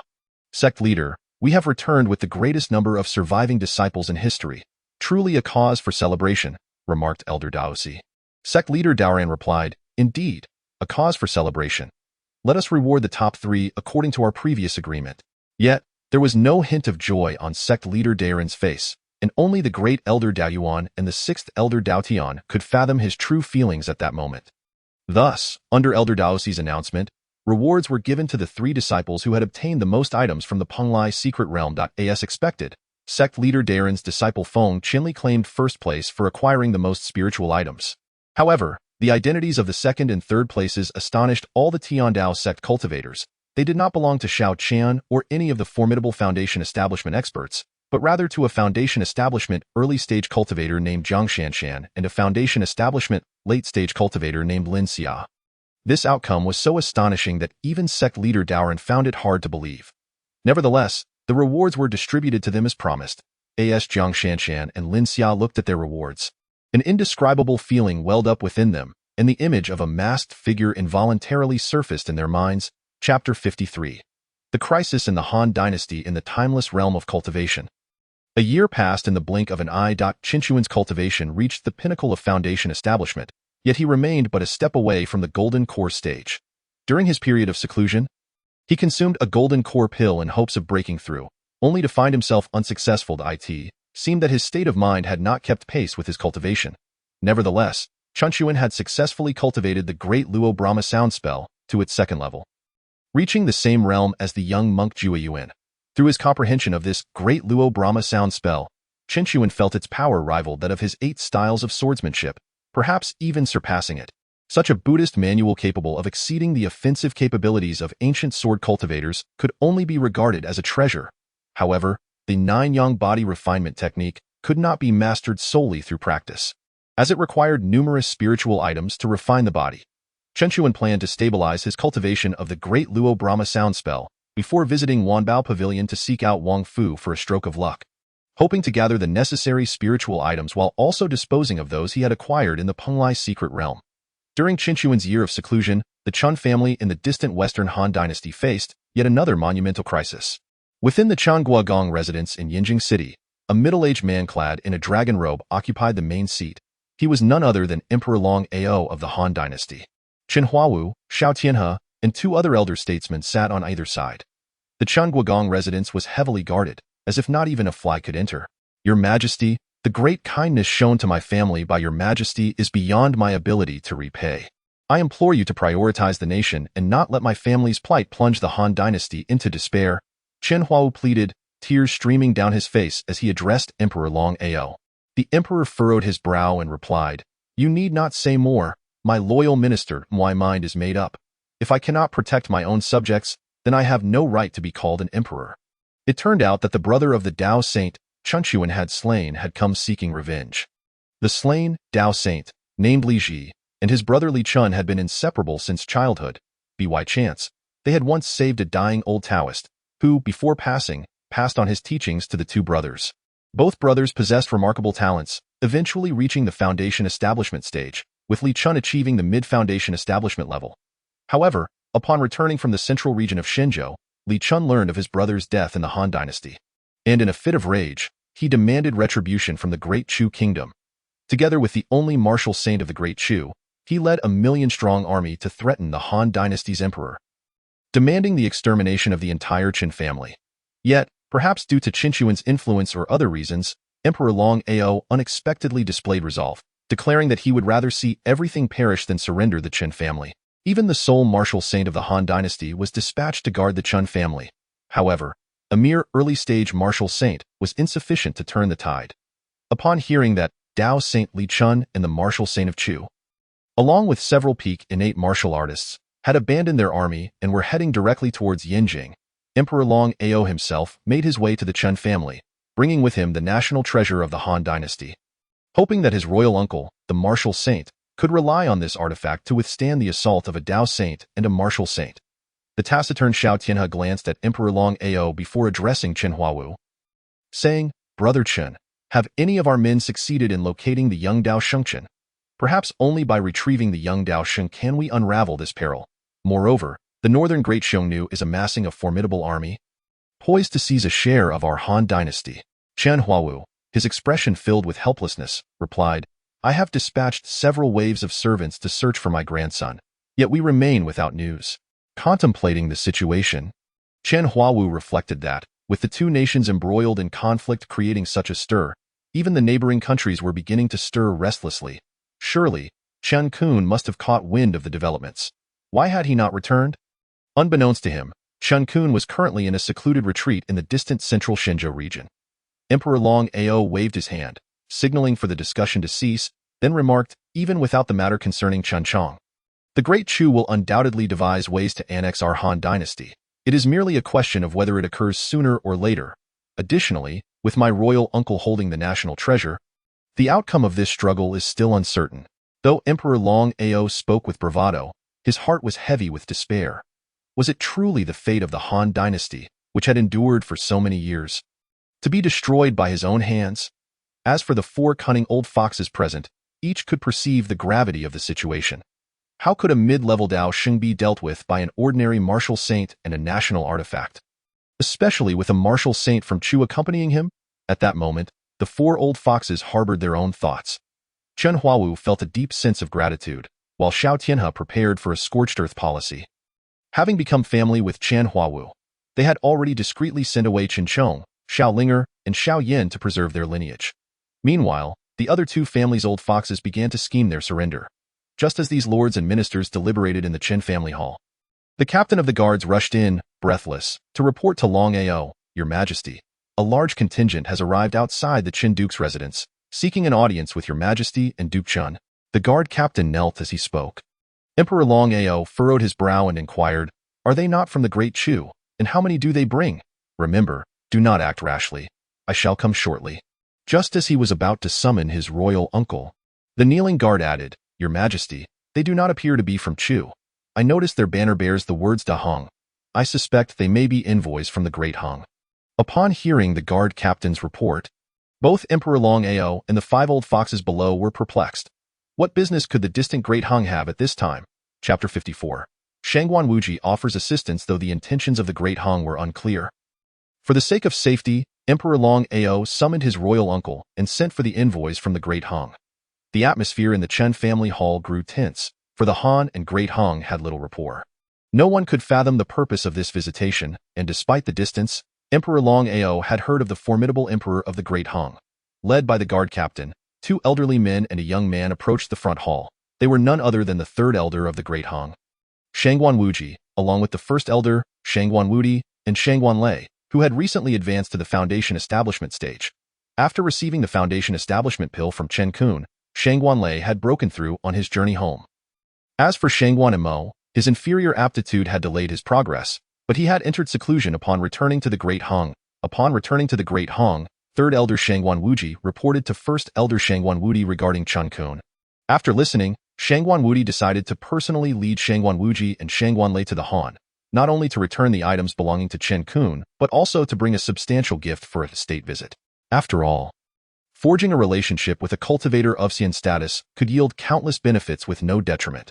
Thus, to demonstrate sincerity, Shangan Wuji, a late-stage martial saint and the foremost warrior of the Great Hong, felt compelled to undertake this journey. As Emperor Long Ao's royal uncle, the only martial saint of the Han, Long Qingfeng, spotted Shangan Wuji and his companions approaching the front hall, his pupils constricted sharply. He cautioned Emperor Long Ao, "Do not provoke these three. The elder leading them is likely on the verge of entering that legendary realm. Even with the national artifact in hand, I fear I would not survive 3 exchanges with him." Upon hearing this, Emperor Long Ao and the 4 cunning old foxes below turned ashen. None had anticipated such formidable strength from the Great Hong. They could only hope for friendship rather than enmity, for otherwise, the Han would cease to exist. Just as Emperor Long Ao wrestled with his anxiety, Shangan Wuji and his companions entered the front hall. Elders of the Great Hong. Shangan Wuji, Elder Shangan Wuji, Prince Shangan Lei, they intoned in unison, bowing to Emperor Long Ao. Emperor Long Ao was momentarily taken aback. What was happening? A being nearing that legendary realm, undoubtedly a late-stage martial saint, was bowing to him, while he could not discern the powers of the elder and the young man beside him. Observing Emperor Long Ao's unflinching demeanor, Shangan Wuji mused that a kingdom with Xian status was indeed remarkable. Even the emperor maintained such a grand air. Yet they had the stature to do so. Receiving no reply from Emperor Long Ao, Shangan Wuji and his companions remained bent in that posture, unaware that the emperor was simply taken aback. Long Qingfeng, the emperor's uncle, quickly nudged him, equally startled. Though Emperor Long Ao could not gauge the powers of the two beside him, he could see that the elder was significantly stronger than he. As for the young man, he was also a Dao Sheng. The sight of such a powerful trio bowing to his nephew was utterly astonishing. Once Emperor Long Ao regained his composure, he hastily rose, saying, "No need for such formalities. Please, rise quickly. Attendants, offer them seats." "Thank you, Your Majesty," Shangan Wuji replied, bowing again. Emperor Long Ao regarded Shangan Wuji, his tone sincere. "Might I inquire what brings Elder Shangan to our Han?" Shangan Wuji stood and replied, "I have long heard that the Han is a powerful nation in the West. We have come today, rather presumptuously, to establish amicable relations on behalf of the Great Hong, bringing along a modest gift, hoping that the Han Emperor will accept it as a token of friendship." With that, he presented a list of gifts to Emperor Long Ao. The Emperor, stunned, accepted the list, feeling increasingly at a loss. "Elder Shangan, there is no need for such courtesy. Your presence alone is an immense honor for our Han." Shangan Wuji bowed again and asked, "May I inquire, Your Majesty, who is the Duke Chen?" Before Emperor Long Ao could respond, Chen Huawu stepped forward, declaring, "I am he. What counsel do you have, Elder Shangan?" Shangan Wuji and the others bowed once more to Chen Huawu. This gesture expressing their gratitude for Chen Qun's life-saving assistance, which Chen Huawu graciously accepted on their behalf. However, this action left the others astonished. How could Chen Huawu, of seemingly humble status, be worthy of such respect from the 3 great experts of the Great Hong? Chen Huawu, equally taken aback, was about to deflect the honor when the guard captain rushed in, exclaiming, "Your Majesty, the Dao Sheng of the Great Chu has arrived and has already slain dozens outside." Before Emperor Long Ao could react, Long Qingfeng, the martial saint at his side, surged forward, wielding the national artifact. The emperor and the gathered officials followed suit. Shangan Wuji and Shangan Wuji exchanged glances, perplexed by the audacity of the Great Chu. Daring to provoke even a nation blessed by Xian status, if Chen Qun, the Xian, were to learn of this, he would likely annihilate the Great Chu. Meanwhile, in his secluded retreat in central Shenzhou, Chen Qun sneezed heavily, pondering who might be mentioning him at such a moment. He shook his head and resumed his meditative state. As Emperor Long Ao and his entourage reached the entrance of the Chen residence, they beheld Long Qingfeng, kneeling with the national artifact in hand, blood pouring from his mouth. The sight sent shockwaves through the Han officials. They had not anticipated the Dao Sheng of the Great Chu to be so powerful. In mere moments, he had defeated one of their own. A martial saint wielding the national artifact, the Dao Sheng of the Great Chu, Li Chun, coldly addressed Emperor Long Ao, "Hand over the murderer of my brother, or I shall ensure that not a single creature remains in your Han." Before the emperor could respond, Chen Huawu rushed forward, declaring, "Your brother was killed by my Chen family. If you seek vengeance, direct it at us, not the Han."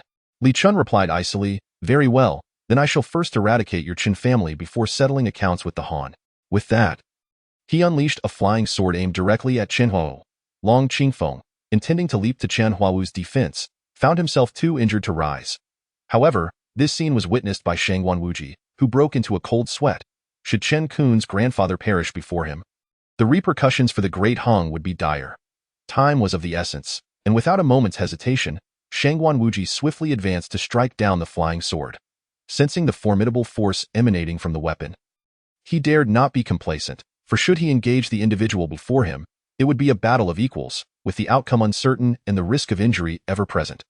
However, this time, Shangan Wuji was not alone. He was accompanied by Shangan Wuji, who was but a step away from ascending to the realm of martial deities. For Shangan Wuji, dispatching a mid-stage foundation establishment practitioner was merely a trivial task. Thus, Shangan Wuji called out to Shangan Wuji, "Boss, I might not be able to defeat this young Ma and it would be better if you took over." With that, he pulled Chen Huawu, who lacked any semblance of a master's demeanor, back to safety. Chapter 55. The overwhelming might of warriors against cultivators. Li Chun was equally astonished. Had it not been said that the great Han kingdom only possessed a single early-stage martial saint? Moreover, the Chen family's mid-stage foundation establishment disciple seemed to have vanished. So who was this elder who had just severed his flying sword?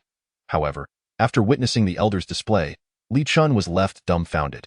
Not only had the elder shattered his flying sword, but he was also calling for assistance. Upon hearing Shangan Wuji's words, Shangan Wuji shot him a furious glare yet continued to step forward.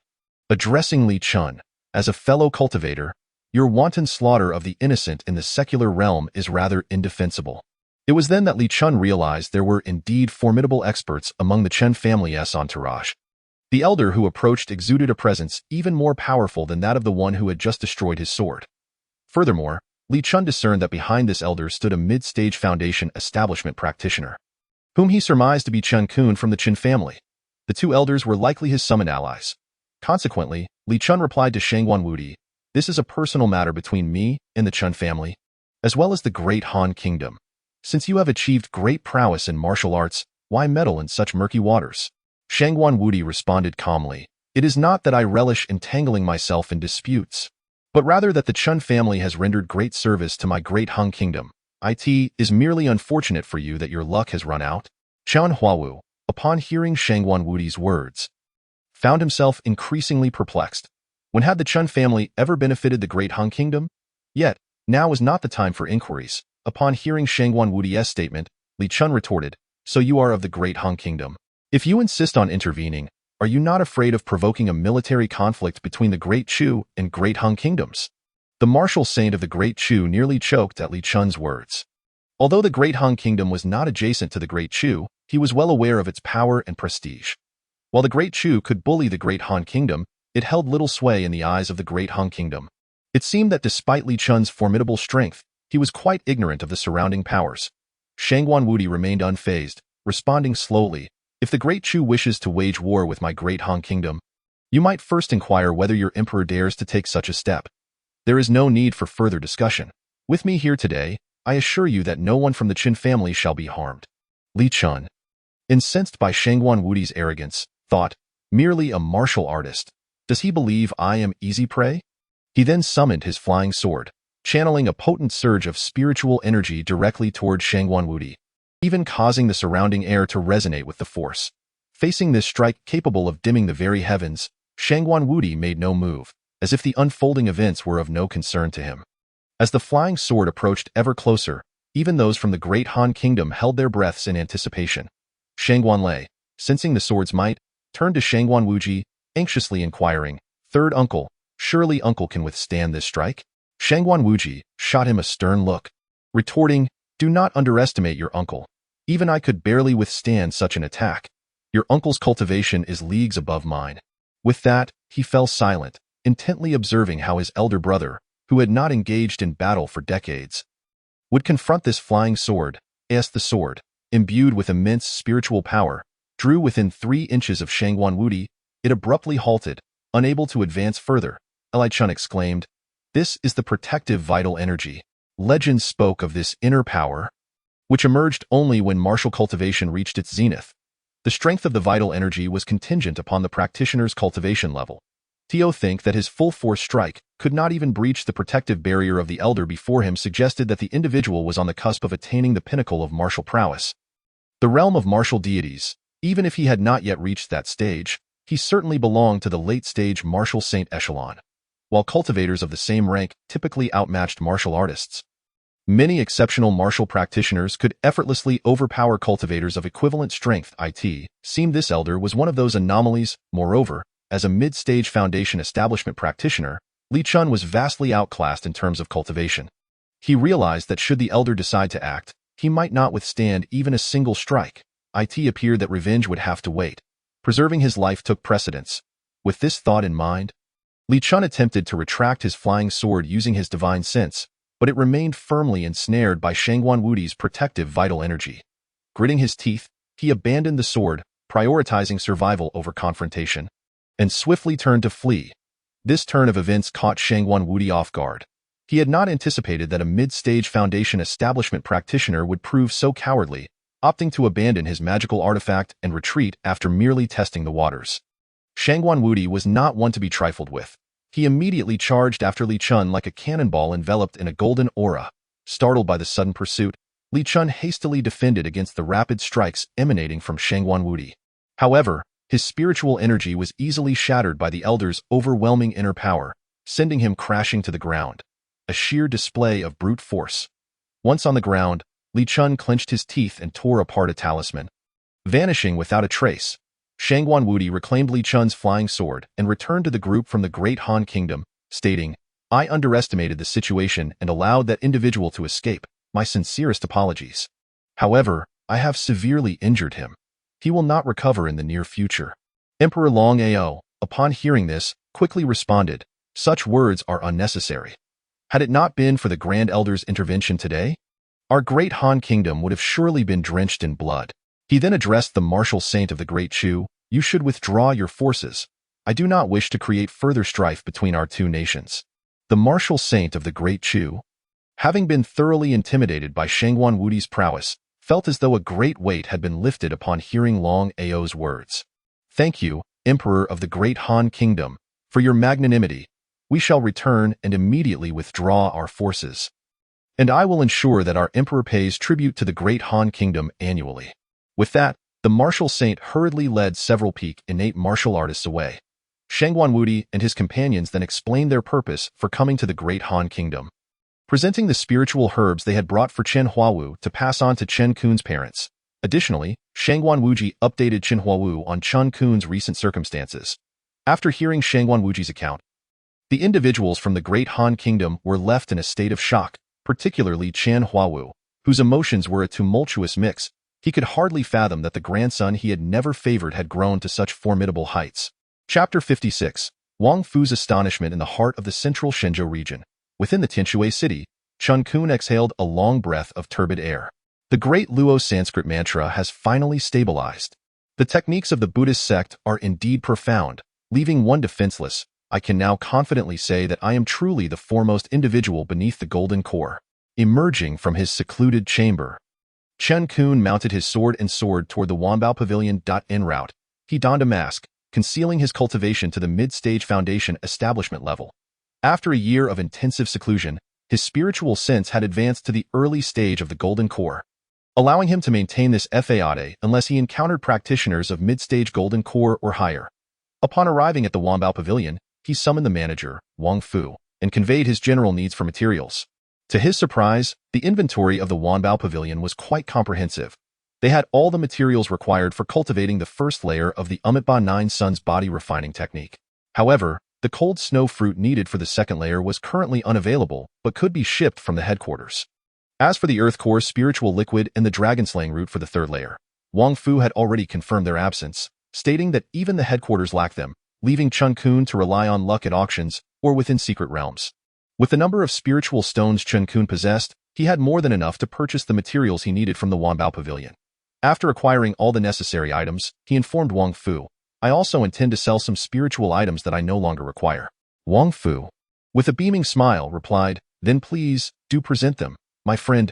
We are well acquainted, and the Wanbao Pavilion will offer you a satisfactory price." As Chen Qun began to extract various spiritual items from his storage bag, Wang Fu's expression gradually morphed into one of astonishment, internally pondering, "Surely, this individual has not raided a sect's treasury." However, when Chen Qun produced the water immortal jade skin flower, the Yin spirit flower, and a drop of 9 heavens jade dragon liquid, Wang Fu rushed over, his hands trembling with excitement, rendered speechless as for the purple rhythmic dragon emperor ginseng. Chen Qun had no intention of parting with it. He still bore the grayish-white hair color and intended to keep it for himself and his cheap master, Li Yanhua, to share. As for the other spiritual items, Chen Qun felt no pressure in selling them. Before embarking on the journey to the secret realm of Pung, the sect leader Daoran covertly issued an order to Chen Qun. This directive stated that regardless of the precious spiritual items Chen Qun acquired, he was not required to submit them to the sect. Chen Qun was free to keep them for his personal use or to exchange them for any spiritual items he desired. The sect leader's intention was quite straightforward. The Tianda sect did not currently require any contributions from Chen Qun. The only request from sect leader Daoran and Li Yanhua was for Chen Qun, the most promising cultivator with a chaotic physique, to find a way to reach the nascent soul stage in the shortest time possible, by any means necessary. The Tianda sect would provide full support for Chen Qun in this endeavor, as it was essential for the sect's survival after Li Yanhua's eventual passing. At this moment, Chen Qun observed the excited Wang Fu and inquired, "Wang manager, what troubles you? Is it that your esteemed establishment does not wish to acquire these items?" Wang Fu hastily stammered, "These 3 types of spiritual items are exceedingly valuable. I suggest that you entrust us with their auction in a month. An auction will be held here, and I believe you will fetch a satisfactory price. Additionally, you may find other spiritual items that you require." Before Chen Qun could respond, Wang Fu continued, "If you insist on selling them now, it is still possible. However, the combined spiritual stones within our branch are insufficient to purchase these 3 items. We must urgently request a transfer of stones from the headquarters." After pondering for a moment, Chen Qun replied, "Very well, I shall entrust them to you for auction. Please proceed with the assessment of my other spiritual items." Consequently, Wang Fu summoned a group of attendants to begin cataloging Chen Qun's possessions. Nearly an hour later, the tally was complete, revealing a total of 3 million high-grade spiritual stones. Notably, the few plants required for concocting golden elixirs and the purple soul flowers for birthing elixirs accounted for more than half of this value. Wang Fu presented Chen Qun with a storage bag, inviting him to verify the contents. A glance with his spiritual sense confirmed that it contained exactly 3 million high-grade spiritual stones. Chen Qun was profoundly astonished. He never imagined he would one day possess such an abundance of spiritual stones. As for the water fairy jade skin flower, the Yin spirit flower, and a drop of 9 heavens jade dragon liquid, Chen Qun entrusted them to Wang Fu for safekeeping, as their extraordinary value warranted cautious management. Wang Fu then summoned a mid-stage golden core cultivator stationed at the Wanbao Pavilion in Tianhe City. Upon arrival, the mid-stage cultivator assessed Chen Qun but did not speak, taking possession of the 3 valuable items and retreating to the back hall. Wang Fu subsequently handed Chen Qun a diamond VIP card from the Wanbao Pavilion, which recorded the 3 items he had consigned for sale. After the auction's conclusion, Chen Qun could exchange the proceeds at any branch of the Wanbao Pavilion or at the headquarters for spiritual stones. Chen Qun had faith in the Wanbao Pavilion's credibility, having read in Tianlan Continent's Anomalies that the pavilion's branches were spread throughout the continent, with the main headquarters located in Wanbao City, named in honor of the pavilion itself. The exact age of the Wanbao Pavilion was uncertain, but it was said that its strength rivaled that of the 5 great sects, if not surpassing them. However, the Wanbao Pavilion refrained from engaging in the conflicts of the cultivation world. Focusing instead on commerce, as Chen Qun departed with satisfaction, Wang Fu urgently called back the mid-stage golden core cultivator, questioning, "Was that person truly a foundation establishment cultivator?" The elder Lu replied, "Indeed, young master. He is a foundation establishment cultivator, but not merely at the mid-stage. He has reached the pinnacle of foundation establishment." Wang Fu remarked, "This individual is quite extraordinary. The spiritual items he presented surpassed the wealth of some nascent soul experts." Nevertheless, our Wanbao Pavilion prioritizes integrity and must ensure the absolute safety of our customers. Elder Lu promptly affirmed, "What you say is true, but with these 3 spiritual items up for auction, we may attract numerous nascent soul experts. My subordinate strength may not suffice." Wang Fu nodded and instructed, "Send a message to the headquarters under my name, requesting that 2 elders be dispatched to guarantee the auction's smooth execution in a month. Furthermore, we must amplify our promotional efforts. I intend for this auction to reverberate throughout the continent. Let us see if others will bring forth treasures for sale." Elder Lu acknowledged the command and withdrew. Little did Chen Qun know that the seemingly ordinary plump manager of the Tianhe City Wanbao Pavilion was, in fact, the young master of the Wanbao Pavilion's headquarters. Chapter 57. A reunion with old friends upon returning to his humble courtyard. Chen Qun observed the azure-eyed magic monkey, Xiao, which he had released from his spirit beast bag. He tossed a spiritual fruit to Xiao Hei. This point, apart from leaving half a year's worth of provisions for Xiao. Chen Qun had exchanged nearly all remaining spiritual items for spiritual stones. The treasures he acquired were entirely devoured by his Tianjiao sword embryo, which had grown increasingly formidable. Chen Qun eagerly prepared to practice the Uminvited 9 Sun body refining technique with the spiritual items purchased from the Wanbao Pavilion. He held high hopes for these 2 Buddhist scriptures, recognizing their exceptional offensive and defensive capabilities. Thus, Chen Qun placed the spiritual items needed to cultivate the first layer of the Uminvited 9 Sun body refining technique into a large vat to simmer before immersing himself in it. Following the cultivation method outlined in the scripture, he felt a burning sensation enveloping him. Chen Qun gritted his teeth and endured. To succeed, one must withstand what others cannot. Half a month swiftly passed, and Chen Qun had successfully mastered the first layer of the Uminvited 9 Sun body refining technique. With just half a month remaining before the Wanbao Pavilion's auction, he resolved to venture into the Beast Mountain range to test his newfound strength. Still masked, he soared on a flying sword, opting to wield only a mid-grade spiritual weapon to avoid drawing attention. Within the Beast Mountain range, Chen Qun effortlessly slaughtered demon beasts below the 7th stage of the Golden Core.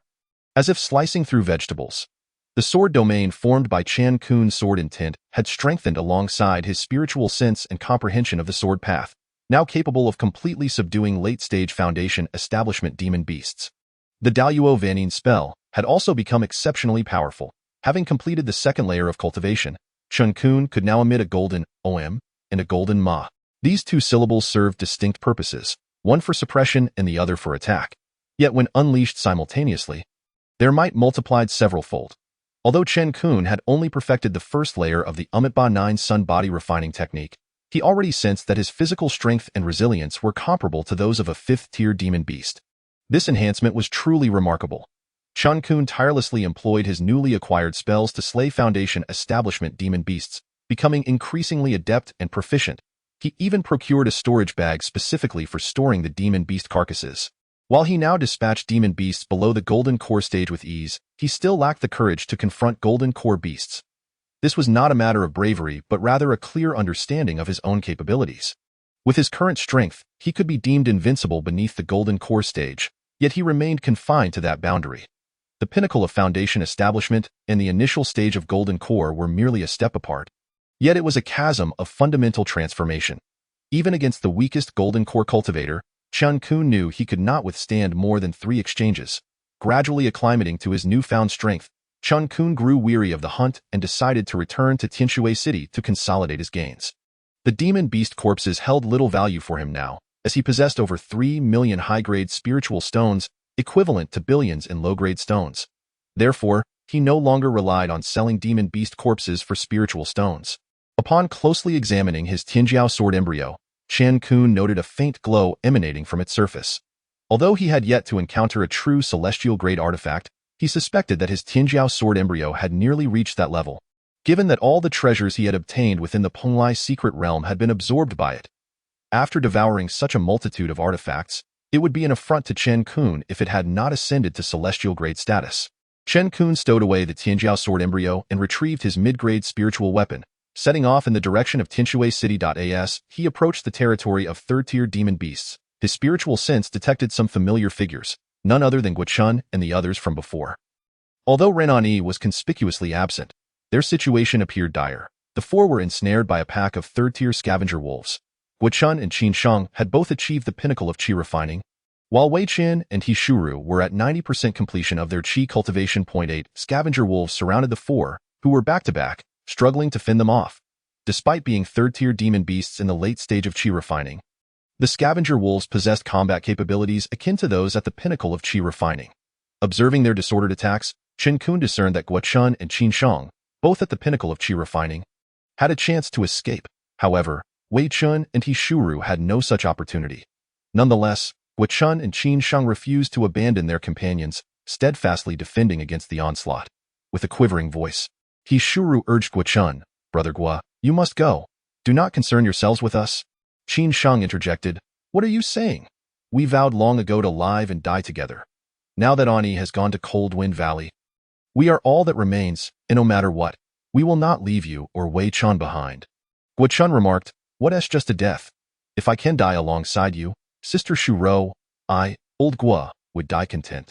If I survive, I shall surely take you as my wife." Upon hearing this, He Shuro's face flushed slightly. She too harbored feelings for Chun, yet as a woman, how could she voice them? Now, at the brink of death, to hear Chun's confession made her feel it was all worth it. Before He Shuro could respond, Qin Shang burst into laughter, saying, "Old Gua, isn't it a tad too late for your confession to Sister Shuro? If you had confessed earlier, we could have enjoyed a sip of your wedding wine. Now it seems we'll have to drink in the underworld." Chen Qun, overhearing their conversation, couldn't help but sigh inwardly. Indeed, among low-level cultivators, there exists genuine camaraderie, far superior to the backstabbing machinations of high-level cultivators. However, Chen Qun realized he could no longer remain passive. He couldn't just watch Chun and the others perish. Yet, he was reluctant to reveal his true strength, for once the disparity in power became evident, it would be impossible to maintain their friendship. Given Chun's straightforward nature and character, Chen Qun cherished this bond dearly. He removed his mask and capped his cultivation at the 8th level of Qi refining, deciding that if he were to refrain from intervening, he would have to rely on Xiao. For a 6th-tier blue-eyed demon monkey, tearing apart a few carrion wolves was a trivial task. Just as one carrion wolf was about to pounce on Wei Chun, a swift figure appeared beside him, instantly shredding the wolf to pieces. Chun and Qin Shang gasped in unison. The blue-eyed demon monkey. At that moment, their hearts sank to the depths. They still had the strength to fight the carrion wolves. But faced with the blue-eyed demon monkey, they lacked even the courage to battle. Nevertheless, since death was inevitable, it hardly mattered. The remaining carrion wolves, sensing Xiao's presence, instinctively attempted to flee due to their bloodline suppression and fear. But they were swiftly hunted down and killed by the agile Xiao. At this moment, Chun grasped He Shuro's hand and slowly closed his eyes, for they understood that resisting or not made little difference. After waiting in silence for what felt like eternity without feeling the blue-eyed demon monkey strike them, they cautiously opened their eyes. Before they could fully comprehend their surroundings, a face leaned in close, exclaiming, "Brother Gua, you're quite romantic." Chun exclaimed in surprise, "Brother Chen, what are you doing here?" Chapter 58. The eve of the auction, Chen Qun observed the astonished expressions of the others and said, "Why couldn't I be here? It has been a long time. How have you all been?" Chun and the others turned to the blue-eyed demon monkey standing obediently behind Chen Qun and asked in amazement, "What is the story with this blue-eyed demon monkey?" Chen Qun glanced at Xiao before responding, "You wondering why it's not attacking me? Right? Well, it's my spirit pet. I saved its life by chance." Upon hearing this, Chun expressed his envy, "Brother Chen, you are truly blessed. With this spirit pet, you could roam the outskirts of the myriad beast mountain range with ease." "We owe you our lives," Chen Qun replied. "It's just luck, Brother Gua. No need for formalities. However, when I arrived, I seemed to overhear someone proclaiming their intention to marry Taoist He Shuro." Qin Shang and Wei Chen chuckled, saying, "Indeed, someone did say that. We thought we wouldn't get to drink any wedding wine, but thanks to Brother Chun, we've found a way out of this predicament. Let us hurry and set a date." Their banter caused He Shuro to blush deeply as she hid behind Chun. Chun, his face turning crimson, declared, "If it's marriage, then let it be. Old Gua always keeps his word." Chen Qun smiled at the depth of their camaraderie and said, "Since Brother Gua and Taoist He Shuro are to be wed, I must present you with some gifts." Chun quickly declined, "Brother Chen, you've only just reached the 8th level of Qi refining. There's no need for gifts. Just come and share a drink at the wedding." Chen Qun insisted, "I may have matters to attend to in a few days and might miss your wedding. So, let me present the gifts today." With that, Chen Qun produced 4 foundation establishment pills from his spatial bag and handed them to Chun. Chun attempted to refuse, but Chen Qun offered no opportunity for that. Stepping onto his flying sword and saying, "Brother Gua, I have some matters to attend to. I'll take my leave now. Until next time." With that, he soared away with Xiao He. Watching Chen Qun's receding figure, Chun remarked to the others, "Brother Chen is truly a lucky star. Every time we encounter him, we manage to turn peril into safety." Qin Shang and the others nodded in agreement. When Chun inadvertently examined the gifts Chen Qun had bestowed upon him, he was left utterly speechless. He Shu Ro, noticing his astonishment, tugged at his sleeve, saying, "Brother Gua, what's wrong?" Chun snapped back to reality and said, "We should hurry back. For the time being, we need not risk our lives anymore." Qin Shang, puzzled, asked, "What is going on, Chun? What happened?" Chun cautiously gathered them close and whispered, "Do you know what Brother Chen gifted us? Almost 100 corpses of Foundation Establishment stage beasts. And 4 Foundation Establishment pills." The other 3 stood there, utterly stunned. Chen Qun soared on his sword towards the Wanbao Pavilion, eager to see if the cold snow fruits he sought had arrived after a fortnight. With the cold snow fruits, he could advance to the second layer of the Mitua Jiang body refining technique. Upon reaching the Wanbao Pavilion, he was greeted once again by Wang Fu, who informed him that the cold snow fruits had indeed been shipped from the headquarters. Chen Qun, satisfied, spent 200 high-grade spirit stones to purchase the cold snow fruits, as a few hundred high-grade spirit stones were merely a drop in the bucket for him. After exchanging pleasantries with Wang Fu, he returned to his courtyard. Chen Qun proceeded to melt the spiritual materials in a large vat, just as he had when practicing the first layer of the Mitua Jiang body refining technique. Initially, he had considered purchasing the materials required for crafting mechanical beasts for the secret art of mechanisms, but the materials available in the Wanbao Pavilion were only suitable for crafting Foundation Establishment stage mechanical beasts. However, such mechanical beasts would not greatly benefit Chen Qun. Instead of expending energy crafting ineffective Foundation Establishment stage mechanical beasts, it would be far more advantageous to directly craft Golden Core stage mechanical beasts. Unfortunately, crafting Golden Core stage mechanical beasts required rare materials like soul-cutting wood, 3-star stone, and Xianbing sold it seemed he would have to wait until the auction commenced to trade with other cultivators. Before long, the day of the auction arrived. Chen Qun donned his mask and made his way to the Wanbao Pavilion's auction house, marking his first visit to such an event. Compared to the Wanbao Pavilion he frequented, this auction house was even more grand. Upon arrival, Chen Qun was taken aback to see that even the doormen were 2 initial Foundation Establishment stage cultivators. It was evident that the Wanbao Pavilion was pulling out all the stops for this event. Chen Qun attempted to enter the auction house directly but was stopped by the 2 Foundation Establishment cultivators at the door point. One of them stated, "Today is a large auction. We will be auctioning some legendary treasures. To enter, each person must submit 1 high-grade spirit stone." Hearing this, Chen Qun thought to himself, the Wanbao Pavilion is truly mercenary. To enter, one must part with a high-grade spirit stone. This is practically a no-win situation. Although I have plenty of spirit stones, they didn't just fall from the sky. Suddenly, he recalled that Wang Fu had given him a diamond VIP card. He wondered if it would work. So, he pulled out the diamond VIP card and showed it to the 2 Foundation Establishment cultivators, saying, "With this card, do I still need to pay spirit stones?" Upon seeing the card, the 2 cultivators immediately appeared flustered, saying, "Oh, you are one of our diamond VIPs. Not only do you not need to pay spirit stones to enter, but any incidental expenses within the auction house are also exempt. I will escort you in right away." Chen Qun hadn't anticipated the diamond VIP card would be so effective. As he entered, there weren't many cultivators present yet. He glanced around, just as he was about to find a seat, when the cultivator who had escorted him in arrived, respectfully following a woman dressed in red. The red-clad woman approached Chen Qun and said, "As a diamond VIP of our Wanbao Pavilion, you are welcome to the second-floor private boxes, free of charge." Chen Qun inquired, "What is the difference between the second-floor boxes and this area?"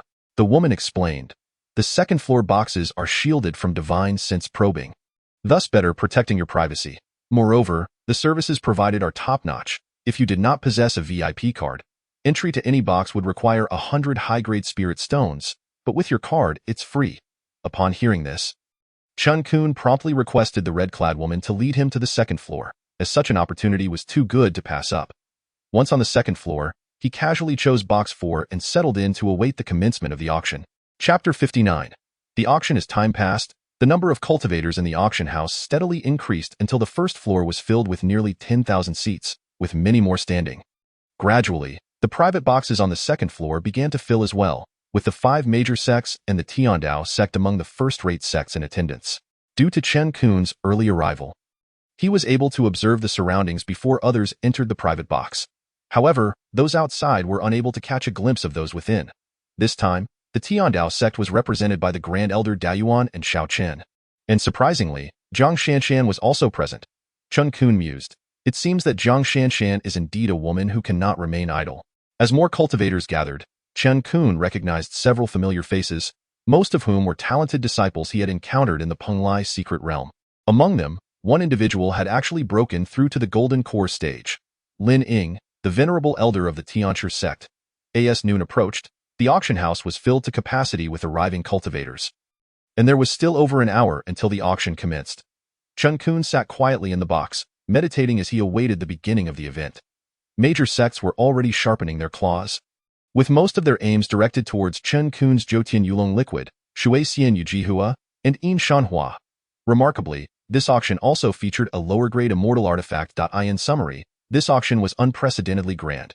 With the sound of a gong, the auction officially commenced, hosted by the red-clad woman who had previously invited Chen Qun to the second floor. Behind the auction stage sat 3 elderly men, the one in the central seat emanating an aura as formidable as a mountain, leading Chen Qun to surmise that he was undoubtedly a Yuan Ing period expert. The first item up for bid was a bottle of high-grade healing elixirs, serving as an appetizer, which was purchased by a small cultivation family for 500 high-grade spirit stones. Following this were some rare materials, and Chen Qun successfully acquired a small section of dragon root for 10,000 high-grade spirit stones, as he was only one ingredient short of the materials needed for the third layer of the Mituajiang body refinement technique. Next up for auction was the main ingredient for refining the Ningjin Dan, the Dongxin grass, starting at a price of 30,000 high-grade spirit stones, with each subsequent bid not less than 5,000. As the red-clad woman's voice echoed, many small families began to compete. After all, this was a rare Dongxin grass, which could yield 3 Ningjin Dan if the success rate was high. For small families, a golden core cultivator represented a family's glory. Although achieving the golden core required extraordinary talent and fortune, it did not deter these small families from trying.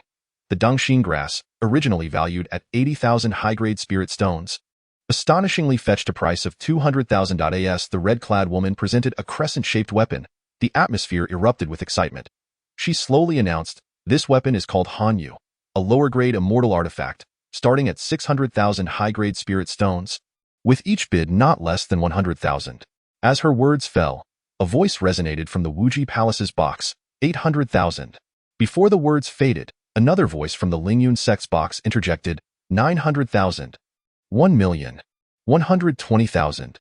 150,000. One after another. Bids echoed from various boxes. Chen Qun also made a bid at one point, but ultimately relinquished, believing that this immortal artifact could not rival his Tianjiao sword body. In the end, the lower-grade immortal artifact was acquired by the Yunu Palace for 260,000 high-grade spirit stones. The red-clad woman then produced an ancient tome, stating, "This is a fire control technique from an ancient cultivator, named Zhu Rongju, capable of controlling various extraordinary flames. The starting bid is 800,000 high-grade spirit stones, with each increase not less than 100,000. As her words concluded, a chorus of murmurs filled the audience, with some boldly proclaiming, "Starting at 800,000. I doubt anyone would bid even 80,000. What use is a technique without a special flame? Controlling ordinary flames is hardly more potent than a flying sword." The murmurs persisted until a voice rang out, 800,000. The Lining elder from the Tianhe sect was exceedingly excited. He possessed a corrupted bone demon flame and was determined to acquire this ancient fire control technique. Just as Lining believed no one would challenge him, a voice emerged from box number 4, 900,000. Lining glared at box 4 and replied, 1,000,000. Yet again, the voice from box 4 unfazedly responded, 110,000. Lin Ying was nearly fuming. As the young master of the Tianhe sect, few dared to oppose him. Now, at just 50 years of age, having broken through to the golden core stage, no one had the audacity to provoke him. In a fit of anger, Lin Ying called out, 120,000. He was certain that the occupants of box 4 were not from any major sects, but rather a small cultivating family daring to defy the Tianhe sect. Inciting his ire, Before he could vent his frustration, another voice from Box 4 declared, 130,000. Inside Box 4, Chen Qun was equally intent on acquiring the Zhu Rongju, as he still had the naming heavenly fire he had obtained in the Pung Immortal Mansion. Currently hovering within a golden orb, Lin Ying shouted, 140,000. Chen Qun, undeterred, promptly countered with 150,000, 160,000, 170,000. Thus, a fierce bidding war ensued between Chen Qun and Lin Ying, leaving the other cultivators dumbfounded. The earlier comment about the technique not fetching even 80,000 was quickly silenced. The price soared to 270,000 when Lin Ying sought to raise his bid once more. But an elder at the golden core stage beside him intervened, stating, "Young master, do not forget our primary objective for attending this auction. Why not allow the individual in Box 4 to have the Zhu Rongju for now? We can." Upon hearing this, a glint of ruthlessness flashed in Lin Ying's eyes as he nodded reluctantly, thus ceasing his bidding. Chen Qun successfully acquired the Zhu Rongju for 270,000 high-grade spirit stones. It was indeed a steep price, yet considering its utility to him, he felt no regret. However, his spirit stones were now nearly depleted. The intense rivalry between Chen Qun and Lin Ying had propelled the auction's atmosphere to an unprecedented climax.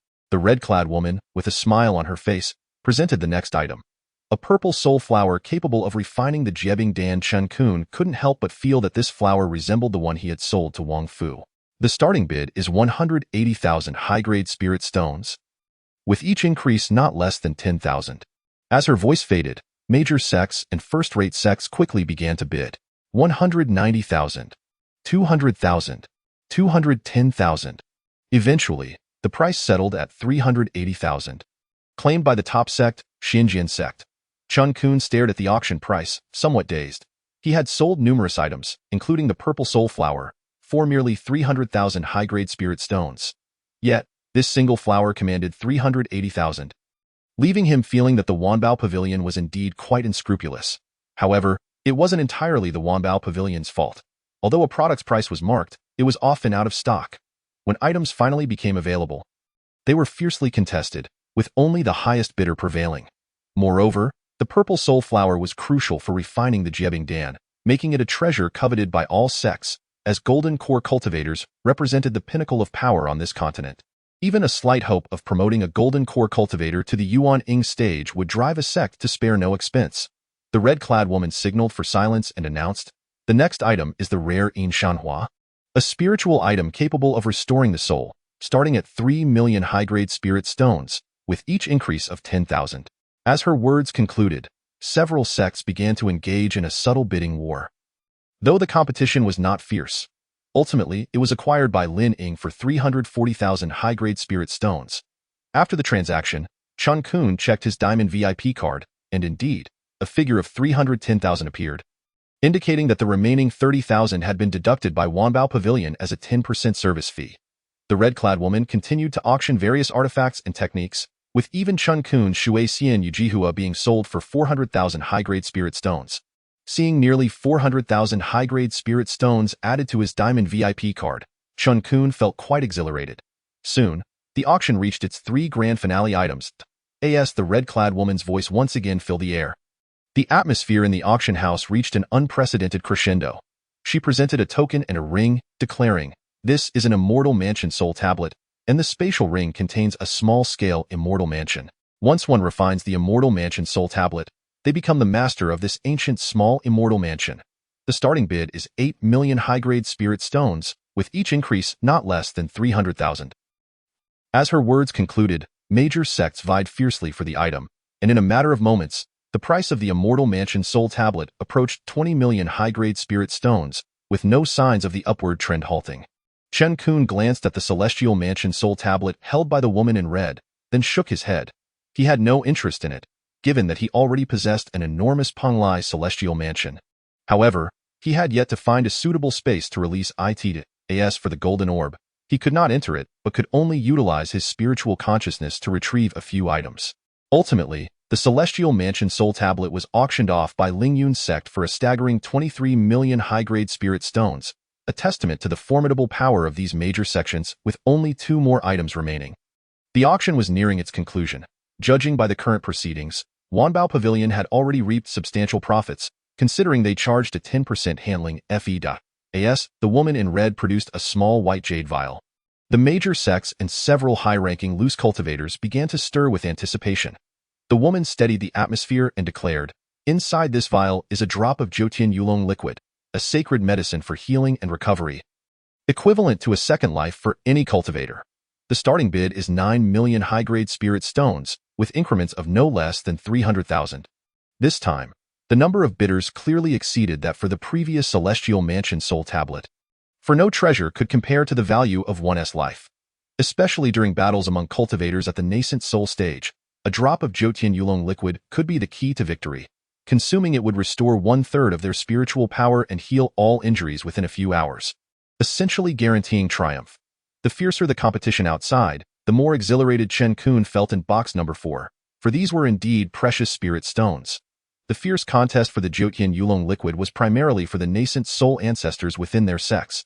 If they could extend their lives even slightly, any amount spent on spirit stones would be worth it.as. The competition escalated. The price of the Jotian Yulong liquid soared to 26 million high-grade spirit stones, with no signs of stopping. In the end, Chen Qun found himself both amused and exasperated when his own sect, Tianda sect, secured the liquid for 28 million high-grade spirit stones. Chen Qun speculated that the liquid was likely purchased for his esteemed master, Li Yanhua. He could scarcely concern himself with who the buyer was or for whom it was intended. The most significant matter was that his Diamond VIP card now boasted an additional 25 million high-grade spirit stones. With only one final item remaining, Chen Qun was curious about what it might be as the woman in red slowly revealed a red vial. The entire assembly held its breath, for the last treasure was about to be auctioned. Chapter 61. The auction concludes. Chen Qun is followed the woman in red began. The final item of today is a vial of ancient divine dragon blood. It is said that consuming it can awaken a trace of divine dragon bloodline within oneself. But direct consumption is extremely perilous and may lead to one's demise. However, it can also be used as an ingredient for alchemy and potion crafting, making it exceedingly rare. Before anyone could fully digest this information, the woman continued, the starting price is 10 million high-grade spirit stones, with increments of no less than 1 million. At this announcement, the entire venue erupted in excitement. This was divine dragon blood, legendary in its status. Even Chen Qun felt a surge of desire. He resolved to compete for it, as he currently possessed over 30 million high-grade spirit stones in his Diamond VIP card. Yet, he was uncertain if he could secure it.as. The woman's words hung in the air. Cultivators from various sects began to bid incessantly. 11 million. 12 million. 13 million. Chen Qun refrained from bidding, waiting for the last contenders to reveal themselves. When the price reached 25 million high-grade spirit stones, the competition began to dwindle. Although this vial of divine dragon blood was indeed extraordinary for many cultivators, it paled in comparison to the Jotian Yulong liquid, which represented a second life. Just as a confident golden core cultivator from Wanfo Temple believed that 26 million high-grade spirit stones would suffice to claim the vial, a voice unexpectedly emerged from box number 4, 27 million. The golden core cultivator from Wanfo Temple fumed. The occupant of box 4 had already provoked the Tianhe sect and now dared to challenge them. It was evident he understood that the person in box 4 was not affiliated with any major sect. How could a mere loose cultivator possess such audacity, let alone such an abundance of spirit stones? Nevertheless, the golden core cultivator could only grit his teeth and shout, 28 million. As anticipated, Chen Qun raised his bid again, 29 million. Internally, Chen Qun lamented. After the handling fees taken by Wanbao Pavilion, he had little more than 32 million high-grade spirit stones left. If the opponent raised the bid again, he would lose the divine dragon blood. He regretted not having auctioned off a few more drops of Jotian Yulong liquid, considering he had a vast pool of it. However, the golden core cultivator from Wanfo Temple faced a similar dilemma. With just over 30 million spirit stones remaining, enough for one final bid, he fervently hoped that the occupant of box 4 would refrain from further bidding. As expected, Chen Qun raised his bid once more, 31 million. Anxiously, he realized that if the other party bid again, the divine dragon blood would slip from his grasp. Yet, the opponent did not raise the bid again. Ultimately, Chen Qun secured the vial of divine dragon blood for 31 million high-grade spirit stones. With this transaction, the auction came to a close. After obtaining the dragon blood, Chen Qun quietly exited through the back door of the box. heading towards the trading area on the third floor. Until the very end, no one knew the identity of the mysterious figure in Box 4. The design of Wanbao Pavilion's boxes was intended to protect the privacy of its esteemed guests. Unbeknownst to Chen Qun, a minuscule corpse insect, smaller than a mosquito, stealthily nestled into his sleeve, dispatched by the old Taoist Lin Ying to track his adversaries. Upon arriving at the third floor's open trading area, Chen Qun found many cultivators setting up stalls and initiating trades.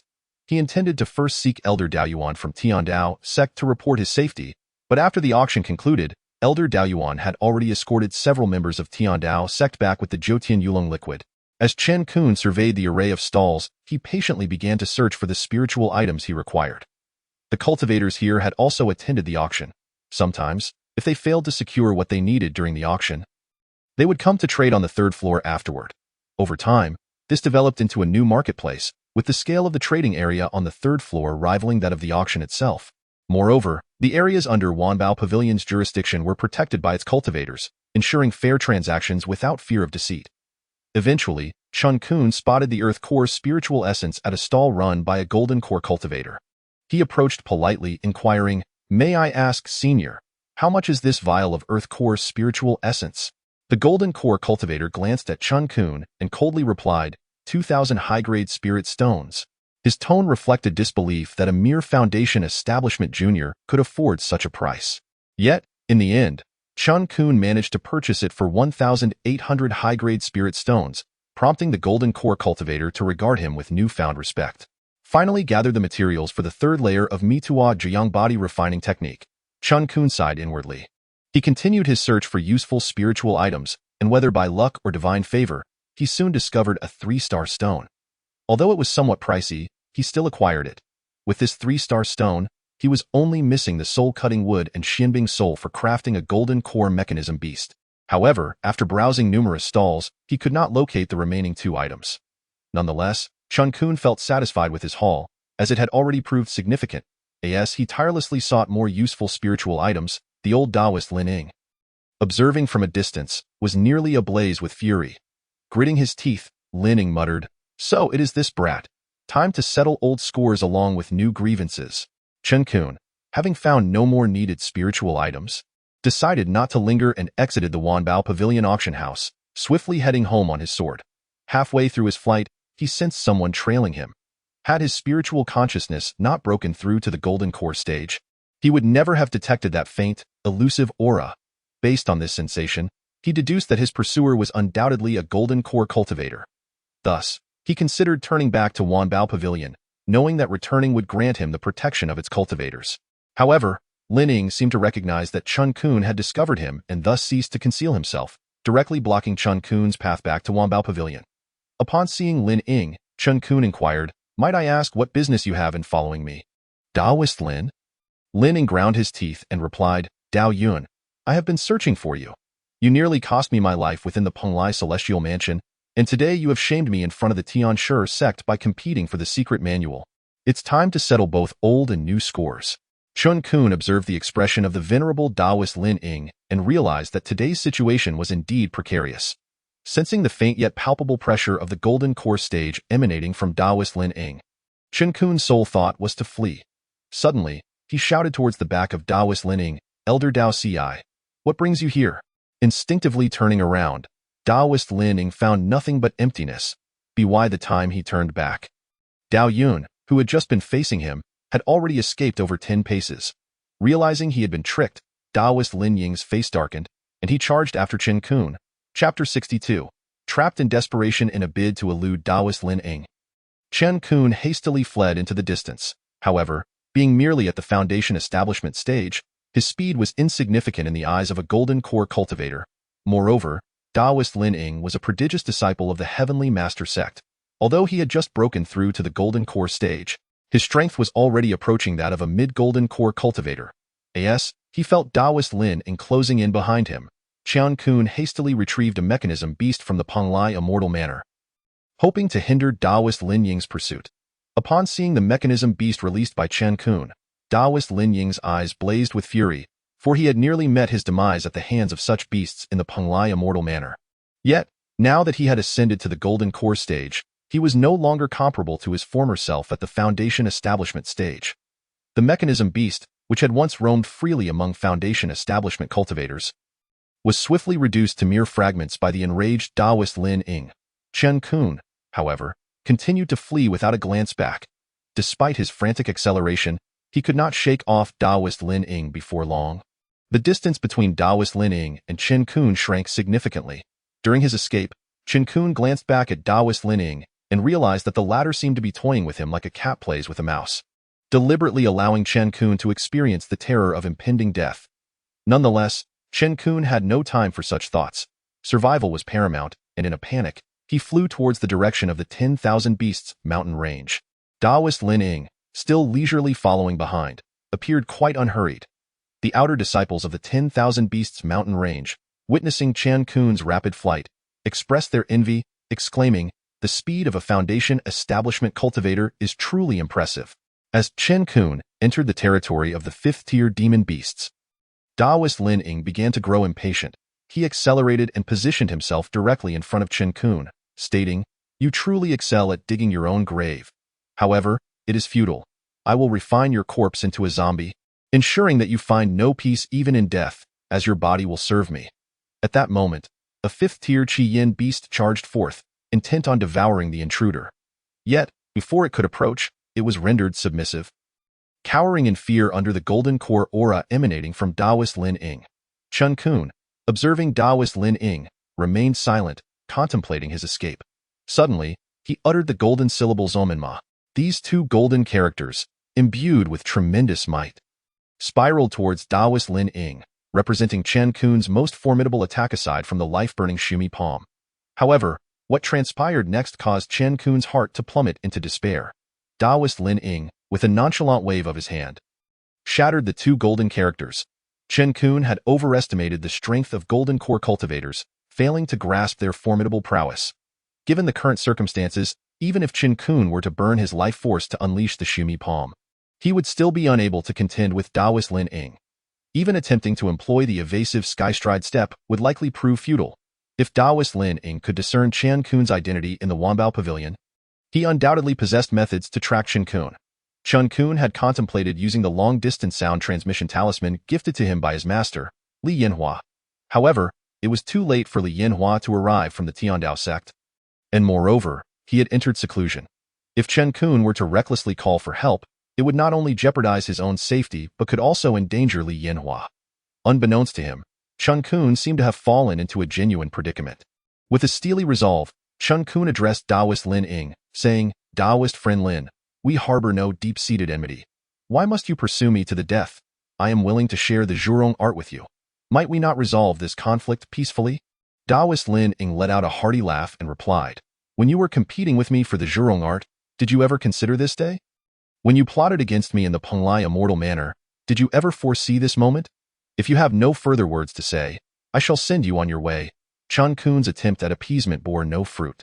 Although he did not recall specifically plotting against Taoist Lin Ying in the Pung Immortal Manor, given that the other party was resolute in his intent to kill, Chen Qun would not submit easily.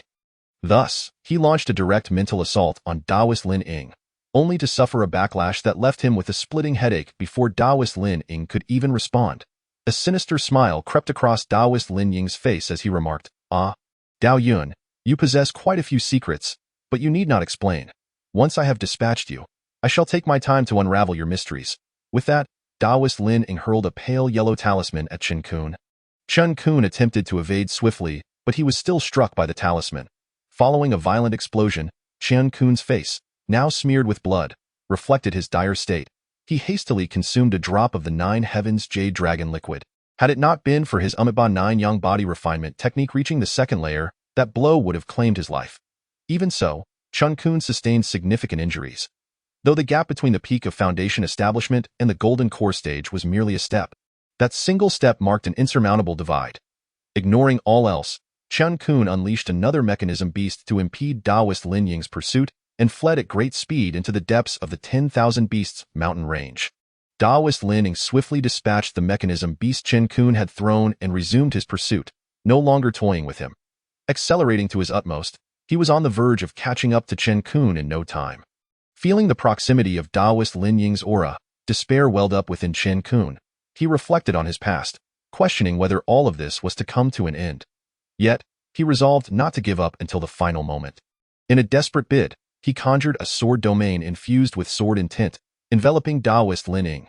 Suddenly, Taoist Lin Ying felt the space around him constrict, slowing his movements, yet he still managed to strike Chen Qun with a palm.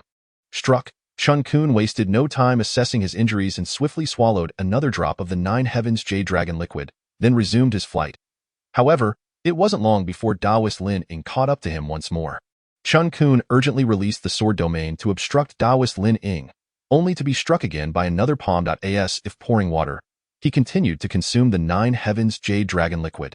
With the aid of these miraculous elixirs and the formidable Amiba 9 Young body refinement technique, he endured, dragging his wounded body for half an hour. Taoist Lin Ying observed Chen Qun, who seemed like an indomitable cockroach, and inwardly mused, "Let us see how long you can hold out."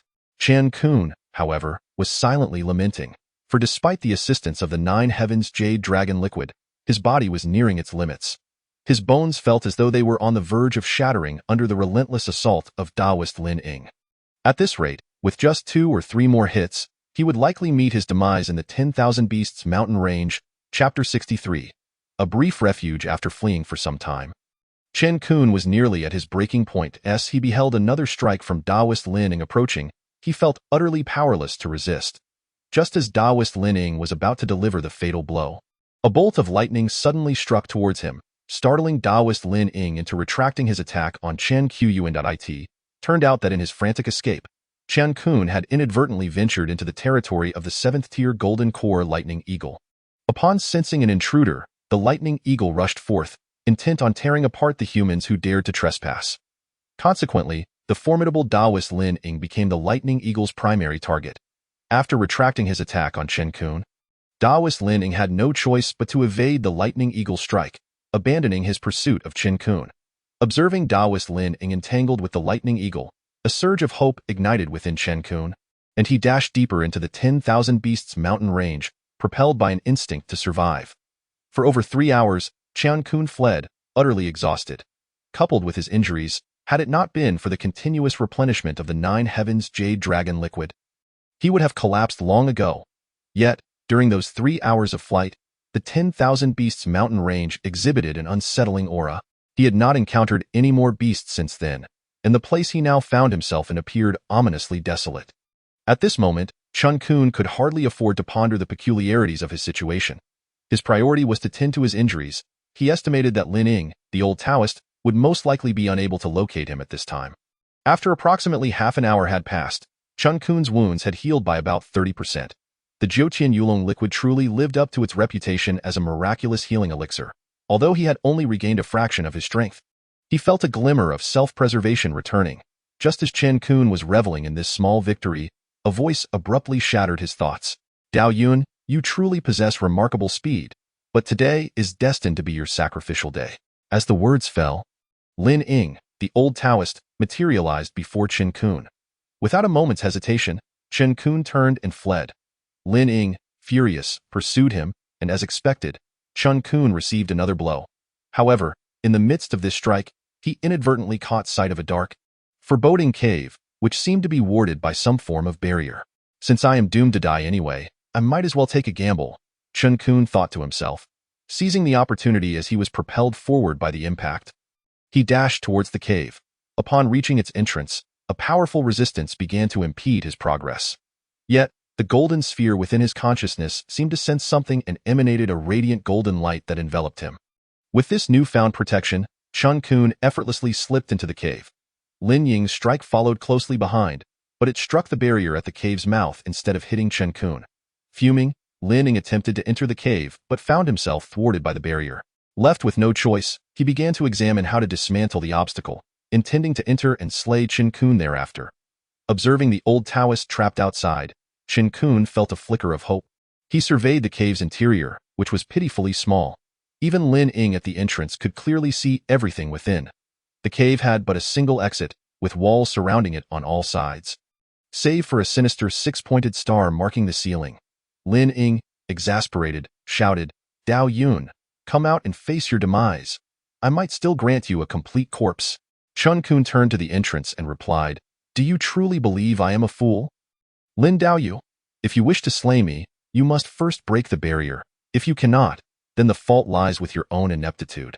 Lin Ying retorted with venom, "Do not become too smug. Dao Yun, I shall see how long you can maintain that arrogance." With that, Lin Ying summoned 2 silver zombies, relentlessly assaulting the barrier. These summoned beings were now endowed with the strength of Golden Core practitioners. Meanwhile, Lin Ying settled outside the cave, seemingly determined to wait Chen Qun out. Inside, Chen Qun sat cross-legged and consumed another drop of Jotian Yulong liquid, beginning to restore his strength. Unbeknownst to him, a day and night passed. As he meditated, Chen Qun stretched lazily. "My strength has fully returned, but how do I escape?" he pondered aloud. He glanced at Lin Ying, who was still seated at the cave's entrance. He understood that if the barrier were to be breached, Lin Ying would undoubtedly rush in to kill him without hesitation. The 2 silver zombies continued their tireless assault, causing the barrier to ripple under the strain. Based on the fluctuations he observed, Chen Qun calculated that if the zombies continued their relentless attacks, the barrier might yield within a month.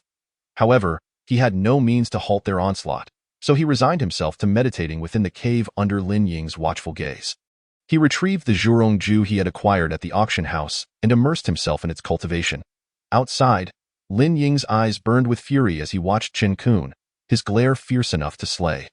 Had his gaze been lethal, Chen Qun would have perished countless times over. As Chen Qun delved deeper into the Zhurong Ju, he became increasingly aware that it was indeed a masterful treatise on fire control. Cautiously, he took out the South Ming heavenly fire stored within the golden sphere and attempted to manipulate and merge it using the techniques from the Zhurong Ju. Upon sighting the South Ming heavenly fire, Lin Ying's eyes nearly bulged from their sockets. He had believed his corrupt bone-fiery flame to be unparalleled among practitioners, as such extraordinary flames were exceedingly rare in this realm. Yet, he had not anticipated that Dao Yun from the Tianda sect possessed a flame even more potent than his own. What other astonishing secrets does Dao Yun harbor? Once I break the barrier, I will uncover all of his secrets. Lin Ying seethed inwardly. Days turned into weeks, and at last, Chen Qun completed his mastery of the Zhurong Ju, gradually integrating the South Ming heavenly fire within himself. With a mere thought, a layer of this fire enveloped his body, its temperature seemingly capable of devouring space itself. As the South Ming heavenly fire cloaked him, a minuscule corpse insect, instinctively terrified of the bizarre flame, scurried out from Chen Qun's sleeve in a desperate bid for escape. Realizing why Lin Ying had always been able to find him so quickly, Chen Qun summoned the South Ming heavenly fire. Transforming it into a fireball that pursued the tiny insect in an instant, the insect was reduced to nothingness. Now, Chen Qun could expertly wield the South Ming heavenly fire. To enhance its power, he needed not only his own spiritual energy but also to devour other extraordinary flames. After stowing away the Zhurong Ju and the South Ming heavenly fire, he attuned himself to the cave's surroundings. Remarkably, his spiritual awareness had ascended a level. Reaching the mid-golden core stage. It seemed that the South Ming heavenly fire not only possessed immense power, but also had the capacity to cleanse the mind, leading to such rapid advancement in his spiritual awareness. However, despite this improvement in his spiritual awareness, Chen Qun found it challenging to break through to the golden core stage, as he had yet to touch the bottleneck. Without that contact, a breakthrough remained elusive.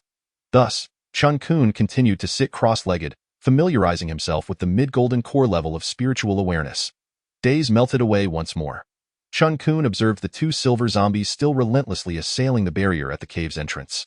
The barrier now quivered dangerously, and he estimated that within 10 days, it would likely shatter under the persistent attacks. Yet, since Chen Qun had refined the South Ming heavenly fire with the Zhurong Ju and elevated his spiritual awareness to the mid-golden core level, he felt a newfound confidence in his self-defense. The enhancement of his spiritual awareness implied that the sword intent he had formed was also progressing. He believed he could use this sword domain to significantly slow Lin Ying's movements, allowing him to engage in a drawn-out escape. In the meantime, the 2 zombies would not be able to breach the barrier immediately. Therefore, Chen Qun took out a large vat from his storage bag, filled it with water and various auxiliary herbs, and added the dragon bone and earth heart essence he had obtained from the auction house. Finally, he flamboyantly heated it with the South Ming heavenly fire. Once it was ready, he leaped in and began cultivating the Mitua Zhuyang body refinement technique. Days passed, with Lin Ying steadfastly awaiting at the cave's entrance, and the 2 silver zombies continuing their assault on the barrier. Gradually, faint cracks resembling spider silk began to appear on the barrier. As these cracks emerged, the enormous black six-pointed star above Chen Qun's head grew increasingly enigmatic. Yet neither he nor Lin Ying noticed this peculiar development. Another 2 days elapsed. Chen Qun, having soaked in the vat, let out a roar and sprang forth, delivering a punch to the stone wall of the cave, leaving a deep imprint in the once unyielding surface. Elated, he realized that he had finally reached the 3rd layer of the Mituo Zhiyang body refinement technique. Estimating his physical strength, he concluded it was now comparable to that of a top-grade treasure. However, the ironwood spirit leaves and Buddhist flame roots required for the 4th layer of the technique were exceedingly rare and had not been seen for millennia. Nevertheless, Chen Qun chose not to dwell on this. Recognizing that achieving the 3rd layer was already a considerable feat, the rest would depend on fate, he glanced once more at the barrier, which was on the verge of collapse. He surmised that it would likely not withstand the night. Chen Qun put away the vat used for the Mituo Zhiyang body refinement technique and ceased his cultivation, opting instead to sit on the ground and engage in casual conversation with Lin Ying outside the cave. Their underlying conflict seemingly forgotten. Yet both were acutely aware that once the barrier was breached, Lin Ying would rush in without hesitation to eliminate Chen Qun.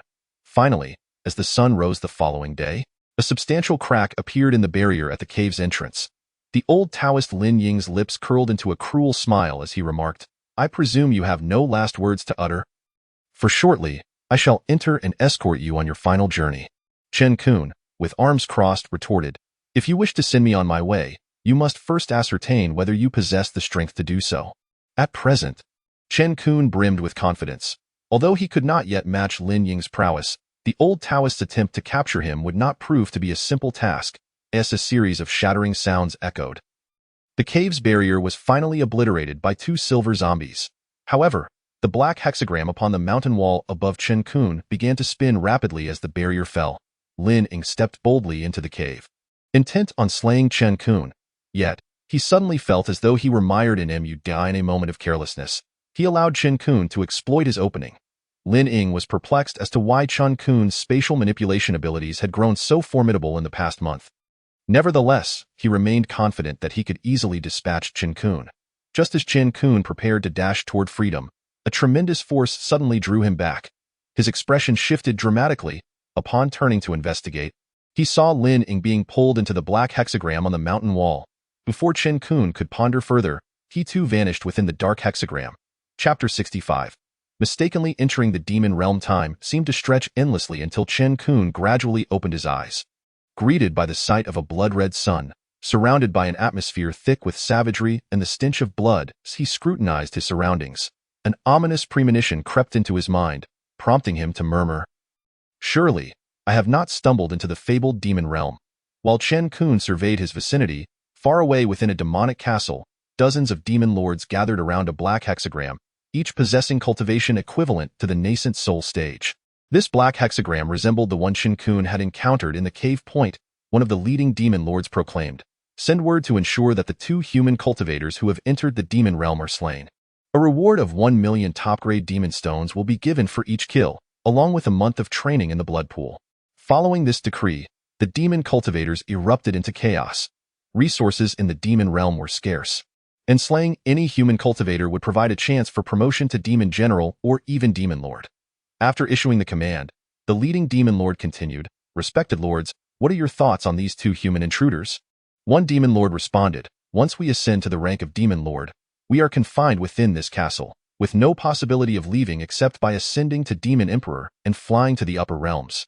However, if we unite our strength, we can defy the rules, and in 10 years, we might break free and open a passage to the azure sky continent, reclaiming what once belonged to us. These human cultivators likely seek to investigate our realm's secrets." The leading demon lord replied, "If the powerful beings of the human race were to learn of our plans, they would undoubtedly sabotage the passage to the azure sky continent. Therefore, we cannot allow these 2 intruders to escape." The other demon lords nodded in agreement. Unbeknownst to the bewildered Chen Qun, he had become a target for annihilation among the demon race. When he and Lin Ying were transported into the demon realm through the black hexagram, their auras had been reflected into the demon castle, where the elder demon lords were well aware of their appearances and cultivation levels. Choosing a random direction, Chen Qun wandered forth, encountering numerous beasts of the Qi refinement and foundation establishment stages along the way. all of which he vanquished. As for the golden core beasts, Chen Qun skillfully evaded them using his mid-golden core level spiritual awareness. After several days, Chen Qun spotted a black city. Having dealt with monsters for several days, his heart soared at the sight of the city. Although it was inhabited by demons, this did not dampen his spirits. However, as he approached the city, a dark swarm of demon cultivators surged forth. And before he could react, a flurry of flying swords shot toward him like a rain of blades. Without a moment's hesitation, Chen Qun turned and fled, oblivious to the orders issued by the demon lords within the castle. He was unaware that the demons could detect human cultivators' presence from 10 paces away. Fortunately, the city was small, devoid of any formidable golden core demon generals. Otherwise, Chen Qun would have faced grave peril. Although the pursuing demons comprised merely Foundation establishment generals and Qi refinement soldiers, their sheer numbers left Chen Qun no option but to flee relentlessly. Drawing upon his profound spiritual energy, he eventually shed his pursuers. Yet his general location had been revealed, and numerous golden core-level demon generals flocked toward him. Seeking refuge, Chen Qun concealed himself once again, but it was not long before the demon cultivators discovered his hiding place. After a fierce battle, he managed to escape swiftly. Confused, Chen Qun pondered why the demon cultivators consistently located him with such precision after he concealed himself. Recalling how Linning had once used corpse worms to track him, Chen Qun scanned his body with his spiritual awareness and the south-bright heavenly fire, finding no abnormalities. Yet, before he could gather his thoughts, a group of over 10 Foundation establishment peak demon generals approached his hiding spot directly. While Chen Qun's cultivation was profound, even the mightiest tiger cannot withstand a pack of wolves. After several intense skirmishes, despite replenishing himself with 9 Heavens Jade Dragon liquid, he found himself somewhat fatigued. Observing the charging demon cultivators, he shouted, "Wait!" To his surprise, the leading demon cultivator actually halted and asked, "Do you have any last words to convey?" Chen Qun was momentarily taken aback, thinking, "Are they so confident they can kill me? How audacious!" Nevertheless, he feigned trepidation and inquired, "I have hidden so well. How is it you are able to find me so easily? If you do not enlighten me, I shall die with my eyes closed." The demon cultivators erupted into laughter. And the leading demon cultivator replied, "Let me enlighten you. You human cultivators harbor a blood feud with us demons. While we may not be as cunning as you, we possess many innate talents, one of which allows us to sense your presence within 10 paces. Another demon cultivator smugly added, "You can now rest easy, for I shall be the one to see you on your final journey." Chen Qun clasped his hands together and said, "Thank you for your guidance. I can indeed depart with peace now." With that, he mounted his flying sword and transformed into a streak of light, fleeing into the distance. The demon cultivators collectively shouted, "What a despicable trick!" and then pursued him en masse. Chapter 66, Flight and Breakthrough in a Marsh. After fleeing for over 10 days, Chen Qun coated himself in mud to finally catch his breath. Observing the muck covering his hands and body, he muttered to himself, "They should have lost my trail by now.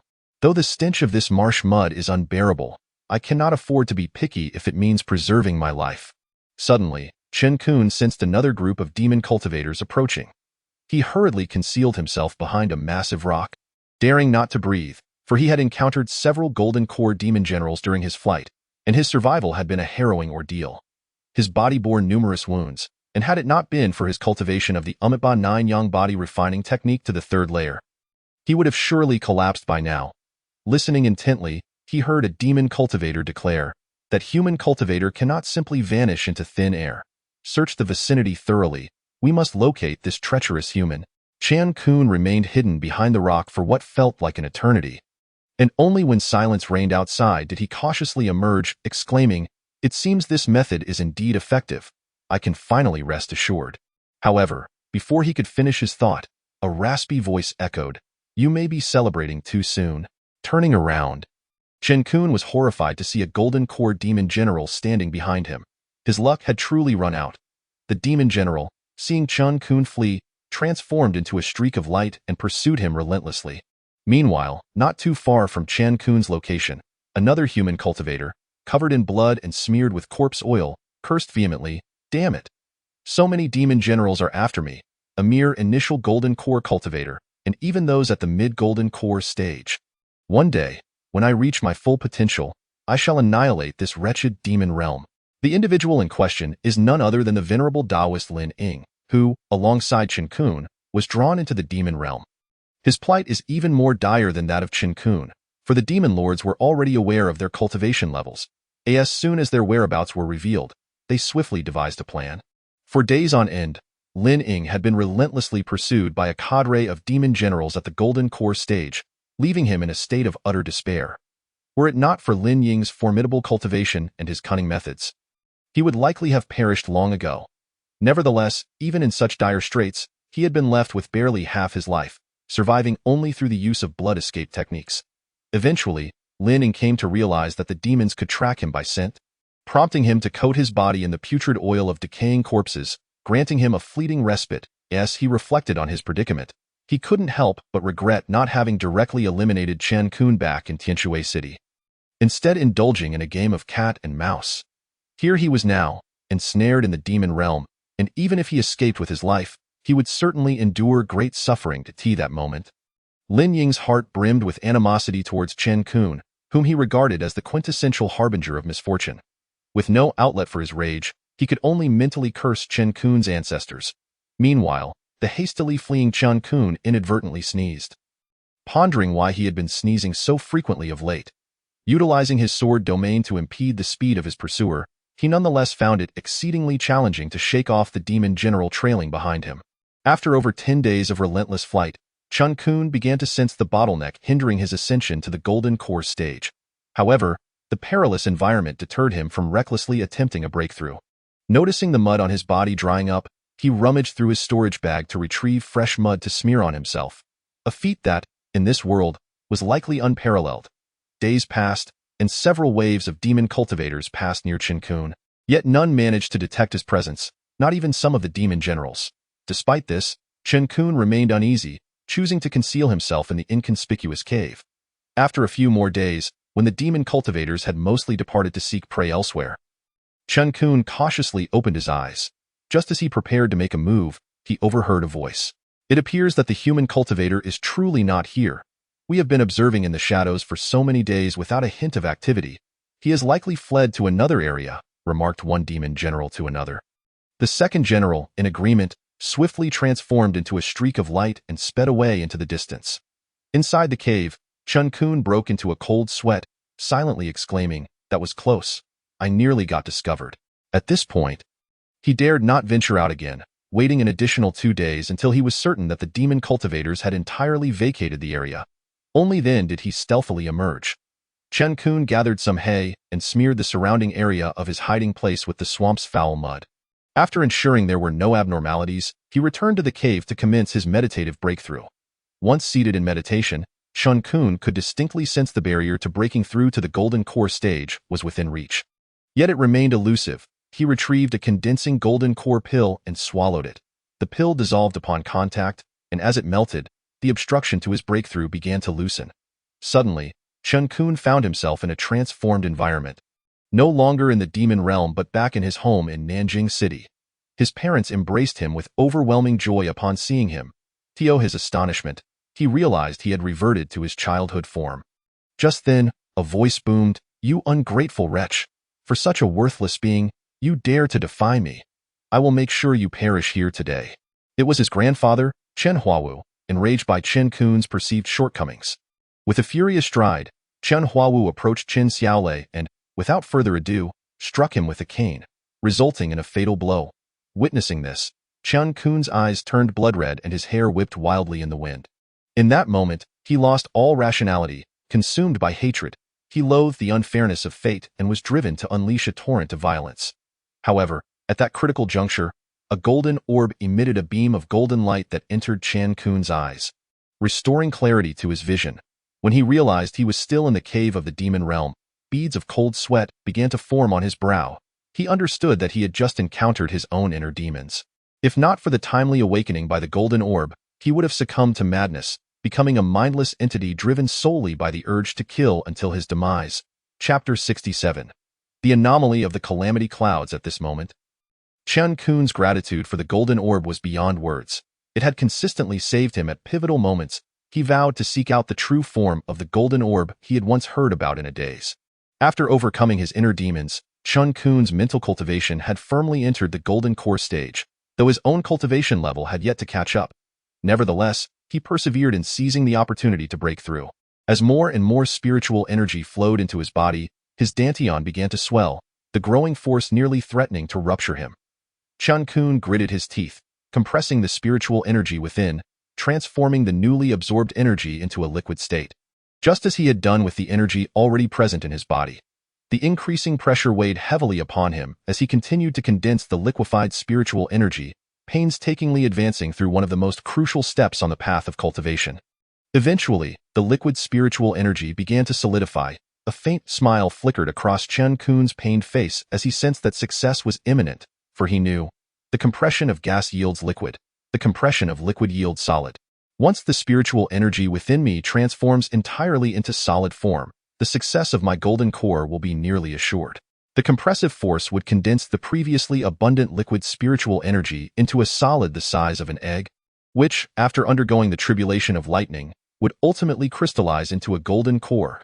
As Chen Qun continued to compress the spiritual energy within, colorful clouds began to materialize in the sky. He had no time to concern himself with anything else. Focusing solely on the compression of his energy, as the colorful clouds gradually coalesced over 1,000 miles, they attracted the attention of numerous demon cultivators who had never before witnessed such splendid hues. Even Lin Ying, hiding in a tree hollow, marveled at the beauty of the clouds in the demon realm. However, fate had a peculiar way of intertwining lives. Both Lin Ying and Chen Qun, aimlessly fleeing, found themselves alarmingly close to one another. Unbeknownst to Chen Qun, who remained wholly absorbed in compressing his spiritual energy, the colorful clouds in the sky grew ever more vibrant. Lin Ying, reclining in his hollow, relished the rare spectacle, muttering, "You demon brats, what use is your strength if you cannot capture me? It is a vain dream. Once I awaken from my slumber, I shall play with you."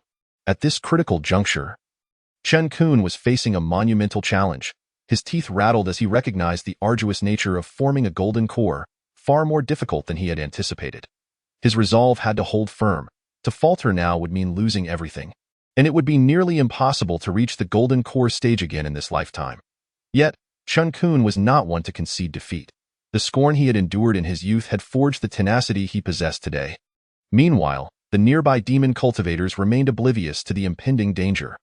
The colorful clouds, once dispersed over 1,000 miles, began to converge, gradually condensing to encompass a radius of 100 miles before falling silent. This extraordinary phenomenon was indeed a rare sight, prompting even Lin Ying to speculate whether a treasured artifact was about to emerge. Finally, Chen Qun persevered through the final moments, feeling the surge and solidity of the spiritual energy within him. He had successfully formed his golden core. Using his divine sense, he observed the golden core, the size of an egg, within his dantian, overwhelmed with joy and emotion. At last, he had become the golden core cultivator he had long yearned to be. With Chen Qun's successful formation of the golden core, the colorful clouds above began to churn violently, radiating a cataclysmic power that illuminated over 100 miles. Lin Ying, still nestled in his hollow, blurted out an expletive. "What the hell? Is that a calamity cloud? Which fool is attempting to transcend here? I'm going to be killed because of this." After cursing, he swiftly darted out of the tree hollow, disregarding concealment, and fled into the distance. Lin Ying knew full well that, even if discovered by the demon cultivators now, he had means of escape. However, if he remained beneath the impending tempest of the colorful tribulation, his demise would be inevitable. If it were an ordinary calamity cloud, the old Taoist Lin Ying would have recognized it long ago. However, this magnificent, seven-colored calamity cloud had not manifested for tens of thousands of years. Not only Lin Ying, but even his master had never encountered such a phenomenon. At this moment, Lin Ying was too preoccupied to consider anything else. He was desperately fleeing, hoping that the thunderous tribulation would delay its descent. It was not just Lin Ying. Even the demonic cultivators pursuing him were fleeing for their lives. Lin Ying discerned that someone was currently undergoing the fourth heavenly calamity to condense their golden core. However, if the calamity fell upon Lin Ying, it would transform into the fifth heavenly calamity for the purification of his nascent soul, as the tribulation adapts according to one's strength and realm. Thus, the higher the cultivation level of the practitioners in this area, the swifter their demise. To say nothing of this most formidable seven-colored thunder tribulation. Even a regular calamity would spell death for Lin Ying, as he was still far from condensing his nascent soul. Moreover, once he was targeted by the calamity, no matter how far he fled, the seven-colored calamity cloud would pursue him relentlessly until every bolt of thunder had struck its mark, not sparing a single one. Chen Qun gazed at the swirling, colorful clouds in the sky, feeling an overwhelming sense of shock. However, he quickly steadied his emotions, swallowed a drop of 9 Heavens Jade Dragon liquid, and sat down to recover. Chen Qun aimed to maintain his best condition to confront the impending tribulation, as he would face many more in the future. Now that Chen Qun had condensed his golden core, he needed to endure the fourth 9 heavenly calamity, which required 4 strikes. When he condensed his nascent soul, he would face the fifth 9 heavenly calamity with 5 strikes. During the separation stage, it would be the sixth 9 heavenly calamity with 6 strikes, and so forth, with each subsequent tribulation growing in ferocity. When he reached the tribulation stage, it would culminate in the 9th 9 heavenly calamity, also known as the 9-to-1 calamity. After overcoming it, he would enter the Great Ascension stage and convert the spiritual essence within him into immortal essence, allowing him to ascend directly to the immortal realm. As the scale of the colorful clouds surged, a bolt of lightning, as thick as a barrel, shot down directly towards Chen Qun. Chapter 68. Facing the fourth 9 heavenly calamity. When this barrel-thick tribulation lightning struck at Chen Qun, many demonic cultivators beneath the calamity cloud suffered as well. Outside the calamity cloud, Lin Ying, hunched over and gasping for breath, exclaimed, "That was close. Just a moment later, and I would have been reduced to ashes. I barely escaped at the last moment before the thunder struck." Yet, before Lin Ying could finish his lament, a gleaming flying sword hurtled towards him. Lin Ying hurriedly defended himself, but was knocked back several meters. Blood spurting from his mouth, Lin Ying erupted in curses. "Just as I survived the tribulation, you dare to ambush me. One day, I shall annihilate all of you." After his tirade, he took flight on his sword, while the demonic cultivators pursued him in hot pursuit. Just as the demonic cultivators continued their chase after Lin Ying, the first bolt of tribulation lightning struck Chen Qun, creating a massive crater within a 2-meter radius, showcasing the lightning's formidable power. When Chen Qun, now covered in soot, emerged from the crater, he was barely recognizable. Even to his own parents, he coughed up a mouthful of blood and quickly swallowed another drop of 9 Heavens Jade Dragon liquid to hasten his recovery. The second bolt of tribulation lightning was already swirling ominously, brewing immense power, ready to reduce Chen Qun to ashes. Chen Qun was racing against time to restore his vitality, as the previous bolt had severely wounded him. Initially, Chen Qun had been brimming with confidence, for his strength far surpassed that of any perfected Foundation establishment practitioner, while others would employ treasures or spells to weaken the power of the lightning. Chen Qun had chosen to endure the first strike with his physical body to test the strength of the Mitua Zhiyang body refinement technique. However, he had overlooked the fact that he was facing the mightiest 7-colored lightning tribulation, a challenge that few throughout history had survived. As the second bolt of lightning loomed, Chen Qun's spiritual power had recovered to about 60%, and no longer daring to withstand it with his body. He knew that another direct hit would likely spell his end. With a resounding roar, the second bolt, infused with immense power, descended. Prepared, Chen Qun unleashed 2 golden characters that spiraled toward the lightning. Upon collision, the characters exploded, significantly diminishing the lightning's might. Chen Qun then enveloped himself with the southern bright heavenly fire for added defense, but in an instant, the lightning sent him careening through the air. The impact left Chen Qun feeling as though his bones were about to shatter. He paid no heed to anything else and hastily gulped down a large mouthful of the 9 Heavens Jade Dragon liquid to recuperate. The second bolt of lightning was far more powerful than the first, and Chen Qun's confidence in surviving the fourth 9 heavenly calamity was waning, especially with 2 even stronger bolts still to come. With another thunderous boom, the third bolt of lightning descended. Prior to its arrival, Chen Qun had prepared extensively. The 2 golden characters spun above him, while his Tianjiao sword embryo hovered nearby. Finally, he transformed the southern bright heavenly fire into a gigantic shield to protect himself. However, due to the overwhelming might of the third bolt, despite his preparations having weakened its power, Chen Qun still nearly lost consciousness. Biting his tongue, he summoned the last remnants of his will to avoid succumbing to unconsciousness. Should he faint, it would mean bidding farewell to this world, as the fourth and mightiest bolt would show him no mercy. Desperately, Chen Qun gulped down 2 more mouthfuls of the 9 Heavens Jade Dragon liquid. Managing to recover a modicum of spiritual energy, though the severe injuries he had sustained rendered the powerful liquid insufficient to counter the damage from the lightning. Chen Qun looked up at the seven-colored calamity cloud overhead, muttering, "Perhaps this is the end." He seemed to have lost all hope. Having exhausted all his means against the third bolt, his injuries continued to worsen, and he now faced the even stronger fourth bolt with no confidence left. Suddenly, an idea struck him. He decided to prepare as he had against the third bolt, retrieving the vial of dragon blood he had purchased at the auction house from within the golden orb. "Since I am doomed either way, I might as well take a gamble," Chen Qun shouted at the calamity cloud above. With that, he downed the entire vial of dragon blood in one go. Once he consumed the dragon blood, he felt an overwhelming surge of power coursing through him, and the flow of crimson vitality was visible throughout his body. As the red energy surged, Chen Qun's internal energy became increasingly volatile. Before long, his eyes transformed into a dark crimson hue. Chen Qun was in excruciating pain, relentlessly striking the ground to release the excess energy surging within him. Yet, no matter how much he expelled, the energy seemed inexhaustible, threatening to burst forth at any moment. In just half a minute, Chen Qun had expanded considerably, visibly growing rounder at an alarming rate. It would not be long before he exploded. As he neared the point of becoming a mere ball of flesh, the fourth bolt of lightning finally completed its brewing and struck directly at Chen Qun. The golden characters and southern bright heavenly fire were instantly obliterated by the fourth bolt, and even the Tianhe sword embryo was left with a significant gash. Ultimately, the fourth bolt, imbued with apocalyptic power, struck the now spherical Chen Qun. After a violent explosion, much of the surrounding area was reduced to dust. The ground within a 10-meter radius had been blasted into a 4 to 5-meter deep pit by the fourth bolt. After some time, Chen Qun emerged from the crater left by the fourth bolt of lightning. His body unrecognizable from the injuries he sustained, yet he still managed to stand. The residual energy from the lightning continued to mend Chen Qun's body. Had it not been for the dragon blood's energy counteracting the lightning's power at the last moment, he would have been utterly obliterated.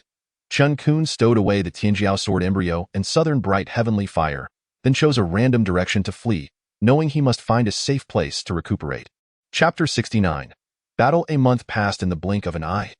Chen Qun seemed to have vanished into thin air within the demon realm, leaving behind only the land ravaged by the seven-colored lightning tribulation. Even the demon lords of the nascent soul stage within the Demon King's fortress believed Chen Qun had been completely annihilated. However, from a cave beside a marsh, an incredibly powerful aura suddenly emanated. The source of this energy was none other than Chen Qun, who had been hiding in the cave for an entire month. During this time, he diligently healed his injuries and familiarized himself with the benefits brought by the tribulation. His southern bright heavenly fire had mutated due to its encounters with the tribulation, now infused with a subtle pressure of thunder. Moreover, his great Luo Brahman sound mantra had ascended to the third tier, allowing him to emit the three golden characters Om, Ma, and Ni. With his current early golden core cultivation, this technique wielded immense power. In truth, the most significant gain for Chen Qun has been his physical form. Although he has yet to break through to the fourth level of the Amitabha Nine Suns body refinement technique, he has survived the infusion of dragon blood without succumbing to explosive death. After enduring a lightning tribulation and its subsequent integration, his physical body now possesses a strength equivalent to that of a low-grade spiritual weapon, and there remains a trace of dragon lineage energy within him. However, Chen Qun feels a tinge of regret regarding his Tianhe sword embryo, which has suffered a considerable breach due to the lightning tribulation. Fortunately, the Tianhe sword embryo is capable of self-repair, though it requires the consumption of numerous magical artifacts to do so. As he contemplates whether the magical artifacts of the demon realm could be consumed by the Tianhe sword embryo, Chen Qun steps out of the cave and swiftly chooses a random direction to dash away. He is eager to escape the brutal atmosphere of the demon realm.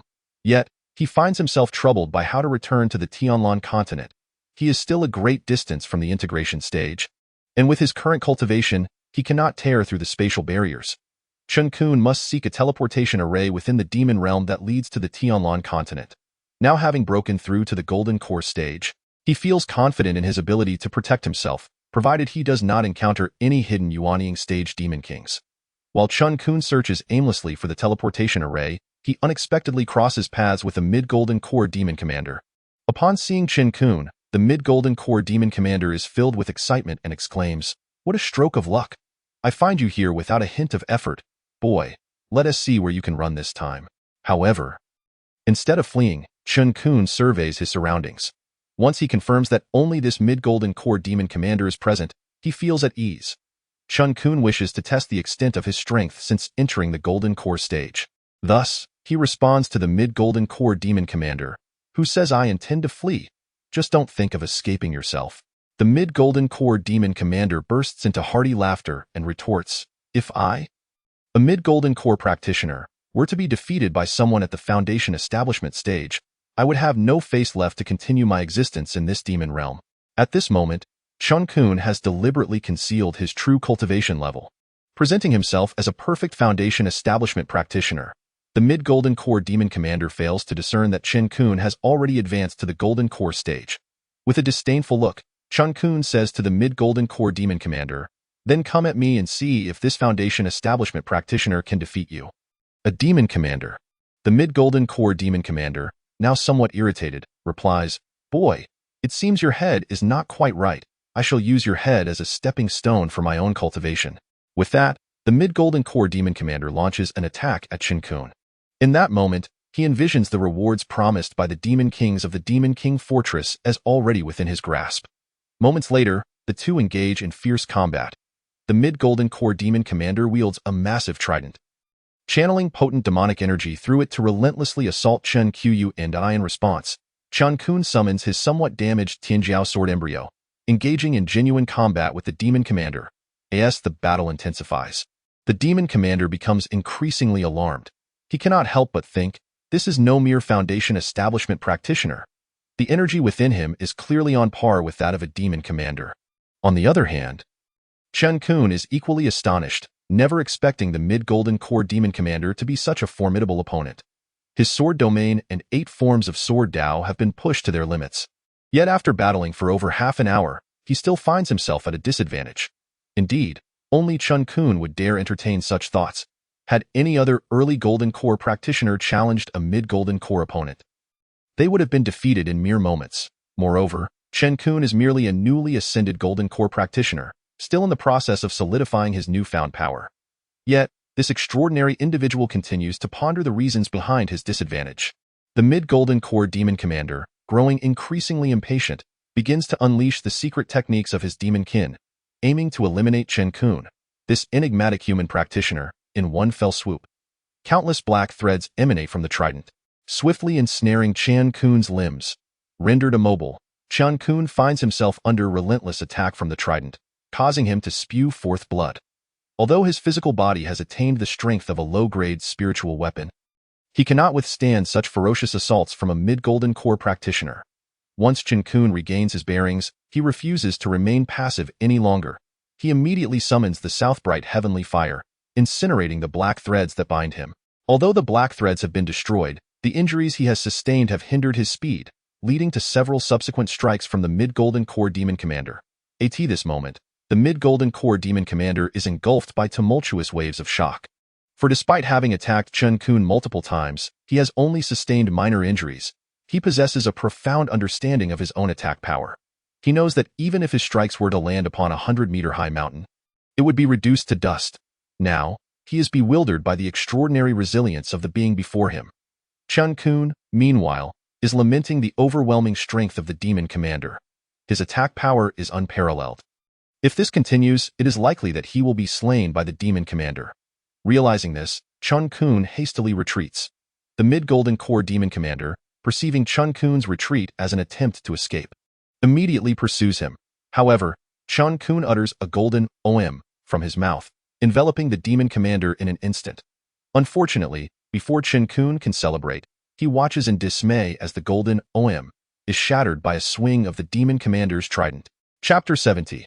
Encountering the elder Taoist Lin Ying again staring at the shattered golden "Om", Chen Qun is momentarily taken aback. He quickly directs another golden "Om" and a golden "Ma" toward the advancing demon commander. The two characters spiral towards him. As expected, the mid-golden core demon commander effortlessly destroys the two golden characters.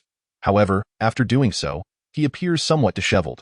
Sensing an opportunity, Chen Qun does not hesitate to unleash the characters "Om", "Ma", and "Ne", which intertwine and spiral toward the demon commander. Feeling a profound sense of threat from these three rotating golden characters, the mid-golden core demon commander ceases to hold back. he channels every ounce of his demonic energy to counter the three golden characters. A tremendous explosion reverberates, sending the demon commander flying several zhang away, with green blood spewing from his mouth. Clearly, he has sustained severe injuries. Not daring to linger any longer, the mid-golden core demon commander hastily retreats into the distance, knowing he cannot withstand another assault from Chen Qun. Once the demon commander has fled, Chen Qun sits cross-legged on the ground. His condition is far from optimal, and he lacks the energy to pursue the demon commander. After approximately a quarter of an hour, with the aid of the Nine Heavens Jade Dragon liquid, his injuries rapidly heal. As his spiritual power begins to recover, Chen Qun promptly vacates the area of their recent battle, fearing the arrival of other high-ranking demon practitioners. Chen Qun seeks refuge. Word reaches the Demon King Fortress. What? That Foundation establishment human practitioner actually survived the seven-colored lightning tribulation and successfully entered the Golden Core stage. The leading Jumia old demon exclaims in astonishment. Another elder demon, known as Ping Tian, adds, any practitioner capable of surviving the seven-colored lightning tribulation is an extraordinary talent. This lad will surely become a formidable adversary for our demon kin in the future. Thus, we must spare no effort in eliminating him. Only the death of this human genius poses no threat to us. Nodding in agreement, Jumia old demon commands, summon the secluded and Yi to me. We must ensure the demise of both human practitioners. Unbeknownst to Chen Qun, as he recuperates, he is soon to face even more formidable adversaries. A full day and night pass before Chen Qun fully recovers. Reflecting on his battle with the mid-golden core demon commander, he muses, it seems that as one's cultivation level increases, it becomes increasingly difficult to engage in battles across levels. After tidying himself up, he resumes his search for a means of return, this time with heightened caution. His current strength is on par with that of a mid-golden core practitioner, perhaps even slightly weaker. Just as Chen Qun proceeds with vigilance, he suddenly senses an impending danger. He swiftly dodges, narrowly avoiding a light yellow talisman that zooms past him, exploding with a resounding boom. Relieved, he realizes that had his reaction been even a moment slower, the talisman would have struck him directly. However, as he turns around, he finds himself in a rather amusing predicament. The assailant was none other than the venerable Lin Ying, who had been drawn into the demon realm alongside him. Now, as Chen Qun beheld Lin Ying, he felt a sense of familiarity, for perhaps within the entire demon realm, only Lin Ying and he, as cultivators of the human race, remained. However, the gaze Lin Ying cast upon Chen Qun was akin to a torrent of raging fire. Without a moment's hesitation, he unleashed all his attacks upon Chen Qun. Chen Qun swiftly dodged and shouted, "Hey, Lin Daoyu, calm yourself. Are you not aware of the joy of encountering an old friend in a foreign land? We should stand united against our common enemies." Upon hearing this, Lin Ying continued his relentless assault, retorting, "Spare me your nonsense. I will see to it that you are vanquished first. We can settle other matters later." Thus, Lin Ying assiduously attacked Chen Qun, while the latter defended himself with half-hearted strikes, muttering, "Lin Daoyu, it was you who pursued me first with lethal intent, yet I remain composed. Why are you so obstinate? Any grievances between us should wait until we return to the Tianlan continent. Resolving them here would only benefit those demonic cultivators." Lin Ying, undeterred, summoned two silver-colored golden core zombies to join him in the assault on Chen Qun. Chen Qun recognized these zombies as the very ones that had aided Lin Ying in breaching the cave's restrictions. For nearly half an hour, Lin Ying, accompanied by the two zombies, relentlessly besieged Chen Qun. Gradually, Lin Ying began to calm down, realizing that his current strength was insufficient to subdue Chen Qun. Just as he contemplated a truce, a recent memory of the seven-colored thunder tribulation surfaced in his mind, and he muttered, "Could it be that this kid was behind the thunderstorm that nearly cost me my life?" With this thought, the already somewhat subdued Lin Ying erupted into a frenzy of attacks against Chen Qun once more. Observing Lin Ying's tireless onslaught, Chen Qun felt a pang of conflict within. He mused, "Has this old Taoist truly lost his mind? I don't recall having wronged him significantly." Helplessness washed over Chen Qun as he passively retaliated. Were they still in the Tianlan continent, he would have had no qualms about eliminating Lin Ying. However, from the moment he encountered Lin Ying, he had contemplated the necessity of collaboration, in this unfamiliar demon realm. Allying with even a rival of his own kind was far preferable to facing those horned beings who sought his demise. As another half hour slipped by, Lin Ying finally appeared fatigued, with only the two silver zombies continuing their relentless assault on Chen Qun. Through the prolonged battle, Lin Ying grasped a crucial truth. The Chen Qun of today was no longer the easily subdued foundation establishment cultivator of yore. Thus, he paused, consuming some spiritual herbs and entering a meditative state to recover his energy, disregarding both Chen Qun and the two assisting zombies. Upon realizing that Chen Qun had refrained from striking him with lethal intent, Lin Ying deduced Chen Qun's intentions. Experience had taught him that the old were indeed wiser. Having confirmed that Chen Qun sought cooperation and would not inflict serious harm, Lin Ying felt he could afford to relax his guard. Even if he could not overpower Chen Qun, he could still annoy him with the tireless zombies. Observing Lin Ying's actions, Chen Qun called out, "Hey, Lin Daoyu, since you wish to cease hostilities, why not recall these two creatures?" Lin Ying, hearing the remark, remained silent, continuing to recuperate his spiritual energy, while the two zombies persisted in their attacks. A fleeting thought crossed Chen Qun's mind. Should he eliminate the zombies? Yet, he quickly dismissed the notion. Should he truly slay the zombies, any chance for reconciliation with Lin Ying would vanish. Resigned, Chen Qun continued to engage with the relentless zombies. Watching them, he pondered how Lin Ying had conjured such tireless creatures. Time slowly passed until Lin Ying had fully restored his spiritual energy and finally summoned back the two silver zombies. As they returned, Chen Qun felt a wave of relief wash over him. It seemed this old Taoist still retained a semblance of humanity. Before he could respond, Lin Ying spoke. "Dao Yun, speak up. How do you propose we collaborate?" Chen Qun, puzzled, inquired, "Lin Daoyu, how did you know I wished to collaborate?"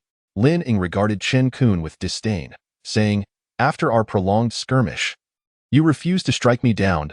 If I did not see any potential in you, I would have no reason to refrain from harming you." Scratching his head, Chen Qun replied, "Indeed, Lin Daoyu perceives matters with clarity. I genuinely wish to cooperate, as I assume you would not wish to remain in this brutal and murderous demon realm indefinitely. Let us set aside our grievances for now and settle them once we have escaped the demon realm. What do you say?" In truth, Lin Ying had also contemplated the notion of collaboration once he regained his composure. The demon realm, rife with cruelty, was indeed an unwelcoming place. Nevertheless, he intended to maintain a faade of authority, waiting for Chen Qun to propose the alliance to save face. Finally, Lin Ying conceded, "Very well, I shall collaborate with you this once. We will address our grievances after we have exited the demon realm." Before Chen Qun could respond, Lin Ying added, "To prevent either of us from resorting to treachery before we escape, I will set up a ritual altar. Before our collaboration, we must each swear an oath against our inner demons on this altar, ensuring that we do not harm one another until we leave the demon realm." Though Chen Qun was unfamiliar with the concept of a ritual altar, he nodded in agreement. "I have no objections, provided it is a pact of non-harm." After Chen Qun spoke, Lin Ying retrieved a piece of yellow cloth from his storage bag and laid it out, which bore a red-inked 8-trigram symbol. Chanting incantations over the cloth, Lin Ying's words were incomprehensible to Chen Qun. Upon concluding his incantation, he pointed at the cloth and declared, "Rise." Miraculously, the yellow cloth transformed into a square altar. Lin Ying then lit 2 candles at the altar's edge and instructed Chen Qun, "Stand upon the altar shortly, and we shall swear our oaths against our inner demons." Lin Ying leaped onto the altar and began his oath to the heavens. Chen Qun mimicked him, solemnly swearing his own oath.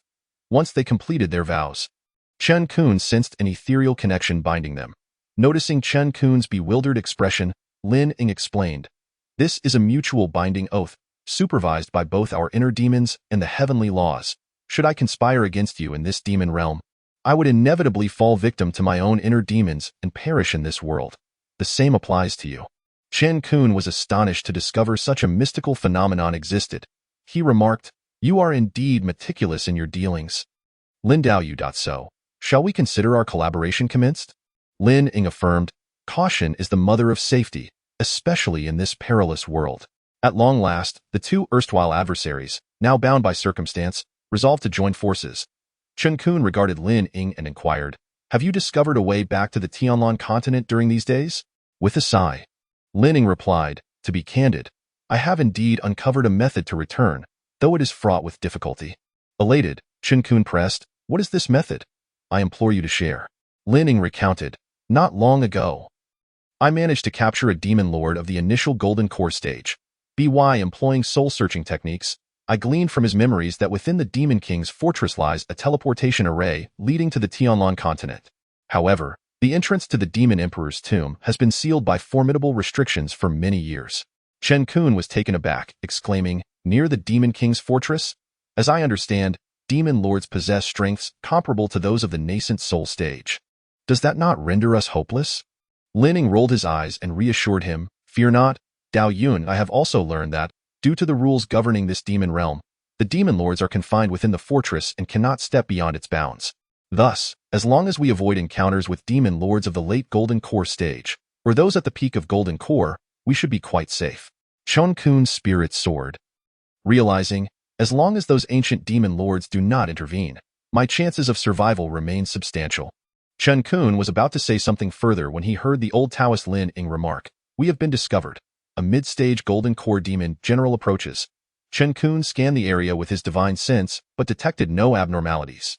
Just as he was admiring the remarkable strength of Lin Ying's divine sense, he noticed two minuscule corpse insects flying towards the old Taoist, and realization dawned upon him in a mere moment.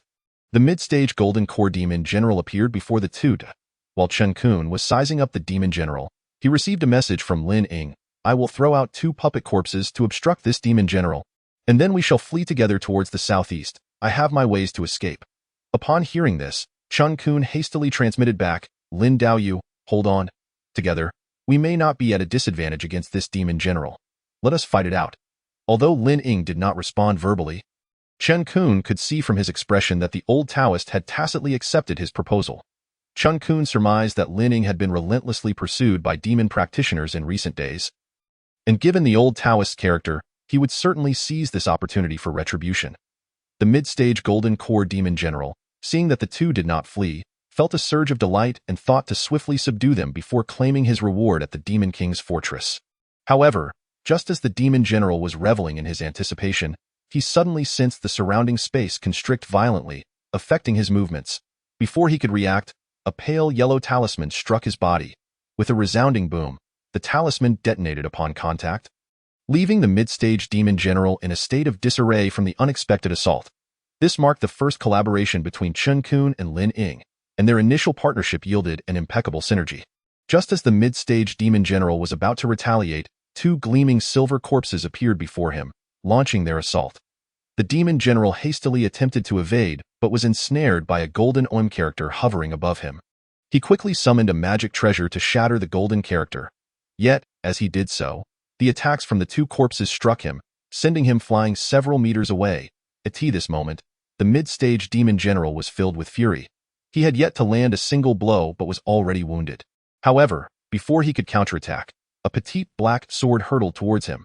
He barely managed to dodge, only to be struck directly by three pale yellow talismans flying in from another direction.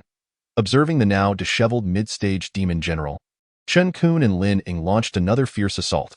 Thus, after a full half an hour, the formidable mid-stage demon general, who had been renowned within the demon realm, was slain without ever having the opportunity to retaliate by the combined efforts of Lin Ying and Chen Qun in this desolate demon world. As Chen Qun gazed at the lifeless body of the demon general, he mused, "This Lin Ying truly is a wily old fox. Despite our lengthy engagement, he has yet to reveal his trump cards. Only now, facing a demon practitioner, does he showcase the formidable prowess of a seasoned Taoist."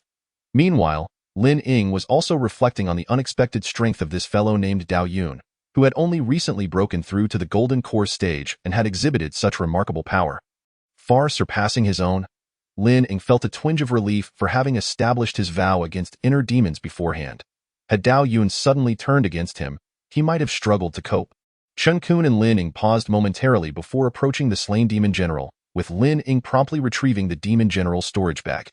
After inspecting its contents, he turned to Chen Qun and said, "Dao Yun, let us split the items within this storage bag equally. You take half, and I shall take the other half." Chen Qun nodded in agreement. "As you say, Lin Daoyu." Upon examining the storage bag, Chen Qun was astonished to find a piece of soul fragment wood inside, a material essential for crafting mechanisms for Golden Core beasts. He was determined to claim it for himself. Thus, he addressed Lin Ying, "Lin Daoyu, I only require the soul fragment wood from this storage bag. The remaining items may belong entirely to you, if that is agreeable." Lin Ying readily replied, "The soul fragment wood holds no value for me, since you can utilize it. It is only fair that it be yours." With that, Lin Ying produced the soul fragment wood along with some other items and handed them to Chen Qun. Chen Qun was taken aback by Lin Ying's generosity. His prepared speech became unnecessary. Not only did Lin Ying grant him the soul fragment wood, but he also divided the remaining items evenly. Chen Qun felt a small spark of gratitude and, no longer wishing to decline, clasped his hands in respect towards Lin Ying, saying, "Thank you, Lin Dao Yu." Now, with only the Xianbing per remaining to procure for crafting golden core mechanisms, Chen Qun felt a sense of anticipation about whether he might find it in this unknown demon realm. Chapter 73. Encountering a tough opponent. Several months passed, during which Chen Qun and Lin Ying transformed from being the hunted to becoming hunters. Any solitary demon practitioners below the mid-stage golden core level they encountered were mercilessly dispatched by the duo. They had even annihilated several hunting squads comprised of mid-stage golden core demon generals, and their fearsome reputation swiftly spread throughout the demon realm.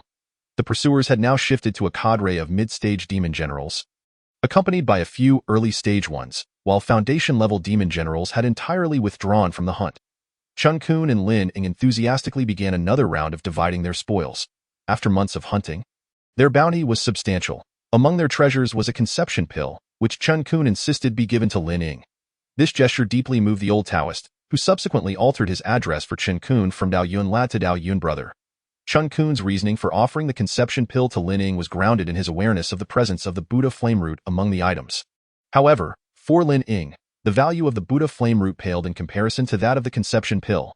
Chen Qun was pleased to have obtained the Buddha flame root necessary for cultivating the 4th level of the Umitba 9 Yang body refining technique, though he still needed an ironwood spirit leaf, the timing of which remained uncertain. He had nonetheless made significant progress. The two assessed their pace and estimated that they would reach the Demon Emperor's tomb in just a few days. 2 days later, after stealthily slaying another early-stage golden core demon general during their journey, they suddenly sensed a powerful aura bearing down upon them. Lin Ying shouted urgently, "Not good." A late-stage golden core demon general approaches. The earlier one was merely bait. "We must flee." However, before Lin Ying could finish, a late-stage golden core demon general blocked their path. Seeing no chance of escape, Chen Qun exchanged a glance with Lin Ying and declared, "Let us fight him." With that, Chen Qun was the first to charge at the late-stage demon general. Lin Ying quickly followed suit, and they unleashed their most potent abilities.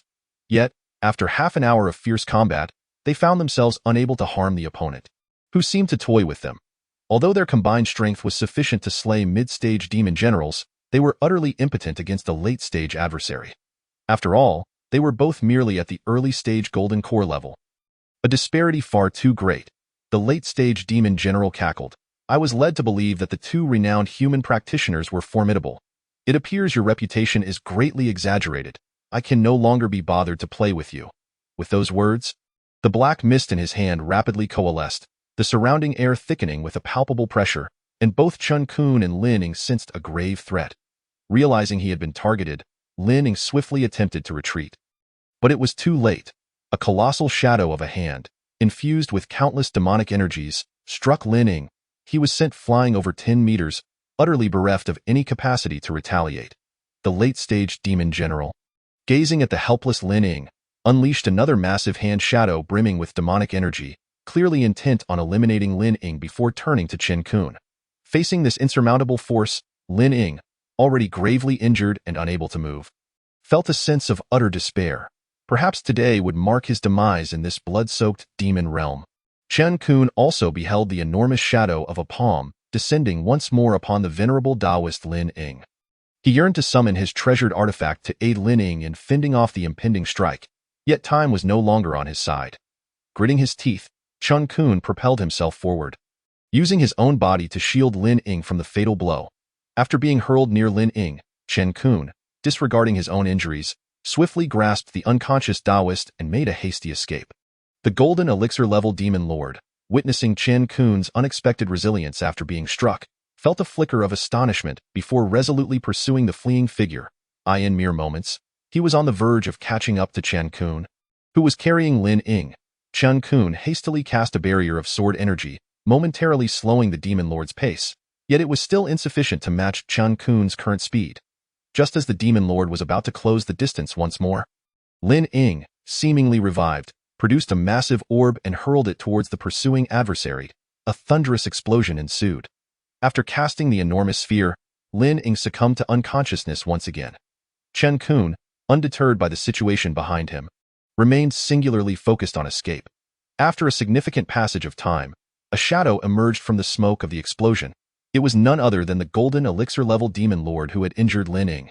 Upon breaking through the haze, he discovered that both Chen Qun and Lin Ying had vanished without a trace. Clutching the unconscious Lin Ying, Chen Qun dared not linger, fleeing for several hours until he found a secluded cave to hide within.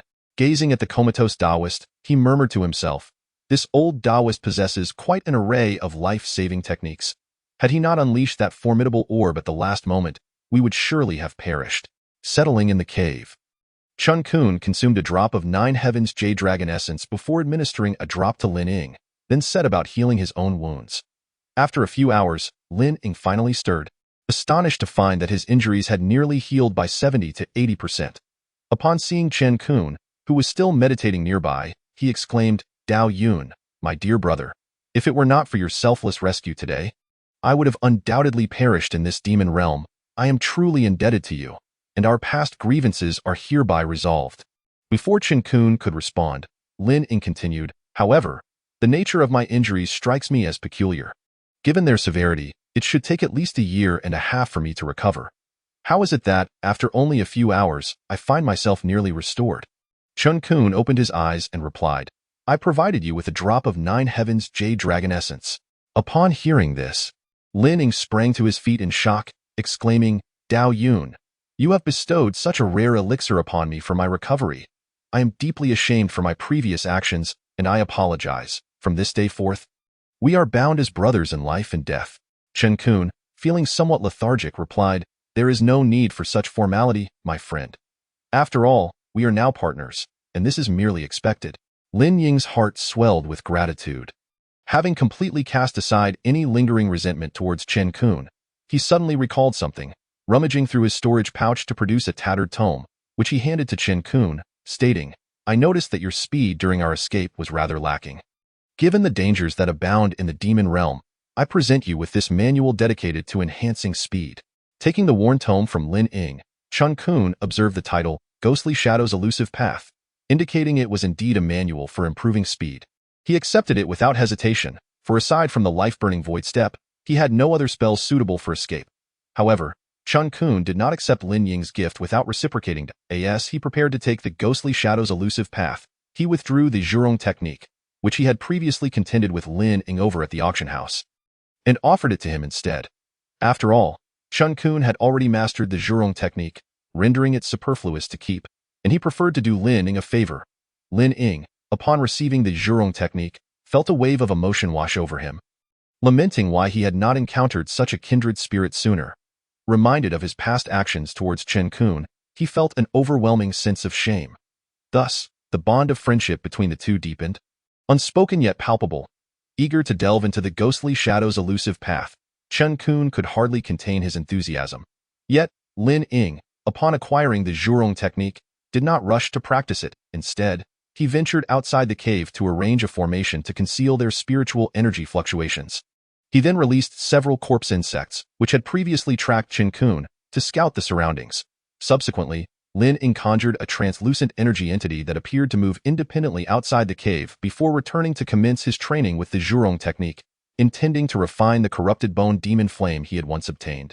However, Chen Qun was taken aback by the sight of Lin Ying's summoned energy entity, for it was nearly invisible to the naked eye. Yet, with his spiritual sense, he discerned distinctly that it was a female figure. Unable to suppress his curiosity, Chen Qun inquired, "What was that nearly imperceptible energy entity you released outside the cave? Lin Taoist?" I could sense clearly that it was a woman.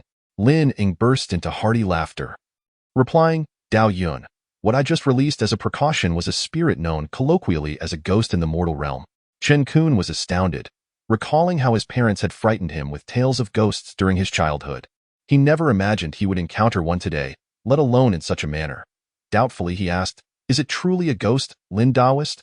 Could it be that ghosts really exist in this world?" Seeing Chen Qun's puzzled expression, Lin impatiently elaborated, "The world is vast and full of wonders. A ghost is essentially the soul of a person who has died. If a person harbors great resentment or cannot let go of their attachments at the time of death, their soul may persist due to these lingering emotions, thus becoming what is referred to as a ghost." After explaining, Lin Ying observed Chen Qun's still confused demeanor and added, "Very well. I shall also gift you this ghost control technique. You may study it at your leisure." He then tossed a pale yellow, ancient tome to Chen Qun, which bore the title Ghost Control Technique. Receiving the Ghost Control Technique, Chen Qun felt a surge of excitement. Having read numerous tales of ghosts throughout his life, he was eager to validate their existence. Moreover, he planned to capture a ghost for further study, should the opportunity arise. After stowing away the Ghost Control Technique, he produced a jade vial filled with 9 heavens jade dragon essence and handed it to Lin Ying. Upon seeing the vial, Lin Ying resolved not to accept any further gifts from Chen Qun, feeling he had already taken advantage of him. Yet, as he prepared to refuse, he sensed an intense spiritual energy emanating from within the vial. Curiously, he scanned the contents with his spiritual sense and was nearly overwhelmed with excitement, almost dropping the vial in shock. Quickly, he clutched it to his chest, fearing that Chen Qun might retract his offer. A whole vial of 9 heavens jade dragon essence. How many lives could this equate to? It seems Dao Yun's friendship is truly priceless, Lin Ying thought, filled with profound gratitude. Steadying his emotions, he addressed Chen Qun, "Dao Yun, I shall remember this kindness. Should you ever require assistance, I will be there without hesitation." Chen Qun smirked inwardly, thinking, is it really such a big deal over just one vial of 9 heavens jade dragon essence? If you were to learn that I possess a whole pool of it, you might just faint. Though such thoughts crossed his mind, he refrained from voicing them.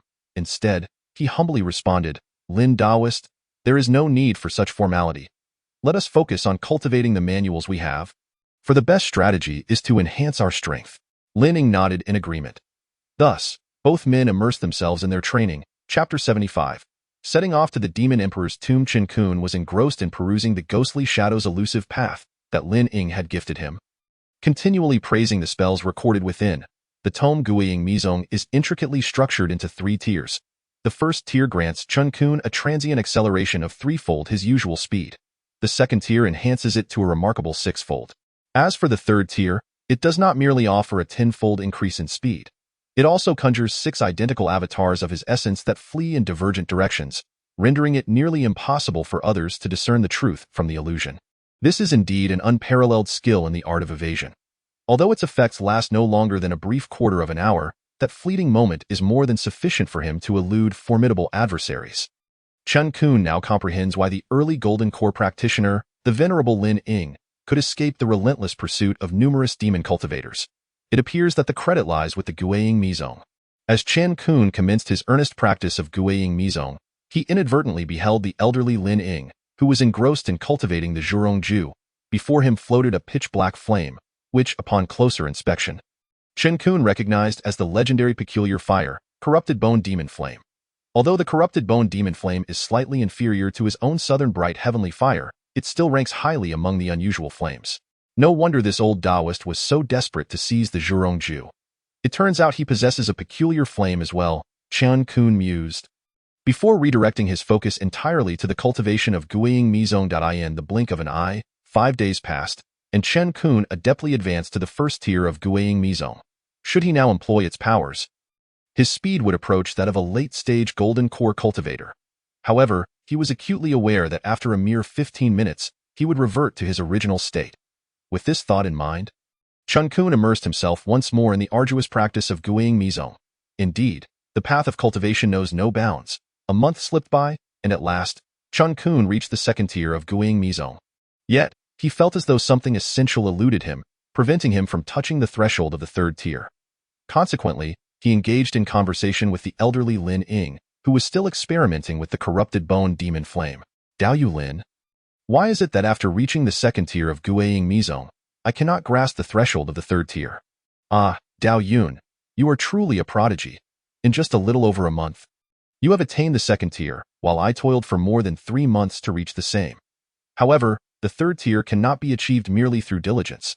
Unless your cultivation reaches the Spirit Division stage, it remains unattainable." "Spirit Division stage? Dao Yu Lin, are you jesting? How long would that take?" "I have faith that one day, Dao Yun, you will indeed reach the Spirit Division stage.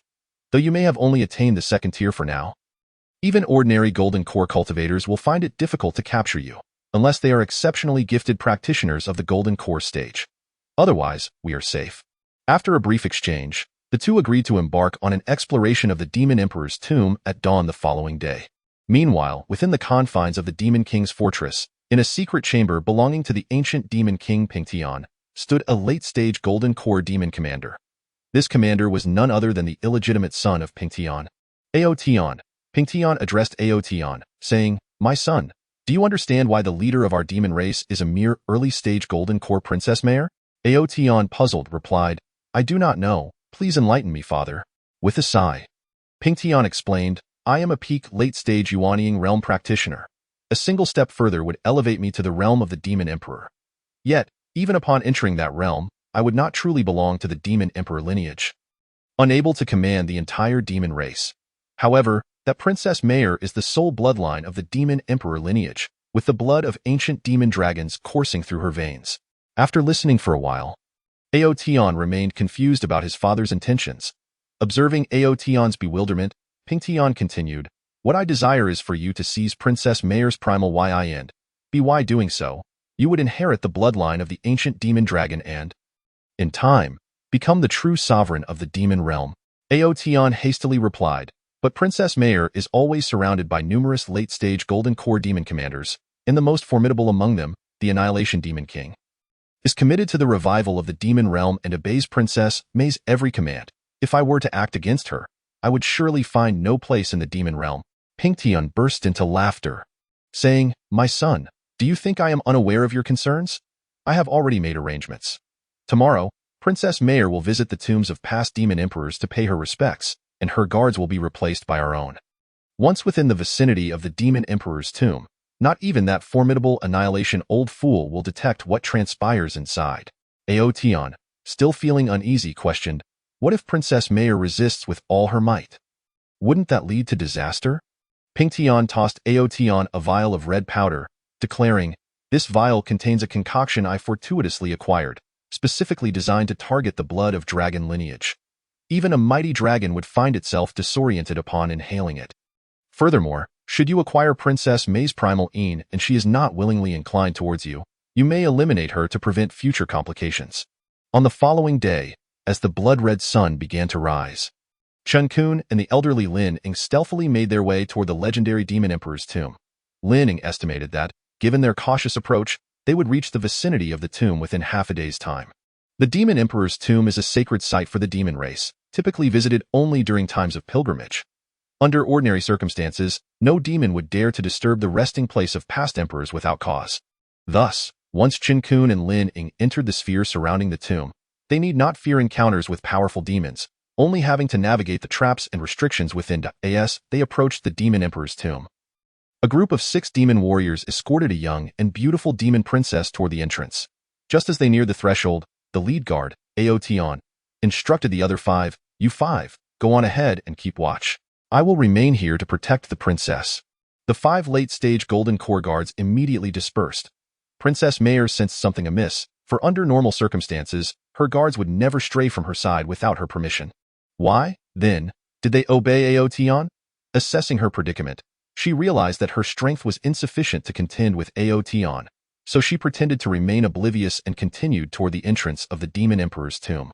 Chapter 76. Princess Mayor falls victim to a scheme. Seeing that Princess Mayor showed no signs of stopping, Ao grew impatient and remarked, "Your Highness, do you not find the scenery around the Demon Emperor's tomb delightful?"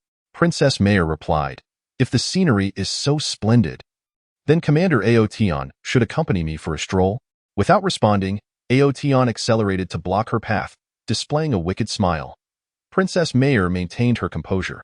As the last remaining bloodline of the Demon Emperor lineage, she possessed a certain degree of confidence and courage. She calmly inquired, "Commander Ao, what are your intentions?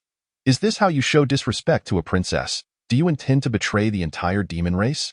After saying this, she discreetly produced a teleportation talisman belonging to the Demon Emperor lineage. Should Ao attempt to harm her, she would shatter the talisman and transport herself into the tomb. Ao leered at the stunningly beautiful Princess Mayor.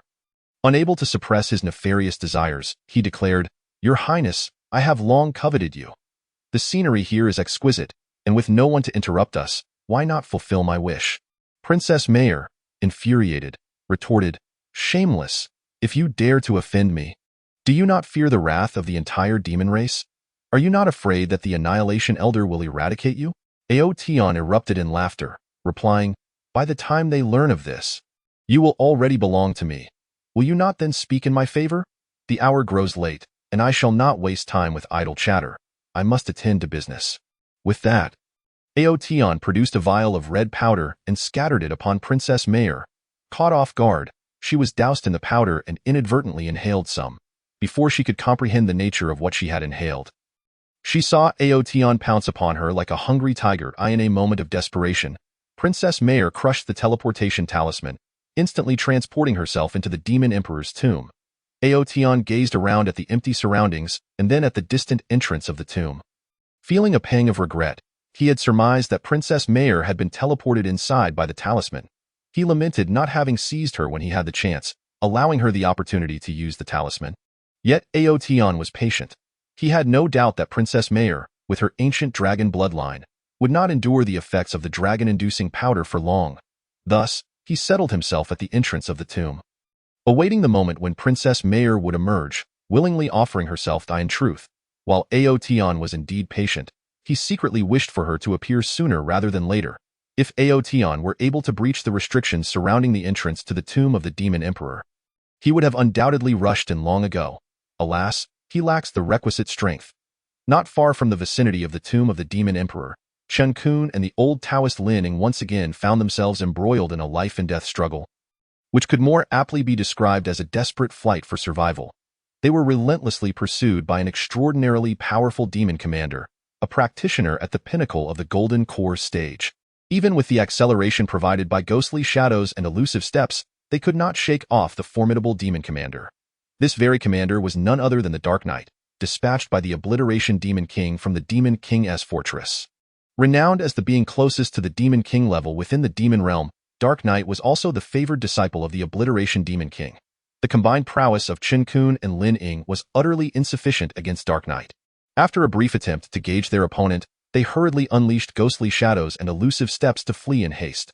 Yet, despite their efforts, they could not surpass Dark Knight's speed. Chen Qun continuously unleashed sword domains to hinder Dark Knight's advance, allowing them to maintain a tenuous stalemate for a mere quarter of an hour. Now that the quarter of an hour had elapsed, without the aid of ghostly shadows and elusive steps, it was likely that both Chen Qun and Lin Ying would be swiftly dispatched by Dark Knight. Chen Qun recognized that conventional attacks would be of no consequence against a being of Dark Knight's caliber. Thus, he unleashed the Southern Bright Heavenly Fire upon Dark Knight. Upon witnessing the Southern Bright Heavenly Fire, a flicker of surprise crossed Dark Knight's eyes, prompting him to retreat several steps to evade the flames. Seizing the moment when Chen Qun was preoccupied with casting the Southern Bright Heavenly Fire, Dark Knight aimed to strike a decisive blow. However, just as he narrowly escaped the fiery onslaught, he was met with the corrupted bone demonic flame. Even someone as powerful as Dark Knight dared not confront the formidable might of the otherworldly fire head-on. If it were but a single individual wielding the strange fire, Dark Knight could have easily taken advantage of the moment following its release to eliminate him. Yet now, faced with two human practitioners capable of summoning such flames, his opportunity to counter was thwarted. At this juncture, Dark Knight could only closely pursue the pair, biding his time until their spiritual energy was depleted before capturing them. He was resolute that these two would never escape his grasp. Chen Qun and Lin Ying were truly lamenting their plight. Summoning the otherworldly fire demanded an immense amount of spiritual energy. Presently, they were alternating their use of the flames in a desperate attempt to impede Dark Knight's pursuit. Had it not been for the replenishing effects of the Nine Heavens Jade Dragon liquid, they would have long since collapsed from exhaustion. Thus, time passed inexorably, and Chen Qun and Lin Ying drew ever closer to the domain of the tomb of the Demon Emperor. Dark Knight, akin to a cat toying with its prey, enjoyed the chase while simultaneously harboring curiosity regarding the vast reservoir of spiritual energy within the two humans.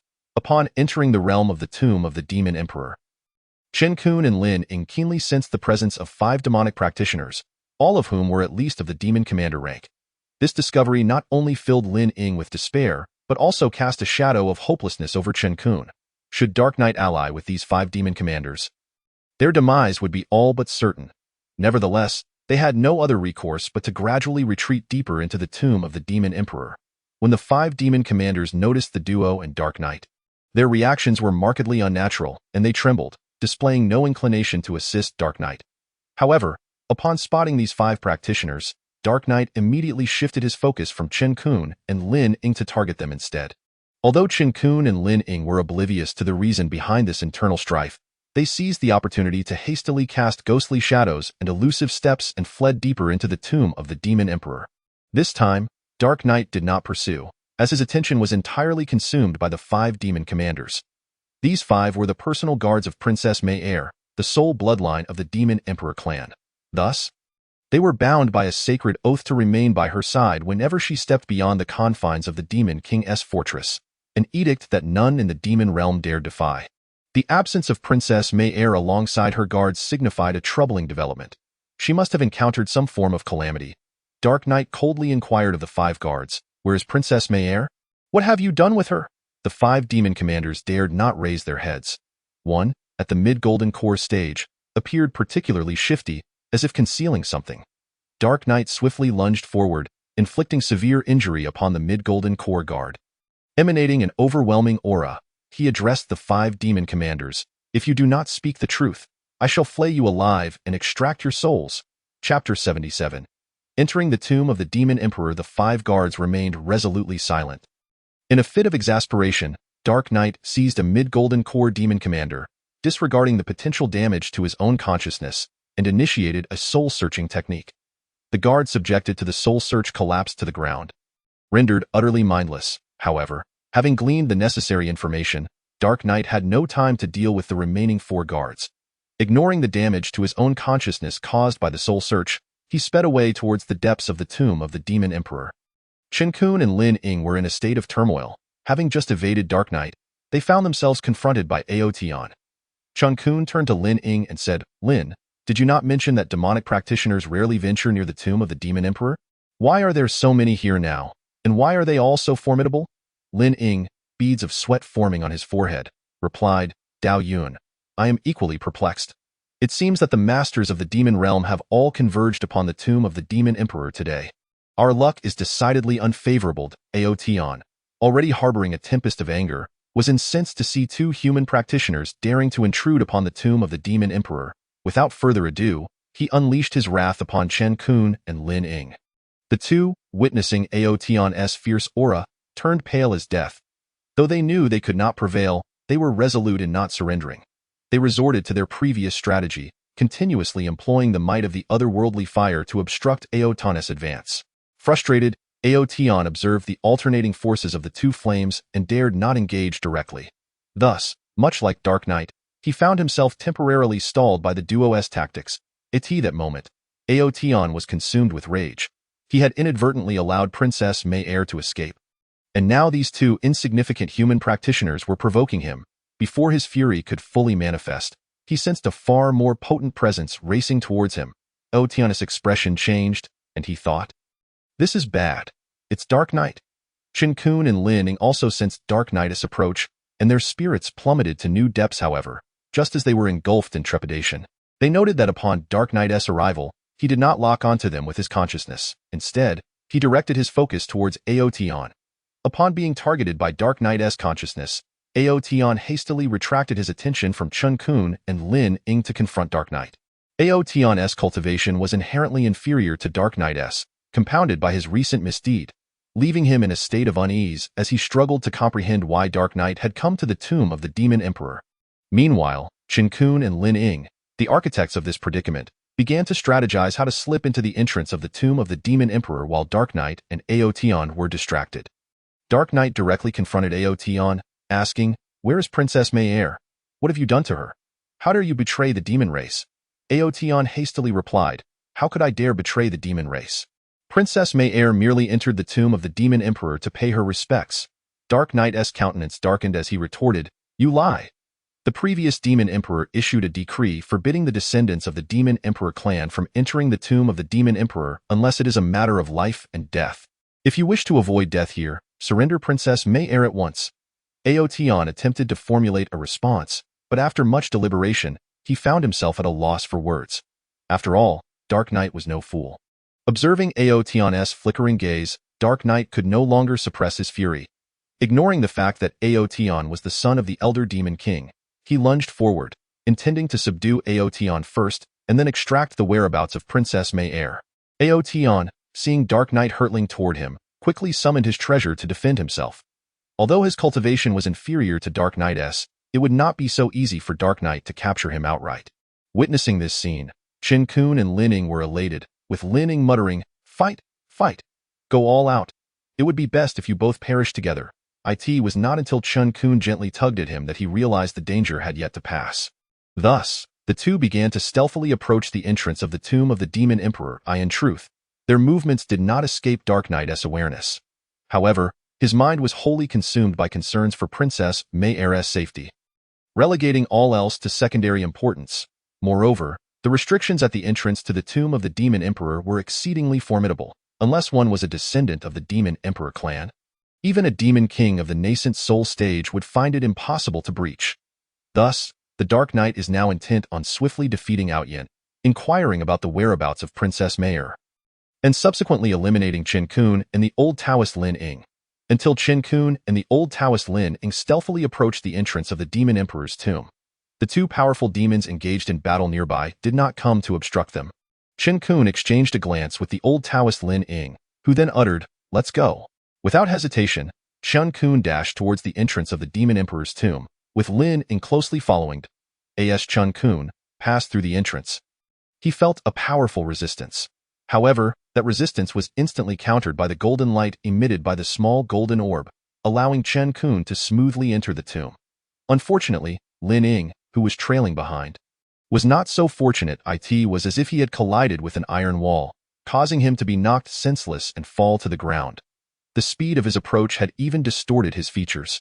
When Chen Qun noticed Lin Ying struggling to enter the Demon Emperor's tomb, his heart sank. Having faced life and death situations alongside Lin Ying, they had become steadfast friends. Therefore, Chen Qun could not bear to watch Lin Ying perish outside the entrance of the tomb. He hurriedly rushed back out to help Lin Ying up, gripping his arm tightly with his right hand, murmuring, "May the golden orb bless us, and may we enter safely." With that, he pulled on Lin Ying's arm and charged once more towards the entrance's barrier. This time, as Chen Qun and Lin Ying touched the entrance's barrier, the golden orb in Chen Qun's mind emitted a golden glow once again, enveloping Lin Ying as well. Consequently, both of them successfully entered the Demon Emperor's tomb. Just as Lin Ying's body crossed the threshold, a powerful attack struck the barrier of the tomb. Both Chen Qun and Lin Ying wiped their brows in unison and exclaimed, "That was close." It turned out that the Dark Knight, engaged in battle with Outyin from a distance, was astonished to see Chen Qun able to freely enter the Demon Emperor's tomb. In a flurry, he sought to shake off Outyin and capture Chen Qun and Lin Ying first. However, Outyin, in his foolishness, took advantage of Dark Knight's sudden retreat to launch a counterattack. This allowed Chen Qun sufficient time to pull Lin Ying into the tomb before Dark Knight could act against him. Chapter 78. Encounter with Princess Mayer. "We are safe now," Chen Qun remarked, observing the entrance of the Demon Emperor's tomb, where Dark Knight was frantically assaulting the barrier, yet it remained undisturbed. Lin Ying, relieved to have escaped, commented, "This demon realm is truly no place for humans. If I can return to the Tianlan continent this time, I shall never set foot in this wretched place again." Upon hearing this, Chen Qun turned to say something to Lin Ying. But upon seeing Lin Ying's current state, he couldn't help but chuckle. Lin Ying, puzzled, inquired, "Dao Yun, what is the matter?" Chen Qun struggled to contain his laughter, replying, "Lin Dao Yu, your appearance is quite distinctive at the moment. If I were to judge solely by looks, I would scarcely recognize you." After hearing this, Lin Ying promptly retrieved a copper mirror adorned with a bagua pattern from his storage pouch and examined himself. Upon seeing his reflection, he couldn't help but feel a surge of irritation. His features were so swollen that he resembled a pig's head, likely due to the fervor with which he had sought to charge into the tomb's entrance. After taking a brief respite, the two proceeded cautiously into the depths of the Demon Emperor's tomb. Outside the entrance, Dark Knight continued his relentless assault on the barrier, though such efforts were clearly ineffective against the ancient tomb that had stood for countless years. Observing Dark Knight's frantic demeanor, Outyin attempted to sneak away, only to be once again locked onto by Dark Knight's divine since the moment he turned. Thus, the two found themselves embroiled in a titanic battle once more. "Lin Dao Yu, how many years do you suppose the Demon Emperor's tomb has existed?" "Dao Yun, let us not concern ourselves with its age. We must swiftly locate the teleportation array back to the Tianlan continent. I have not paused in my search. Yet should there not be numerous traps within the Demon Emperor's tomb? Why have we encountered no mechanisms or barriers thus far? Dao Yun, even in the absence of traps, we must remain vigilant. For the calmest places often harbor the greatest dangers. As Chen Qun and Lin Ying conversed while cautiously exploring, they delved deeper into the tomb. Along the passage, numerous stone chambers appeared, each housing a stone coffin at its center, adorned with peculiar murals that seemed to depict the occupants of the coffins. Just as Chen Qun became engrossed in his observations, Lin Ying abruptly interrupted him. "There is someone in the chamber ahead." Chen Qun, startled, realized that in a tomb that had not seen visitors for thousands of years, there could still be someone present. The two crept forward stealthily. Upon reaching the entrance of the stone chamber, they beheld a black-clad woman seated in meditation at its center. A small golden demon horn adorned her forehead, yet it did not detract from her beauty, which surpassed even that of the Ice Heart Princess whom Chen Qun had encountered previously. At that moment, the woman's face was flushed, as she exerted herself to fend off some unseen force. Lin Ying scrutinized the scene and remarked, "Her horn is golden. She must be a descendant of the Demon Emperor. I can ascertain that she possesses only the cultivation of the early Golden Core stage. We should capture her and inquire about the location of the teleportation array." Reassured, Chen Qun nodded in agreement. The two advanced towards the meditating black-clad woman, but as they drew near, they were suddenly enveloped by a fragrant aroma. Lin Ying displayed no reaction, but Chen Qun felt an unsettling stir within his dragon bloodline. He quickly called out to Lin Ying, "Lin Daoyu, do not approach the woman any further. There is something amiss here. I believe I am poisoned." Lin Ying halted at once, noting Chen Qun's complexion turning increasingly flushed. He hurriedly checked his own condition but found no signs of distress. Grabbing Chen Qun's pulse, he instructed him to sit and circulate his spiritual energy to counteract the effects. As Lin Ying examined Chen Qun, everything appeared normal aside from a rapid heartbeat and a reddened complexion, indicative of springtime poison. Lin Ying suddenly recalled the fragrant aroma they had encountered earlier, yet he was perplexed as to why he felt fine while Chen Qun was affected. Observing the seated woman, Lin Ying noted that she exhibited similar symptoms to Chen Qun. Contemplating the golden horn upon her brow, he recalled that Chen Qun had once acquired a vial of dragon blood at an auction. Lin Ying muttered to himself, "Could it be that this lad has consumed the dragon blood and gained its lineage?" This seemed to be the only explanation. The fragrant essence must undoubtedly be dragon lust powder. And the Demon Emperor's lineage were descendants of ancient demon dragons. Thus, Lin Ying deduced that the reason he was unaffected was because the dragon lust powder only affected those with dragon bloodlines. Realizing this, Lin Ying marveled at Chen Qun's uniqueness. Although dragon blood was a sacred substance for alchemy and potion making, it was said that those who consumed it invariably met with explosive demise. A fate that had even claimed the lives of late Yuanying stage cultivators. It was beyond belief that this lad could endure the explosive energies that had proven fatal to others. Turning to Chen Qun, who had taken a seated position to expel the poison, Lin Ying said, "Dao Yun, you need not exert yourself. Dragon lust powder is incurable, and you can only..." At this moment, Chen Qun's consciousness began to blur, feeling as though a raging fire ignited within him, yearning to be released. Observing Chen Qun's expression, Lin Ying shook his head, thinking, "Alas, it seems Dao Yun has yet to cultivate sufficiently." His resolve pales in comparison to that of the girl across from him. With no other recourse available, Lin Ying decided to proceed with the flow, taking Chen Qun by the arm and pulling him into the stone chamber, sealing the entrance with a roll of yellow cloth. He murmured, "Dao Yun, this is all I can do for you. As for the rest, Lin Lao Gu truly cannot assist you further." Inside the stone chamber sat the entranced Princess Mayor, who, relying on her formidable will and the ancient secret arts of the Demon Emperor's lineage, was on the verge of suppressing the effects of dragon lust powder, only to have her concentration disrupted by the intrusion of two humans at such a critical moment. Although Princess Mayor is currently unable to move her body due to her efforts to suppress the toxicity of the dragon lust powder, her consciousness remains remarkably clear. Upon using her spiritual perception to observe Chen Qun's current state, her heart sank completely. Chapter 79. Chen Qun's despair. Princess Mayor fervently prayed within her heart, hoping that this human, who possessed the bloodline of the dragon race, could control the toxicity of the dragon lust powder just as she had. However, it seemed that her prayers had fallen on deaf ears. At this moment, Chen Qun's consciousness had grown increasingly blurred, leaving only the faintest thread of rationality to govern his body. Yet, as time elapsed, he gradually lost control over his own actions, and his body began to move involuntarily towards Princess Mayor. Outside the stone chamber, the old Taoist Lining was pacing anxiously, muttering to himself, "It's been so long since they went in. Why is there still no movement? This shouldn't be happening. Could it be that Daoyun has encountered some issues? If that's the case, we could be in trouble." After his musings, Lin Ying was about to lift the yellow cloth to peek inside, but the moment his hand rested upon it, he withdrew it. Feeling that entering like this was somewhat improper, thus, he decided to grant Chen Qun another quarter of an hour. If there was still no sign of activity afterward, he would venture in to ascertain what was amiss. Inside the stone chamber, Chen Qun's face was not only flushed but his eyes had also turned a blood-red hue, and he had now lost even that last shred of rationality. Princess Mayor could only continue to pray that Chen Qun would not approach her. But ultimately, he lunged towards her. The moment he did, the toxicity of the dragon lust powder, which had been suppressed within her for so long, erupted completely, leading to a tumultuous encounter.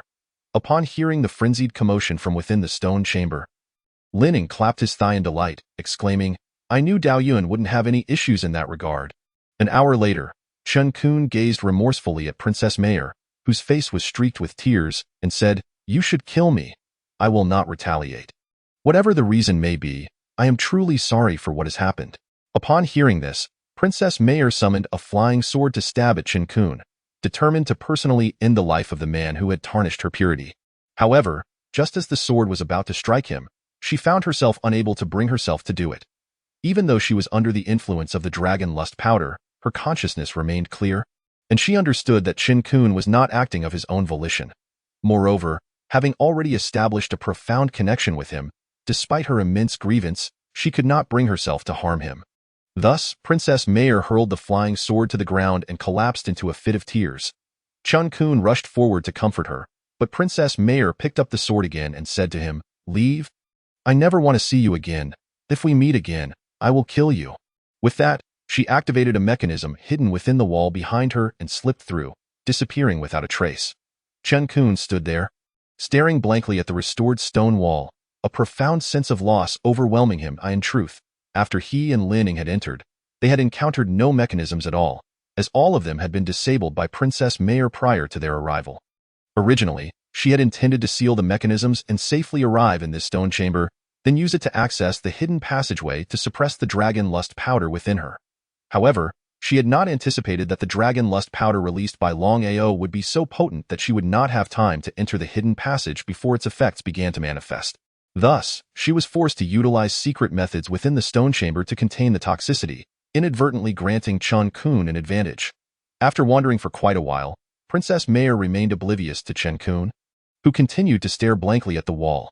Eventually, Lin Ying, who had grown impatient with the silence in the stone chamber, could no longer restrain himself and stealthily lifted the yellow cloth for a look. Upon realizing that only Chen Qun remained, he walked in and queried him, "Daoyun, where has that demon girl gone?" With his head lowered, Chen Qun replied, "She has left." Lin Ying exclaimed, "How could you let her go? After she leaves, who will guide us? Where did she escape? I must go and bring her back." Hearing this, Chen Qun firmly told Lin Ying, "Wait, I will not allow anyone to harm that girl again, for she has become mine. I hope that in the future when you encounter her, you will not make things difficult for her." Lin Ying regarded Chen Qun's resolute expression and sighed, "Ah, the hero is often at the mercy of a beautiful woman. Then let us continue our search slowly." Having arrived at the center of the Demon Emperor's tomb, Princess Mayor, through the formations within, overheard Chen Qun's recent words. Upon hearing them, she experienced a strange sensation within her heart. Thus, she etched the name Daoyun deeply into her memory, the name of the man who had unwittingly taken her virtue, the illusion of the formation at the center of the Demon Emperor's tomb. Princess Mayor watched as Chen Qun and Lin Ying approached the mechanisms leading to the back of the tomb. Unaccountably, she shut down all the mechanisms leading to the teleportation array in one breath. Even she herself was unaware of why she acted thus. Although it was her first time entering the Demon Emperor's tomb, she had been taught all the mechanisms and their control methods by the previous Demon Emperor and Empress since she was a child. They had also warned her never to enter the tomb unless absolutely necessary. Not long after Lin Ying and Chen Qun continued forward, Lin Ying suddenly noticed that Chen Qun's cultivation had inexplicably advanced to the mid-stage of the Golden Core realm. Stopping abruptly, Lin Ying exclaimed, "Daoyun, how did your cultivation reach the mid-stage of the Golden Core realm? What kind of miraculous elixir did you consume? Startled by Lin Ying's words, Chen Qun quickly checked his own cultivation and indeed found that he had ascended to the mid-stage of the Golden Core realm without any warning. And his spiritual perception had also broken through to the great perfection stage of the Golden Core realm. Since Chen Qun had been preoccupied with his thoughts since Princess Mayor left, he had not noticed his own changed. It was only after Lin Ying's reminder that he realized his cultivation had inexplicably improved, though he could not comprehend the reason. In truth, it was not only Chen Qun whose cultivation had risen. Princess Mayor had also advanced from the early stage of the Golden Core realm to the mid-stage. Moreover, through the fusion of Chen Qun's dragon bloodline and Princess Mayor's ancient demon dragon bloodline, the ancestral memories of the demon emperor lineage within her were unexpectedly awakened. However, Princess Mayor was currently more disoriented than Chen Qun and had no inclination to examine her own changes, only feeling that she had gained a multitude of vague memories. Chapter 80. Return to the Tianlan continent. Seeing that Chen Qun had yet to respond to his question, Lin Ying continued, Dao Yun, this is not like you. It seems that your soul has been completely captivated by that demon girl. With a sense of resignation, Chen Qun replied, Lin Daoist, please stop jesting with me. My heart is in turmoil, and I have no idea how my cultivation improved. Lin Ying chuckled and said, look on the bright side. Men must eventually face this trial. If we meet that demon girl again, you can simply take her home as your wife. We cultivators are not picky about such trivial matters. I just didn't expect that obtaining her maiden essence would elevate you to the mid-stage of the Golden Core realm. When I return, I should find a female cultivator to dual cultivate with as well. Chen Qun regarded Lin Ying, who seemed to be spiraling further into absurdity, and chose to remain silent, lowering his head and continuing forward. Strangely enough, in a place reputed to be filled with formidable mechanisms and traps, the two of them encountered not a single one. The more Lin Ying pondered, the more he felt it was peculiar. Until they finally caught sight of the teleportation array at the end of the passage. Lin Ying could hardly believe they had arrived here so smoothly. Chen Qun looked at the 3 teleportation arrays before him and inquired of Lin Ying, which of these 3 arrays is the one that returns to the Tianlan continent? Lin Ying examined the 3 arrays, glancing around, and then placed several spirit stones on each of them, releasing a few corpse insects. After the insects circled the arrays a few times, they returned to Lin Ying's hand. With utmost certainty, Lin Ying declared to Chen Qun, I can assure you it's the one on the left. With that, Lin Ying leaped into the left teleportation array. Yet, Chen Qun stood there, frozen in thought. Observing this, Lin Ying hurriedly called out, Dao Yun, stop dawdling and come up. I've activated the teleportation array. Chen Qun, upon hearing this, instinctively cast a deep glance back at the passage behind him before jumping into the array leading to the Tianlan continent. In an instant, a flash of white light enveloped them, and both Chen Qun and Lin Ying vanished from the teleportation array. After a considerable time had passed, once the teleportation array returned to tranquility, Princess Mayor, clad in black attire, appeared beside the array. She gazed at the now desolate teleportation array to her left, an inexplicable sense of loss swelling within her heart, as if she had lost something significant. Suddenly, Princess Mayor burst into a joyous laughter, so sweet and enchanting, and she spoke to the teleportation array from which Chen Qun had vanished, saying, You must cultivate diligently. We shall meet again, BY the next time we reunite. You will truly be my husband. With that, Princess Mayor leapt onto the largest teleportation array at the center, and with a flash of brilliant white light, she too disappeared within the array, leaving behind the empty demon emperor's tomb, which continued to bear witness to the rise and fall of the demon clan through the ages. On a solitary island in the northern seas of the Tianlan continent, a flash of white light revealed 2 figures plummeting from the sky. It was Chen Qun and the old Taoist Lin Ying. Having returned from the demon realm, I've finally returned, Lin Ying exclaimed, looking skyward with a howl. However, Chen Qun felt no joy. Instead, he appeared profoundly dejected. What troubles you, Dao Yun? We have returned. Should you not feel happy? We need no longer face those ferocious demons, Lin Ying remarked to Chen Qun. Indeed, we are back at last. I wonder what plans Dao friend Lin has, Chen Qun replied. Upon hearing the word plans, Lin Ying promptly declared, I intend to seek vengeance. Having been relentlessly pursued in the demon realm, I must restore my dignity. Chen Qun, somewhat taken aback, responded, Could it be that Dao friend Lin wishes to return to the demon realm once more? Bah! Who would willingly return to the demon realm? I have learned that in 10 years, the gateway from the demon realm to the Tianlan continent will open, I must notify the entire cultivation world so that we can vanquish those demons spawn. Lin Ying was already brimming with enthusiasm, for he was indeed a character who believed in repaying both grievances and kindness. I do not share such lofty ambitions as Dao friend Lin. I merely plan to seek out some spiritual materials that I require and then enter seclusion for some time, after which I shall return to my mundane home, Chen Qun said despondently. Hearing Chen Qun's desire to acquire spiritual materials, Lin Ying thought to return the favor, yet uncertain of what Chen Qun needed. He inquired, "Pray tell, Dao Yun, what spiritual materials do you seek? Perhaps I might have them." After pondering for a moment, Chen Qun replied, "I currently seek Xianbing Pa and Taimaling it, and I wonder if Dao friend Lin possesses these two spiritual materials.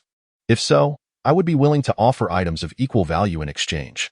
Lin Ying hastily responded, "There is no need for such exchanges. If I have them, I shall simply gift them to you." He then retrieved a piece of Xianbing Pu'er from his storage bag and tossed it to Chen Qun, continuing, "I only have this one piece of Xianbing Pu'er, but I fear Taimalingya has not appeared for many years." Upon seeing the Xianbing Pu'er, Chen Qun was filled with excitement. He had already resolved to return to the Great Han Kingdom to ensure the safety of his parents and the entire Chen family, thus freeing himself of burdens. With this piece of Xianbing Pu'er, he could forge a golden core level mechanical beast to protect the Chen family. Therefore, Chen Qun addressed Lin Ying, saying, "Dao friend Lin, please name your price for this Xianbing Pu'er. I wish to purchase it." Lin Ying's expression changed upon hearing this, and he retorted, "Dao Yun, do you think so little of your old brother Lin? Since I have offered it, simply accept it." Chen Qun, rendered speechless, ceased his pretense and accepted the Xianbing Pu'er. After a brief exchange of pleasantries, the two parted ways. Chen Qun intended to find a tranquil place to enter seclusion and create a golden core level mechanical beast, after which he would visit the Great Han Kingdom to check on his parents and settle the affairs of the entire Chen family. Lin Ying, meanwhile, planned to return to the central region of Xinzhou to inform the major sects about the impending invasion of the Demon Clan in 10 years. Unbeknownst to Lin Ying, however, the back-and-forth teleportation had destabilized the spatial rifts of the Tianlan continent, causing the opening of the Demon Realm's gateway to be accelerated by nearly half, leaving only 5 years until its emergence. Additionally, it was not solely the Demon Realm's gateway that would open. Numerous races sealed by the might of humanity long ago would also break free at that moment. Chapter 81. The boy with celestial spirit roots. After parting with Lin Ying, Chen Qun discerned his direction and soared on his sword towards the western province. After several hours of flight, he landed in a quaint town. Upon inquiring, he confirmed that he was still within the western province, specifically in a small town belonging to the Qingfan Kingdom. Sensing the density of spiritual energy in the surrounding air, he noted that, while it could not compare to the central region of Xinzhou, it was much richer than that of the western province. Chen Qun did not hasten to return to the Great Han Kingdom, as he had yet to begin crafting his golden core level mechanical beast. If he attempted to forge it in the spiritually barren lands of the Great Han Kingdom, it would likely diminish the beast's potency. Just as Chen Qun was about to search for an appropriate location to enter seclusion and commence the creation of the golden core level mechanical beast, a young couple caught his attention. The young woman possessed a cultivation level of the 6th layer of Qi refinement, while the man appeared to be an ordinary mortal. They were accompanied by a 7- or 8-year-old boy. The family of 3 walked merrily towards the edge of town, while not far behind, a Qi refinement consummate practitioner stealthily followed them. When Chen Qun scanned the young boy with his divine sense, his heart raced with excitement. The boy possessed the rare water elemental celestial spirit root. Had Chen Qun's divine sense not reached the pinnacle of golden core, he might not have been so certain. But now, with his formidable perception, he could easily discern the boy's innate gifts. Instantly, he felt a surge of affection for this talented child and decided to quietly follow them. They exited the town and walked several dozen miles until they arrived at a secluded village. Chen Qun concealed himself in the shadows, utilizing his divine sense to examine the peculiarities of the village. To his astonishment, he discovered that the seemingly crippled blacksmith at the village entrance was, in fact, a mid-level martial saint. It was noteworthy that in such a remote area, a martial saint could protect an entire region. The young couple led the boy directly into the village. As they passed by the old blacksmith, the young man greeted, "Uncle Li, are you still forging? You should rest more, given your condition." The blacksmith, referred to as Uncle Li, looked up and replied, "Little Luo, I am old and nearing my end. While I still have some strength, I must earn a bit for my funeral." The young man, whom the blacksmith called Little Luo, responded, "Uncle Li, don't say that. When you grow old, I shall care for you. Besides, there is still Xiaofeng." whom you have treated like your own grandson since he was born. When he grows up, I will have him acknowledge you as his god-grandfather." Before Uncle Li could respond, the 7-year-old boy piped up, "Grandpa Li, I want to eat candy." The old blacksmith affectionately ruffled the boy's hair, saying, "Xiao Feng, be good. In a few days, when I sell the forged items in town, I will buy you some candy." After saying this, his murky eyes turned toward the village entrance, and he added, "Little Luo, you must be tired returning from town. Hurry home with your wife and child. I am also weary and shall take a rest now." With that, the old blacksmith hobbled towards his dilapidated straw hut. Little Luo did not find Uncle Li's behavior strange. After all, the blacksmith was known for his eccentric temperament, but was exceedingly kind to his family. Little Luo then led his wife and child home. Once the family departed, the previously listless Uncle Li's aura transformed, becoming sharp and commanding. He swiftly exited through the back door of the straw hut, gripping an iron staff, and dashed into the dense forest at the village's edge. Chen Qun realized that an intriguing spectacle was about to unfold. A Qi refinement consummate practitioner would hardly escape the perception of a mid-level martial saint. As the Qi refinement practitioner sensed that he was being targeted, he hastily attempted to flee. Uncle Li appeared to allow him to escape to a more remote area before making his move. Approximately a quarter of an hour later, Uncle Li accelerated, instantly blocking the path of the Qi refinement consummate practitioner, coldly inquiring, "Are you also from the He family of Baolon City?" The Qi refinement consummate practitioner replied, "Indeed. Since you know, why do you still dare to provoke me?" Uncle Li, filled with indignation, retorted, "Why do you persist in harassing little Luo's family? Do you not understand the concept of kindness? Moreover, they have a child now." The Qi refinement consummate practitioner scoffed, "A mere mortal dares to abduct our He family's third young lady, leaving the Baolon He family unable to hold its head high before other cultivation families. If we do not bring these three back, what face will our He family have left?" The old blacksmith let out a cold snort and retorted, "If you were to bring that family back to the He family of Baolon City, I fear for the life of that young lad, Luo. There is no need for an outsider like you to meddle in the affairs of the Baolon He family." With that, the Qi training grandmaster summoned his flying sword and aimed it at the old blacksmith. However, before the sword could even approach the blacksmith, it was shattered into 2 pieces by the old man's iron crutch. The Qi training grandmaster felt a sudden and severe blow to his spirit. Although he had sensed the old blacksmith's strength, he had not anticipated that this seemingly crippled old man would be so formidable. Thus, the Qi training grandmaster hastily prepared to flee, utilizing his incantations. Observing the imminent escape of the Qi training grandmaster, the old blacksmith disdainfully remarked, "For the safety of that young lad's family, I must eliminate you. Otherwise, once you return to the He family, I fear I will not be able to protect them any longer." With that, the old blacksmith hurled his crutch towards the fleeing Qi training grandmaster. Under normal circumstances, the Qi training grandmaster would have undoubtedly perished under the attack of a mid-tier martial sage, but unbeknownst to him, a mid-tier golden core cultivator named Chen Qun lurked in the shadows. Chen Qun had been contemplating how to approach the young boy's family when he overheard the conversation between the two. An idea formed in his mind. He would allow the Qi training grandmaster to return to the He family to relay a message, and then he would intervene to resolve the hidden dangers threatening the family of 3. After that, he could propose that the young lad, with his heavenly spiritual roots, accompany him back to Tiandao's sect for training, thus ensuring everything fell into place seamlessly. With this thought, Chen Qun released his sword domain, ensnaring the old blacksmith. The crutch, which was about to strike the Qi training grandmaster, fell to the ground, immobilized by Chen Qun's sword domain. The Qi training grandmaster, having narrowly escaped, dared not linger and quickly executed his incantation, vanishing into the distance. Only after the Qi training grandmaster had completely vanished did Chen Qun retract his sword domain and step forward slowly. Chapter 82. Nujia Village. As Chen Qun emerged, the old blacksmith, having regained his ability to move, regarded him with trepidation, unwilling to relax even a fraction. He had discreetly gripped his trump card, ready for any eventuality. The old blacksmith's subtle movements were all too apparent to Chen Qun. Yet he paid them no mind. If Chen Qun could still be harmed by a mid-tier martial sage at this moment, he might as well find a block of tofu to throw himself against. The old blacksmith, now standing before Chen Qun, inquired, "What brings you here, esteemed sir?"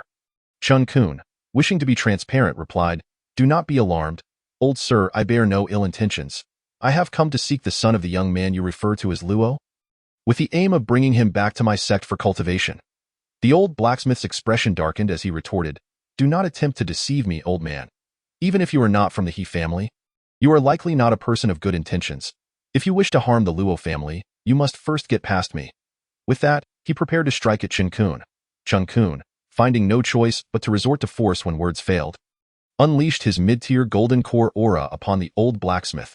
The mid-tier martial sage was immediately compelled to kneel, blood seeping from his lips, utterly devoid of any capacity to resist, let alone retaliate against Chen Qun.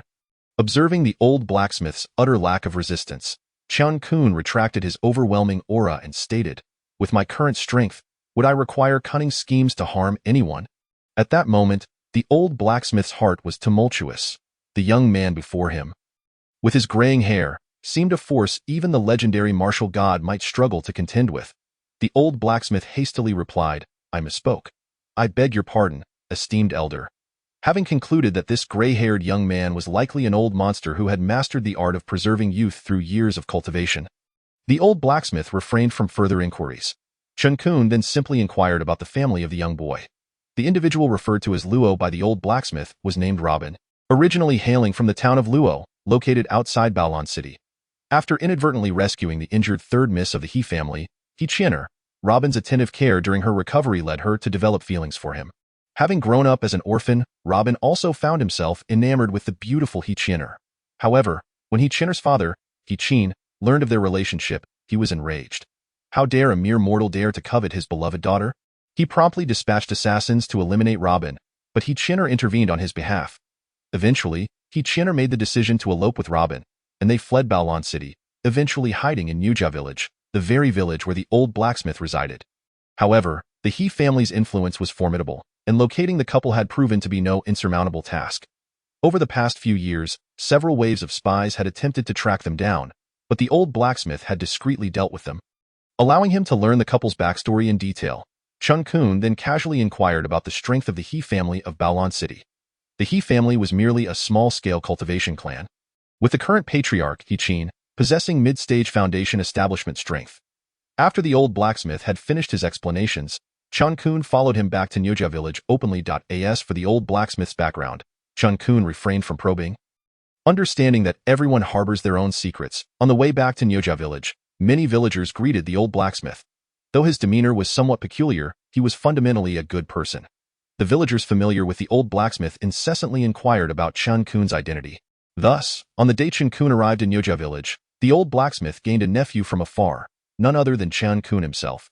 Having been raised as the son of a general, Chen Qun had never experienced the simplicity of a mountain village. Gradually, he began to integrate into the unpretentious community, a richness of experience he had never encountered in the noble society or cultivation world. During his days in Yuja village, Chen Qun found himself quite content. Even the azure-eyed magic monkey, Xiao, had been released from his spiritual beast pouch, and together, they played with Robin's son, Luo Xiaofeng, during the day to foster camaraderie. 18 night. Chen Qun delved into the Yugue Dafa gifted to him by the old Taoist Lin Ang. Initially intending only to familiarize himself with the text, Chen Qun found himself uncovering a hidden dimension of the world. The text not only described how ghosts are formed from the resentments or obsessions of deceased souls, but it also documented methods for capturing, controlling, and nurturing spirits, including how to create ghost-repelling talismans. Even an ordinary person mastering these techniques could subdue certain specters. Although these techniques held no practical application for a mid-tier golden core cultivator like Chen Qun, he diligently memorized everything out of sheer curiosity. The reason for their ineffectiveness was that, with his current mid-tier golden core cultivation, not only would malevolent spirits dare not approach him, but even the most wicked of ghosts could be obliterated by his spiritual energy.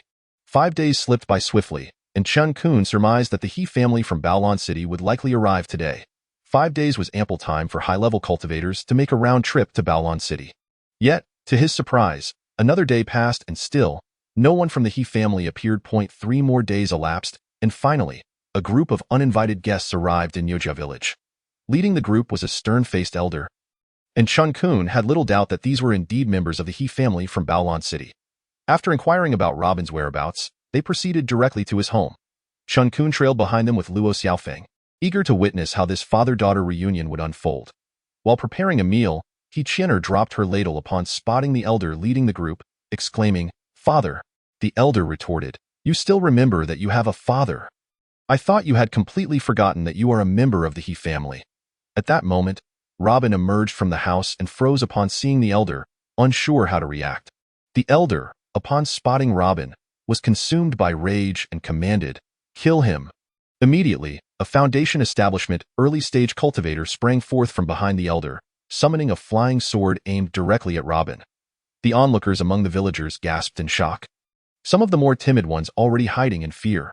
However, the old blacksmith simply fetched a long bench and sat down leisurely to watch the unfolding drama, for he knew that with Chen Qun present, no one would dare harm a hair on the Luo family's heads. Chapter 83.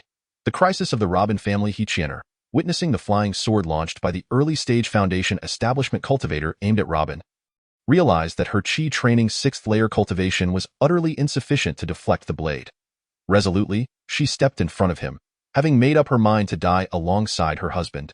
When He Qinju, the head of the He family, witnessed his daughter He Tianhe using her body to shield Robin from the flying sword, he was consumed by a fury that knew no bounds. However, just as the sword was about to pierce He Tianhe, he intervened and struck the weapon down. At this moment, the old blacksmith seated on the long bench clapped his hands and exclaimed, "Splendid, truly splendid.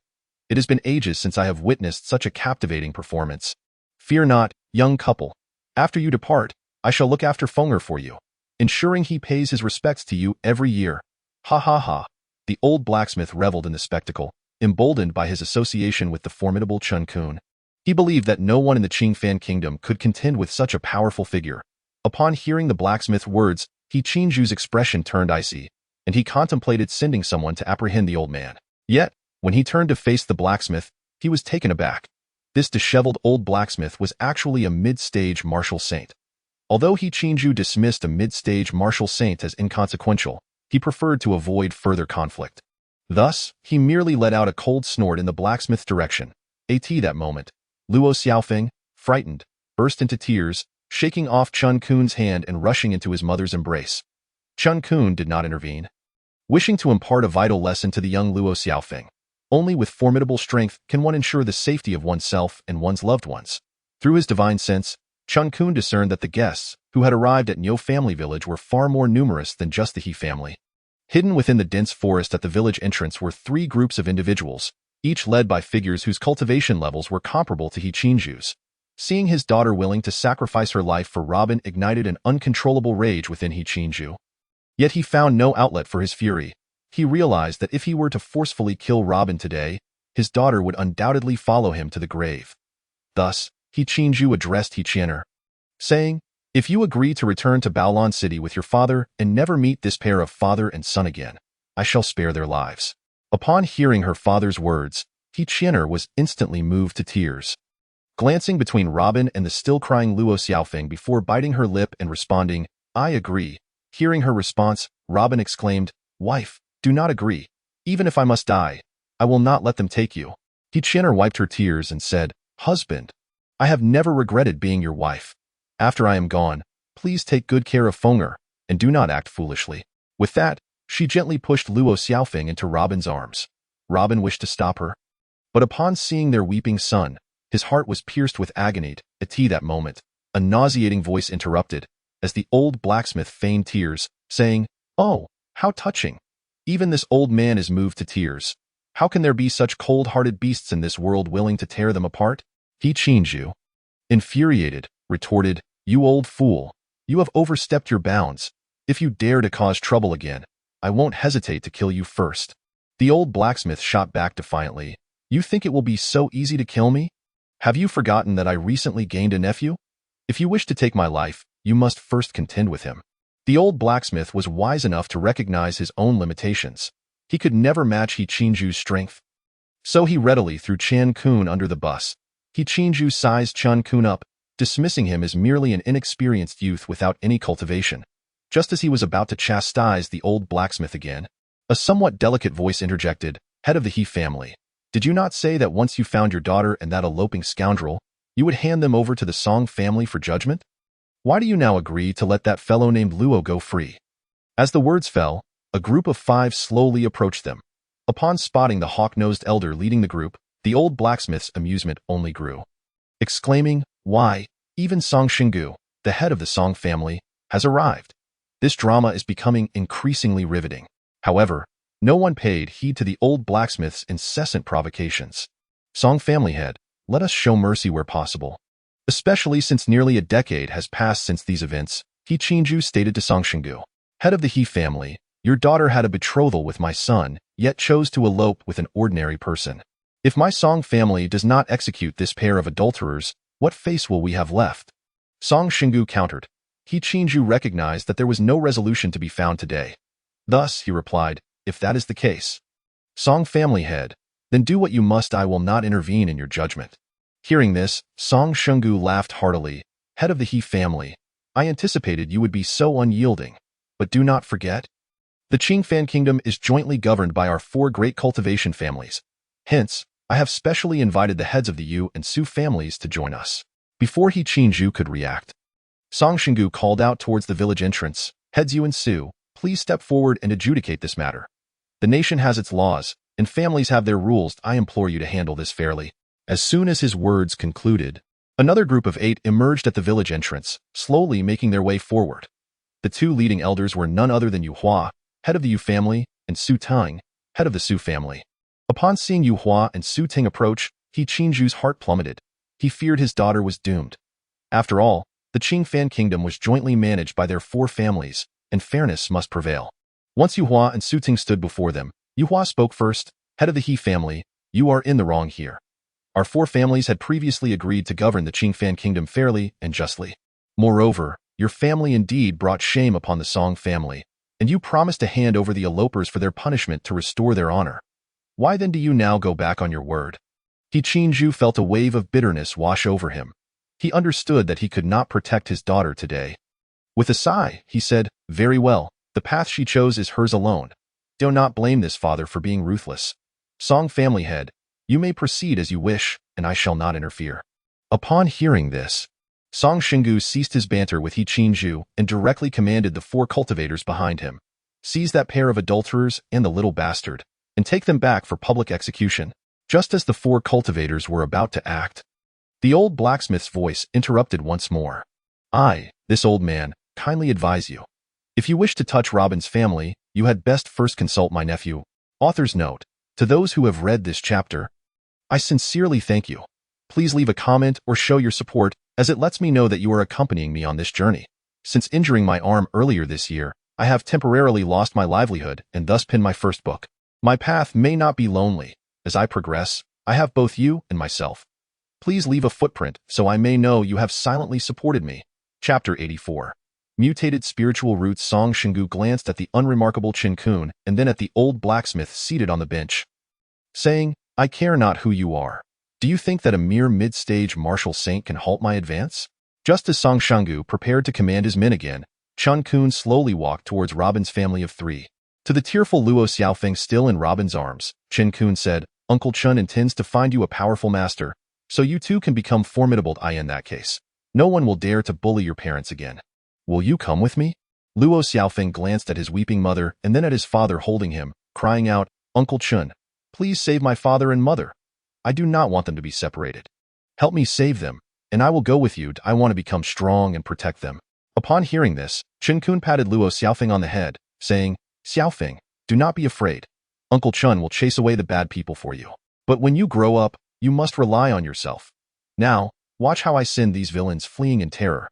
Hearing Chen Qun's words, Song Shingu sneered, you reckless brat, you are courting death. With that, he personally launched an attack, sending a flying sword hurtling towards Chen Qun. However, just before the sword could reach Chen Qun's back, it inexplicably plummeted to the ground. Including He Qinju, the 3 family heads looked on in confusion at Song Shingu. Unable to comprehend the nature of his predicament, in truth, Song Shingu himself was equally perplexed. As his flying sword neared Chen Qun, a powerful surge of divine sense severed the connection between him and the sword. Before he could consider this further, he saw Chen Qun slowly turn around and declare, who is seeking death here? As Chen Qun's words echoed, an overwhelming aura of mid-stage golden core cultivation surged forth, engulfing the assembled figures. A golden core cultivator, He Qinju exclaimed, fear gripping him as he stood frozen in place. Song Shingu was so frightened that he fell to his knees, repeatedly imploring Chen Qun, Junior has no intention of offending the esteemed elder. I beg for your forgiveness. I beg for your forgiveness. Yu Hua and Su Teng stood there in a daze, unsure of how to proceed. If they angered this golden core cultivator today, their lives would be forfeit, and even the entire Qingfan kingdom might suffer the consequences. However, Chen Qun was too preoccupied to pay them any mind, for as he unleashed his golden core aura, he sensed a faint trace of wood-type energy emanating from the terrified Luo Xiaofeng. Chen Qun swiftly turned to investigate, beginning to suspect that he had misjudged Luo Xiaofeng's constitution. Such a blunder was exceedingly embarrassing for a cultivator of his caliber, who had attained the pinnacle of the golden core stage. Upon grasping Luo Xiaofeng's arm and conducting a thorough probe with his divine sense, Chen Qun couldn't help but curse under his breath, "Damn it! This kid actually possesses a mutated spirit root." A mutated spirit root arises from a pure heavenly spirit root that fortuitously merges with another, resulting in a constitution far superior to that of a heavenly spirit root. Though Chen Qun valued talent, he was preoccupied with his own cultivation and had no time to take on disciples. He intended to hand Luo Xiaofeng over to the sect leader Daoran for training. This could be considered his contribution to the Tianda sect.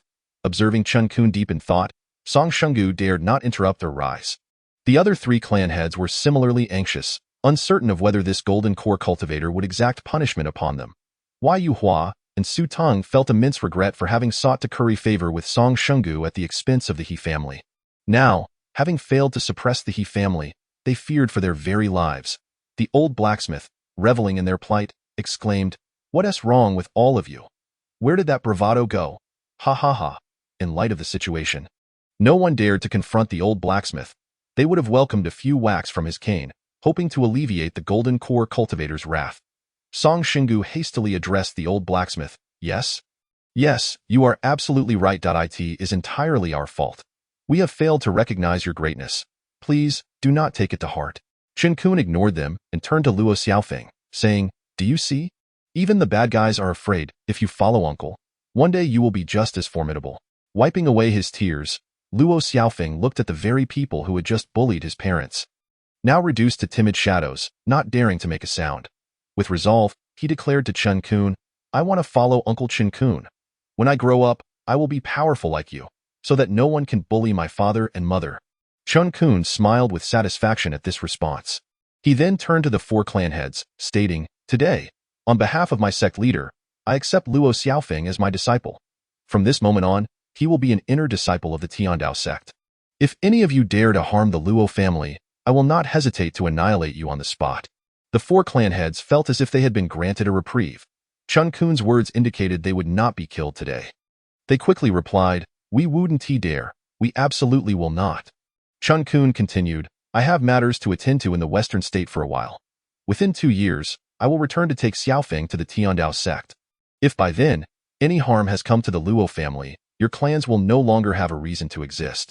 Upon hearing this, Yu Hua and the others hastily echoed, Yes, we will ensure that no one dares to disrespect the Luo family within the Qingfan kingdom. You may rest assured. Especially since the Tianda sect was a formidable entity in the central divine region, these old cultivators understood that they wouldn't even need the sect's intervention. This golden core cultivator could easily eradicate them all without effort. After speaking, Chen Qun found himself in a quandary. Although he had boasted about handing Luo Xiaofeng to the sect leader Daoran, he was uncertain whether Daoran would honor this arrangement. Should he refuse, it would certainly be awkward.